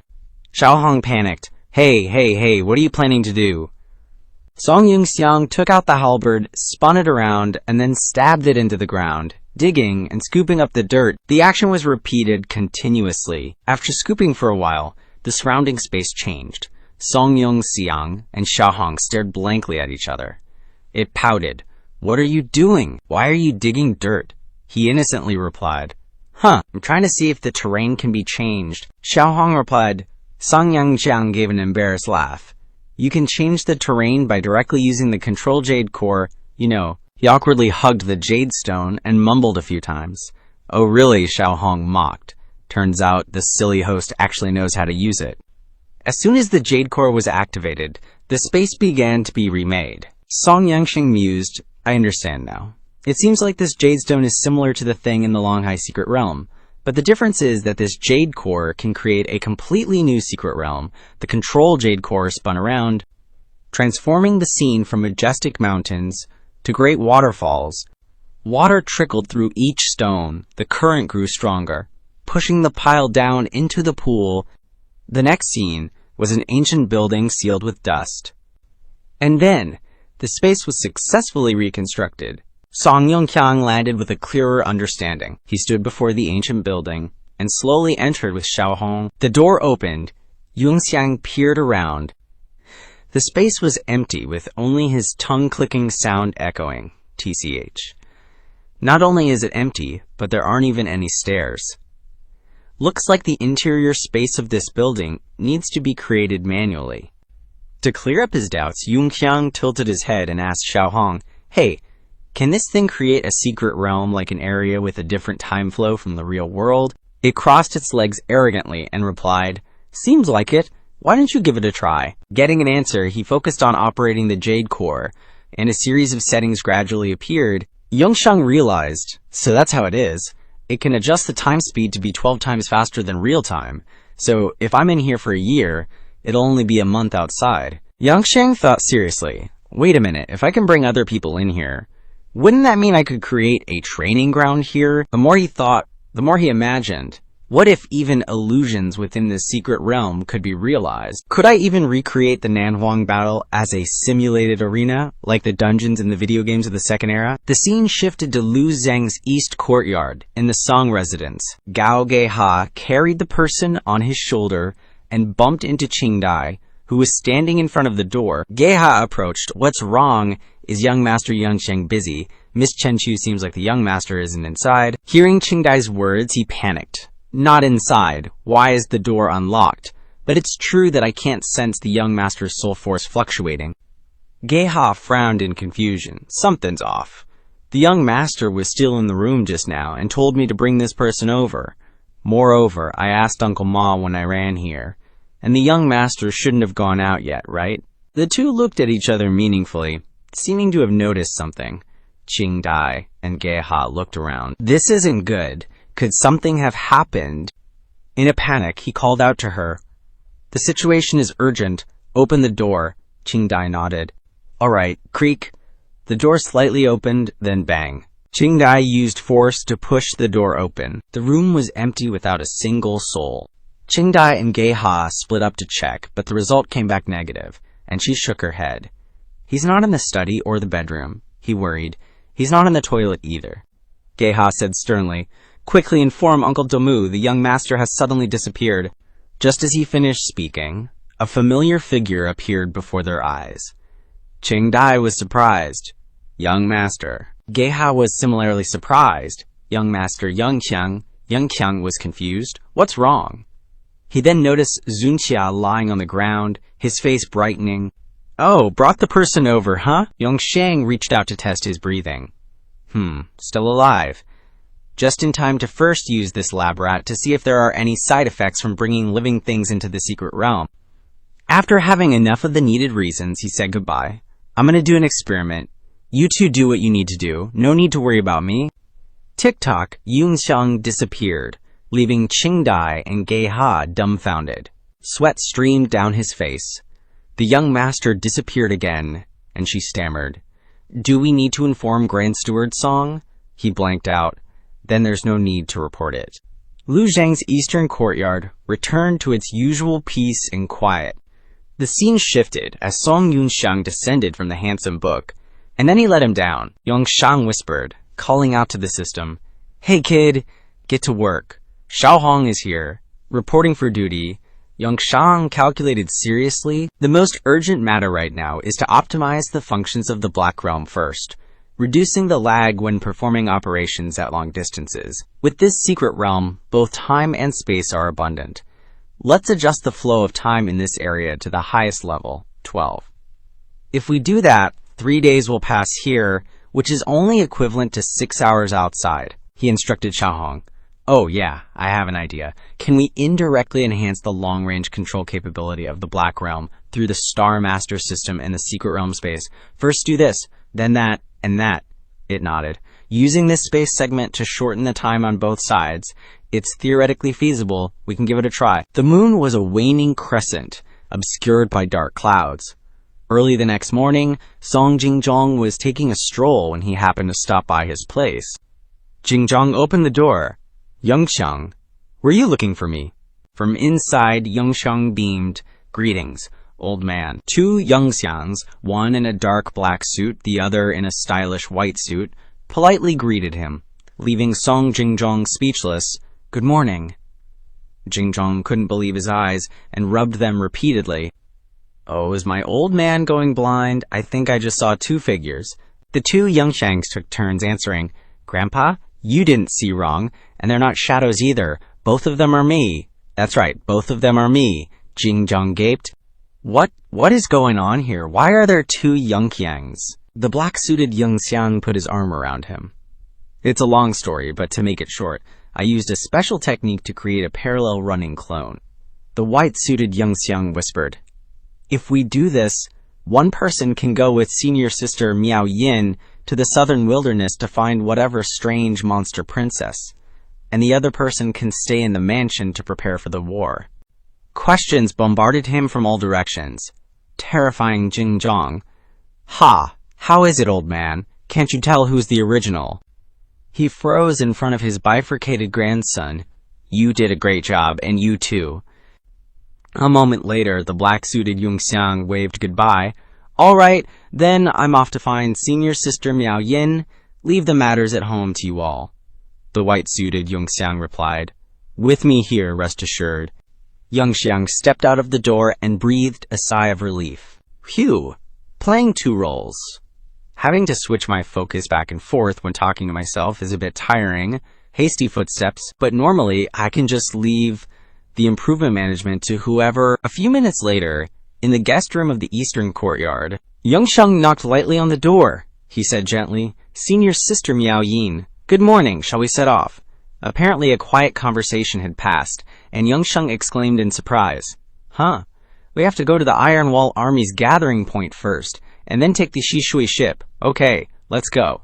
The sky was clear and cloudless. Back in the small room, Jingzhong wondered, to actually be able to split into two, as expected of him. "But Yunxiang, will there be any problems?" He replied happily, "We've spent a lot of time conducting rigorous inspections and experiments, so there won't be any problems. Even if something happens, we've prepared dozens of solutions to solve it. Don't worry, old man," and he winked. "All right, old man. I need you to help me prepare 30 to 50 people, preferably the type of death row inmates, and then continue to help me inform Dean Ji and bring the female prisoner detained in the Jiwu Academy here too." Jingzhong was puzzled. "What do you need so many death row inmates for?" Yunxiang explained, with a bright smile. "I plan to learn more about this method of avatar creation and try to create a whole pill-refining assembly line." The sun gently shone on the roof tiles. 3 days later, in the heart of the southern wilderness, a lone town was stranded on the dead land. A voice echoed from the airship. "No anomalies have been detected in this area either." Next stop, Huang Miao Yin was puzzled. Taking the location where the princess disappeared as the center, we've searched for 3 days, but there's no trace of her at all. How did this happen? Yunxiang stroked his chin. Usually, rabbits don't eat grass near their burrows. Those fire sand bandits definitely wouldn't commit a crime near their hideout. He pointed at the map. If nothing unexpected happens, we should gain something by going around these spots. Let's keep scouting according to the plan. Miao Yin seriously adjusted the direction to the west at 8 o'clock. Her subordinates acknowledged. "Yes, ma'am." The Zhenkong warship accelerated across the wasteland. At the same time, somewhere in Yong'an City, a strange figure stood at the entrance of a goods store. The bookstore keeper called out, "Esteemed guest, we're out of stock today and temporarily closed." The hood was removed, revealing white hair and a handsome face. The man recited, "Awakening from a dream, flowers in a mirror and the moon in the water, feet stepping on a sky full of stars." The bookstore keeper was startled and cautious. "Do you have a token?" "Please present it." The man held out the token of the stepping star gate. The bookstore keeper approved. "Please follow me." The two walked to a nearby bookshelf. The bookstore keeper pressed 2 books, causing several bookshelves to move. Revealing a hidden path, he carefully followed him down the stairs. Arriving at their destination, the bookstore keeper said, "Please wait here for a moment, sir. I'll go report to the person in charge." The man nodded. "Sorry for the trouble." After communicating, the bookstore keeper left. The man walked forward and sat on a dragon chair, deep in thought. How long has it been? Finally, I've reached this mysterious base. I remember my father said that the person in charge of the southern wilderness border region is an extremely formidable figure. He recalled the instructions whispered in his ear. You must pay close attention to the head of the Stepping Star Gate in southern continent. He is a formidable figure and should never be underestimated. The seventh of the Xuangjia Six Elites in the legend, the pawn of the Xuangjia Six Elites. The man sat solemnly on the chair. The door opened, presumably the master expert of the Stepping Star Gate. He spoke, "Sorry for keeping you waiting." The man immediately stood up, bowing respectfully. "Greetings, sir. I apologize for this intrusion. Please forgive me." The masked head clasped his hands. "You're too polite." He invited him to sit down and talk. "Please, sit," the head inquired. "Is this fellow Taoist from the Northern Kingdom? What brings you to our Yunxiang branch for assistance?" The man was anxious. The man sighed inwardly. "So you guys have such remarkable intelligence capabilities. As expected of the Stepping Star Gate, a secret organization established in the Eastern Continent countries for hundreds of years. I've already jumped in. I have no choice." The man replied, "That's right. I do indeed have something I need your help with." Outside, the sky darkened. At the same time, in the east courtyard of the Song residence, Qingdai and the other maids were all gathered. After checking the numbers, she stepped forward to report, "Young master, all the maids of the east courtyard above the earth rank are present." Song Yunxiang smiled. "Good." Then he seriously announced, "Qingdai must have informed everyone already. I've gathered you here today because I want to start training you all in preparation for combat." Song Yunxiang smiled brightly and asked, "Are you all ready?"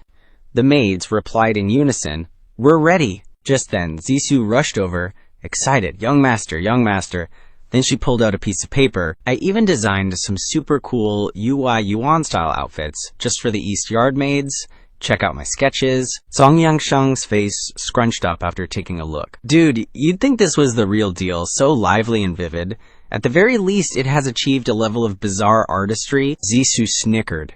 Hee, thanks for the praise, young master." Song Yunxiang sighed. "Who's praising you?" Song Yunxiang activated the jade, setting up the formation as the maids watched in bewilderment. Song Yunxiang felt refreshed. Using this triple formation as the entrance and exit to the secret realm should ensure its stability, hopefully. He said calmly, "Secret realm, activate." Powerful energy erupted. In just a moment, a column of green energy shot up inside the secret realm, signaling a successful transfer. The maids were a mess of worry. This is a magnificent space." Qingdai gasped. "Is this where young master Yunxiang disappeared to all those times? This is where he got transported to." While they were still on guard, Song Yunxiang appeared from behind. He reassured them, "All right, everyone, no need to be scared." Song Yunxiang explained in detail, "This is a secret realm. I've built a simulated combat training ground here." The elevator slowly descended. Taking advantage of the moment, Song Yunxiang gestured, "From now on, everyone can train in simulated combat here for 3 consecutive days." Hearing this, Zisu pouted and started calculating. 3 days every day? What's young master talking about? Is he rambling? Finally, the whole group arrived at the ground floor. Seeing Zisu's confusion, he eagerly explained, "That's right, because I've designed the time acceleration here to be 12 times faster than the outside world. 6 hours outside equals 3 days of training in the secret realm." The maids went wild with the information. Time acceleration? That's unbelievable. 12 times. Zisu's jaw dropped, and her eyes went wide. So if we stay here for a month, wouldn't we age a year? He pondered. You're right, actually. The maids swarmed him with complaints. Zisu cried out, "That's too much." Tonglan chimed in, Yeah, Song Yunxiang was cornered. Turns out the thing they care about is age. Helpless. He cleared his throat to ease the tension. The abuse of time acceleration in the secret realm affecting lifespan is a problem. Indeed. Seems like limiting time acceleration when there are ordinary people in the secret realm is necessary. Song Yunxiang stroked his chin worriedly. Right now we have to deal with the beast tide, so I can only temporarily increase their combat training time. However, mass-producing youth preservation pills and longevity pills should be added to the daily schedule. He pressed a button, and a suitcase appeared. Song Yang held the suitcase and instructed Qingdai, these are spirit soul talismans of Yuan style, distribute them to everyone.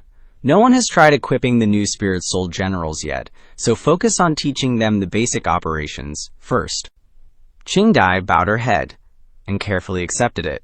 Yes. Then she turned around and went to distribute the items to everyone. Song Yunxiang stood still, contemplating his surroundings. The basic structure has been established. All that's left is to wait for the death row inmates that the old man is preparing. He clicked his tongue. I can try implementing a plan to use Black Realm and Tu Lao to create a production line for making elixirs, like a pearl rolling horse transporting goods. A few seconds later, each maid received their items. Zisu simultaneously took off upwards. She happily ran over to Song Yunxiang. Young master, oh young master. It's kinda boring if all the majestic might armor looks the same in dull gray, like mass-produced soldier gear, ya know. Song Yunxiang was bewildered. So what do you want? Zisu's eyes twinkled as she unfolded a piece of paper with the soul-calming armor design on it. She scratched her nose proudly. Well, how about the young master makes a set of special outfits for us based on Zisu's design of majestic might, handmade in armor. A whole custom line, Zisu continued excitedly. If we do that, it'll totally boost the morale of us handmaidens. Plus, it'll make our group even more tight-knit. Don't you think so, my young master? Song Yunxiang helplessly rubbed his face. Ugh, give me some time to think about it. Zisu jumped up and down with joy. Alrighty, back in the real world, 3 days later, several soul spirits were sparring with each other. Below them was Zisu, happily watching, and Song Yunxiang, completely helpless. Is this what you wanted? She said loudly, let me see. Zisu scrutinized it closely. Then, she pointed out a few places she didn't like for Song Yunxiang to modify. The color here and here has to be changed to black, Zisu said excitedly. The waist needs to be a bit slimmer, and there have to be some decorative accessories on the thighs. Song Yunxiang shuddered. Hey, what do you need those decorative accessories for? Seeing that he didn't agree, Zisu put on puppy dog eyes and begged. Please, young master, it's an inspirational item. The collective power of the East Yard Handmaiden Squad. Song Yunxiang held his head. Okay, I'll add it for you, alright, she continued. Oh, that's right, young master, Zisu twirled her staff. I want a slightly more powerful weapon, preferably a Fangtian halberd like the one you use, a weapon that's long and heavy that can kill an assailant in one hit. As she spoke, Zisu practiced her martial arts. Lian Yi is relatively good at long-range support. She wants a sniper weapon with high accuracy. Song Lan said, she wants the chain blades that Junqi Luan uses, preferably a pair. Song Yunxiang was helpless. What other requests do you have? Just tell me everything, Zisu happily replied. I don't think there's anything else. I think that's pretty good. A moment later, he carefully instructed her.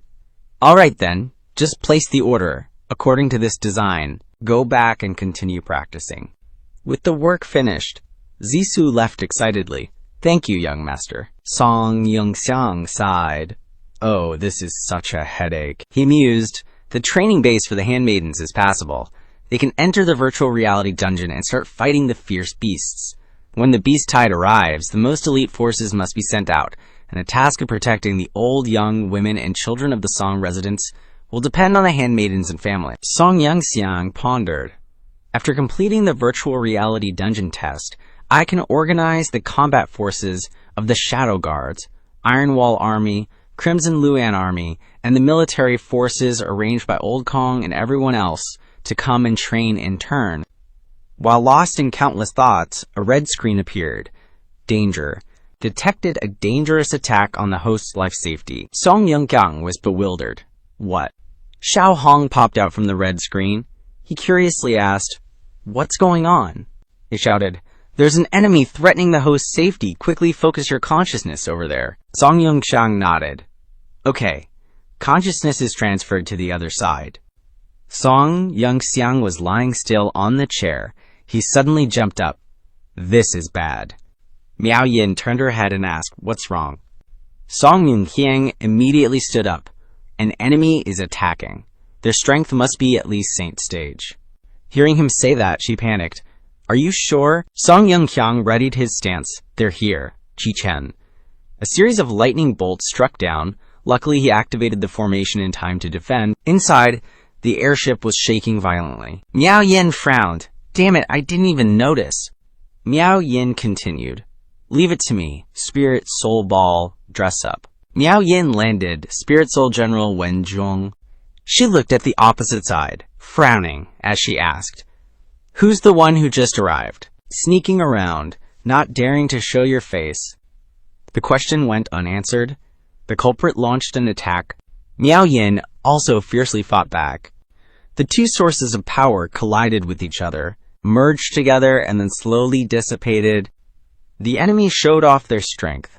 He laughed loudly, his tone mocking. Spirit Soul General Wen Zong. "Looks like I've hooked a big fish." The figure became clearer and clearer. Spirit Soul General Zhang Zhao, "You can actually block my attack." "Words of a crafty tongue," he praised, as expected of the four pillars of the nation of Xishui. A deeply rooted saint stage. Truly can't be underestimated. The scene changed to not long ago. Deep within the southern wilderness, the base of the Golden Hat Legion. Inside the base's command room, the group knelt down respectfully, reporting, "Commander, there's new intelligence from the Dilun base. In the next few days, an airship of Xishui will be in the heart of the southern wilderness. There's unconfirmed information that Huang Miao Yin, a saint stage expert of the country of Xishui, is coming here." The commander approved the report. Ong. "Remind him to continue monitoring them." The man lowered his hat in obedience. The Golden Hat Legion's cadre, Niu Long, late heavenly stage, received the order.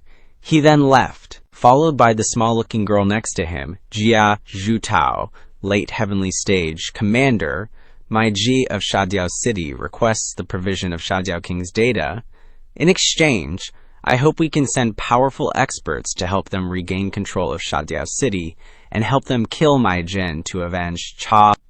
The commander approved. "All right, you take Lao Luo and Lan Bao with you. The three of you go together, make it a quick trip. Zhu Tao, along with the Golden Hat Legion's cadre Lao Luo, peak heavenly stage, and the Golden Hat Legion's cadre Lan Bao, late heavenly stage, all three received the order, and then also left, leaving only one person behind." She looked up at her teammates, leaving one by one. Long Nishi wondered, "Commander, what about Suta? Golden Hat Legion cadre Suta, pseudo-saint first level." Regiment commander continued, "Your condition isn't stable enough yet. Be a good girl and stay in the base's lab for me. Keep resting." Sijia pouted and sauntered off. Yeah, I got it." The chair swiveled to reveal a stern-looking man, the Golden Hat Army's regiment commander. He lifted his golden hat, revealing a picture of a small family underneath. AW. The regiment commander put his hat back on and turned away.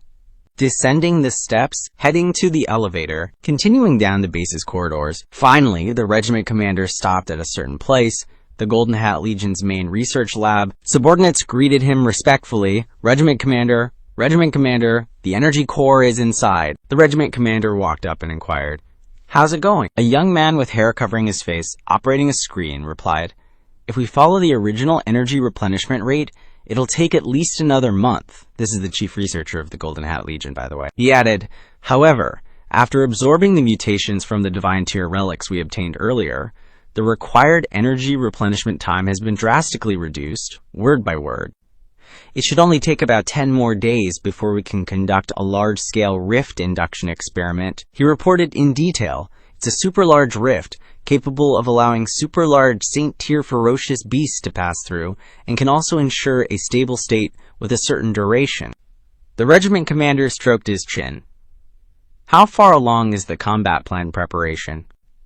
The researcher checked. "Currently, we have deployed a total of 17 rift-generating devices at 5 strongholds in the southern wastelands area. Among them, 16 medium-sized rift-generating devices have been fully charged.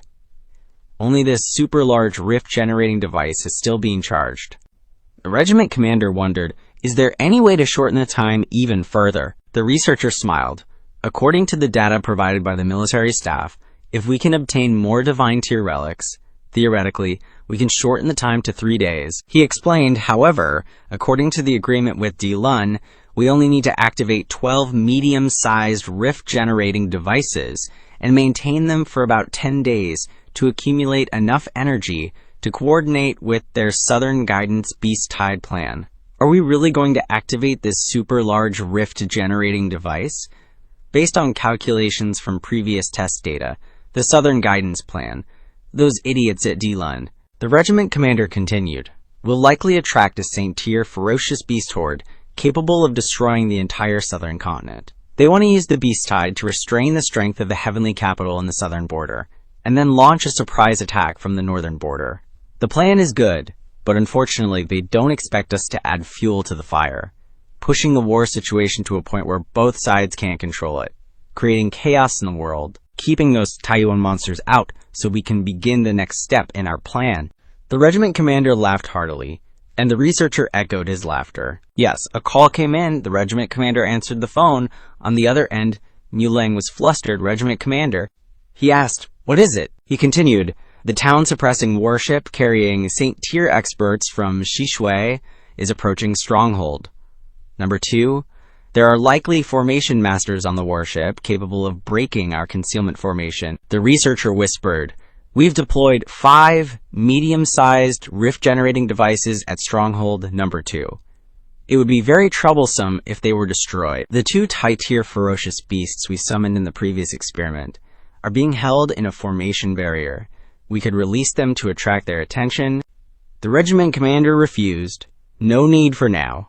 Open the hatch to the upper deck for me." The researcher replied, "Yes." The regiment commander took off his armor. He announced loudly, "I will personally meet those Saint-Tier experts from Shishui." The regiment commander shouted. His astral soul materialized and flew up. The astral soul general, Zhang Zhao, gathered power and launched upward. The regiment commander was dashing like a lightning, inches above the ground.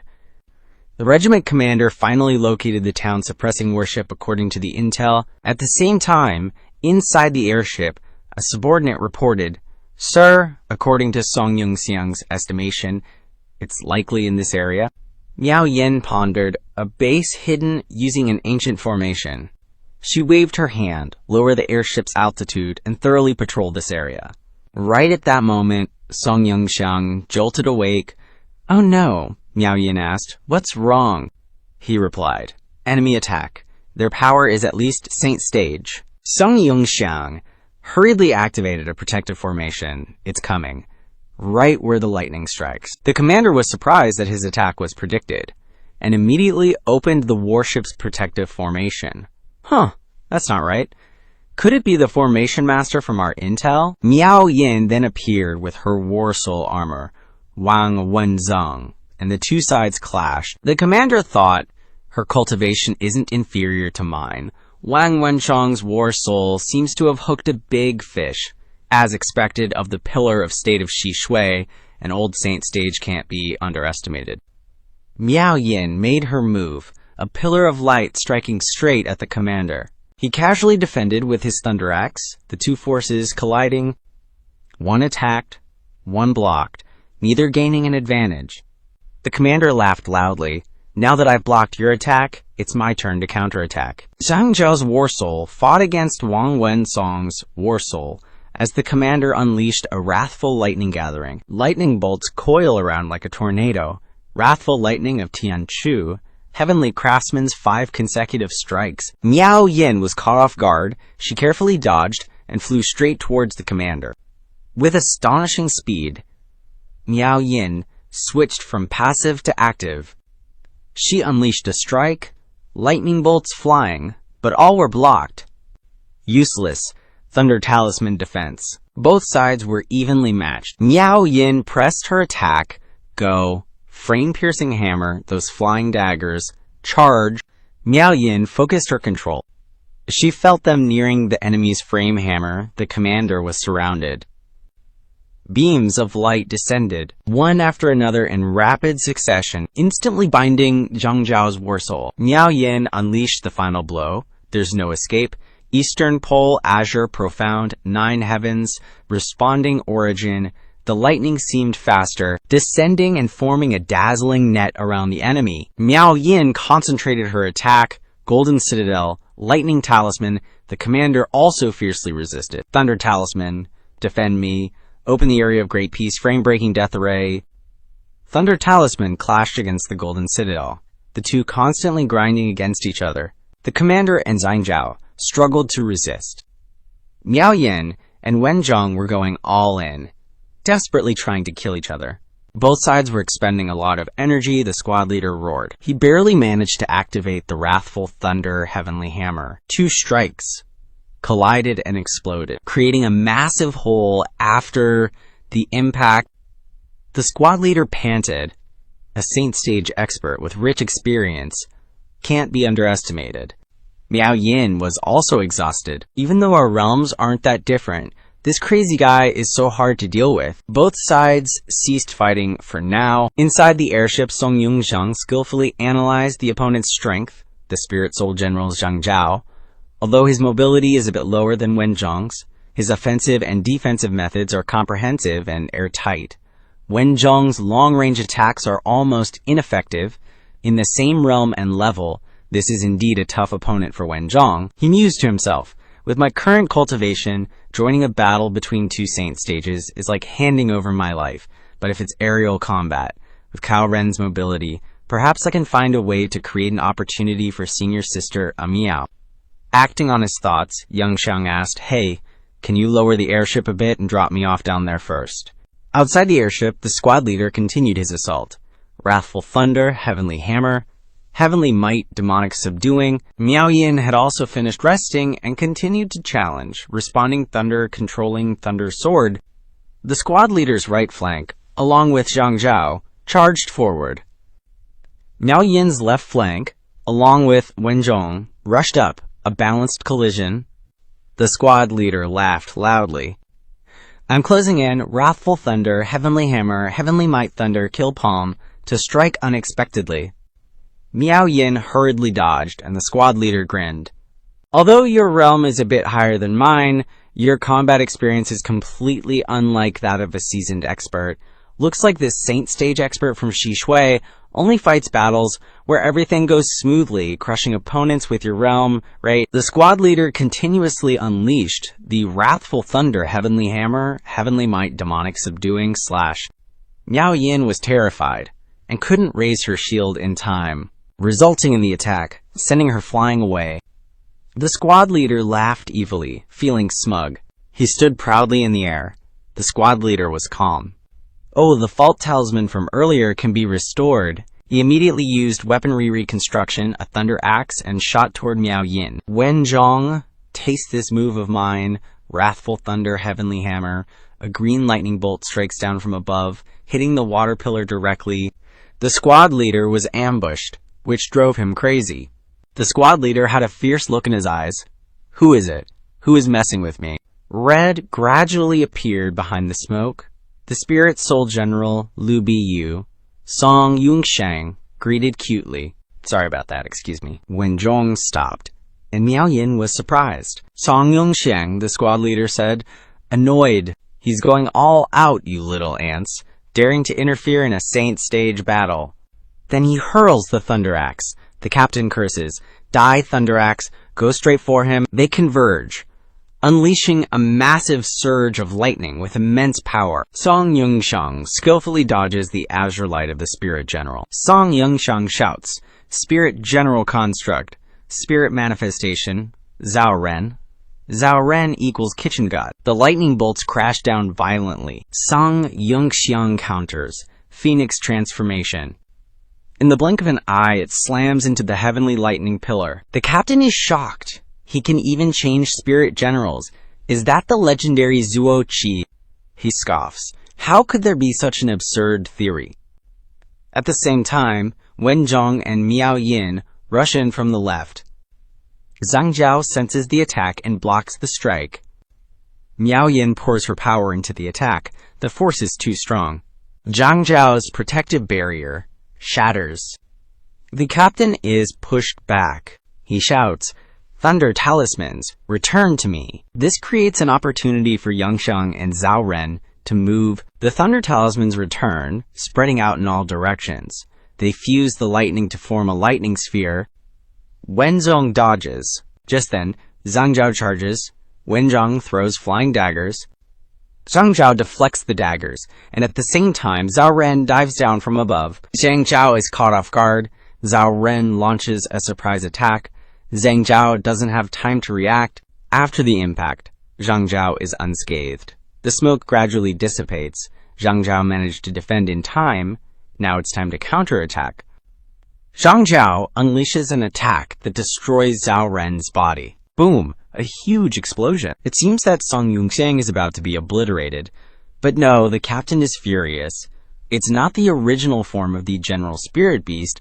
Is it that little brat's milk doppelganger? Turning around, the figure of Zhao Ren from just now has disappeared. Huh!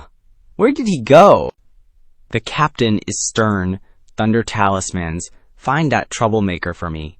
The thunder talismans rush down. Below, Song Yunxiang is secretly swallowing pills, feeling stressed about his current cultivation level. Fighting this guy is like tickling him. He's not even phased. I can only look for openings to disrupt him. Song Yunxiang calculates carefully. Zhao Ren has high mobility, but almost no offensive capability. Lu Biyu can counterattack from the ground to the air, but he's practically a living target. Ao Bing's Spirit Beast General is usable in a pinch, but being blown up will consume a lot of chaos energy. He racks his brains for a solution. If only he could use Wenzhong, using mental power to remotely sense and arm him, controlling the opponent. His body could use a concealing formation to hide underground. Song Yunxiang muttered, "Hey, little brat, come out here," Xiaohong arrogantly replied. "What's wrong, stupid host?" He questioned it. "I spent so much effort copying it before, right? How come the Wenzhong spirit form still can't be used, huh?" Xiaohong explained, "It won't work, as you know, due to cough reasons. We didn't acquire its spiritual imprint data." Song Yunxiang gritted his teeth. "That damn cough reason? Couldn't you use the same method you used to create the stupid Apple Man and just whip up a temporary spiritual imprint for testing?" Xiaohong pondered. If it's just a temporary spiritual imprint for short-term use, I don't know. Let's try it, I guess. At the same time above, Miao Yin was summoning her weapon, armament reconfiguration, sky-piercing hammer. The regimental commander was dumbfounded, Miao Yin unleashed her attack, sky-piercing hammer. The attack advanced straight on, firing. The regimental commander turned around, lightning talisman defense. The two attacks intersected. The destructive power was terrifying. Wenzhong, with the impact of sky-piercing hammer, kept moving from wing to wing. The power gathered from sky-piercing hammer grew stronger and stronger, heavily attacking Zhang Zhao's defense. Miao Yin, exhausted, yelled, "Song Yunxiang, find a way to hold him down for me." Song Yunxiang, seeing his dazed expression, thought, "Hold him down? Is senior sister looking for an opportunity to deliver a decisive blow?" He turned to Xiaohong. "Hey, how's it going?" It replied, "I've used StarNet data to create 6 temporary spiritual imprints. Master can try choosing one to use." Song Yunxiang urged, "Choose what choose. Just grab any one." Spirit form construction. Wenzhong spirit form. Temporary compilation. Song Yunxiang inquired, "Is it successful?" Xiaohong replied, "Master must remember that this Wenzhong copy is only a temporary version. It's only for temporary use and has nothing to do with the real Wenzhong spirit form, okay?" Having settled the answer in his heart, Song Yunxiang continued, I know. He shouted, "Let's go, that hammer thingy." In the chaotic battle, Zhang Zhao fought against Wenzhong, neither side losing to the other. However, behind the regimental commander, the sky-piercing hammer was stabbing towards him. The surprise attack caught Zhang Zhao off guard. This time's focused attack was stronger, causing Zhang Zhao to be scratched a lot. The regimental commander was furious. "It's you again, you insect." He launched his attacks. but the sky-piercing hammer successfully evaded them all. The regimental commander gritted his teeth. This bizarre way of evading? It seems this kid has a lot of experience in controlling armaments with his mind. The sky-piercing hammer moved in a complex manner, and after dodging, it gathered lightning to strike down.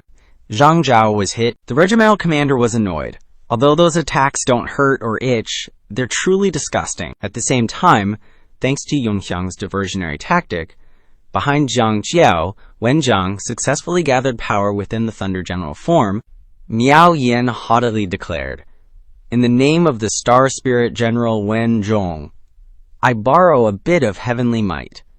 Only then did Zhang Zhao realize and turn around. When Zhong unleashed his attack, thunder, come heavenly thunder guidance. The massive energy gathering shattered the surrounding ground. When Zhong looked up, his right hand touched the blade, then gripped it tightly. His left hand also on the blade, squeezing hard. Star Spirit General Wen Zhong's supreme revival. Yunxiang stood aside, observing, and he sighed. Overload mode, charging the body with heavenly thunder. Ah, senior sister Miao is planning a big win, deciding victory in one strike.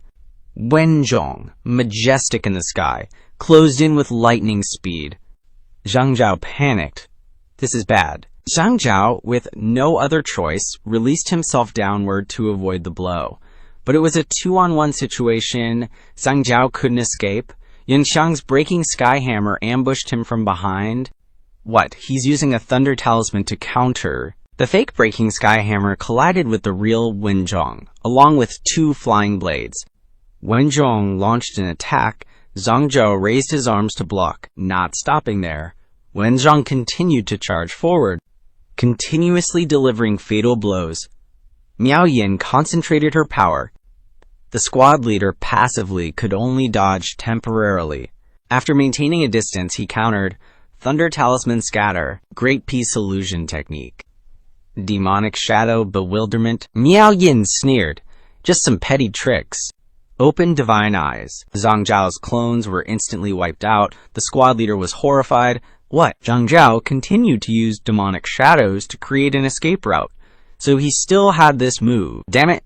Wen Zhong swung his blade, moving at lightning speed to hunt him down, his glaive forcing Zhang Zhao into a panic. Miao Yin shouted, "Where do you think you're going?" Hero and Dragon Slayer formation. Zhang Zhao was surrounded. This time, there was no escape. Lightning struck down. Enduring the pain, the squad leader hastily swallowed a pill. TCH, annoying. Zhang Zhao lost a large portion of energy. The squad leader grabbed the last chance, accelerating to escape. Miao Yin chased closely behind. Want to run. Just then Yunxiang shouted, "Senior sister, wait, don't chase him." Wen Zhong stopped. Miao Yin confused. "Huh, what's the deal?" He responded anxiously. "Don't push a cornered enemy too hard. Could be a trap. You come down here first." Miao Yin shut her mouth and quickly flew down to stand beside Yunxiang. Yunxiang purposely shouted loudly, "Senior sister, the direction that guy ran in, I'm afraid there's a trap. How about we go back and get more people before coming back to kill him?" Miao Yin was dumbfounded. So she could understand the situation, he transmitted his voice to her. "I've carefully analyzed the battle just now. There are a few suspicious things in the process. That guy not only deliberately avoided attacking, but also actively defended against our attacks. I suspect that these positions might be where they're hiding in the formation. The opponent might also be faking defeat to lure us in. How about we play along? What I mean is, we pretend to go back and call more people, wait for night, and then come back to scout these areas." Miao Yin panted. "Okay, I'll listen to you, then we'll come back at night." As planned, the two were pretending and returned to the spaceship first. We will call for reinforcement right away. The spaceship started and left. In another corner, the squad leader hid behind the rocks and observed. He was confused. "They still haven't chased after us." The squad leader crossed his arms and watched. Feeling a little regretful, I originally planned to fake defeat to lead them away from this area. But I didn't expect them not to chase after us. Forget it, it's good enough if we can just run away. After that, the squad leader directed Zhang Zhao to return As long as we can buy some more time. Scene changed to nighttime, Song Mansion, in the meeting room. Yunxiang was presenting the combat plan. He seriously instructed, so this is the combat preparation and troop training plan I was talking about. Soon, an unprecedented, great southern wilderness beast tide will erupt. The Iron Wall Army, the Crimson Luan Army, the Shadow Guards of the Song family, the Chi Feng Valley, the Jiyu family, and all the warriors who can fight in Yong'an City. We must join forces. Yunxiang continued, use every means to improve our combat power and prepare to face the battle. New information arrived, and the entire meeting fell into silence. Song Yunjin stammered, Beast Tide, how is that possible? Song Jingzhong continued, there's no need to doubt it. I believe everything Song Yunxiang said is true. Ji Yuying stood up. The family head clasped his hands.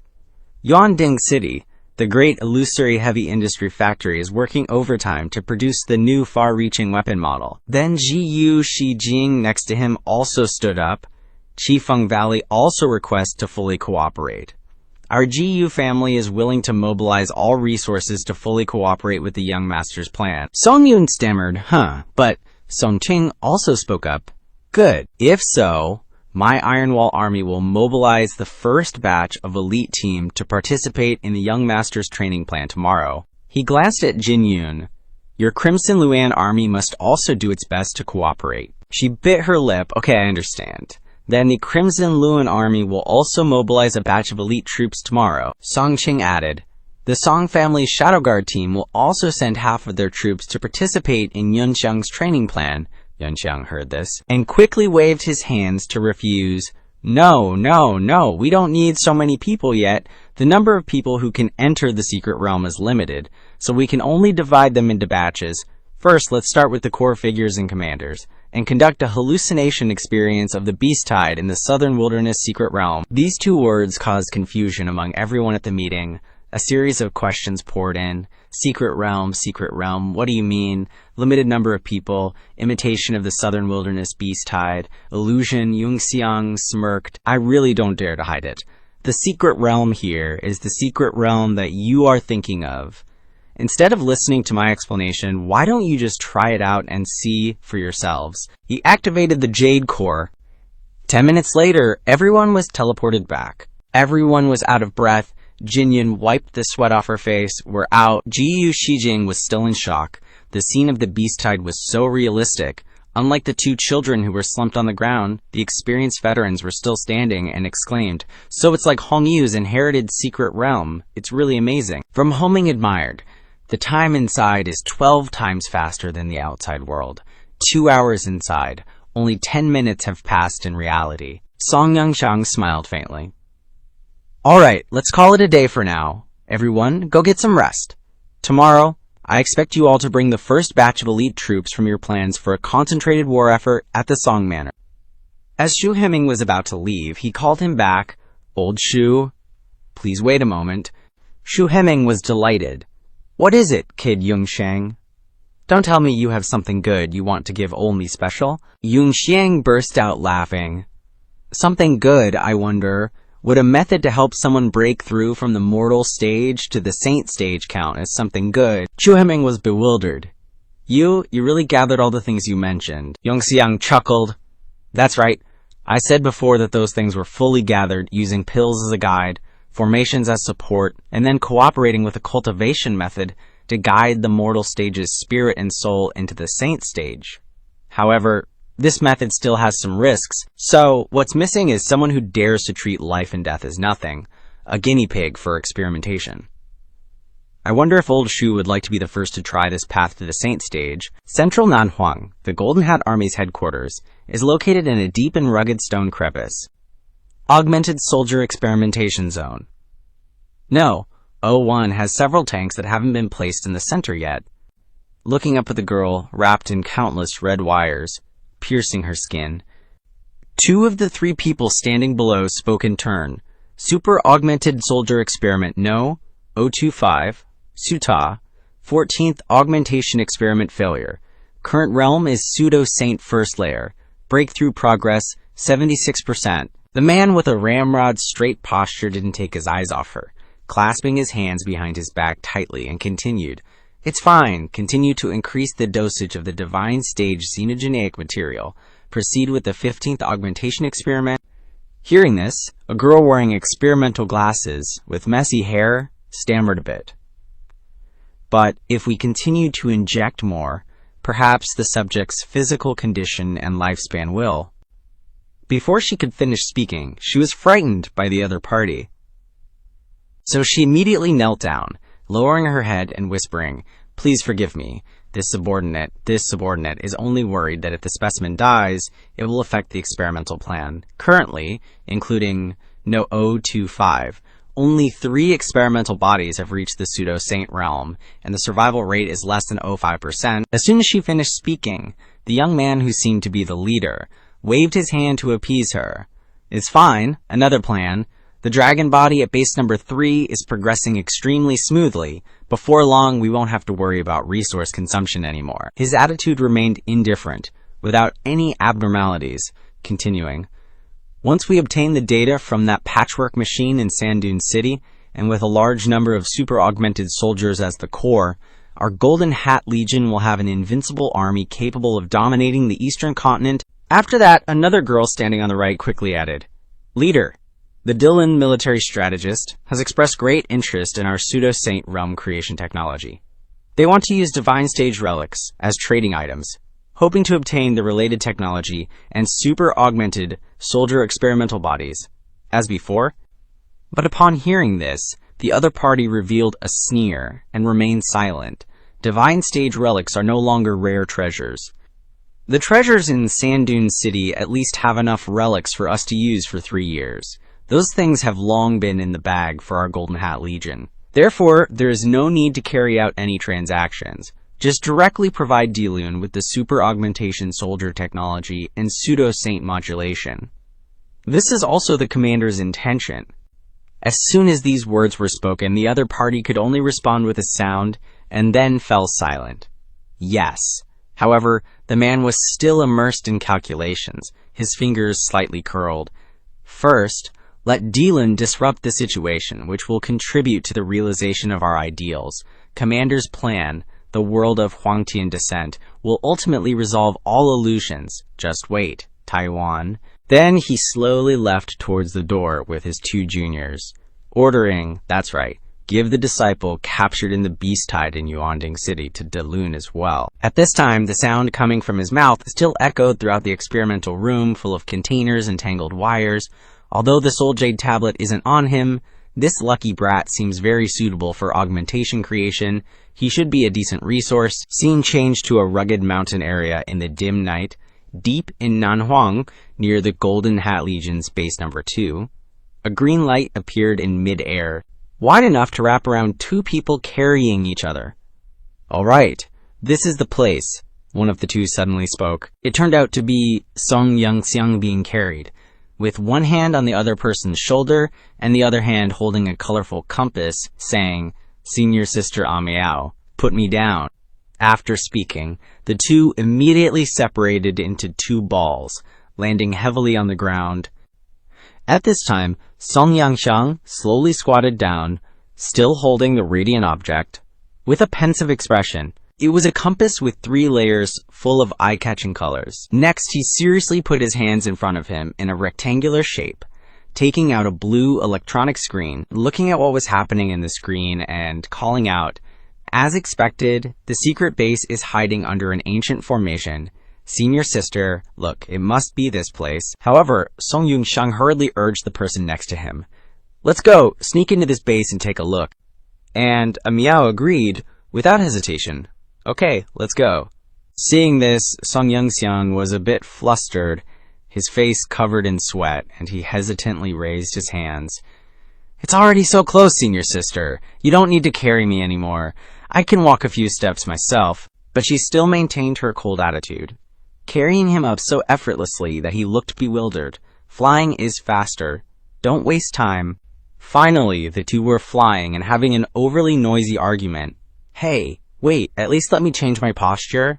Stop wasting words." A moment later, they landed on some rocky area. Yunxiang, still struggling to get free, suddenly spoke up. 15 meters ahead. 10, 8, 3. Okay, stop. Let me down. Only then could his feet finally touch the rocky ground, one after the other. Then, he touched the nearby red barrier while examining it. The materials on this ancient artillery formation are hidden in 2 layers, and there's also an alert and defense formation. His other hand was holding a blue polygonal sphere, his expression serious. A Yao stood silently beside Song Yunxiang, skillfully tapping at the control panel. Done. She was a little incredulous, glancing over and pondering. Unbelievable. This kid not only understands father's ceiling formation, but has also added completely new characters that I've never seen before. A Yao's eyes sharpened, and her eyebrows furrowed again. Song Yunxiang, you're probably the most talented person in formations I've ever met. Moreover, he also has alchemy skills. It would be a real waste if such a talent stayed in Tiandu. After a while, Song Yunxiang held the sphere in his palm, chuckled softly, and smirked, whispering, "All right." Then, he slowly pressed it into the blue barrier in front of him. He raised both hands, wrapping his fingers around it, fanning his hands to both sides, and commanding, "Open!" Instantly, the space inside became clearer. The blocking light was separated, so Song Yunxiang urged a Yao beside him to, "Let's go." They both stepped through the barrier. He still held the blue sphere tightly in his hand, looking around. When a Yao saw the huge factory scene in front of her, she blurted out, "Unbelievable. Deep in the southern wilderness, full of fierce beasts, such a magnificent ancient structure exists." As soon as she finished speaking, Song Yunxiang turned to her and continued, holding a talisman in his hand. "Let's split up to scout around first. Senior sister, take this sound transmission formation. Here the communication bracelets don't have a signal, but when I infiltrated the formation just now, I created a sub-program that can help us use the formation here for sound transmission." Then he handed it to a Yao. Immediately, she slowly took it and agreed. "Okay." After speaking, the two disappeared into the air and the rocks became silent again. At storage base number 2 of the Gold Hat Army, at the end of the storage area, a group of small people stood facing 3 large iron armors. Niulong, wearing a gold hat and a blue jacket, said with an unclear attitude, "It's time. I'll give you one last chance. Obediently hand over the configuration data of the next generation production machine, or you'll wish you were dead."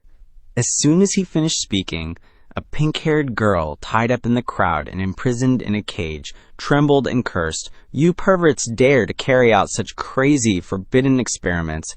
Ling Huan showed a blank and soulless expression, his eyes bloodshot, and added, "Using fierce beast resources spliced with spiritual souls, you're all crazy." At a corner of the Gold Hat Army's base number 2, Song Yunxiang and a Yao stood huddled against a corner of the wall, one hand blocking the throat, one hand covering the mouth of the person wrapped in a yellow turban, causing the other person to only tremble and stutter. "I only know that much. I've said it all. Please spare me." As soon as he finished speaking, Song Yunxiang broke his neck without hesitation, killing him on the spot, and he fell heavily to the cold floor without any resistance. Then he turned to the girl who came with him and said, "This kid doesn't know much, but it can be confirmed that they have indeed captured a spaceship from Shishui recently. The entire Iron Wall Army platoon that followed to protect it has also been captured by them." At this point, the two began to plan. "Let's split up to act. We split up to search. Okay, I'll deal with this guy for a while. Senior sister, go first." Hearing this, a Yao quickly agreed and flew away in an instant, leaving Song Yunxiang alone, changing the scene to a hidden, dark, and deserted area. At the small ventilation window, the rectangular space, all squared off and stuff, suddenly had an arm gently pry it open. Immediately, a ripped dude flopped backward, torso first, with the rest of his body getting hauled in quick. Inside, Song Yunxiang, rocking the dude's yellow hat, was crawling around sneaky-like, snatching up this crazy colored compass and giving it the stink eye. A sec later, he peeked through the glass and saw 2 guys dressed just like him, doing the guard shuffle. Just a bit more, Yunxiang thought, eyeing a room packed with people. Security room, cafeteria, dorms. Done. Then he flashed a pervy grin, his eyes all shifty as he passed by a place bubbling with hot water. Bathhouse! Loads of warrior babes, huh? He glanced sideways, mouth clamped shut.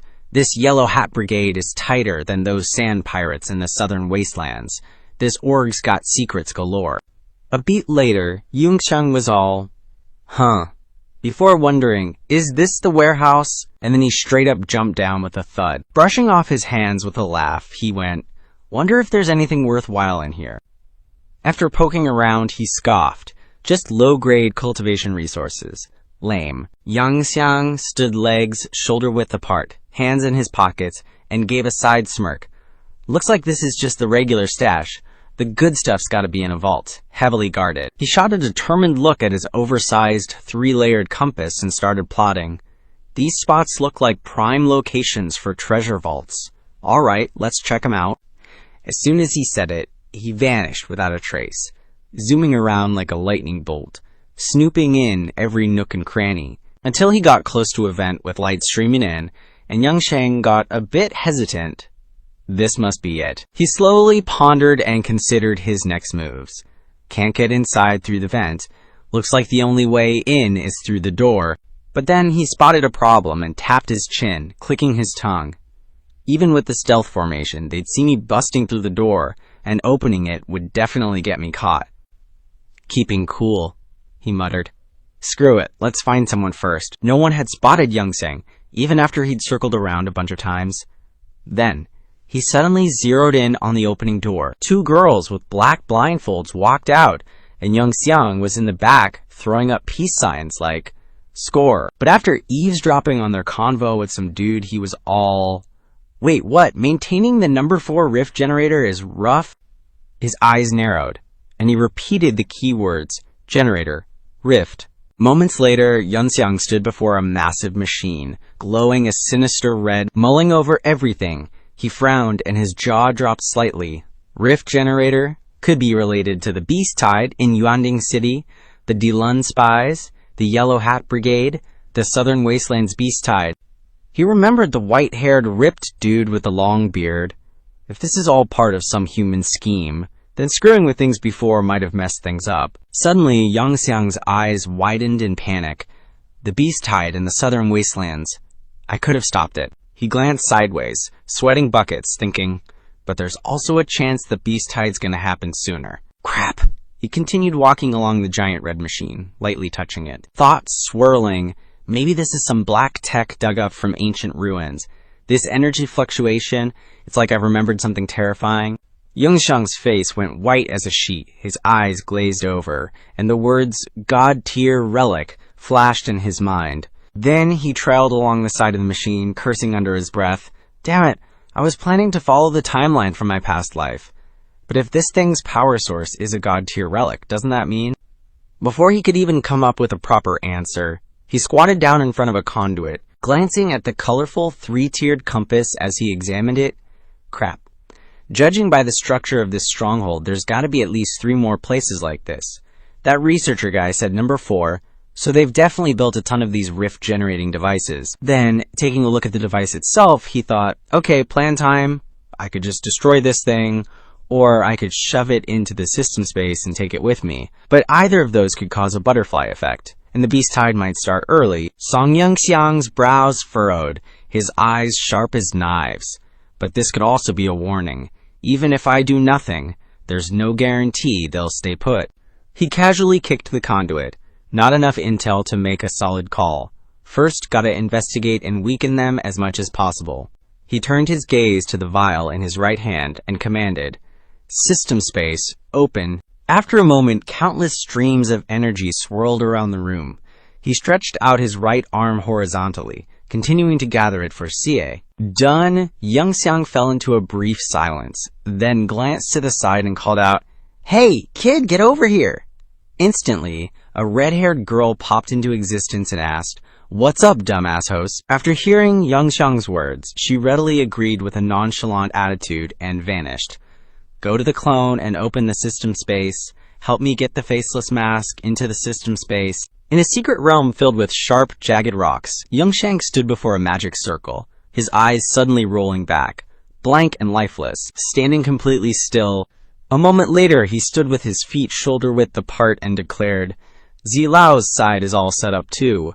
The rest is up to the formation to handle. Meanwhile, holding a blue orb radiating energy, he spoke to the girl from earlier. Let's get out of here. Hearing this, she immediately agreed. Then, both of them disappeared into thin air, leaving no trace. They traveled to and reappeared in a certain dining hall. Yunxiang removed his mask and said, "Formless existence dissolution." He handed it over to the tiny floating kid, who quickly took it, closing her eyes to receive it. The place was a building with an antique pavilion under the blue sky. Cut to a scene in front of a room with two yellow turbaned soldiers guarding the door. Suddenly, a short-skirted girl with a blindfold slowly walked out, calmly informing the two guards.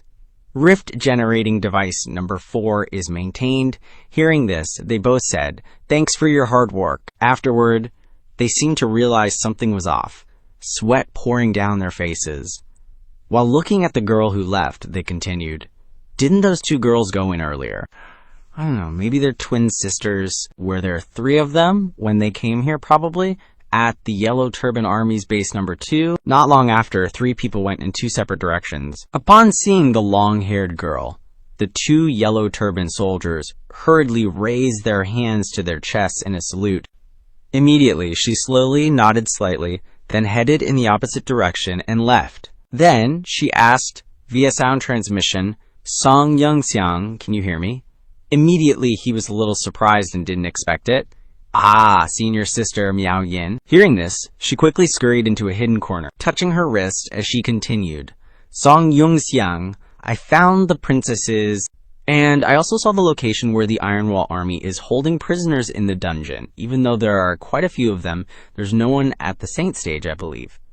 Before she could finish, he interrupted her with sound transmission. "Don't take action yet. Wait for me to get there." As soon as the words finished, Miao Yin immediately added, "I found 4 rift-generating devices that they built. I stole the devices and used some tricks to cover it up." "Alright," Song Yunxiang added.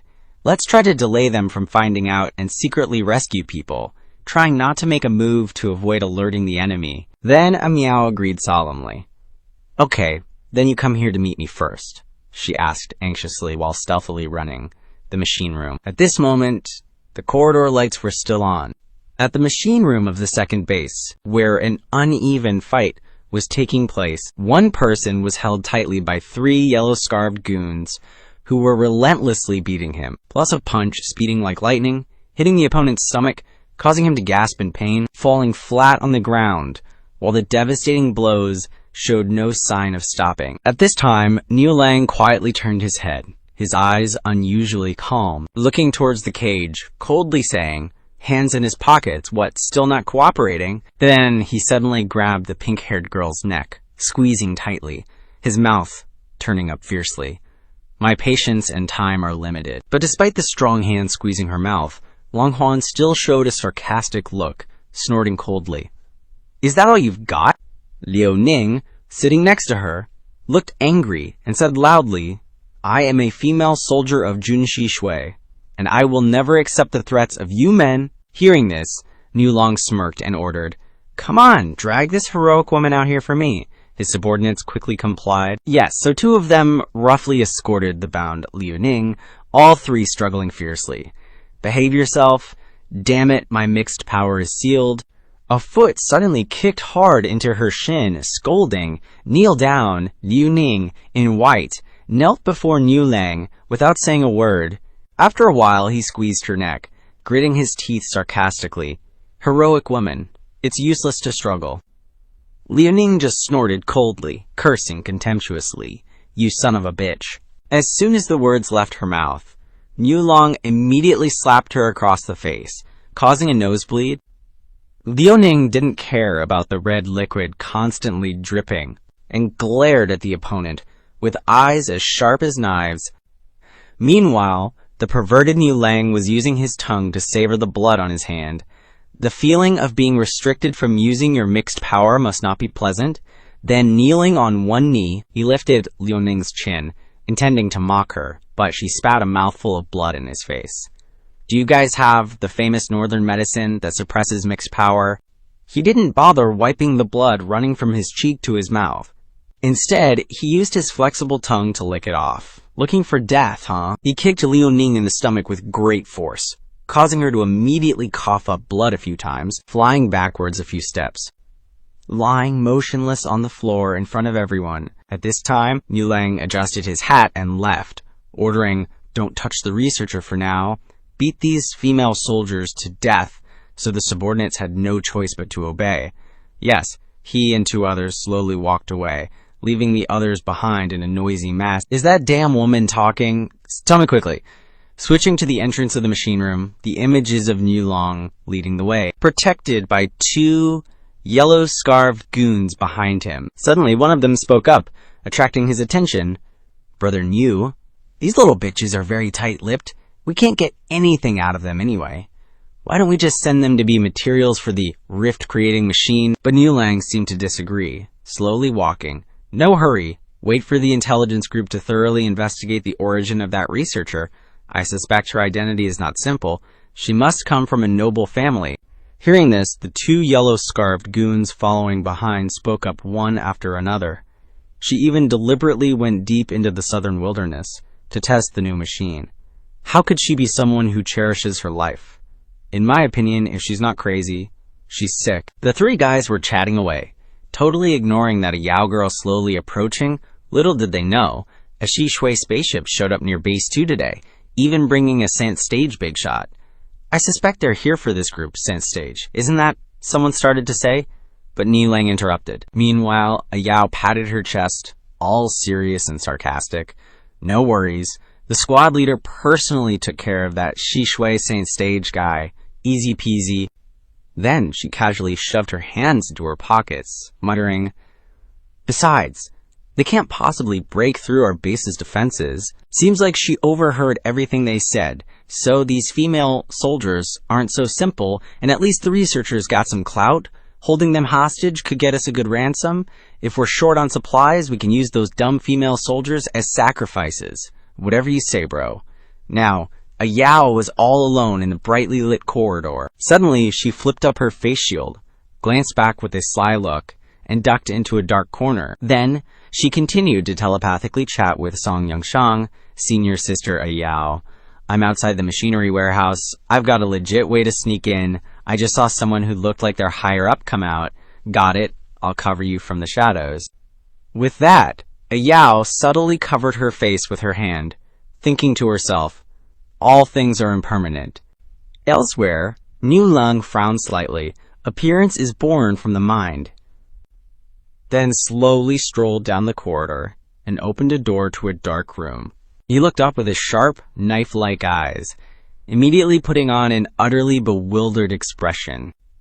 Gritting his teeth, Yunxiang stared at the robot hanging on the wall and shouted, "This is," then turned tail and ran like hell. But the robot suddenly twitched and broke free from the countless ropes binding it, making Yunxiang click his tongue, sweat pouring down, his brow furrowed. They're grafting parts of fierce beasts onto the body of a star-souled general. The Golden Helmet Legion dared to do that. Wait, this form. I've seen it somewhere before. Yunxiang, in Yunxiang's form, remembered a robot and thought, "It's that weird gentleman's sword I saw in the Longhai Netherworld secret realm in Nanzhou." Cold sweat dripped down his face. Could it be that in my past life, the Golden Helmet Legion interfered during the battle at Yuanding City all along? Looking at the fingers gripping someone's collar, Yunxiang immediately thought, and old Shu. The image of a long-legged girl stepping on a man's body flashed in his mind. Old Shu doesn't have a face-changing pill or any other medicine. He also failed at the hands of the great Hung Holy Envoy's subordinates. His gaze shifted to the bald man wrapped in countless red threads. If I had arrived any later, I wouldn't have been able to save the second prince, and he might have become one of their experiments too. At base 2 of the Golden Helmet Legion, the machinery warehouse was silent, but his eyes suddenly gleamed. Yunxiang in Yunxiang's form mused, "Is this Shishui's new generation of machines?" Gazing at the scene before him, Yunxiang pondered, based on the maiden model, taking inspiration from some of the Left Arbiter's design ideas, developed for multi-purpose use, with an overall performance boost of at least 30%. He glanced around, calmly walking. Is senior sister Ayao hiding up there? As he watched the chaotic brawl in front of him, he thought, looks like these are the people senior sister needs to rescue on this mission. The brawling people suddenly stopped, blankly asking, Old New, why are you back again? Yunxiang's face darkened, and he coughed slightly, adjusting his soul energy and voice to match the previous state. He quickly started to speak. Something came up. According to the information I just received, I suspect the Shishui people sent to rescue them are lurking nearby. The surrounding people immediately became agitated. How many strong people are there? Yunxiang's face hardened, and he said solemnly, You guys don't know, but a Shishui town-suppressing battleship appeared near Base 2 today, and even a Saint Stage expert took action. I suspect they're here for these people. The crowd was instantly horrified, exclaiming, What? A Saint Stage big shot! Those who were being held captive, heavily injured and lying on the ground, were also stunned, unable to say a word. Then Yunxiang continued to issue orders to the crowd. So, to ensure safety, quickly make arrangements, everyone escort them all back to the dungeon. Everyone shouted in unison, Yes, sir! They immediately roughly urged the prisoners, Move it! Yunxiang stroked his chin, looking thoughtful. Well, I should personally escort them back to the base. Suddenly, he stood still, looking up at Miao Yin. His expression was serious. He carefully signaled for senior sister Miao Yin to follow behind him and improvise as needed. Miao Yin quickly replied with a voice transmission, Got it, Yunxiang. Take your time, she said, carefully stepping behind the group. Miao Yin also cautiously and quietly tailed along. They arrived at the entrance to the dark, gloomy prison. Everyone had gathered in front of the door. Ling Huan frowned and glared fiercely at Yunxiang. Noticing this, he coldly asked, What's wrong? Ling Huan bit her lip, a look of restrained anger on her face, and didn't reply. The goons started ordering the prisoners to line up. Get out here, all of you, now! Yunxiang walked quietly, lost in thought. I wonder if senior sister Amiao is keeping up. If things go south and my fake commander identity is exposed, I'll have to rely on her powerful attacks. Yunxiang carefully plotted his every move in his mind. If things go smoothly, I'll set up an isolation formation once we're inside the prison. Then, I'll wait for Xiaohong to bring the secret realm Jade Core, and I can transport all the Haishui girls in Juntiebi into the secret realm and take them away. Yunxiang's eyes darkened as he silently pondered. But now isn't the right time to reveal the secret about the secret realm Jade Core to these Haishui people. I need to find a way to hide it. Suddenly, an idea flashed in his mind. He grinned triumphantly. Got it. I can create an area with an independent timeline and simulate the visual effects of the Fengling formation. Then, I'll say it's a secret art passed down by the senior Sikong Jing. While observing his subordinates, he continued to find ways to increase his credibility. Maybe I can even trick senior sister Amiao into it, saying I need her to be inside and activate the Fengling formation as the formation I. After a moment, Yunxiang smiled. He resolutely made his decision. All right, let's do it. Yunxiang immediately wore a serious face and signaled with a voice transmission. Kiddo, don't show yourself. Go to the clone and bring that Essence Jade Core into the system space. For me, a reply quickly came. Got it. Got it. A goon shoved Ling Huan forward, rudely ordering, Get inside! Suddenly, Yunxiang interrupted. Hold on, I want to interrogate this prisoner alone. Find me a quiet room for interrogation. The goon looked blankly confused, immediately replying with a puzzled, Yes, sir. Then, he quickly understood, a grin spreading across his face. Ooh, I see. He wore an excited expression, grinning wickedly. As you wish, I understand. Right away, right away. The goon smiled, leading the way, which confused Yunxiang, and he noticed the others secretly snickering. Big boss knew. This way, please. He slightly opened a door, saying, As per your previous request, we've specially prepared an interrogation room like this in this part of the prison. Yunxiang silently glanced behind him, where Miao Yin was hiding. The subordinates watched Yunxiang walk inside, grinning with glee. Ling Huan's eyes wavered. Her face flushed as she stammered. This is... Yunxiang walked in. Seeing the scene before him, all he could say was, Holy crap. A solitary confinement room equipped with all sorts of torture instruments appeared. Miao Yin's eyes widened. Her jaw dropped. She was momentarily stunned. Yunxiang, looking helpless, sighed quietly. "All right, bring the prisoner in here. I'll interrogate her myself. All of you get out." The goons all grinned pervertedly, obeying. "Yes, sir," Yunxiang's voice echoed from the room. "You guys go far away. Don't let anyone disturb me for the next 2 hours." The goons obeyed, doing as he said. We understand. Rest assured, we'll guard the elevator entrance to the prison. Absolutely no one will disturb you. Let's go." With that, the goon quickly closed the door. Yunxiang was silent. He didn't say a word. He slowly walked towards the panicked Lang Huan. Lang Huan's face flushed red, trembling as she resisted, stammering, "Hey, what do you want? Don't come over here." Lang Huan was on guard, her voice fearful, struggling to resist.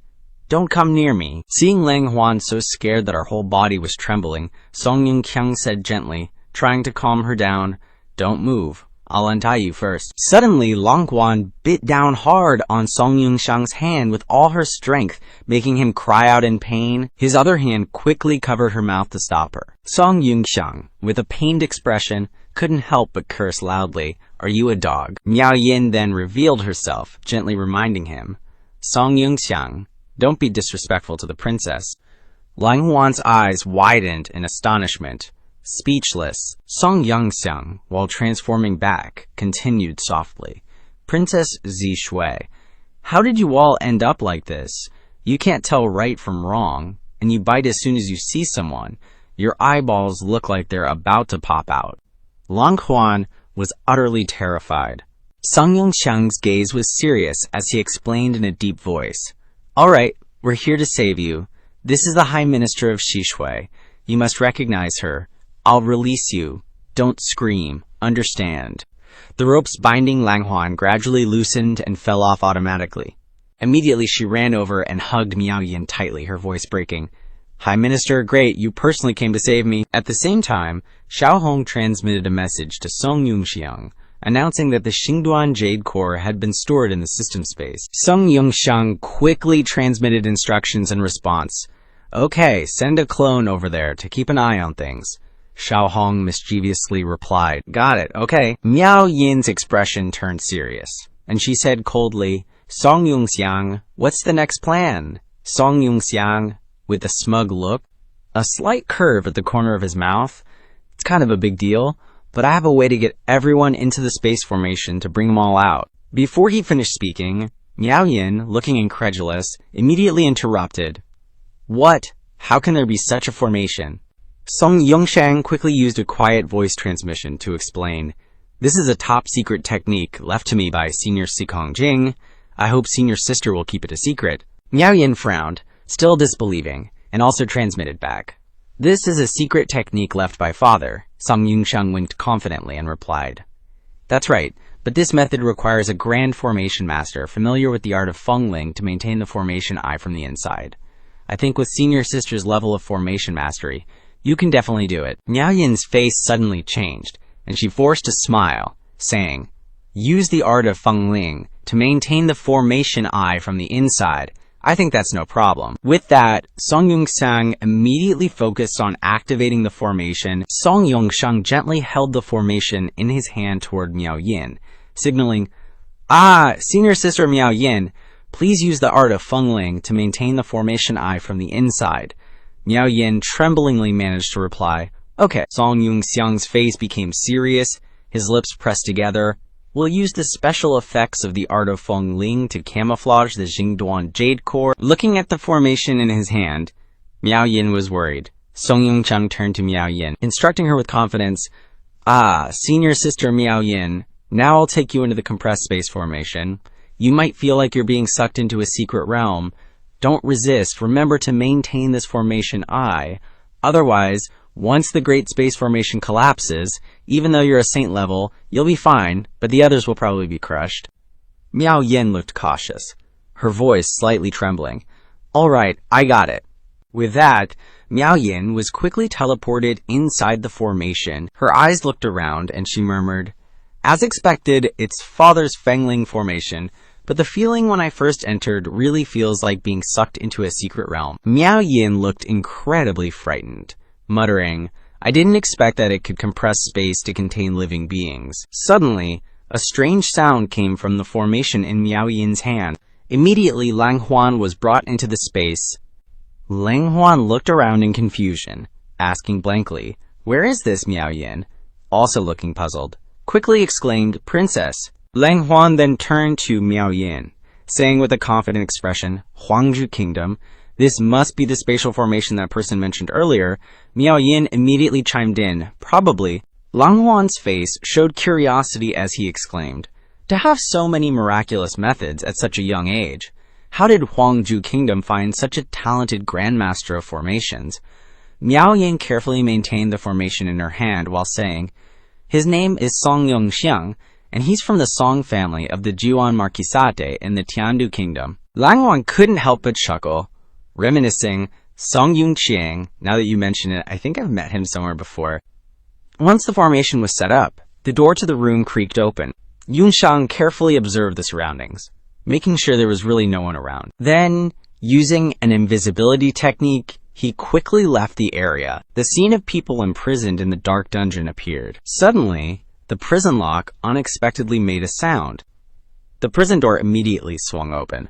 Yunxiang quickly stepped in front of Liu Ning, signaling, don't make a sound, I'm here to rescue you. Then, Yunxiang calmly and clearly announced to everyone, alright, I'm gonna bring you into a spatial formation to leave this place now. Don't resist with your consciousness. Miao Yin inside sensed the fluctuation and couldn't help but tremble.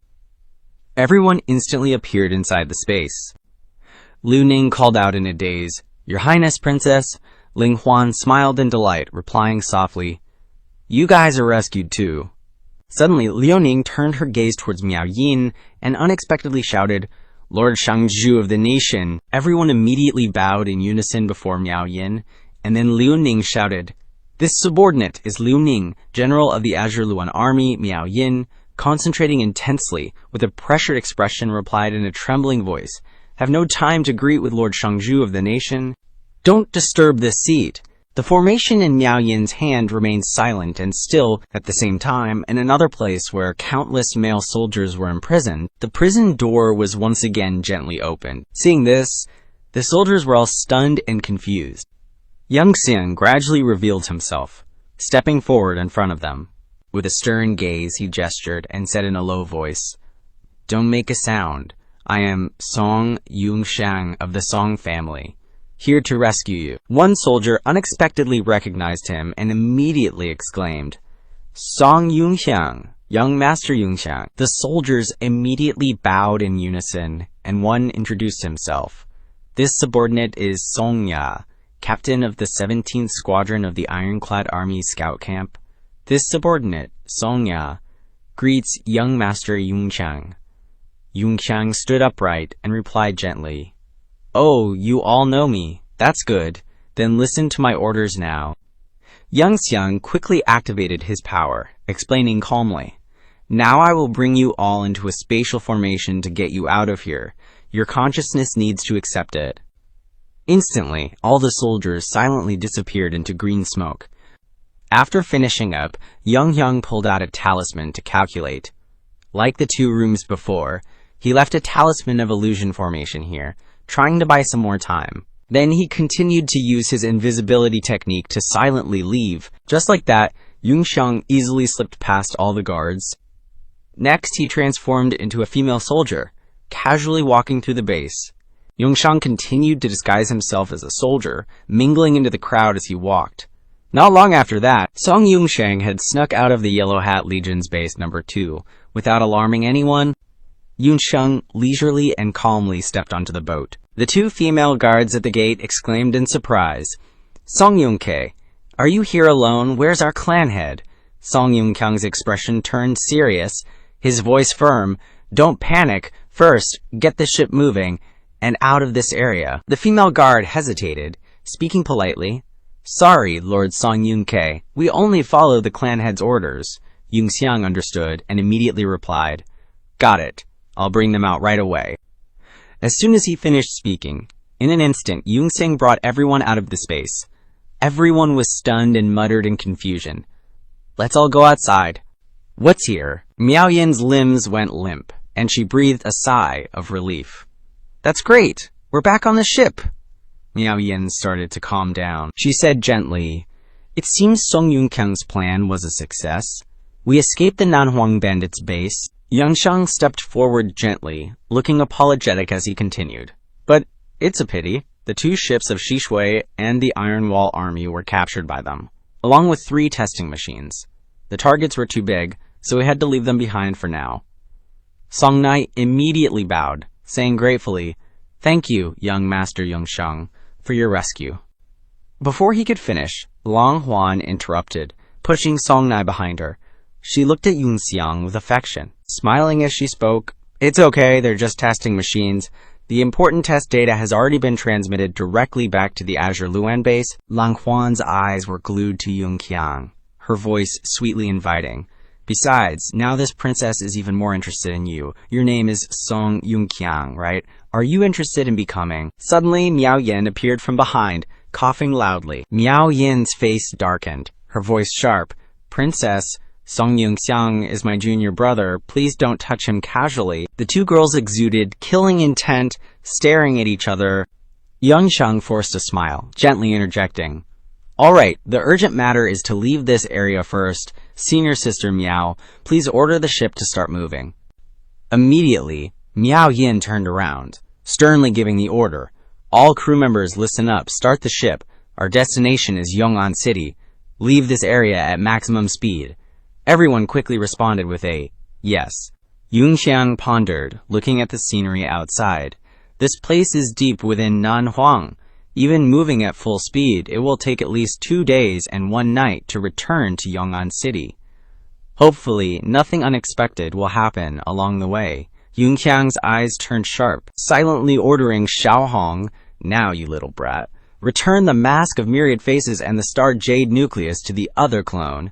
"Got it, got it." Yang Xiang was relieved and quietly strolled down the hallway. "This side is more or less done for now. Time for a rest. Tomorrow I need to focus my consciousness on the other clone to ensure the second special training stage proceeds smoothly." The ship moved silently through the sky. Afterwards, a peaceful night passed. The next day, at the Song Mansion's east courtyard, a giant, pure white ship landed. Neat gangways were stretched out onto the ground. A group of beautiful female warriors gracefully stepped down. Song Xiao, the Eastern Battalion commander of the Scarlet Luan Army, Bai Su, the Northern Battalion commander, Zifu, the Deputy commander, AMI, the Western Battalion commander, Shen Ying, the Southern Battalion commander, Yunjin strode forward imposingly, announcing gently, "Uncle Damu, the General Inspector of the Scarlet Luan Army, Song Yunjin, along with the Deputy Commander and 4 battalion commanders, a total of 6 people, have come to participate in the special training plan." Damu quickly reviewed. 6 people from the Scarlet Luan Army. Please enter Dong Yue." The 5 female soldiers followed, quickly bowing politely in unison to greet the head trainer. Damu calmly reminded, "How many times have I said it? I am now just the manager of the Song Mansion's East Courtyard. Don't call me by those former titles anymore." Everyone immediately straightened up, obediently responding with a yes. Suddenly, 2 men also slowly stepped down from the ship. I cheerfully called out teasingly to Song Xiao, "That chubby old man seems to be your father." Song Xiao smiled wryly. "Brother Damu, long time no see." Song Ke raised his hand, giving a hearty laugh in a deep voice. "Let's go inside first." Song Ke, commander of the 5th Battalion of the Iron Wall Army. Song Nong, commander of the 2nd Battalion of the Iron Wall Army. Damu's face remained unchanged, asking solemnly, "The Iron Wall Army actually sent you 2 old guys?" Song Nong's face was stern, smirking, as he said, "Because this is a top-secret special training plan, of course, it's most trustworthy to entrust it to family generals of the Song Mansion, like us." Song Nong's face showed obvious anticipation, his mouth smiling nonstop. "This is indeed a rare opportunity. We brothers can fight alongside Brother Damu again." Song Nong also happily added, "Yes, the last time we cooperated was during the previous Beast Tide." Song Nong's eyes were nostalgic. He said, reminiscing, "Back then, the third madam specially sent us two to team up with Big Mew, and even gave our team some kind of name, right?" Seeing the two old geezers reminiscing loudly, Big Mew got embarrassed. A valiant combat team. Third madam even wanted to change our surnames to Gang back then. Right, and you two cried and screamed, refusing to agree no matter what. Then the two of them asked in unison, "I wonder how third madam and third young master are doing now." Big Mew just coughed softly and replied calmly, All right, let's not reminisce anymore. Let's go inside first and then talk." At the Song Manor's East courtyard, many people were already waiting in the courtyard. Song Yunxiang pushed the door open and walked out, and everyone quickly bowed to greet him. Young master. Hearing this, Song Yunxiang hummed softly, and he slowly stepped out into the courtyard. Gao Gaixia and Manhwa respectfully spoke up. "Young master Yunxiang." Yunxiang nodded slightly and replied, Good morning, everyone." The group of people in black shouted in unison, "Young Master Yunxiang." He frowned, thinking about their soul power fluctuations. Yunxiang recalled the memory of being in Yuanding City when they had secretly helped him. It seemed that they were the shadow guards that his old man had arranged to protect him. Looking over everyone there, he suddenly saw a familiar face. You're... Then, as if remembering something from his past, Song Yunxiang asked uncertainly. Songke lowered his head and introduced himself. Special Operations Unit of the Bodyguards. Songke, greetings. Young Master Yunxiang. It's been a long time. Yunxiang patted Songke on the shoulder in a friendly manner. "I remember you said you wanted to go back home to get married, so you joined the bodyguards." Hearing this, Songke laughed loudly. "This subordinate has always been a shadow guard. Following you as a family servant was also in order to protect you from the sidelines." He exclaimed in surprise. "So that's how it is. So these people were also arranged by the old man to secretly protect me, right?" Songke replied, "That's right. When you enrolled in the Nanzhou Martial Arts Academy in Yuanding City, the Marquis chose several of us to form a special operations unit to secretly protect you." Then Songke turned to the short-haired girl next to him and introduced her. "This is Song Q." She bowed and said softly, "Song Q pays respects to young Master Yunxiang." He pointed to the two people next to him and said gently, "Yinglu, 2MI. Yinglu said in a deep voice, "This humble General Yinglu pays respects to young Master 2M. I waved her hand and said cheerfully, "Hello, young master. I'm 2MI. 2M, I winked and asked, "Young Master Yunxiang, 2M. I used to be a maid in the South Courtyard. Do you have any impression of me?" Yunxiang froze up and could only scratch his head, indicating that he didn't remember. Seeing this, 2M, I said sadly, The young master actually has no impression of me." Then she began to tell her story. In order to be by the young master's side, 2M. I mentioned several times that she wanted to transfer to the East Courtyard, but they were all rejected by some treacherous villain. 2MI stepped closer, grabbed Song Yunxiang's hand, and explained that this transfer route didn't work, so 2MI had no choice but to join the Shadow Guards. Last year, when I heard that the young master wanted to go to Yuanding City to study, 2MI fought her way through the ranks in the Shadow Guards and barely obtained the qualification to join the Special Operations Unit, just so that she could secretly see the young master's back. The more 2MI spoke, the closer she got to think that today, I can finally appear openly in front of the young master. After all the hardship, sweetness comes. 2MI is truly moved. Suddenly, a hand appeared, tightly gripping her wrist. Lian Yi forcefully pushed 2MI away, warning her, "Actually, you could have chosen to continue seeing the young master's back in secret. Wouldn't that have been good too?" 2Mi's face darkened upon hearing this, and she stepped forward to directly confront Lian Yi face to face. Just a little Lian Yi, merely having just broken through to the Earth Realm. What's so impressive about that? Beside them, Gao Gaixia and Ma Jinhua turned on their gossip mode. What are we gossiping about? Don't know. Outside the door, Song Yunjin and a few others walked over. Seeing her, Yunxiang greeted her. "Ah, good morning, eldest sister." Song Yunjin immediately responded. Song Yunjin, the general commander of the Scarlet Luan Army, reporting for duty. Hearing this, Song Yunxiang felt a little awkward. Dude, big sis, you don't have to be so formal with me. Then, one by one, they introduced themselves. Sung Xiao, Chief Logistics Officer of the East Camp of the Scarlet Luan Army, Deputy Staff Officer of the General Commander. Shen Ying, Chief Logistics Officer of the South Camp of the Scarlet Luan Army. Bai Su, Chief Logistics Officer of the North Camp of the Scarlet Luan Army. AMI, Chief Logistics Officer of the West Camp of the Scarlet Luan Army. The five of them shouted in unison, reporting for duty. Song Yunxiang waved his hand in response. Ah, hello everyone. Meanwhile, Lian Yi was still trying to pull 2MI away, who was still clinging tightly to his other arm. Song Xiao secretly dissed. I thought this young master of Yong'an City had improved. Turns out he's still messing around with women in such an important place. Shen Ying wondered in his heart. I can't even see his cultivation level. Is it hidden by some kind of formation technique?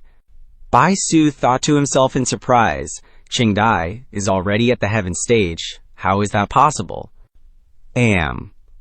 I was only concerned about other things. I heard the food at the Song Manor's East Courtyard is pretty good. Probably all you can eat, right? Elsewhere, Song Mu walked and asked in a low voice, Ironclad Brigade, only 2 of you came this time. Where are the others? The man behind him replied, Song Miao and Song Day will also participate in this special training. But the Ironclad Brigade over there encountered some trouble. Song Mu was puzzled. What happened? Song Nong chimed in from the side. Early in the morning, uninvited guests arrived. So the general commander had no choice but to send the 2 of us here first.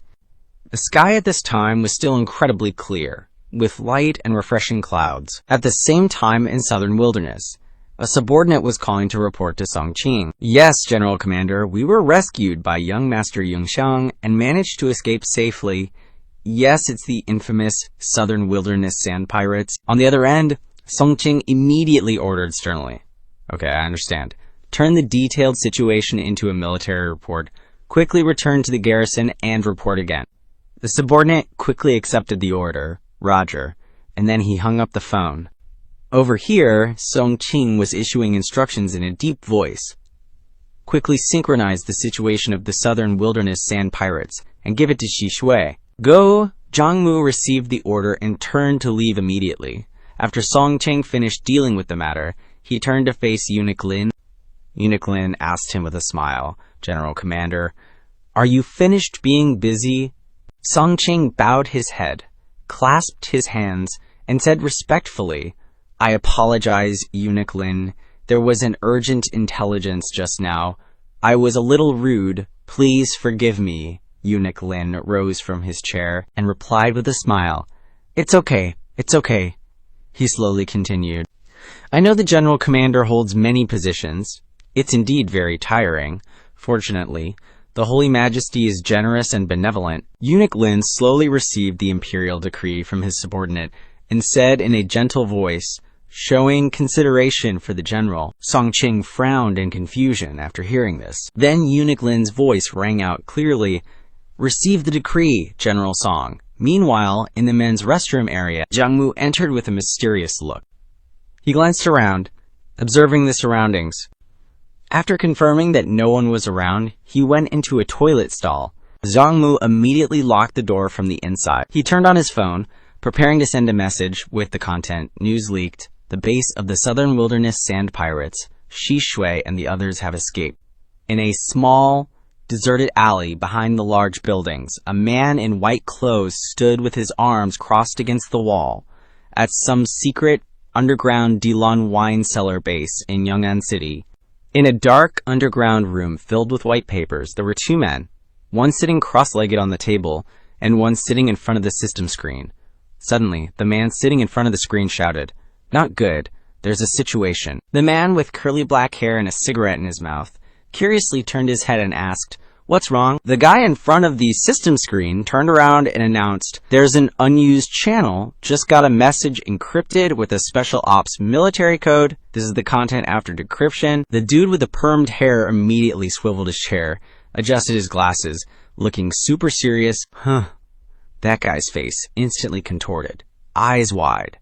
This is a spy personally planted by Lord Yunxiang within the Iron Wall army. Immediately, the permed hair dude ordered, quickly contact Lord Yunxiang using the emergency military intelligence channel. The other guy immediately acknowledged, yes sir. A hand landed on the keyboard. Beep, the computer made a sound. The guy at the computer announced, thereon, a man suddenly appeared on the big screen. The permed hair dude straightened up as soon as he saw the man on the screen, sweating buckets, looking incredibly tense. Permed hair dude put his hand on his chest, bowed and introduced himself, subordinate Tuobobo reporting to Lord Yunxiang, wearing a menacing fang mask, commanded. Tuobobo, standing at attention, reported the information he just received. So, the enemy used an unused channel to learn that the Cat Bandit's Southern Wasteland base was exposed. Shi Shui and the others have escaped, so we're seeking Lord Yunxiang's instructions. Lord Yunxiang silently stared at Tuobobo, making him sweat nervously. Lord Yunxiang issued the order, immediately notify the Yellow Hat Squad to confirm the situation, and have Team Leader Mochi prepare to initiate contingency projects, number 13, number 17, and number 22. Tuobobo immediately acknowledged, understood. Tuobobo adjusted his glasses and instructed, immediately notify the Yellow Hat Squad and tell them to get rid of the guy sitting in front of the system. Tuobobo immediately jumped into the seat. Forget it, you move, I'll inform them myself. Clear blue sky, sunlight shining on the buildings. At the same time, at the Iron Wall Army's Southern Wasteland Great Wall garrison, a man in a red robe and a man in a black robe were kneeling on the ground, listening to a man in a green robe read an imperial edict. I have heard that General Sun Qing is known for his loyalty and courage, his outstanding military strategy, and his ability to manage troops. He is truly a pillar of the nation. Eunuch Lin continued reading.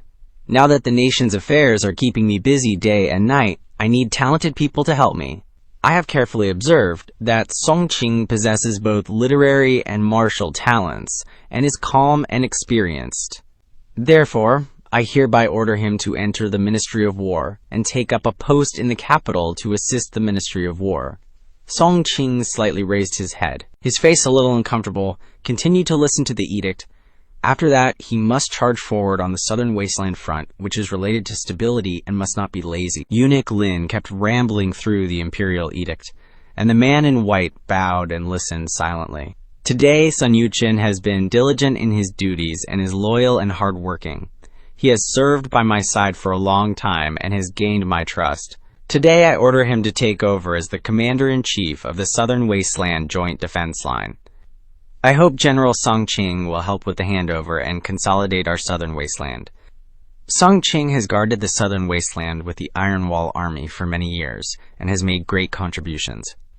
He is allowed to retain the title of Commander-in-Chief of the Iron Wall Army. Sun Yueken bowed his head and continued to listen to Eunuch Lin's words. After that, the military affairs will be smooth, and Sun Yueken will also serve as the military supervisor of the Iron Wall Army.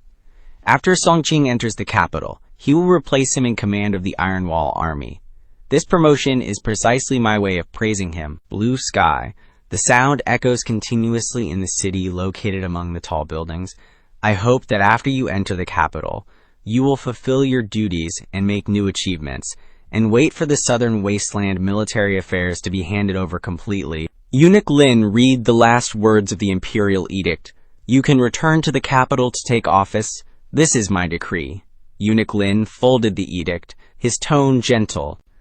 This is my decree. Holding the edict in both hands, Eunuch Lin turned to Song Qing and congratulated him. I congratulate Commander Song. You may be a high-ranking official in the capital from now on. Commander Song received the decree. Song Qing raised his hands and bowed his head to receive the decree. Your subject thanks the Emperor for his grace. Blue sky, white clouds. At the east courtyard of the Song residence, many people are gathered there. Song Yunxiang rubbed his chin, his expression very thoughtful. Eunuch Lin went to the Iron Wall Army to announce the decree. Song Ke asked, That's right, so the commander sent us here first. Thinking of the person sitting on the throne, along with eunuch Lin and Sun Yueshin, Song Yunxiang's expression became even more unsightly, his brows furrowed. It doesn't seem very stable. I hope they won't cause trouble before the beast tide, Song Yunxiang pondered. Otherwise, Song Ke and Song Nong silently observed Song Yunxiang in silence. Song Nong whispered to Song Ke. Young Master Yunxiang seems to have changed a lot compared to last year. Song Ke smiled lightly. Men, after experiencing things, they will mature very quickly, right? Everyone stood in a neat row, with their hands clasped behind their backs, waiting for orders.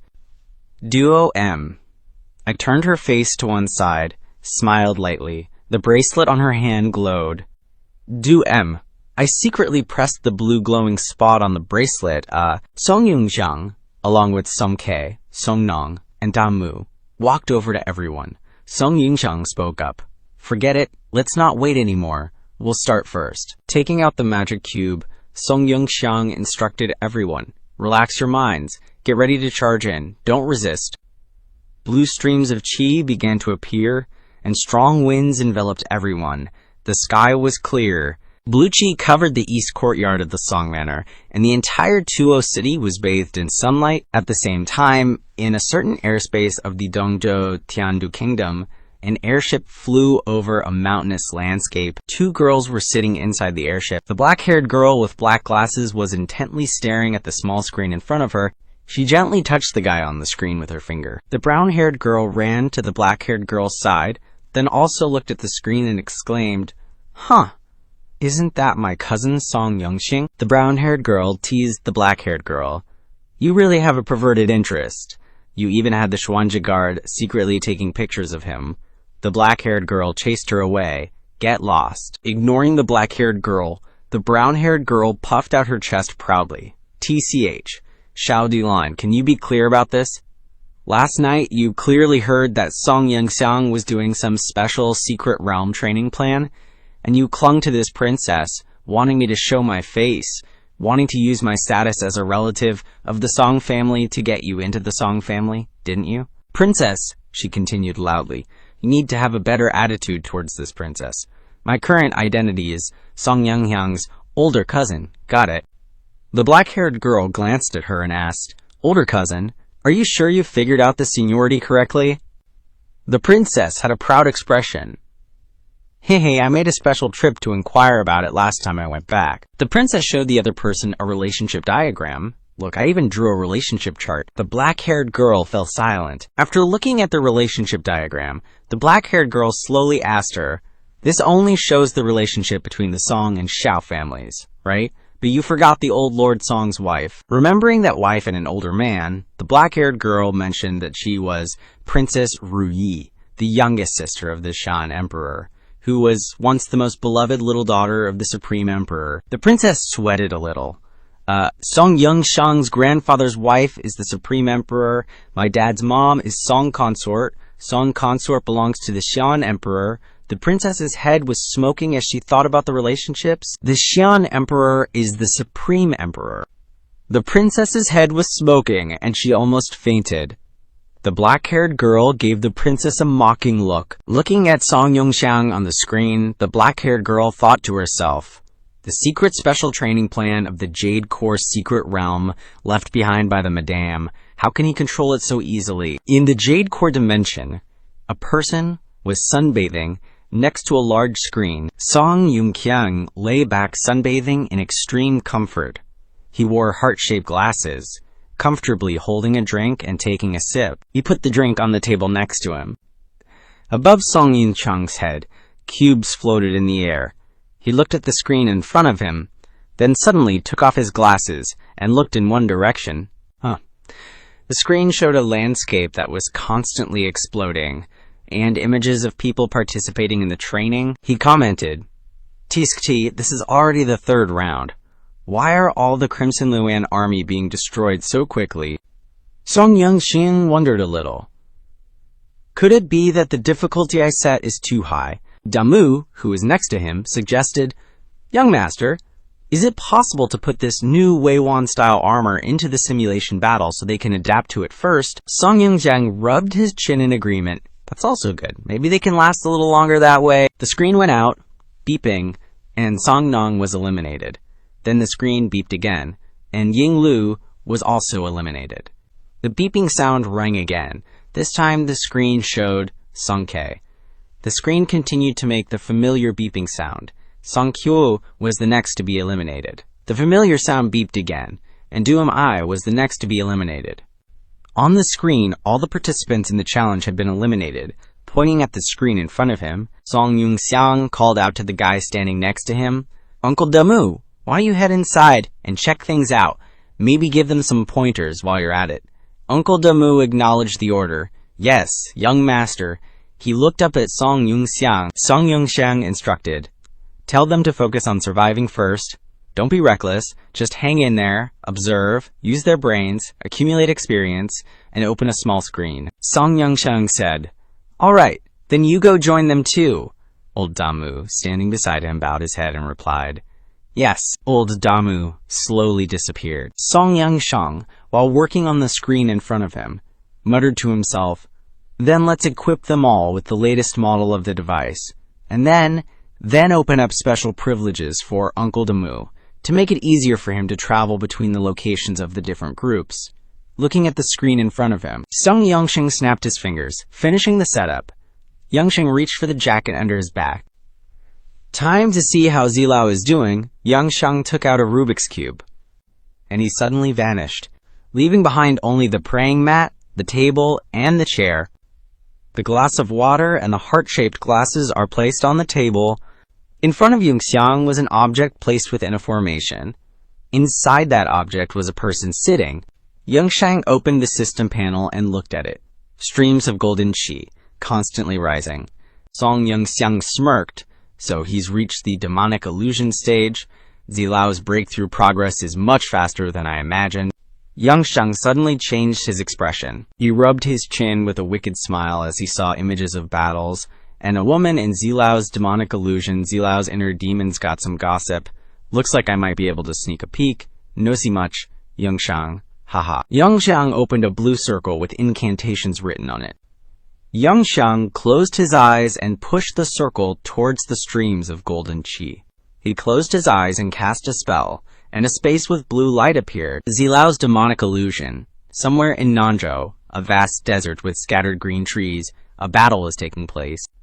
The spirit general, with a white tuft of fur on his head, swung his sword and shouted, "Yuan Jiri, you dare to show your face before me.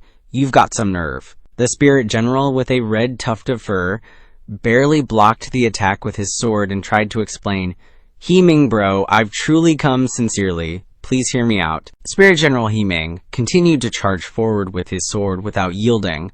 Enough with the nonsense. Just die. Spirit General Yuan Jiri blocked the attack again with his sword. Spirit General Yuan Jiri's eyes suddenly lit up. Then Spirit General Yuan Jiri charged forward to attack his opponent.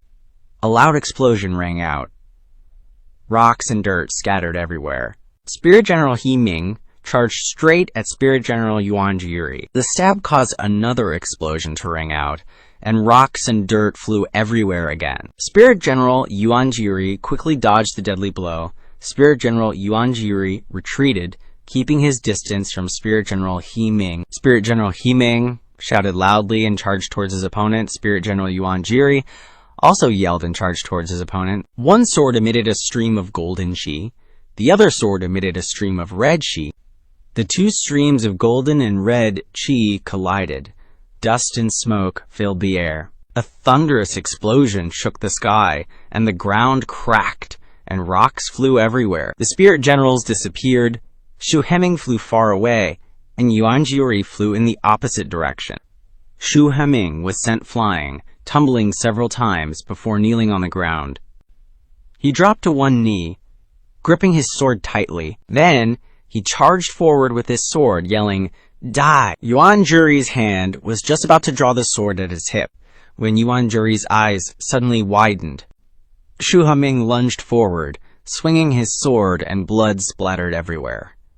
Yuan Jiri stood still, unmoving. Then he dropped to one knee, blood gushing out. Ignoring his own injury, Shu Heming laughed mockingly. Haha, who would have thought Shu Heming would misjudge so badly?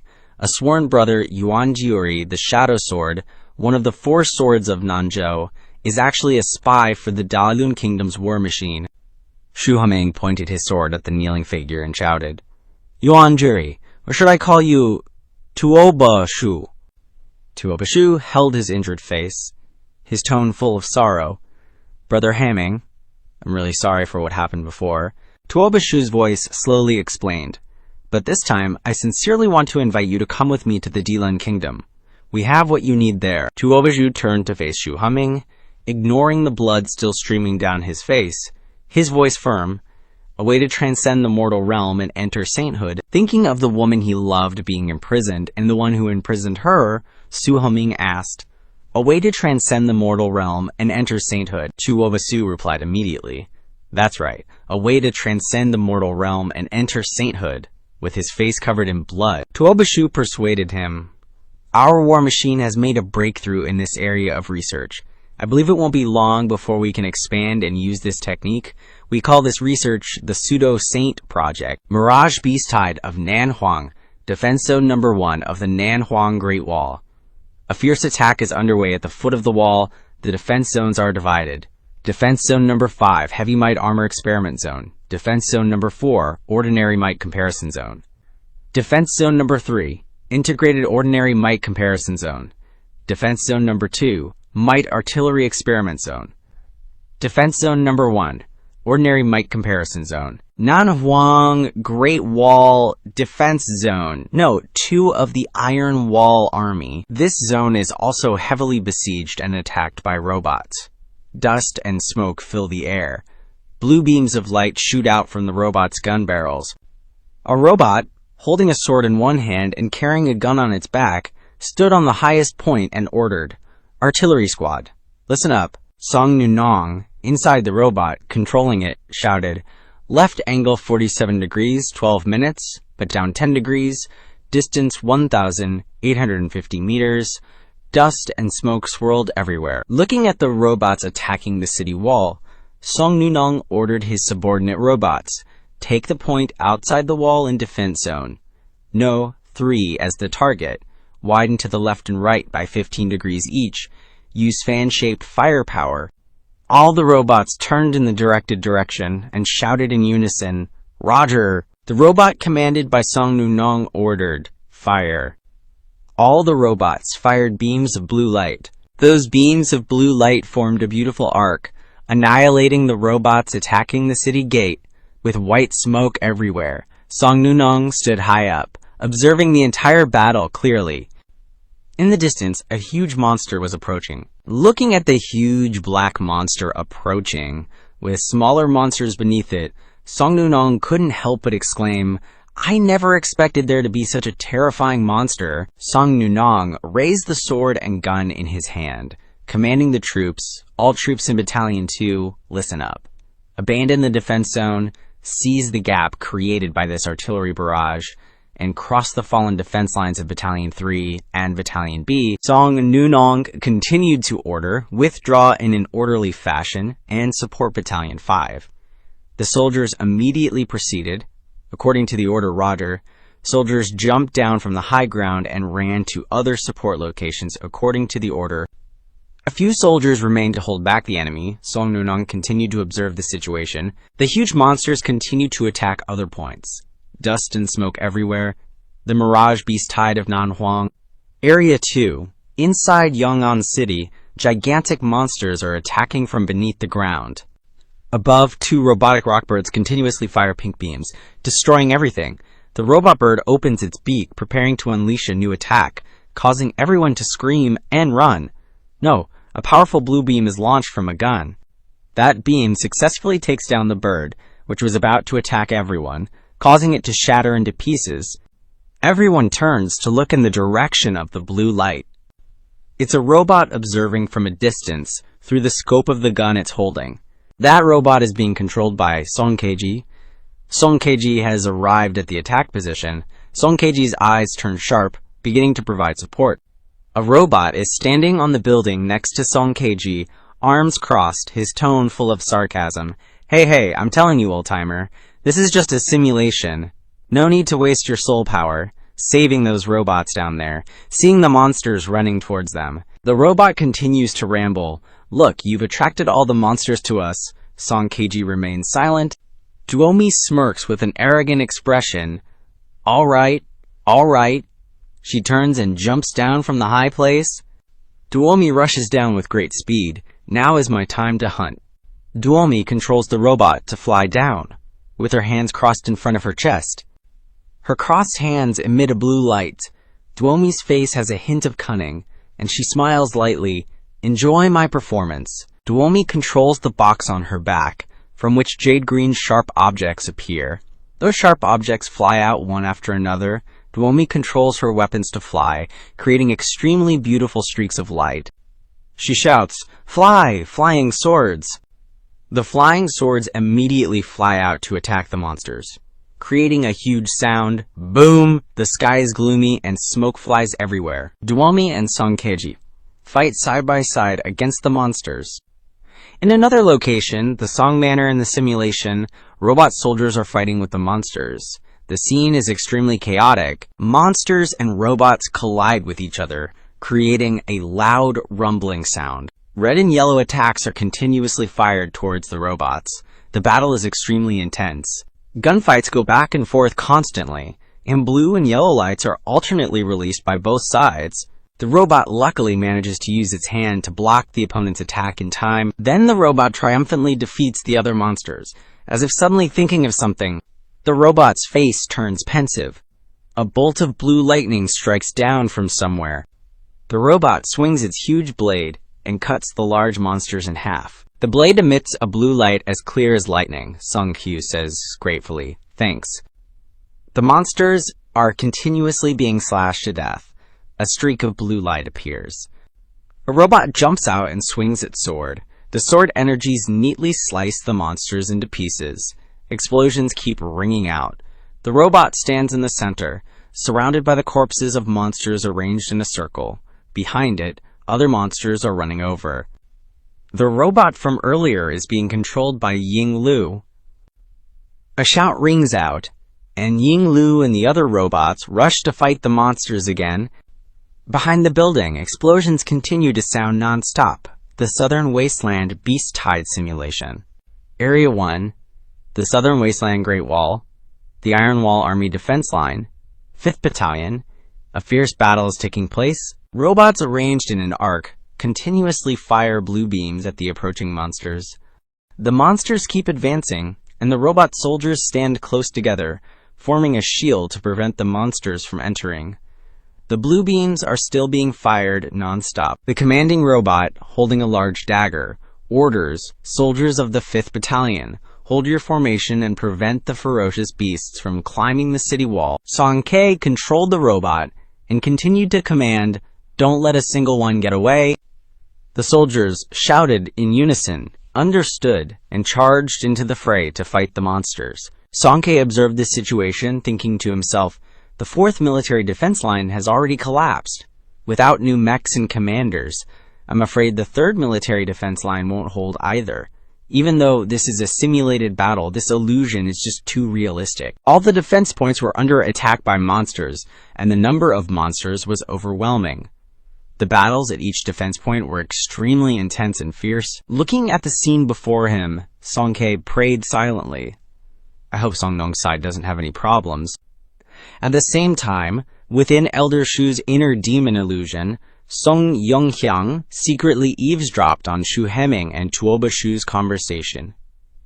He wondered about their disguise plan. Song Yunxiang remembered the image of a girl with a sinister smile and past events.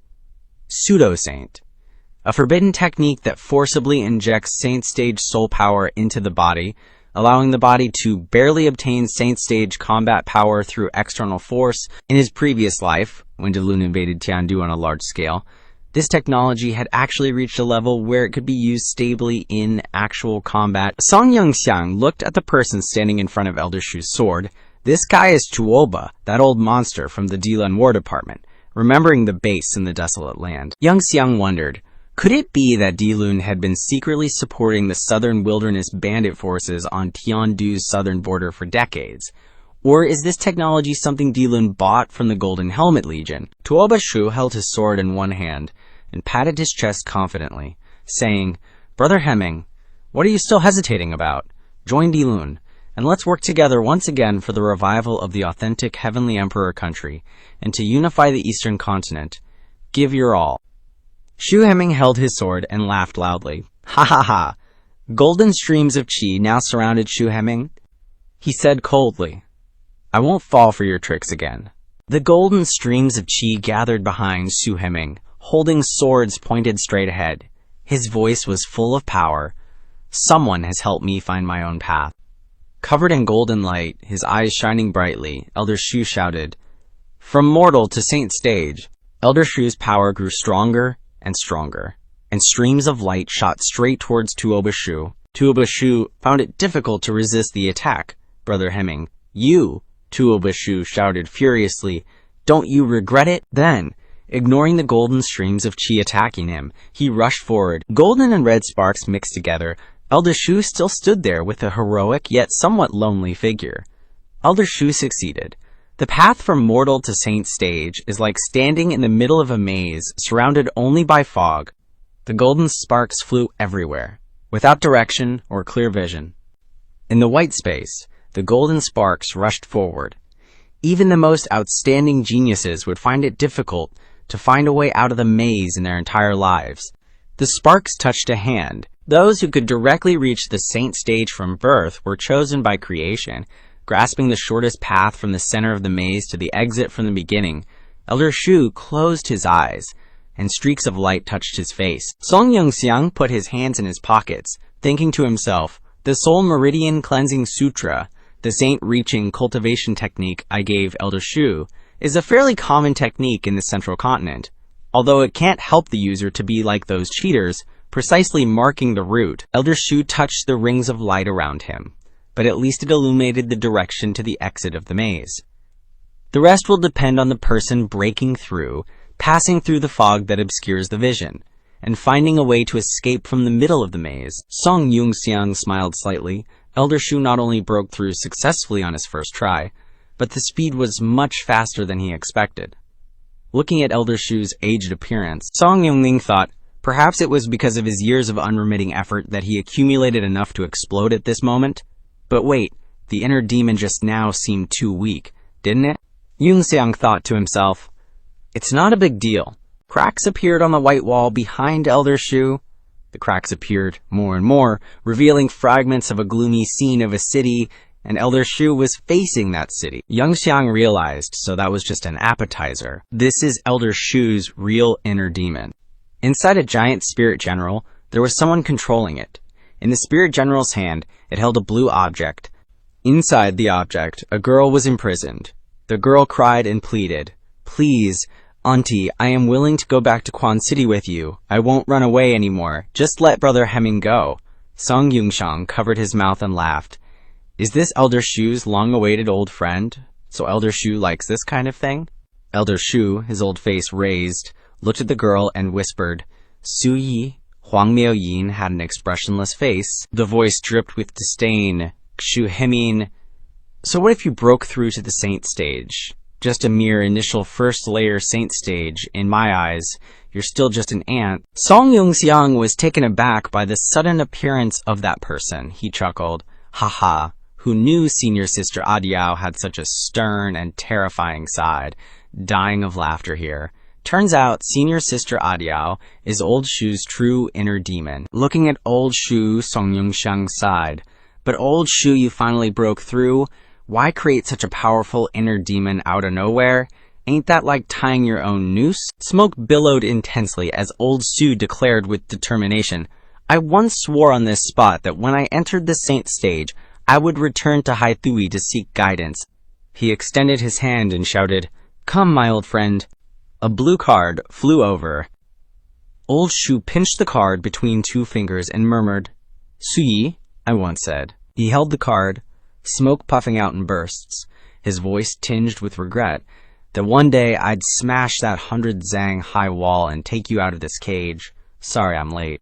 Presenting the card, he closed his eyes and whispered, "Astral soul," he yelled, the land cracking. A massive golden astral soul manifested, causing rocks and debris to shatter.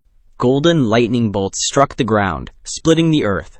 A mighty roar resounded. The powerful golden energy of the astral soul, controlled by Old Shu, focused all its might to attack Huang Miaoyin. Yunxiang smacked his forehead and gave a wry smile, his voice somewhat helpless. The difference in levels is too vast. Sheer momentum isn't enough. Old Shu. Gathering all his strength, he charged towards the target, his voice filled with power. I created this move precisely for this moment. Huang Miaoyin's astral soul gazed at the charging opponent. As Old Shu's astral soul approached, Huang Miaoyin's astral soul summoned lightning all around. A shout through. Lightning bolt struck down, creating 2 rings of smoke in the air. The astral soul crashed down, shattering the ground. What? Explode? Dust flew everywhere, creating a circular crater, with Old Shu lying on the ground amidst the dust and smoke. Yunxiang glanced at Old Shu and mentally cursed him. Serves you right. Bringing trouble on yourself, you already successfully broke through. Why did you have to create such a big inner demon? Now you're reaping what you sowed. Old Shu lay motionless on the ground, surrounded by tiny glittering golden specks floating in the air, his voice weak. How could this be? Clearly I. Yunxiang's eyes widened. This is bad. Old Shu's aura is fading. His realm is falling back to the mortal world. The tiny golden specks floated around. Old Shu gritted his teeth, somewhat unwilling. In the end, can human strength not defy the heavens? Even Yunxiang can't break this predetermined fate. Yunxiang in the air angrily cursed.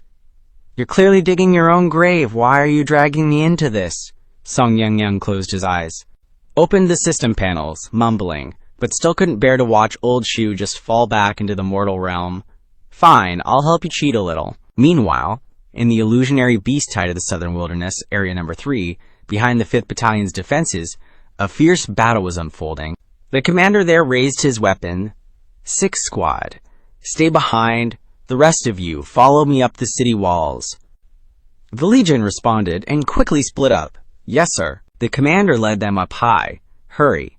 Ahead is the defense line of the 5th Battalion. They hadn't moved far when strange devices appeared in the sky, crackling loudly. The man exclaimed in shock. It's a swarm of flying monsters. This is bad. The city wall's electric guns were activated, firing countless lightning bolts. But from afar, an even denser swarm of monsters surged forward. This is bad. It's the Baifeng flock. The lights on those flying beasts were blindingly bright. The commander shouted, Quick, set up the defensive shields. The astral soul generals below took out their shields to withstand the beasts' attacks. This time, those flying beasts fired beams of light. Those attacks aimed straight at the troops, causing chaos and a rout. One by one, they fell and were swept away by those beasts. The commander was shocked. Crap. The battle line is breached. From high above the ramparts, beams of light continued to fire relentlessly. The dense barrage pulverized the ground below. The commander looked up. Another squad was up there, ready for battle. Artillery, listen up. Prepare to fire the beehive rockets into the air. He roared. Unleash all firepower. Streaks of light once again soared across the sky. They poured down like raging rivers. The shells fired and flew on their trajectories. The flying beasts took the hits head-on, causing explosions everywhere. One by one, they fell from the sky, accompanied by the sounds of machinery exploding. The next wave of attacks is ready. Prepare to fire. A rain of bullets filled the sky, raining lead into the air. The commander muttered below. You actually abandoned the defense zone of the 2nd Legion to rush and support this side? He smirked. So decisive, as expected of you. The one in command up there retorted, We have to protect our defense zone. At the very least, he smiled inwardly. We've switched to the new Wei Yuanxi model, with Big Bro Demu and young Master Yunxiang, both here. We can't disgrace the Iron Wall Army. Then, in perfect sync, they focused on dealing with the enemies below. I'll take care of the aerial problems. That gave his melee troops even more motivation to charge into the fray and fight the beasts. Kill. The support from above brought down countless flying beasts, making them fall like rain. The astral armor soul general soldiers also did their best to fend off the enemies. The battle raged fiercely, testing the beasts' stamina. Gradually, the troops below were once again pushed back by the dense smoke. Just one flying beast was enough to knock several people to the ground. The commander quickly intervened. "Damn it, Squad 5. Follow me and hunt down those stray ferocious beasts." "Got it." The beams of light from the beasts in the air hit the city walls too, causing casualties. A bizarre and sharp claw of one of the monsters lashed out, and just one swing sent the soldiers screaming in panic. The giant beast opened its mouth and roared, sending the commander flying backwards as well. A heaven-rank ferocious beast, a Qiangqi, he still persisted in charging to kill, and the heaven-rank Qiangqi took the hit. All around was still engulfed in smoke and the light of explosions. The commander's sword was raised high. He stabbed it fiercely through the monster's body, but he himself was taken aback by the leg that was gathering power. The commander still fearlessly faced it. "Come on, you beast." The beast self-detonated, sending him flying back with the force. His spirit armor skidded across the ground. He struggled to sit up, panting heavily with exhaustion. There weren't many people left around the commander, just dust and smoke. He was almost in despair. Casualties were more than half. It seemed like they were done for. But just at that moment, more large ships appeared in the sky. Qishiluan's army came to reinforce everyone. They landed one after another on the battlefield. The Wei Yuan-type Air Force team launched. That spirit soul general turned back into human form. Wings sprouted, making it easy for the team to fly high. Within Xu Lao's demonic illusion, two huge empty holes appeared before him on the land. He sighed, regained his composure. "Let me help you cheat a little, old man." His hands moved quickly on the system screen. Song Yunxiang reminisced a bit.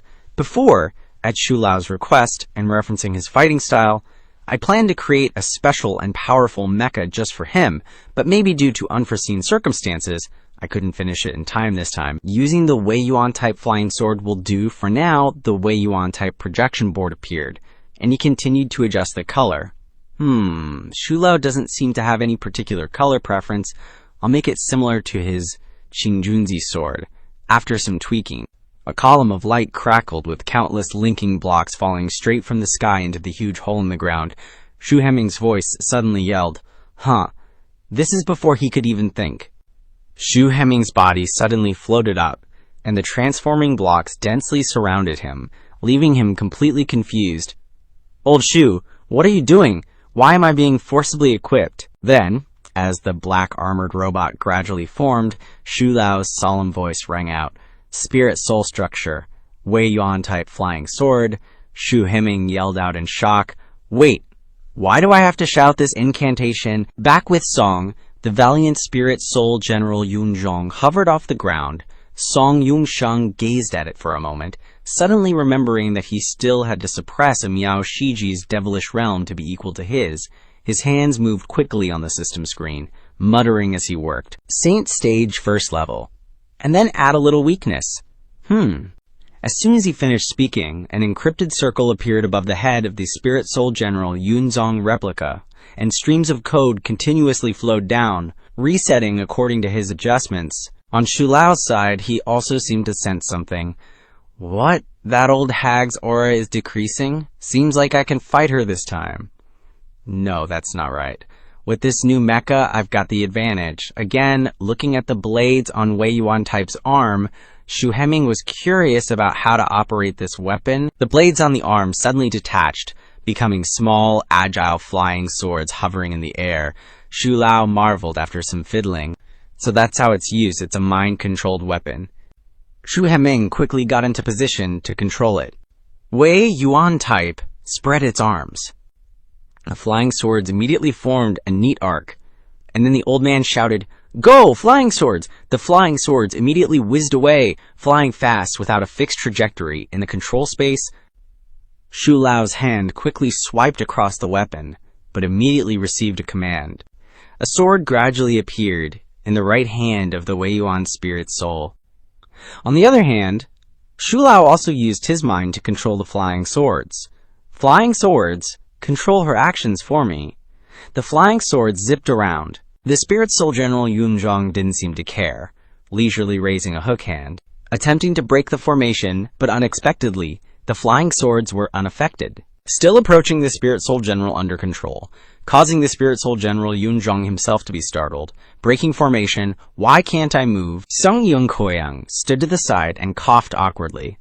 Ahem, Sulao, I've tried my best. Seizing the moment, Yunxiang clenched his fist, the voice of Elder Shu laced with urgency. Pif-fei-fei-fei sounds erupted as flying swords impaled Yunxiang's soul form from left to right. Finally, the flying swords connected with a powerful blue laser beam, creating a cage of crackling energy that imprisoned Yunxiang's spirit a split-second chance. Yunxiang raised his sword high, a golden light illuminating the entire sky. Xu Heming suddenly fell silent, then muttered, "Inner demons, they're the manifestation of our fears and obsessions. That sword intent, that vitality, so fierce," Elder Shu's voice resonated. "The path of the sword, what you need to cultivate is your heart, what you need to break is your obstacles. Use the sword in your hand to cut through the demonic veil in your heart." Yunxiang's hands tightened around the sword hilt. "Today, Xu Heming will use this one sword to sever my inner demons." And break through to the saint stage, Xu Heming roared. Break!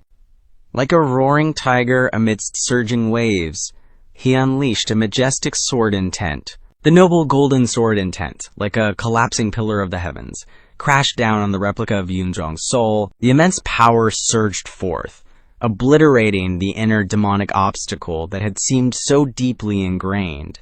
The fake elder Yunxiang was utterly destroyed. The sword intent, like a divine decree of annihilation, disintegrated the soul form into fragments in the immense wave of power. And finally, the demonic mask dissolved. Gradually, it drifted away as mere fragments, until it completely vanished without a trace. Returning to reality, Xu Heming disassembled the soul link to Yunxiang. The soul link rapidly disappeared, leaving only Elder Shu behind. He slowly touched his feet on the ground. Standing in the white space, a strand of golden primordial qi, as bright as silk, floated around Elder Shu. Clear meridians and acupoints appeared on Xu Heming's body. Suddenly he called out, "Song Yunxiang, thank you." His figure gradually faded before vanishing. He just smiled faintly. Looks like Elder Shu has seen through his mental block and overcome his inner demons. Let's get out of here. With that, his figure vanished. Back outside, in the secret realm, Yunxiang's eyes snapped open. Looking at the spatial formation that had trapped Elder Shu, he faintly sensed Saint Stage aura. Looks like he succeeded. Next, Elder Shu just needs to spend some time consolidating his realm, and we can consider this a successful heist. Turning his head, Yunxiang suddenly thought, I wonder how the mock battles are going on the other side. Let's go take a look. Then, his figure disappeared again. At the same time, in the heart of the southern wilderness, in the hidden base of the gang, at the command center of the Yellow Hat 4th Legion, a powerful hand slammed down on the table. That guy frantically yelled at the monitor, "Immediately deploy combat forces, hunt them down for me." The person on the other end responded clearly. The Legion commander then instructed, "Check on the progress at Armor Plate Jutao. When can we bring back the divine stage remains from Sandune City?" The reply came clearly. Disconnecting the call, the Yellow Hat Legion commander got up from his chair and walked over, asking the person beside him, "How's Suta's side? Can they be deployed yet?" The person replied, "The refining of Suta still needs more time, but we can force a stop." The squad leader frowned, but immediately barked out orders. "If we let them escape, something big might happen. I'll personally give chase. Also, to be safe, prepare to activate the Beast Tide earlier than planned." Saying that, he quickly strode away, leaving his subordinates with nothing but his back. Outside, the sky was clear and blue. It was the 4th week of April, the 11th day of the year 1330. Location: the backyard of the Southern Continent Martial Arts Academy. Weather: partly sunny, beginning the 6th kite-flying checkup of the month. Recorder: Su Yu. Temperature: 13 degrees Celsius. A bit chilly. Wind force level 2. Light and steady breeze. Wind speed 16 to 33 steps. Each breath increased. Control was excellent, gently tugging the string. The young man's voice was serious. If the wind force could be a bit stronger, that would be great. If the wind speed could reach 10 steps, the kite might gain enough momentum to complete a 720-degree spin at high speed. This person was Su Yu, a mid-stage profound realm cultivator at the Southern Continent Martial Arts Academy, and a third-year student. Suddenly, someone called out to him from behind. "Yo, old Su." Su Yu reflexively turned his head. The newcomer was Jiang Boan, an early-stage profound realm cultivator from the Southern Continent Martial Arts Academy, and a student in class 353.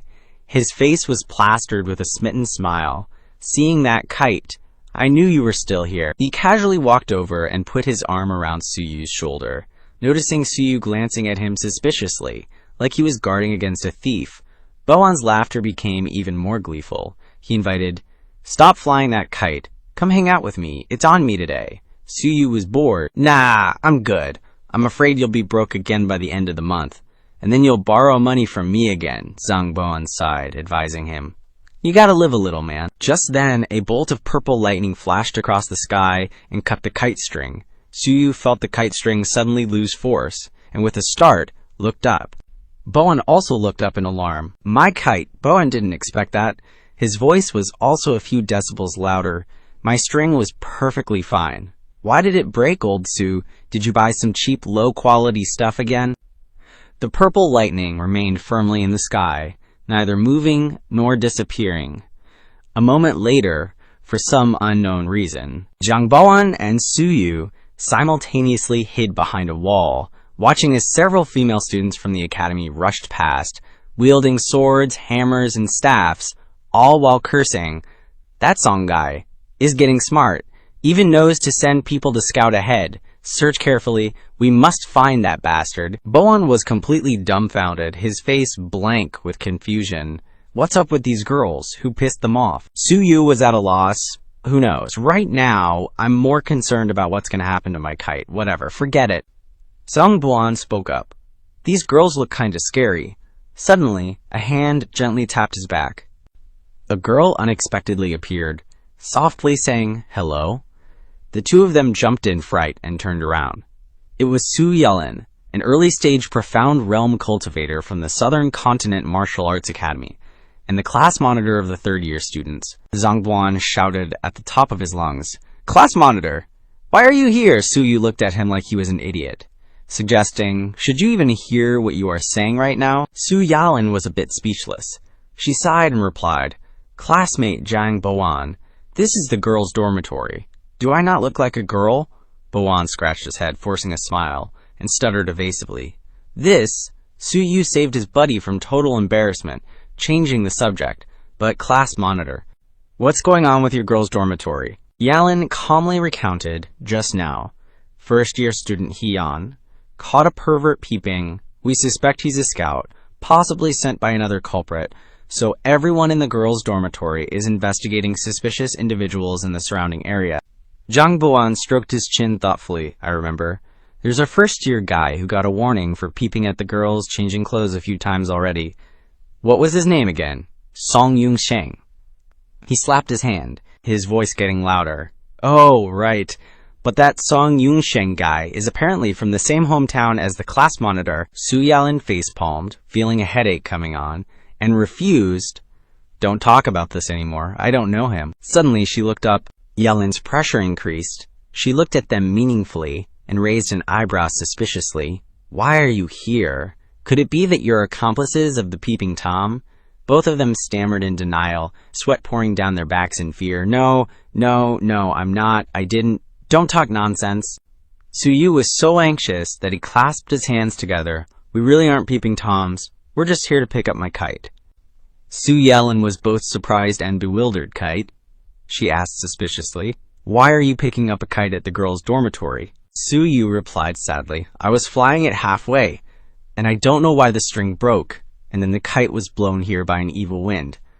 Yalin put her hands on her hips and said sternly, What's so special about this kite anyway? Something that could make you risk sneaking into the girls' dorm, Suyu exclaimed, her voice panicking. Hey, don't talk about kites like they're some boring thing, okay? You always say, according to the records of the super ancient civilization, kites have an extremely long history. Kites not only represent the super ancient people's yearning for a happy and good life, when their technical information was still undeveloped, they were even used to transmit information in wars, which had a crucial effect.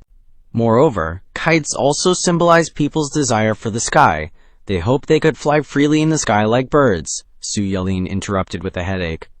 Ugh, alright, who understands what you're saying, she suggested. How about this? I can help you get the kite back, but you need to agree to one thing for me, Suyu asked. What thing? Yalin pointed directly at his face, her tone resolute. I want to have a spirit-soul general duel with you. Suyu was startled, asking in confusion. Huh. No, why? I just want to be a salted fish who doesn't compete with the world. Su Yalin darkly analyzed. In the 3 years I've studied at the Mecha Martial Arts Academy, I've fought with other classmates in our class, but you're the only one who always uses all sorts of reasons to refuse me. Therefore, I've always been very curious about your strength, Suyu. Without much thought, turned around and refused, or maybe I should still find someone else to help. She angrily trembled and shouted, Hey, you turn back here for me? Su Yalin angrily pouted and puffed out her cheeks. Then she resorted to a dirty trick, yelling at the top of her lungs, Sisters, where are you? There's a pervert here. Zhang Boan and Su Yu were both startled, almost losing their souls. He panicked, and he quickly flew over to cover her mouth, his panic not yet subsiding. Let's talk slowly. I agree with you, all right? Su Yalin's face flushed red as she shouted wildly. She removed Suyu's hand, gasping for breath, complaining, if I had known earlier, wouldn't it have been better? He was annoyed by hearing that. Then Yalin's voice was cheerful. Let's go to the second martial arts arena in the backyard. The backyard of Nanzhou Mecha Martial Arts Academy. In the second martial arts arena, 2 majestic spirit generals are fighting. Deafening cheers. Go, ha, go. If you're a man, you have to endure for 60 seconds. The blue side's Wei Yuan style jumped high, gaining momentum and pulling a straight sword downwards to test the situation. However, the opponent wasn't a soft persimmon either, immediately jumping aside, causing the blue side's Wei Yuan style sword to only plow the ground. That person immediately turned his head, realizing something was wrong. Not good, but it was still too late. The red side's Wei Ye style had flown over like a bird, lifting its leg and kicking with such force that only after images remained. The blue side was kicked flying with a loud bang, tumbling head over heels, leaving only thick smoke billowing up.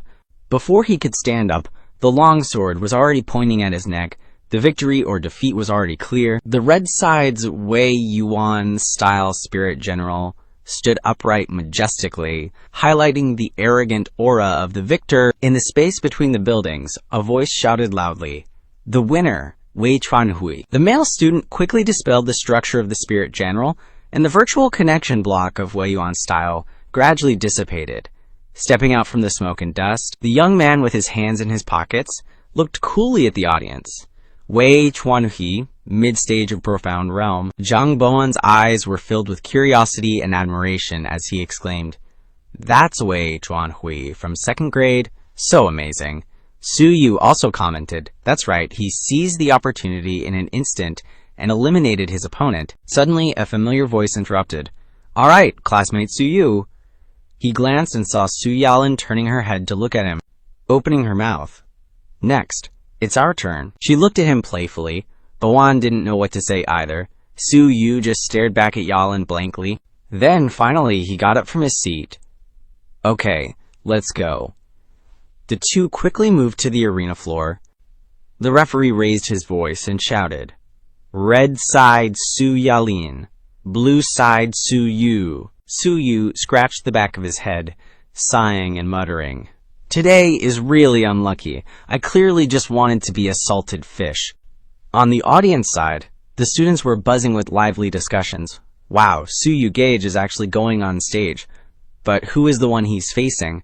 The person next to him speculated, I don't know, looks like he might be a third-year student, not much different from his student. The instructors were also chatting animatedly, one sighing, did the sun rise in the west? Did the salted fish stew actually take the initiative to come out? Another added, aside from the final exam, that kid never showed up. Even when he did, he just aimed for the bare minimum to pass, not like his dad at all. In the arena, both Su Yalin and Su Yu simultaneously held up their soul cards, shouting in unison, "Prepare soul construct." The spirit armors materialized clearly, and then the referee yelled, "Begin the duel." But immediately after hearing the command, the two Yuan-style spirit armors charged at each other, unleashing a heavy sword clash. But they didn't stay locked in stalemate for long. Su Yu, seizing the opportunity to borrow strength, deliberately increased the distance, a real challenge. He took out 3 Shiguang Wu, and a crossbow instantly appeared on the spirit armor's hand. Meanwhile, over there, Su Yalin reacted quickly, immediately constructing the, quote, beast head round shield, a shield that precisely blocked every shot. Perfect. Student Su Yalin perfectly defends against Su Yu's ranged attacks. After a while, without receiving any more attacks, Yalin wondered, did the attack stop? She slightly lowered the beast head round shield, peeked out, and was surprised to find that the mech controlled by Su Yu had disappeared. But immediately after, Su Yu appeared behind Yalin, wielding a long sword with a chilling glint, bringing it down in a swift strike. Her quick reflexes and precise senses helped her evade the attack. The blade struck the ground, causing a slight tremor. The commentator's shout echoed across the arena. A beautiful strike. Student Su Yu used suppressive fire to create an opening, seizing the opportunity to launch a surprise attack from behind. But alas, this strike was perfectly dodged by student Su Yalin. Su Yu in the cockpit was a little tense, gritting his teeth, worthy of being the class monitor. That reaction is so fast. Su Yalin, though she jumped away, couldn't help but feel a bit nervous. She smiled faintly. This guy is a little interesting. Landing at a considerable distance, Yalin didn't stop, immediately attacking, wanting to take the initiative and see what he had, swinging a sword in a crescent moon arc, which Su Yu easily dodged. Su Yalin immediately changed direction, darting to the side, redirecting her sword in a slash. Su Yu quickly blocked with his sword. At this moment, they were close, unleashing countless sword strikes. The two swords clashed, creating a series of startling sounds, as blue and red sword intents collided violently. Both of them wore expressions of extreme seriousness. Student Su Yalin has unleashed her sharp sword techniques, while student Su Yu hasn't revealed a single weakness. The two are evenly matched, and the cheers and applause are deafening in the arena. Go, go, go. The stands were a chaotic roar, but one of the instructors rested his chin in his hand and softly scoffed. Instructor Hua Tianyang of the 3rd year assessed with interest, this kid Su Yu is keeping his skills hidden. To be able to exchange blows with that Su Yalin, he truly deserves to be Captain Su's son. But instructor Xiongbo of the Nanba had a very different view. Although, like father, like son, it can be seen that this Su Yu has secretly put in a lot of time, so there's no need to force the label of his father on him. The two spirit armors in the arena were still competing. When Su Yu on the other side lowered his stance slightly, Yalin immediately seized an opportunity to break through the gap. With a single sword swing, Su Yu's sword was instantly knocked away. This moment made Zhangboan jump. Lao Su, Yalin seized the opportunity to charge forward, but Song Yu reacted fast, leaning back and dodging, though he was a little startled. Not stopping at just one strike, Su Yalin went all out, unleashing a flurry of attacks, all of which Song Yu dodged perfectly. Song Yu's face tightened. His nerves were stretched taut like a bowstring, though he wasn't naive enough to think he could escape unscathed. But this was already way beyond his expectations. Yalin kept up the offensive, her voice edged with determination. You can't escape. Song Yu gritted his teeth. Looks like he could only bet on this one last shot. The sword accurately struck Song Yu's shoulder armor. The pain that came with that made him wince. Su Yalin was absolutely joyful, her voice cheering. I won, but Wei Yuanxi's hand had already swiftly grabbed the blade. Yalin's eyes widened in shock. What? She panicked and tried to pull the sword back, immediately realizing the problem. Song Yu instantly pounced, throwing a full-force punch her way. The force of the attack stunned Su Yalin, her head ringing, and then together with her sword, Su Yalin's spirit avatar was sent flying. The spirit avatar flew backwards, Song Yu's fist still outstretched, the sound of heavy metal crashing on the ground, the sword spinning in the air before plunging straight down, stabbing next to the spirit avatar's ear. The referee's voice was practically screaming, "Blue side Song Yu wins." The result was announced, and Song Yu immediately let go. He dispelled the spirit avatar, dispelled it. His feet barely touched the ground before he stepped out of the arena, right under the instructor's gaze. Hua Tianyang had a deep look in his eyes. Although he won rather reluctantly, he didn't expect this kid could actually defeat Su Yelin. However, another instructor sitting behind them was a bit confused. But I don't understand. Why couldn't Su Yelin's final move cut off his arm? Hongbo smiled with interest, repeating with a smirk, rather reluctantly. Cut to the student stand, seeing the two of them approaching. Zhang Boan couldn't help but praise his bro. Nice one, Lao Song. Didn't know you had it in you. Su Yelin also returned to her seat, weakly cradling her sore hand as she sat down, sighing. I didn't expect classmate Song Yu to be so ruthless, to treat a delicate flower like me so violently, gripping my arm barehanded like that. Zhang Boan awkwardly remembered being brutally defeated by Su Yalin, stammering as he scratched his cheek. But, class rep, didn't you pin me to the ground and beat me up yesterday? The atmosphere instantly fell silent. Su Yalin turned back and pointed at her head, hinting, "Classmate Zhang Boan, that's why you can't find a girlfriend." Boan stared blankly, confused. Huh, Yalin stopped teasing. She softly called out, "By the way, classmate Song Yu. Why couldn't I cut off your arm just now?" The emotions in her eyes were truly perplexed. Even though you're a realm higher than me, I remember you're not a defense-type spirit avatar user. Song Yu shrugged. It's really nothing, he explained. The purpose of catching the blade bare-handed wasn't the sword itself, but to guide your attack to the thickest part of the armor on my shoulder, while distributing spirit energy to stabilize the wound and finally concentrating all my spirit energy for a final strike. Hearing this, Zhang Bon immediately scooted closer. Wait, precise spirit energy control and speed. Could it be you've learned armor plating reconstruction? Boan immediately threw an arm over his shoulder, praising, "Lao Song, you were hiding it." Well, just then, a girl came over that, seeing her holding a kite, Song Yu also quickly noticed.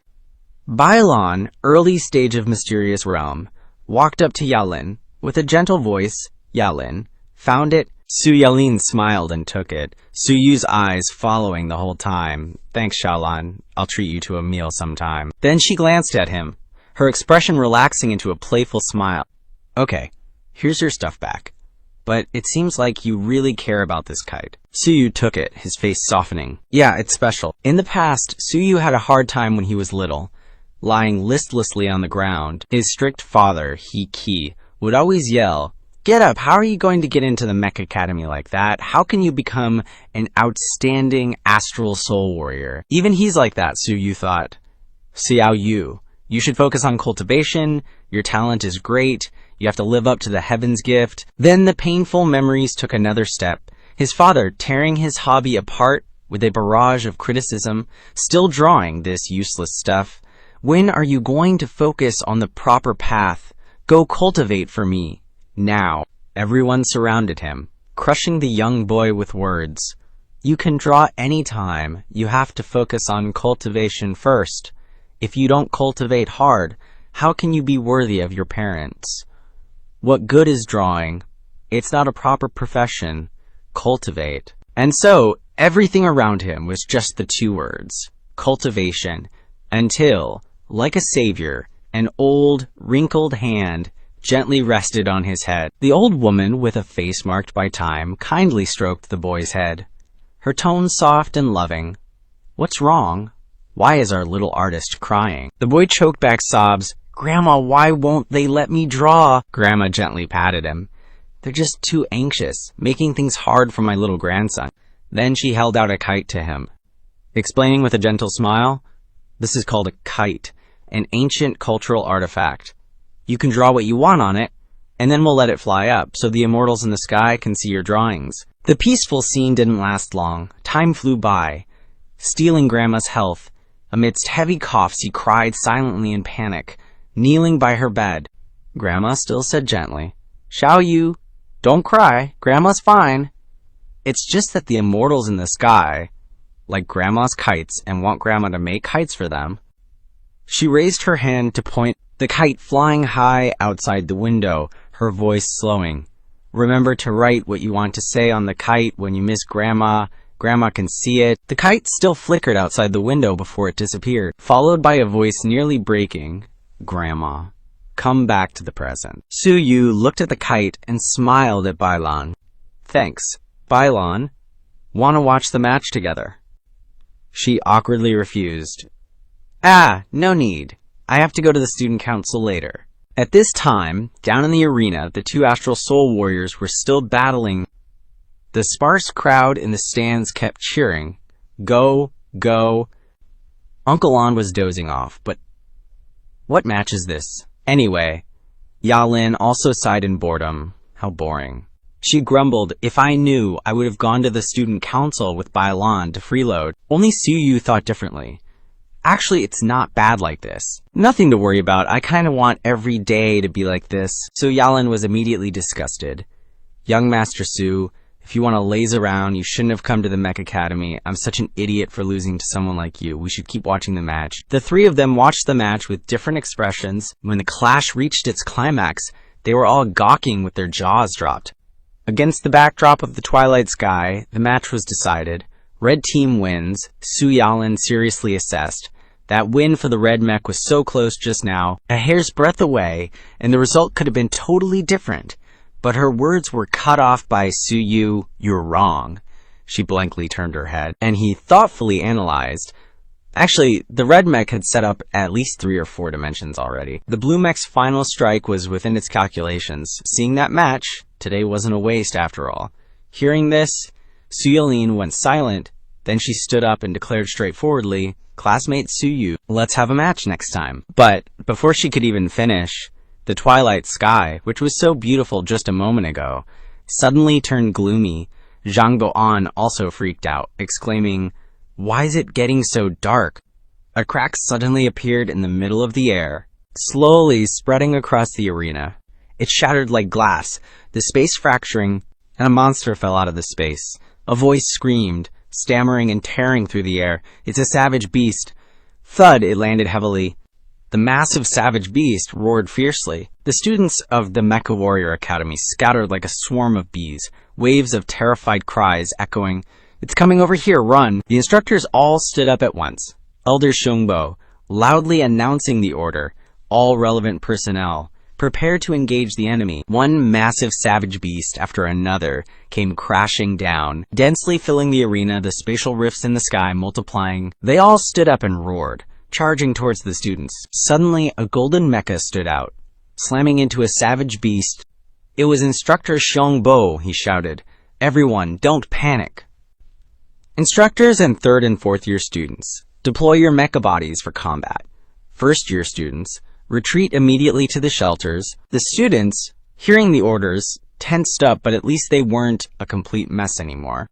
Instructor Xiongbo manifested a sword, immediately slashing the savage beast in half, dark purple blood splattering everywhere. The 3rd year students also quickly snapped out of it and rushed forward, all chanting their spirit construct commands. Powerful mecha constructs were all manifested at once. In the arena, savage beasts and cheers were mixed together. "Go, classmates." Suddenly, a gluttonous savage beast ambushed an instructor's gold soul armor. It pinned him to the ground and opened its wide, bloody maw. Hua Tianyang, freaking out, cursed, "SHT." But luckily, before the savage beast could attack, it suddenly took a ranged hit. The gluttonous beast turned its head, and in the distance, behind the smoke, was Su Yu's group. The savage beast was immediately distracted, letting go of the instructor, and jumped, flying towards the three of them. The moment it landed, it created a powerful shockwave. The three of them quickly jumped away in 3 different directions. Observing the current situation, Su Yelin quickly coordinated. Focus on the surroundings. Absolutely no tunnel vision in close combat. Su Yu and Zhang Boan both shouted back, "Got it!" Then, Zhang Boan and Su Yelin stood on the flanks, dishing out range damage. Su Yu, on the other hand, chose his Soul Essence twin blades. But just as he was about to charge in, he flinched and leaned back to dodge. Su Yu jumped up again, slashing at the beast's face. The gluttonous species just opened its mouth, and he immediately kicked off, retreating backward. But between its jaws, an orb of energy was gathering, aiming straight at Su Yu, who was still flying in the air. Zhang Buan and Su Yelin were both horrified. Fortunately, though, a shield was used like a boomerang, flying in from afar, immediately knocking the beast's mouth off course, and the energy attack quickly dissipated. Su Yu was a little surprised. And at the same time, from several other locations, Soul Essence generals immediately came to assist. They all flew in, landing a blow on the beast. But for this kind of oversized creature, it was just a tickle. It roared angrily. But the far-seeing Qifeng Valley students didn't give up, attacking the head and tail, each attacking in a different direction. Tianyang, seeing this scene, frowned and gnashed his teeth. Damn beast. And then, the instructor jumped high above the beast, and from there, he delivered a straight thrust, impaling it. "Take this, you gluttonous species!" On the other side, Dean Ji Ziding watched all the combat footage with the beast, in silence. Suddenly, Yunxiang spoke up, reporting, "Dean, emergency situation. In many parts of Yuanding City, the gluttonous and calamity species have appeared, distributed randomly. The city guard is not enough, and they are requesting reinforcements from us." Jiyu Zaiting calculated with a headache, TCH, rearranged the current situation of the Qifeng Valley Institute, thinking to himself, "It's fortunate that there aren't any high-level beasts," right? Yunxiang quickly operated. Reporting seriously, because the response on the scene was timely, the overall situation is now barely maintained within the scope of control. Especially the number of beasts in the North Institute's training ground is quite small. There is hope to suppress them earlier. Hearing this, Jiyu Ziding frowned seriously and immediately ordered a notification to the instructors. After suppressing the beasts in the combat zones, report back immediately, and the command center will coordinate and issue instructions. Back at Su Yu's martial arts competition arena, a Soul Essence armored beast was towering around the gluttonous species beast, being beaten to a pulp. And then it fell with a thud, and there were also quite a few corpses of beasts around it, with dust rising everywhere. Cheers rang out, and the massive mecha gradually disappeared. On the ground, there were only students and instructors replacing the Soul Essence generals. Tianyang sat gasping for breath on the ground, complaining, "That was dangerous. I almost died just now." Zhang Bon immediately approached, teasing him. "Instructor, didn't you often say that it's difficult to find an enemy of the same level as you?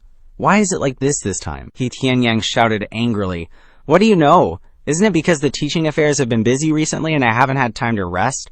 Otherwise I could beat 10 of these kinds of beasts?" So Yu leisurely walked over and said to his classmate, "Thanks just now."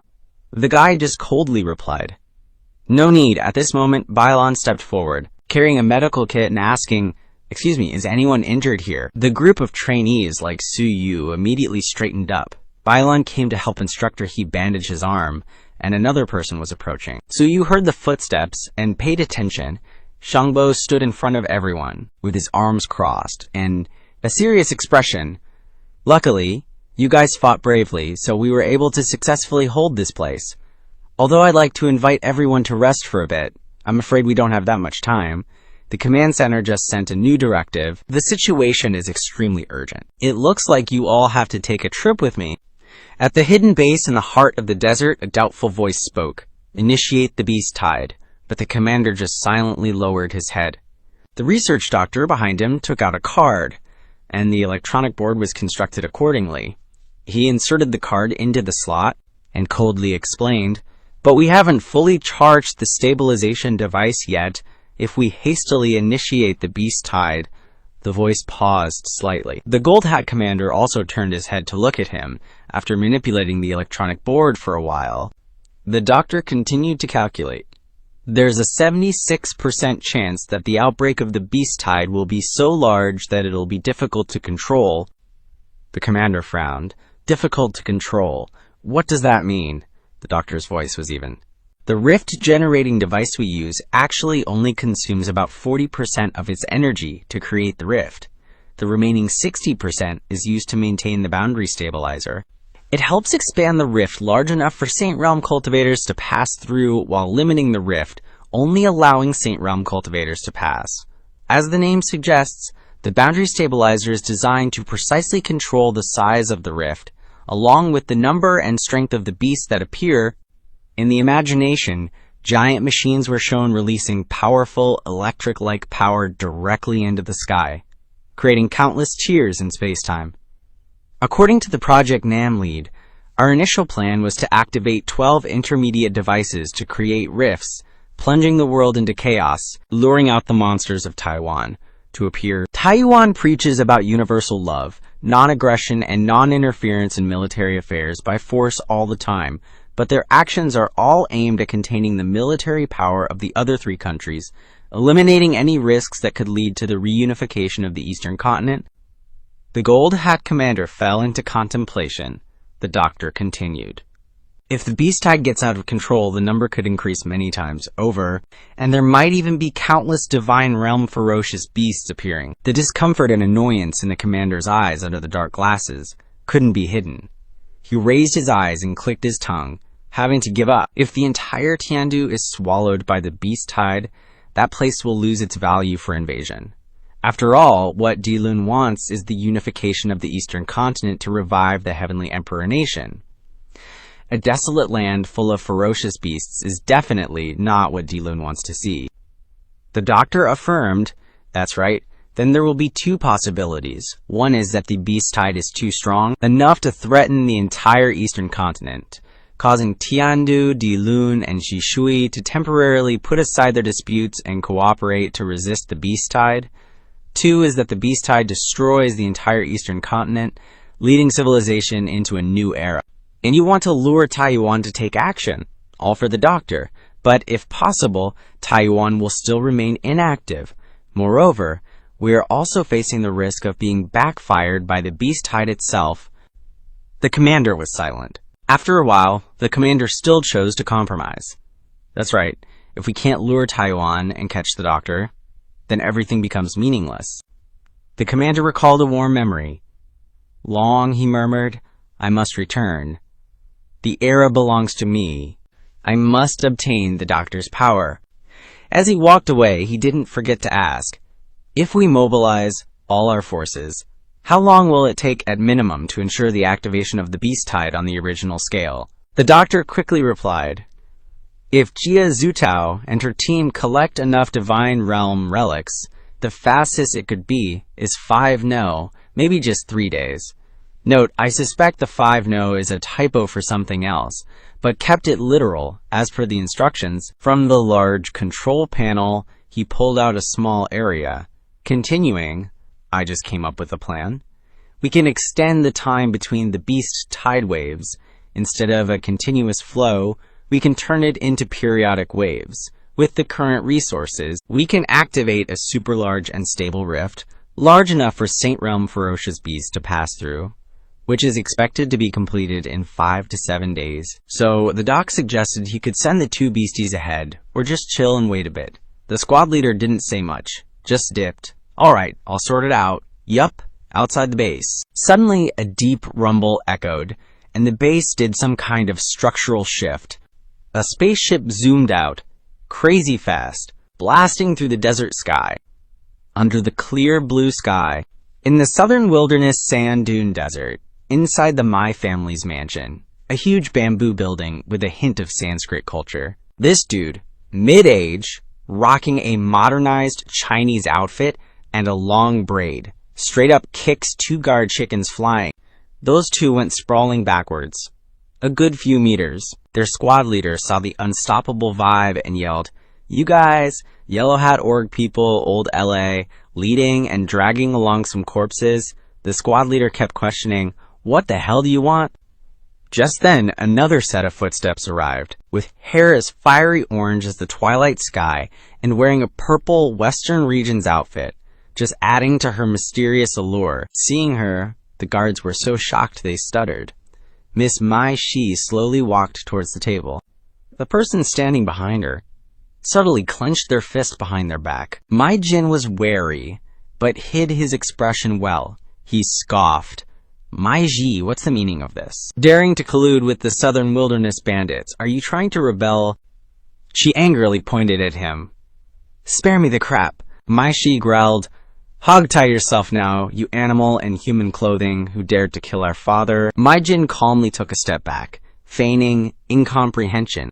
"What nonsense are you spouting? Our father was killed by people from Dilun." Mai Shi glanced behind her, her tone hard. "Don't bother with the lies. They've already spilled the beans." But behind her, from within his sleeves, Mai Jin drew out 3 smoke grenades. In front of Mai Shi was still furiously yelling, "You really are an animal, daring to plot against father, using him as bait. You don't deserve to be a son." He was silent, then suddenly smirked. Mai Jin had completely revealed his true colors. "Treacherous and cunning," he sneered. "Just with these guys, you think you can make me surrender?" Without giving the enemy a chance to react, he threw out 3 explosive devices. Boom, boom, boom, thick smoke billowed, piling high. Mai Shi emerged from the smoke, covering her nose and coughing slightly. Outside the castle, a large explosion could also be seen, and at the same time, a figure flew out. Mai Jin fell from the sky. He quickly called for star dissolution. Instantly, the linked blocks quickly composed the Star Soul General. Barely half a minute after landing, Mai Jin immediately dashed away, disappearing, jumping over each building. The peeps in the room finally realized what's up and went into full panic mode, chasing after them like their lives depended on it. The whole gang jumped down, clutching their spirit avatars, ready to make a scene. The spirit avatars popped out one by one, and then they were also zooming after them. The ancient sandy gold city, looking all dusty and old school. Mai Jin kept running without looking back, thump thump on the ground. His brow furrowed, thinking, seriously, just a bunch of trash-tier cultivators. I just need to call up the sandy gold city troops, and, barely finished the thought, a bunch of soldiers showed up right in front of him. Mai Jin excitedly rushed over, shouting, "Guards, I'm Mai Jin, son of the Mai family. Escort me, there are assassins." At the same time, a spirit avatar appeared in the sky. Mai Jin jumped back, horrified. One of the spirit avatars had wings like the Bifang beast. He was utterly speechless. The hell is that? Just then, Jie Zutao raised his hand towards Mai Jin, and the guards, a series of gunshot sounds rang out, with sparks flying everywhere. Mai Jin and the guards dodged out of the way, startled. He looked up. Voice all shrill. "Damn it, what kind of freaky-deaky crap is this?" The Southern Wilderness Sand Pirates actually made a flying mini-plane. Before he could even process what was going on, Lao Luo's spirit armor came zooming in, raising its sharp claws to grab him. Even though he dodged the initial attack, Lao Luo quickly switched tactics, keeping the offense going without missing a beat. Mai Jin was about to block when 2 throwing knives pinned him down, leaving him stuck. With that, Lao Luo's claws slammed right into the center of Mai Jin's spirit armor's gut, sending his big body flying dozens of meters, kicking up a storm of sand and dust. Mai Jin groggily got up from the dust, looking totally shook. What the actual hell is this? He was about to lose his mind, but it wasn't over yet. A towering battle spirit armor with massive pincers appeared, even more like the pincers of the fierce beast Qianzi, and it easily picked up Mai Jin's spirit armor. He couldn't see what was behind him, so his voice got even more panicked as he screamed, "What is that?" Just then, a series of heavy footsteps came thundering in. Mai Jin turned around, startled, and saw spirit armor that was the same type as his aiming its gun at him. Even though he was in a weak position, he still tried to act tough. "Mai Shi, what are you doing? Don't mess around. I'm your big brother." You want to kill the only member of the Mai family, or what? Mai Shi didn't fall for the emotional card he was playing. She frowned, coldly questioning her brother like he was a criminal. Why? Why did you want to kill Cha? Mai Jin's expression in the simulation couldn't be held back. He smirked, eyes dark, and sneered. You think killing me means you get to inherit the Mai family in Sandy Gold City? You're just a worthless daughter of a concubine, just like your lowly mother. However, before he could finish, he was interrupted by Mai Jin, my dear brother, and then continued as if he felt sorry for her. You are indeed more naive than I thought. With that, the gun on Mai Shi's spirit armor's wrist glowed red. Then, bloop, it fired a super powerful laser beam, not even aiming, directly blasting through Mai Jin's spirit armor's head. Just like that, all his talking was over. The Qianzi pincer armor dropped the body. Mai Jin's spirit armor body crashed heavily onto the ochre-colored ground. The guards stood like statues, dumbfounded by the events that unfolded in an instant. Then they panicked and shouted, "Something's wrong! Lord Mai Jin is done for! Pay them no mind!" Old Luo raised his hand and picked up Mai Jin. While Mai Shi stepped out from the crowd, she announced loudly and powerfully, "Listen up, everyone. I am Mai Shi, the daughter of the late clan head Mai Biao of the Mai family." The guards were startled and whispered among themselves, "Mai Shi? Is it young Miss Mai Shi? Has young Miss Mai Shi returned?" Mai Shi continued loudly, "That beast Mai Jin murdered our father. He's not fit to be human, let alone inherit the position of my family head. The crime of patricide is unforgivable. Anyone here who disagrees with my decision can voice their objections to the lower domain royal court." Just as they heard the end of her sentence, all the guards bowed in submission, shouting in unison, "We wouldn't dare. We are willing to recognize young Miss Mai Shi as our clan head. We swear our undying loyalty to young Miss Mai Ji." The oath echoed loudly, almost engulfing the entire sand dune city. Back at the manor, a pristine red carpet stretched out to welcome Mai Shi's group. Submissive guards knelt respectfully, shouting in unison, "Welcome, clan head! We swear our undying loyalty." Entering the previous room, Mai Shi sat firmly in the clan head's seat, with old Luo and Jia Zhutao standing upright beside her. Below the steps, the elders, some injured and some crippled, bowed deeply, proclaiming loudly, "We are also willing to honor Lord Mai Ji as the clan head, and follow you until death." Mai Ji sat with her arms crossed, legs crossed, looking at them indifferently, and gave a soft, then said, "There's a saying in Central Plains, a wise man submits to circumstances. The elders are all pillars of the Mai family. Even if you don't have merit, you have been through hard work. Rest assured, I will not let everyone suffer. You may leave."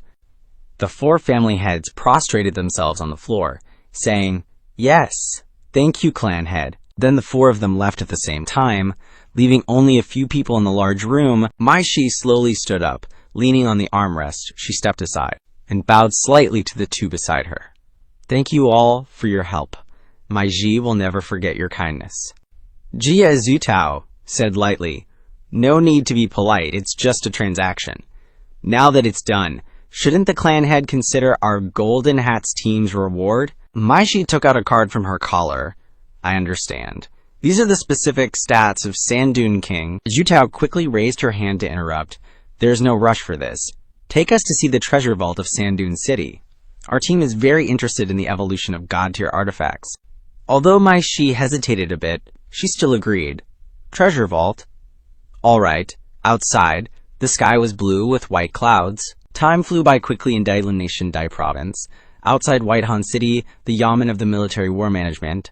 The city's architecture is tall, but still retains the ancient charm of ancient civilization. The modern blends with red-tiled roofs. In a magnificent and beautiful room, man in black clothes bowed, kneeling before the person sitting crookedly on the throne. Guerrilla General Yi Wang pays his respects to Lord Right Secretary. Tuo Bashu, the Right Secretary of Military War Management of Dilun Nation, sat on the high seat in a relaxed and bored posture, frowning at the person below. An army is raised for 1,000 days to be used for an hour. Ye Wang, now is the time for your Tai Harmony mercenaries to prove their worth. This time is not like the petty assassinations before. Your Thai Harmony mercenaries are ambushing the army, cooperating with the Southern Diversion Plan, fighting against the White Horse Guard of the Gongsun family together. Yunxiang respectfully replied yes, but he seemed dissatisfied. Tuoba Shu was slightly silent. His old and gloomy eyes looked at the person, and he ordered in a deep voice, "Raise your head." He immediately complied. His sharp eyes looked straight ahead, behaving with utmost respect.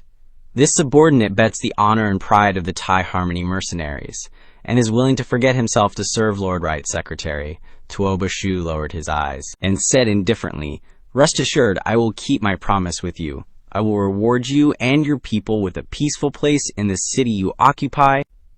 The man lowered his head and said, "Ye Wang, thanks the Lord. On behalf of thousands of Thai Harmony people," the voice of the old Lord Right Secretary continued, "Furthermore, I will keep my promise.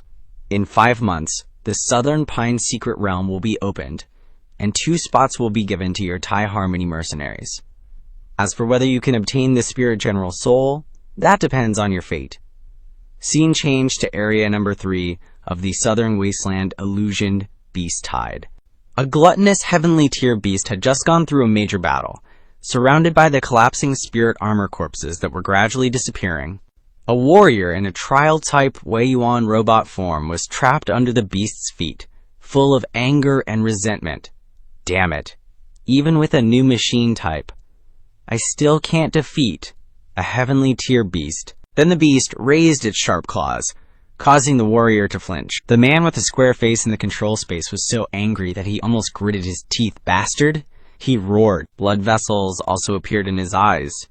"Even if I can't win, if I self-destruct, at least I can trade 1 for 1. But an electronic screen suddenly popped up, stopping his impulsive action. Songmu sternly transmitted, "Don't get excited." That guy was startled, blankly, asking back, "Huh, what?" In the sky, swarming with Bifang beasts, 2 huge red spaceships practically stole the spotlight the moment they arrived at this border checkpoint. The commanders of defense sectors 5 and 2 also recognized them. In surprise, Big Bro Mu, the Wei Yuan experimental mecha with a heroic spirit, is standing tall. Songmu said. Young Master Yunxiang said, "First, you guys need to figure out how to live longer. Don't go pulling any individual heroics. Observe more, think more, seize good opportunities, and accumulate large-scale battlefield combat experience." After that, Songmu's actions were always swift. He jumped right down. Songmu's Wei Yuan-style flying sword deployed, the air resistance surrounding him, creating a layer around Songmu, as if tearing through the air. The Bifang beasts, of course, noticed a creature diving down from the sky. Their combined squawks echoed loudly, making people feel annoyingly deaf. On the warship, observing the images captured from the defense checkpoints, Yunxiang waved his hand and ordered, "Hurry, Wei Yuan airstrike team, quickly provide cover for the instructor." "Roger!" Outside, the squawks of the beasts grew increasingly chaotic. Songmu continued to plummet straight down, while the sky above was gradually being taken over. All the Wei Yuan airstrike teams simultaneously fired lasers at the swarm of Bifang beasts chasing after Songmu. Songmu landed smoothly, glancing behind him. He couldn't help but jokingly laugh at them. From the thorny armor on his arm, Songmu released the lock. Songmu relaxed his body, letting Mo fall. The flying swords hidden on the armor also gradually popped open, letting the flying swords greet the beasts above. Songmu's voice was firm. "Go, flying swords." The flying swords were like each one had a different soul, like each flying sword was a pen, drawing the path to death for the beasts with extreme agility. Below, the gluttonous species of heaven rank level softly growled. Then it roared again. Accumulating and releasing several energy pillars from its mouth, Songmu easily dodged them. He quickly slammed onto the ground, shattering a patch of earth around him. The shockwave sent dust and smoke swirling, and the beast attacked again. Butler Songmu jumped up again, spinning around, dodging. His star soul isn't purely tanky. Aiming the gun barrels at the beast, wave after wave of energy orbs fired as quickly as sand, piercing the monster's body. The low-level ones that got hit instantly kicked the bucket. Songmu somersaulted behind the heaven-rank beast. It growled and turned its head again, opening its mouth wide to fire a powerful energy beam. The purple beam shot straight out, and Songmu took advantage of the situation to perfectly evade. The commander of Defense Sector 2, despite fiercely fighting the Bifang, still spared some energy to pay attention to Butler Song, unable to help but exclaim internally.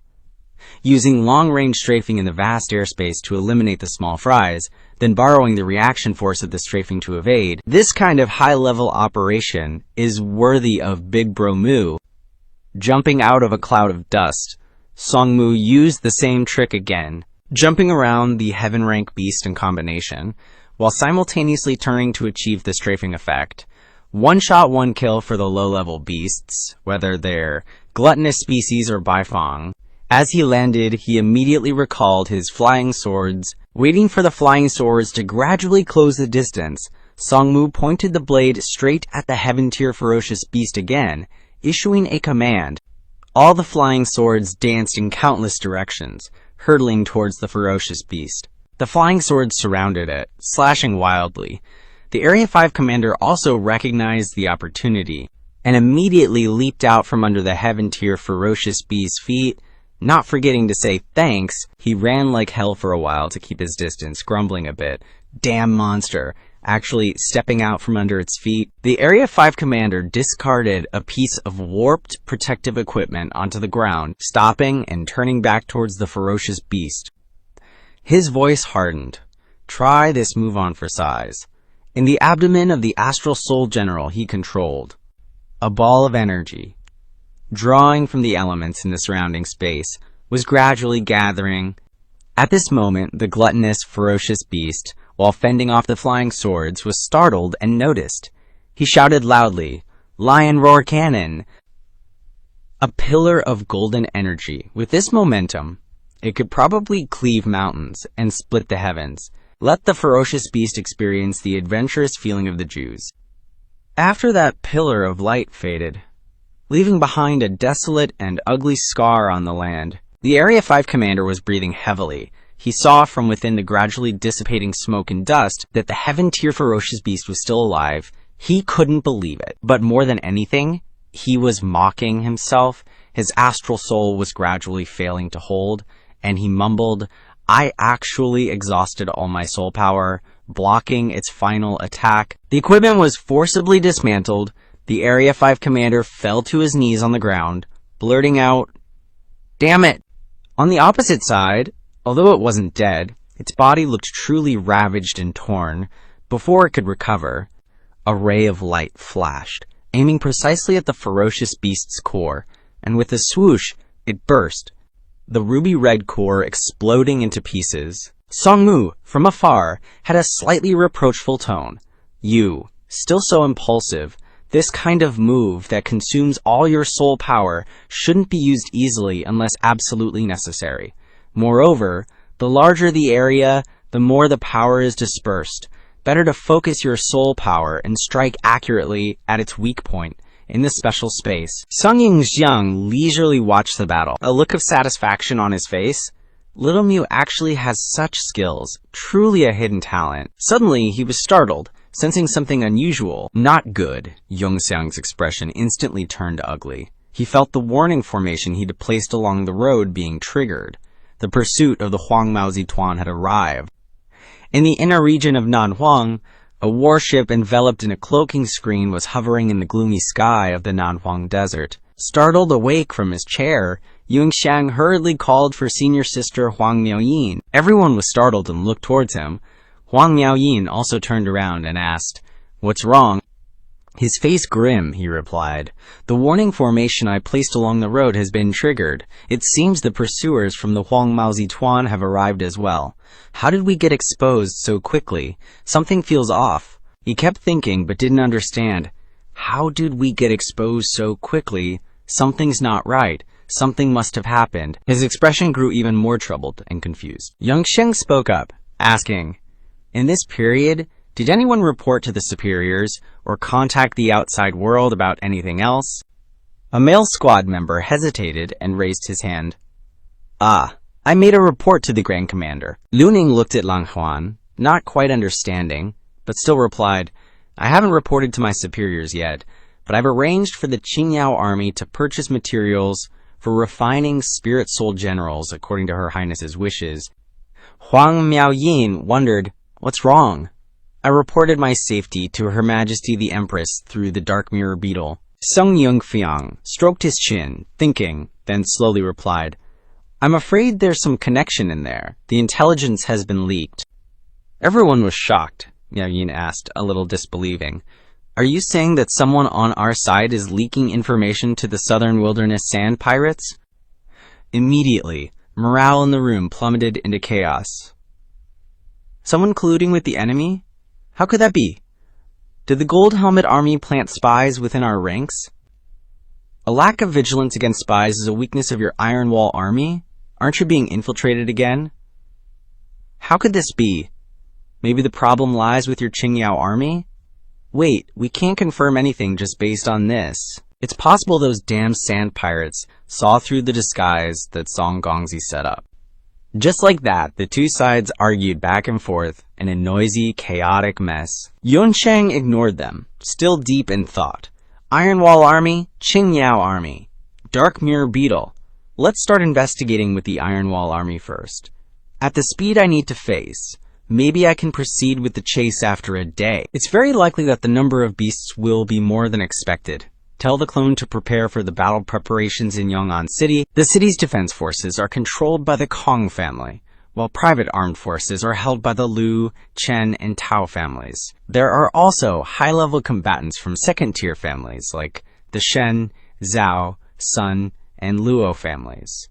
Even teachers and students from the Kivo Military Preparatory School, all available forces in Yong'an City must be mobilized, and an evacuation plan must be prepared in advance to avoid causing panic among residents. Pills, refining materials, food, and supplies must all be fully prepared. We have to seize every second. Let's act now. The airship will continue to move across the southern wilderness sky. Cut to another scene. In the Song Manor courtyard, a flustered shout rang out. What did you say? Song Xingzhang asked in disbelief. Is what you just said true? The Southern Wilderness Sand Pirates are actually plotting something so big? Yunxiang replied definitively. That's right. The progress of things is more complicated than I imagined. I rescued the Iron Wall Army and Princess Yishui, who were captured by the Gold Helmet Army. But it seems the enemy is planting spies within our forces, and the intelligence has been leaked. Lao Jingzhong quickly asked him, what's this beast tide you were talking about? He hurriedly signaled him to pause, pulling a card from his breast pocket. Yunxiang tossed it into the air and shouted, activate the formation immediately. A cubic space enclosed the two of them. Song Jingzhong was a bit surprised. Deliberately coming to my third uncle's underground courtyard. Are you planning to show me something amazing? Yunxiang didn't answer, but snapped his fingers. Kid, come out and help me open the system space. Xiaohong stepped out with a disgruntled expression, pouting. I know, am I your grandpa or something? Aren't you familiar with it? Immediately, he blurted out praises as the most outstanding assistant in history, capable of eliminating human beings. Before it could finish listening, it immediately puffed up its nose to take all the credit. Of course, you finally know the awesomeness of this deity, but it abruptly paused mid-boast, suddenly realizing something was wrong. Wait, what do you mean? Jingzhong, watching this bizarre scene, could only silently admit that this Yunxiang guy had more and more secrets, but this formation was truly high level. He must find time to have him repair the ancient defense formation on the southern wilderness Great Wall. Xiaohong glared and said in a strange tone, looking at your expression, it seems you're saying something impolite. He leisurely retorted, nothing. Quickly get me the crack-creating device that my main body obtained from the Gold Helmet Army's stronghold. It asked, unhappily, just one, or all of them. Yunxiang thought for a moment, and then decided, all of them. Immediately, the spacious courtyard was a little crowded with 4 giant machines. Old Song blurted out, This is, Yunxiang replied coldly. Crack creating device. The Gold Helmet Army plans to deploy this type of device in the interior of the southern wilderness, creating an artificial beast hide. Song Jingjong truly couldn't maintain his composure, turned to look at his grandson, pointed, and asked suspiciously, "This, with the device obtained in the beast battle in Yuanting City," he immediately admitted. "That's right, this technology looks quite similar, probably something taken from the same source." Song Lao stroked his beard, recalling the chess game he played with his grandson when they first met. He speculated, "Could it be that the disaster you predicted in this secret realm was created by humans?" Then he was startled again. "Oh, wait," Yunxiang wondered. "What's wrong?" Song Jingzong seriously analyzed. "The main body you mentioned at the Gold Helmet Army stronghold in the interior of the southern wilderness. How could this device suddenly arrive here? Moreover, just now you said you used the Xinghuan secret realm to bring people in and rescue them." Saying that, he got a little flustered. So can you just directly teleport those guys over here?" Song Yunxiang chuckled inwardly. Figures the old man would dig this deep so fast. But outwardly, he calmly explained, "Well, in theory, yeah, I actually can." He continued seriously. "But here's the deal. There are two things. One, I don't really want to flash this power around just yet. Something like this would definitely make some big shots pretty freaked out, like they're sitting on a powder keg. Two, I already tried it out. I can use this to teleport people and stuff, but not my own body. So instead of me trekking back from the southern wastelands all by myself, it's better for me to stick with some heavy hitters. That way, senior sister Amiao will be safer too." Old Song was kind of speechless and just blinked. He didn't fully get it, but it kind of made sense, right? Then he switched gears. "But speaking of this, I think such a big deal can't be only considering the benefits of the Song family or Yong'an City already." Yunxiang picked up on that. "You mean," Song Jingjong clarified, "I already reported to the court through eunuch Lin. If we have solid evidence, I bet the court will believe us. If we can get the army and more saint-level powerhouses involved, I believe we can definitely deal with this monster wave." Yunxiang had a few ideas of his own. "I agree with your plan, but I have some ways." "Listen a bit. Speak." He took it seriously. "First, using the monster wave in the southern wastelands to lure the army and high-level forces of the heavenly capital kingdom might just be a trap of luring the tiger away from the mountain. Second, reporting to the imperial court involves a cumbersome and complex process, so there's no way it'll be in time to deal with the first wave of attacks by the sand pirates who are tracking. Third, I don't think now is the time to reveal our trump cards, so I suggest that it is best to prepare for the war in the dark first, and wait for my true body and senior sister Amiao to arrive, and then follow the reporting process in a rational manner." Song Jingjong also thought carefully about this. "Makes sense, those old foxes in the imperial court are all very savvy. If we report it right away, they're bound to find something fishy. Plus, the imperial court's process is super convoluted.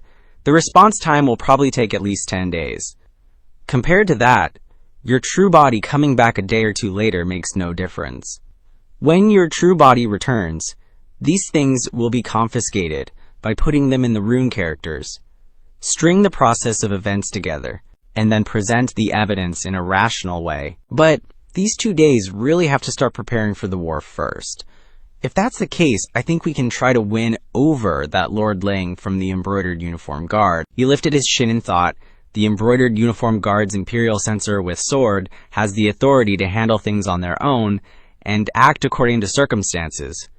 If we let him direct this matter, it's indeed a very good choice for a scapegoat." Thinking of this, he couldn't help but admire and praise. "As expected of you, your thinking is really thorough."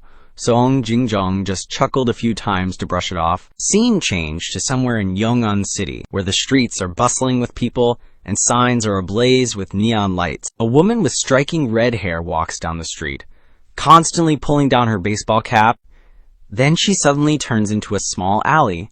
Carefully observing her surroundings, the woman slowly raised her hand and knocked on the door. Knock, knock. A few times, someone inside opened the door. The person inside let her in. The space inside was no different, or rather, it was really like the kitchen behind a restaurant. The girl followed the person who opened the door for her and conveniently took off her hat, and was led to another room. Azan opened the door and entered. As soon as she saw the person sitting in front, she immediately greeted. Shibo, the other person responded with a soft, Her Shibo started to speak. Have you all arrived? Let's begin. Put together the intelligence everyone collected. They all answered in unison, yes. The two girls standing to the right of the Shibo reported solemnly in turn. We have almost investigated the entire Yunxiang city. At present, it has been investigated that Gongsun Zhanzhan mysteriously disappeared after contacting Bai Long. Based on the clues, we suspect that Gongsun Zhanzhan has been concealed by these forces, which are the Yunxiang City Jiwu Military Preparatory School and the Yunxiang City Lord's Mansion. The person next to her operated the extraction of several images on the smartwatch and continued. Yunxiang City Post House, Hong Clan Water Transportation, Iron Wall Army Stronghold, and Song Family Ju on Marquee Mansion. Hearing this, Azan suddenly paid attention. She recalled the memories when Song Yunxiang and she met by chance, and suddenly felt a little dazed in her heart. Song Family, Song Yunxiang, this person is really strange, and her Shibo, who was sitting in the main seat, suddenly saw her distracted and asked softly, What's wrong, Azan? At the temporary gathering point of the Taiyuan assassin group in a certain place in Yunxiang City, a voice raised, What's wrong, Azan? Azan was deep in thought, when suddenly she jumped a little. She stammered, It's nothing, Shifu. But Ji Ying seemed to have seen something in her eyes. She closed her eyes and said calmly, You must be more focused. Don't let your mind wander like that. Ji Ying began to elaborate. The situation is very urgent now. We must find the target's whereabouts as soon as possible. You all should split into small groups and secretly sneak into these locations. Investigate thoroughly. Ji Ying assigned tasks. You two are in charge of the preparatory martial arts training school of Yunxiang City, and you go to the city lord's mansion. Resolute voices rang out. Yes. Azan was silent, lost in thought. Her hand unconsciously tightened around the hat in her hand, and finally she spoke. Shifu, I would like to volunteer to investigate the Song family. Ji Ying's eyes revealed caution. The Song family. Last time, when I was poisoned and unconscious, the elixirs that Azan took out. Diao clasped her hands together. Shifu, little Diao, would like to be a team with senior sister Azan. Ji Ying was momentarily speechless. Azan's eyes showed determination, while a Diao maintained the same unwavering attitude. Finally, she agreed, All right, then the Song family will be entrusted to you two. According to the intelligence, the Song family seems to be more complex than it appears, possibly with countless experts. You must remember to act with caution. Azan and a Diao bowed their heads and clasped their hands. Yes, Ji Ying went further. Besides these locations, we need to pay attention to, especially that man in charge of the Dilun army. Ji Ying was very serious about this. That's settled. The tasks have been assigned. Everyone act on your own and report any news immediately.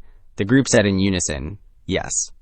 After everything was settled, they left in droves, leaving Ji Ying alone in the dark room, her expression a bit impatient.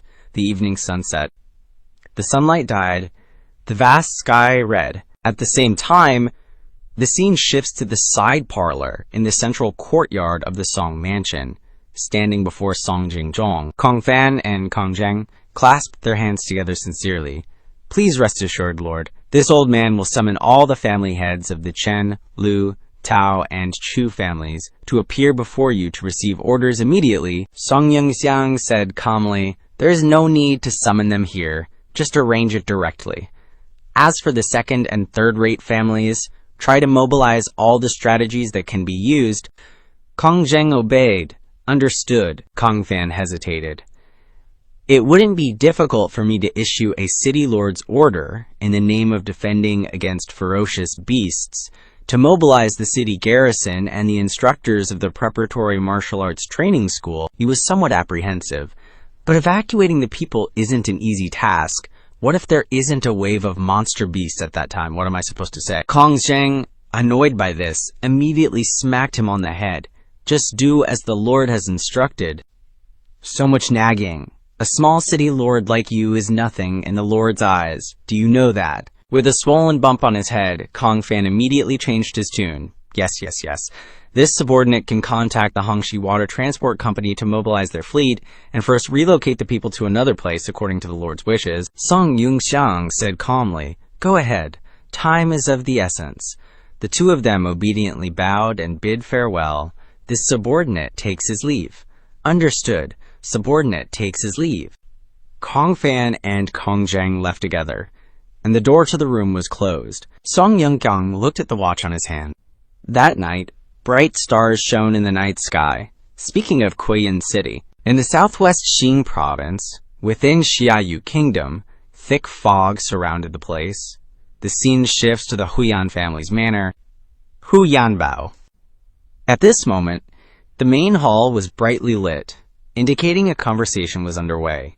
Huyan didn't beat around the bush. "Ninth sister, have you really thought this through? Initiating the ritual to inherit the spirit of the General Neja is something that can't have any slip-ups." Hu Yanwei gazed at the object in her hand. "For years, I've had to protect the Huyan family and suppress the Lower Rum Kingdom. I'm exhausted. You should select suitable descendants within the family." Hu Yanwei snuggled up to the man beside her, looking utterly charming. "I just hope to live a free and easy life from now on, no longer bound by the destiny of this mortal existence." At this point, Hu Yankong was truly speechless. The old man sighed. "All right, I understand, to initiate the inheritance ritual, besides the spirit pearl jade in Ninth Sister's hand. To ensure safety, we need to mobilize 4 4-star formation masters to set up the array. This might take some time." The 4th Sea Marquis glanced at his watch and exclaimed involuntarily, which attracted Hu Yankong's attention. "What is it, uncle of the nation?" The 4th Sea Marquis stroked his chin. "That brat Song Yunxiang sent a message saying something unexpected happened at home, and things are unstable. We might have to go back early." Hu Yan wasn't too thrilled. "Return early, huh?" The 4th Sea Marquis reiterated, "That's right, and don't call me uncle of the nation anymore. That form of address isn't really appropriate." Hu Yan wasn't flustered. "Oh, that's right, sorry, 4th Sea Marquis. It was my mistake. I got used to calling you that before and it just slipped out." Still in the reception hall of the Huyan family's manor, Hu Yankong finally got to the point. "But you just said you wanted to go back early, right?" "As for borrowing troops, this old man still needs some time to prepare," the 4th Sea Marquis asked. "How long will it take?" Hu Yankong didn't think too much. 5 days? No, 3 days. Give me 3 days. Hu Yanwei suggested, "If it's an emergency, I'll go with you." The 4th Sea Marquis couldn't refuse. "But what about the inheritance ritual?" Hu Yankong reassured, "It's alright. The family head's younger brother has already mobilized all the qualified descendants to Yong'an City. We can use this battle to test them out," Hu Yanwei added. "We can even move the inheritance ritual there." Hu Yankong stood up and bowed. "Understood. I shall obey Ninth Sister's orders." He hesitated, "But Ninth Sister, if we go by the 3 days I mentioned, the Formation Master might." Hu Yanwei didn't think much. "No need. Yong'an City already has a Formation Master. I've lived for over 100 years, and I've never seen anyone with such strong formation skills as Song Yunxiang." Hu Yanwei was very economical in her arrangements, and she even mentioned that kid Yunxiang. "All right, Huyan family head. I also have a gift for the juniors of the Huyan family." The lonely night passed, and now we're back at the Song family's estate. Song Yunxiang strolled leisurely along the long path, sensing something, and suddenly stopped. Someone in the north courtyard is trying to infiltrate the boundary formation. Thinking this, Song Yunxiang looked down on his opponent's ability, daring to show off your amateur formation skills in front of an expert. Then he discovered something else. Wait a minute, there's someone else trying to sneak in. He was startled when he recognized this wave of soul power. For a moment, he suddenly remembered a Tan. How could it be her? Filled with curiosity, Song Yunxiang leaped onto the roof, wanting to investigate. He had to go and see. Outside the north courtyard of the Song residence, a Tan nimbly jumped to where a Diao was, seeing that a Diao was anxious to know the situation. A Tan asked, "Senior sister, you're back. How did it go?" A Tan shook her head. "No luck. Besides the outer guards, the Song family has more than 3 layers of hidden defenses at the 3rd stage, or higher." A Tan wanted to talk about a Diao side, so how's the infiltration of the boundary formation going? A Diao was a bit dejected. "Don't even mention it. This Song family, I didn't expect them to have so many layers of formations that even little Diao hasn't seen before. Trying to break in 3 days and 3 nights might not be enough. Over there, a Tan was instantly stunned. No way, Adiao. You're supposed to be our team's formation genius. You're telling me even you can't crack this? Adiao, looking 3 parts helpless and 7 parts like a deflated balloon. I already tried, but it's a no-go. Senior sister Atan. Helplessness then morphed into resentment at how wickedly clever the Song family's formation arrangement was. That formation master is being extra cautious. Not even a mosquito could sneak in. Good thing I'm here. If it were anyone else, they'd have been discovered ages ago. But Adiao didn't know. She'd already been spotted. Atan clicked her tongue. TCH. If we can't sneak in secretly, then we'll have to consider disguising ourselves and infiltrating during the day. Guess we'll retreat for now. Let's head back and see if the Song family has any outside supply lines we can exploit to sneak in. The 2 sisters left together, completely unaware that their actions had been noticed by Song Yunxiang. Song Yunxiang had been watching them for a while now. It really is Atan. The 2 sisters moved along the crowded street, while Song Yunxiang quickly followed behind. He stood on the rooftop observing them, still unable to understand why her Taiwan assassin organization would show up here now. Atan strolled along casually. A woman's intuition is always sharp. Atan felt like she was being watched, so she turned her head back. Song Yunxiang quickly hid behind a large sign. Seeing Atan acting strangely, Adiao asked, "What's wrong, Atan, senior sister?" Atan narrowed her eyes. Nothing. I just felt like there was a gaze fixed on us for a moment. But just then, a girl ran past and bumped into Atan. And then she said fiercely, "Hey, watch where you're going." Atan pulled her hat down lower and apologized. "Sorry."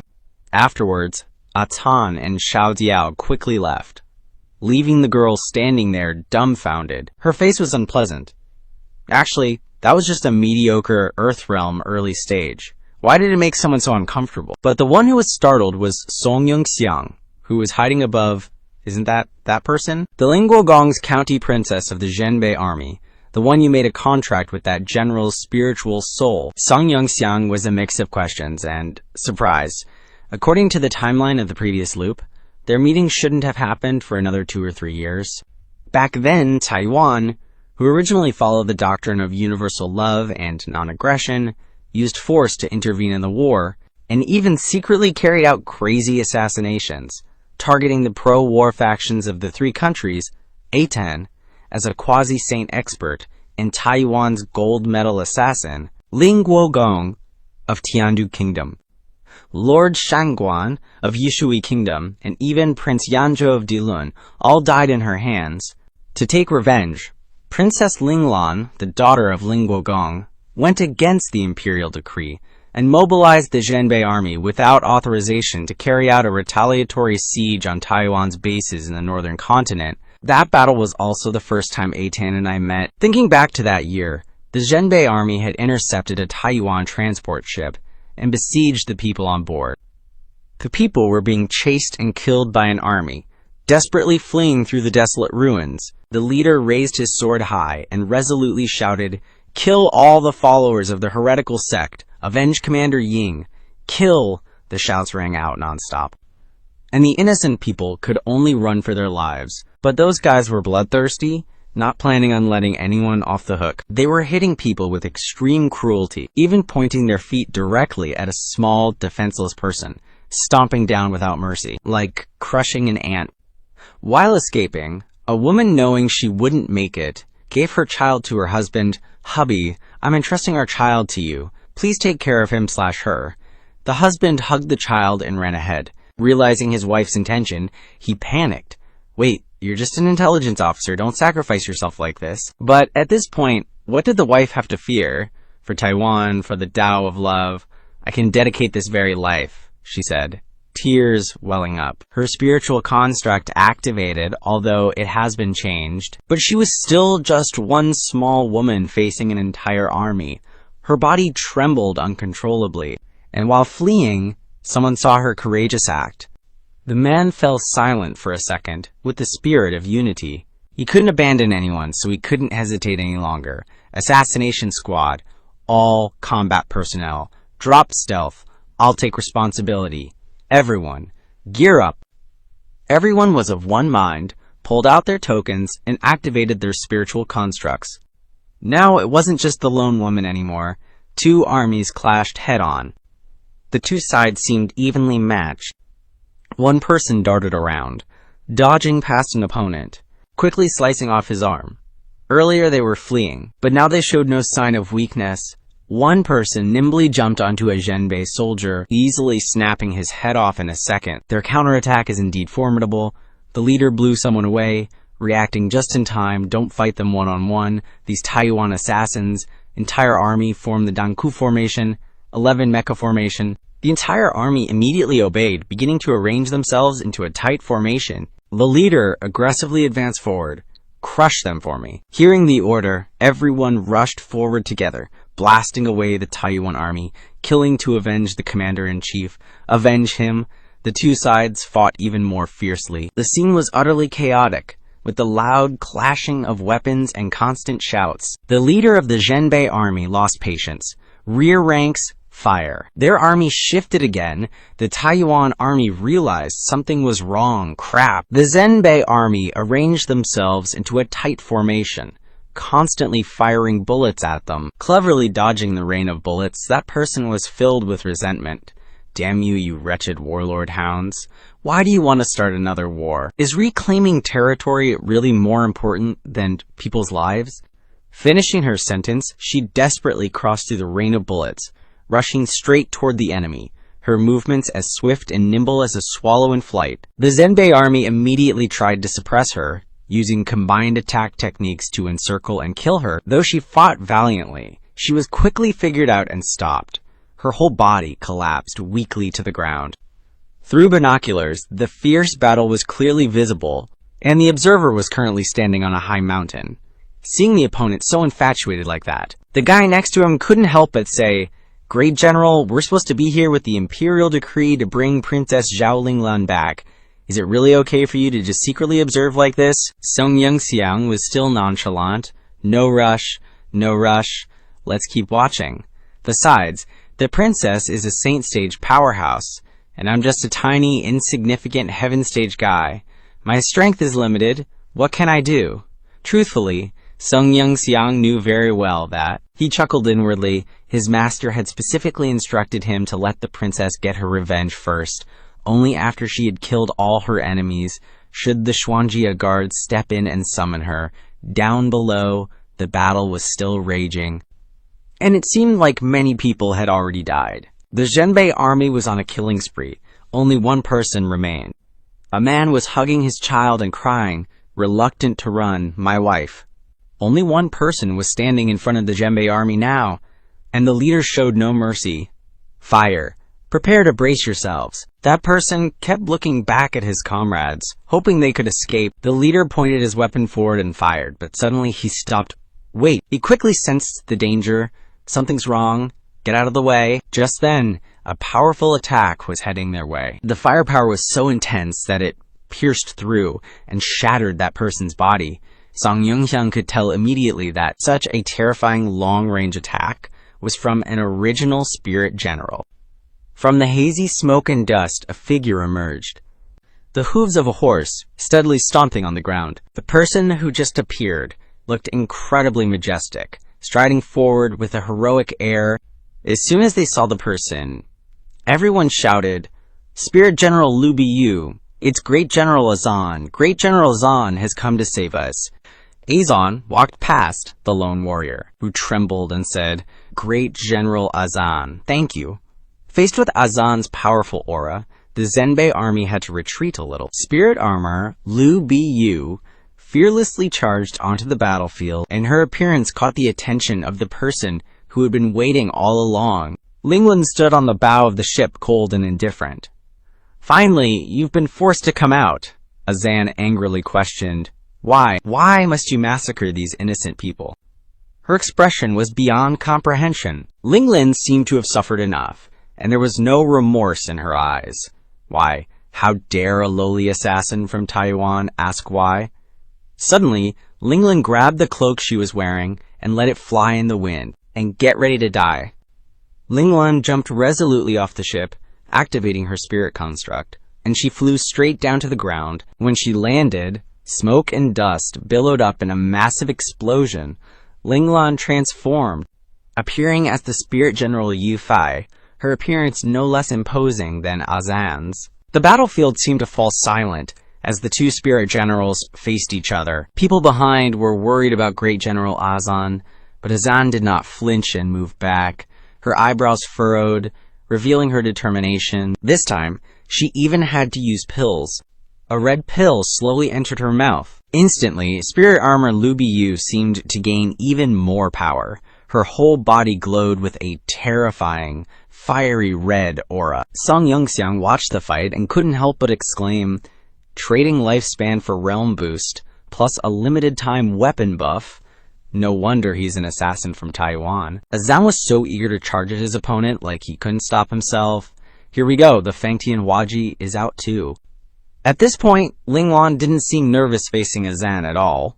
Azan's always determined to eliminate the enemy. Neither of them was giving an inch, and their weapons clashed fiercely. Azan remained firm after blocking an attack, while Linglan moved continuously, trying to exploit openings to take him down. Azan twirled the Fangtian Huaji in his hand, then swung it down with momentum. Linglan and Azan were locked in combat. You attack, and I'll dodge. Azan attacked with the Fangtian Huaji, but Linglan was able to block it all. They fought, and their strength seemed evenly matched, with their weapons clashing intensely.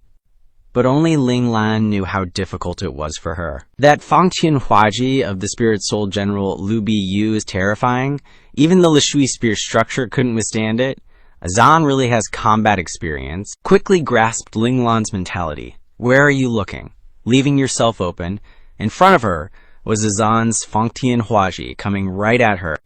Linglan was startled and widened her eyes. Linglan quickly raised her weapon to block. Azan truly felt like he possessed a huge, powerful aura. Yunxiang was intently watching the drama on the side. Although this Lu Biyu puppet's temporary outburst realm is half a step lower than the princess, relying on the Spirit Soul General's unparalleled battle power, he can fight on par.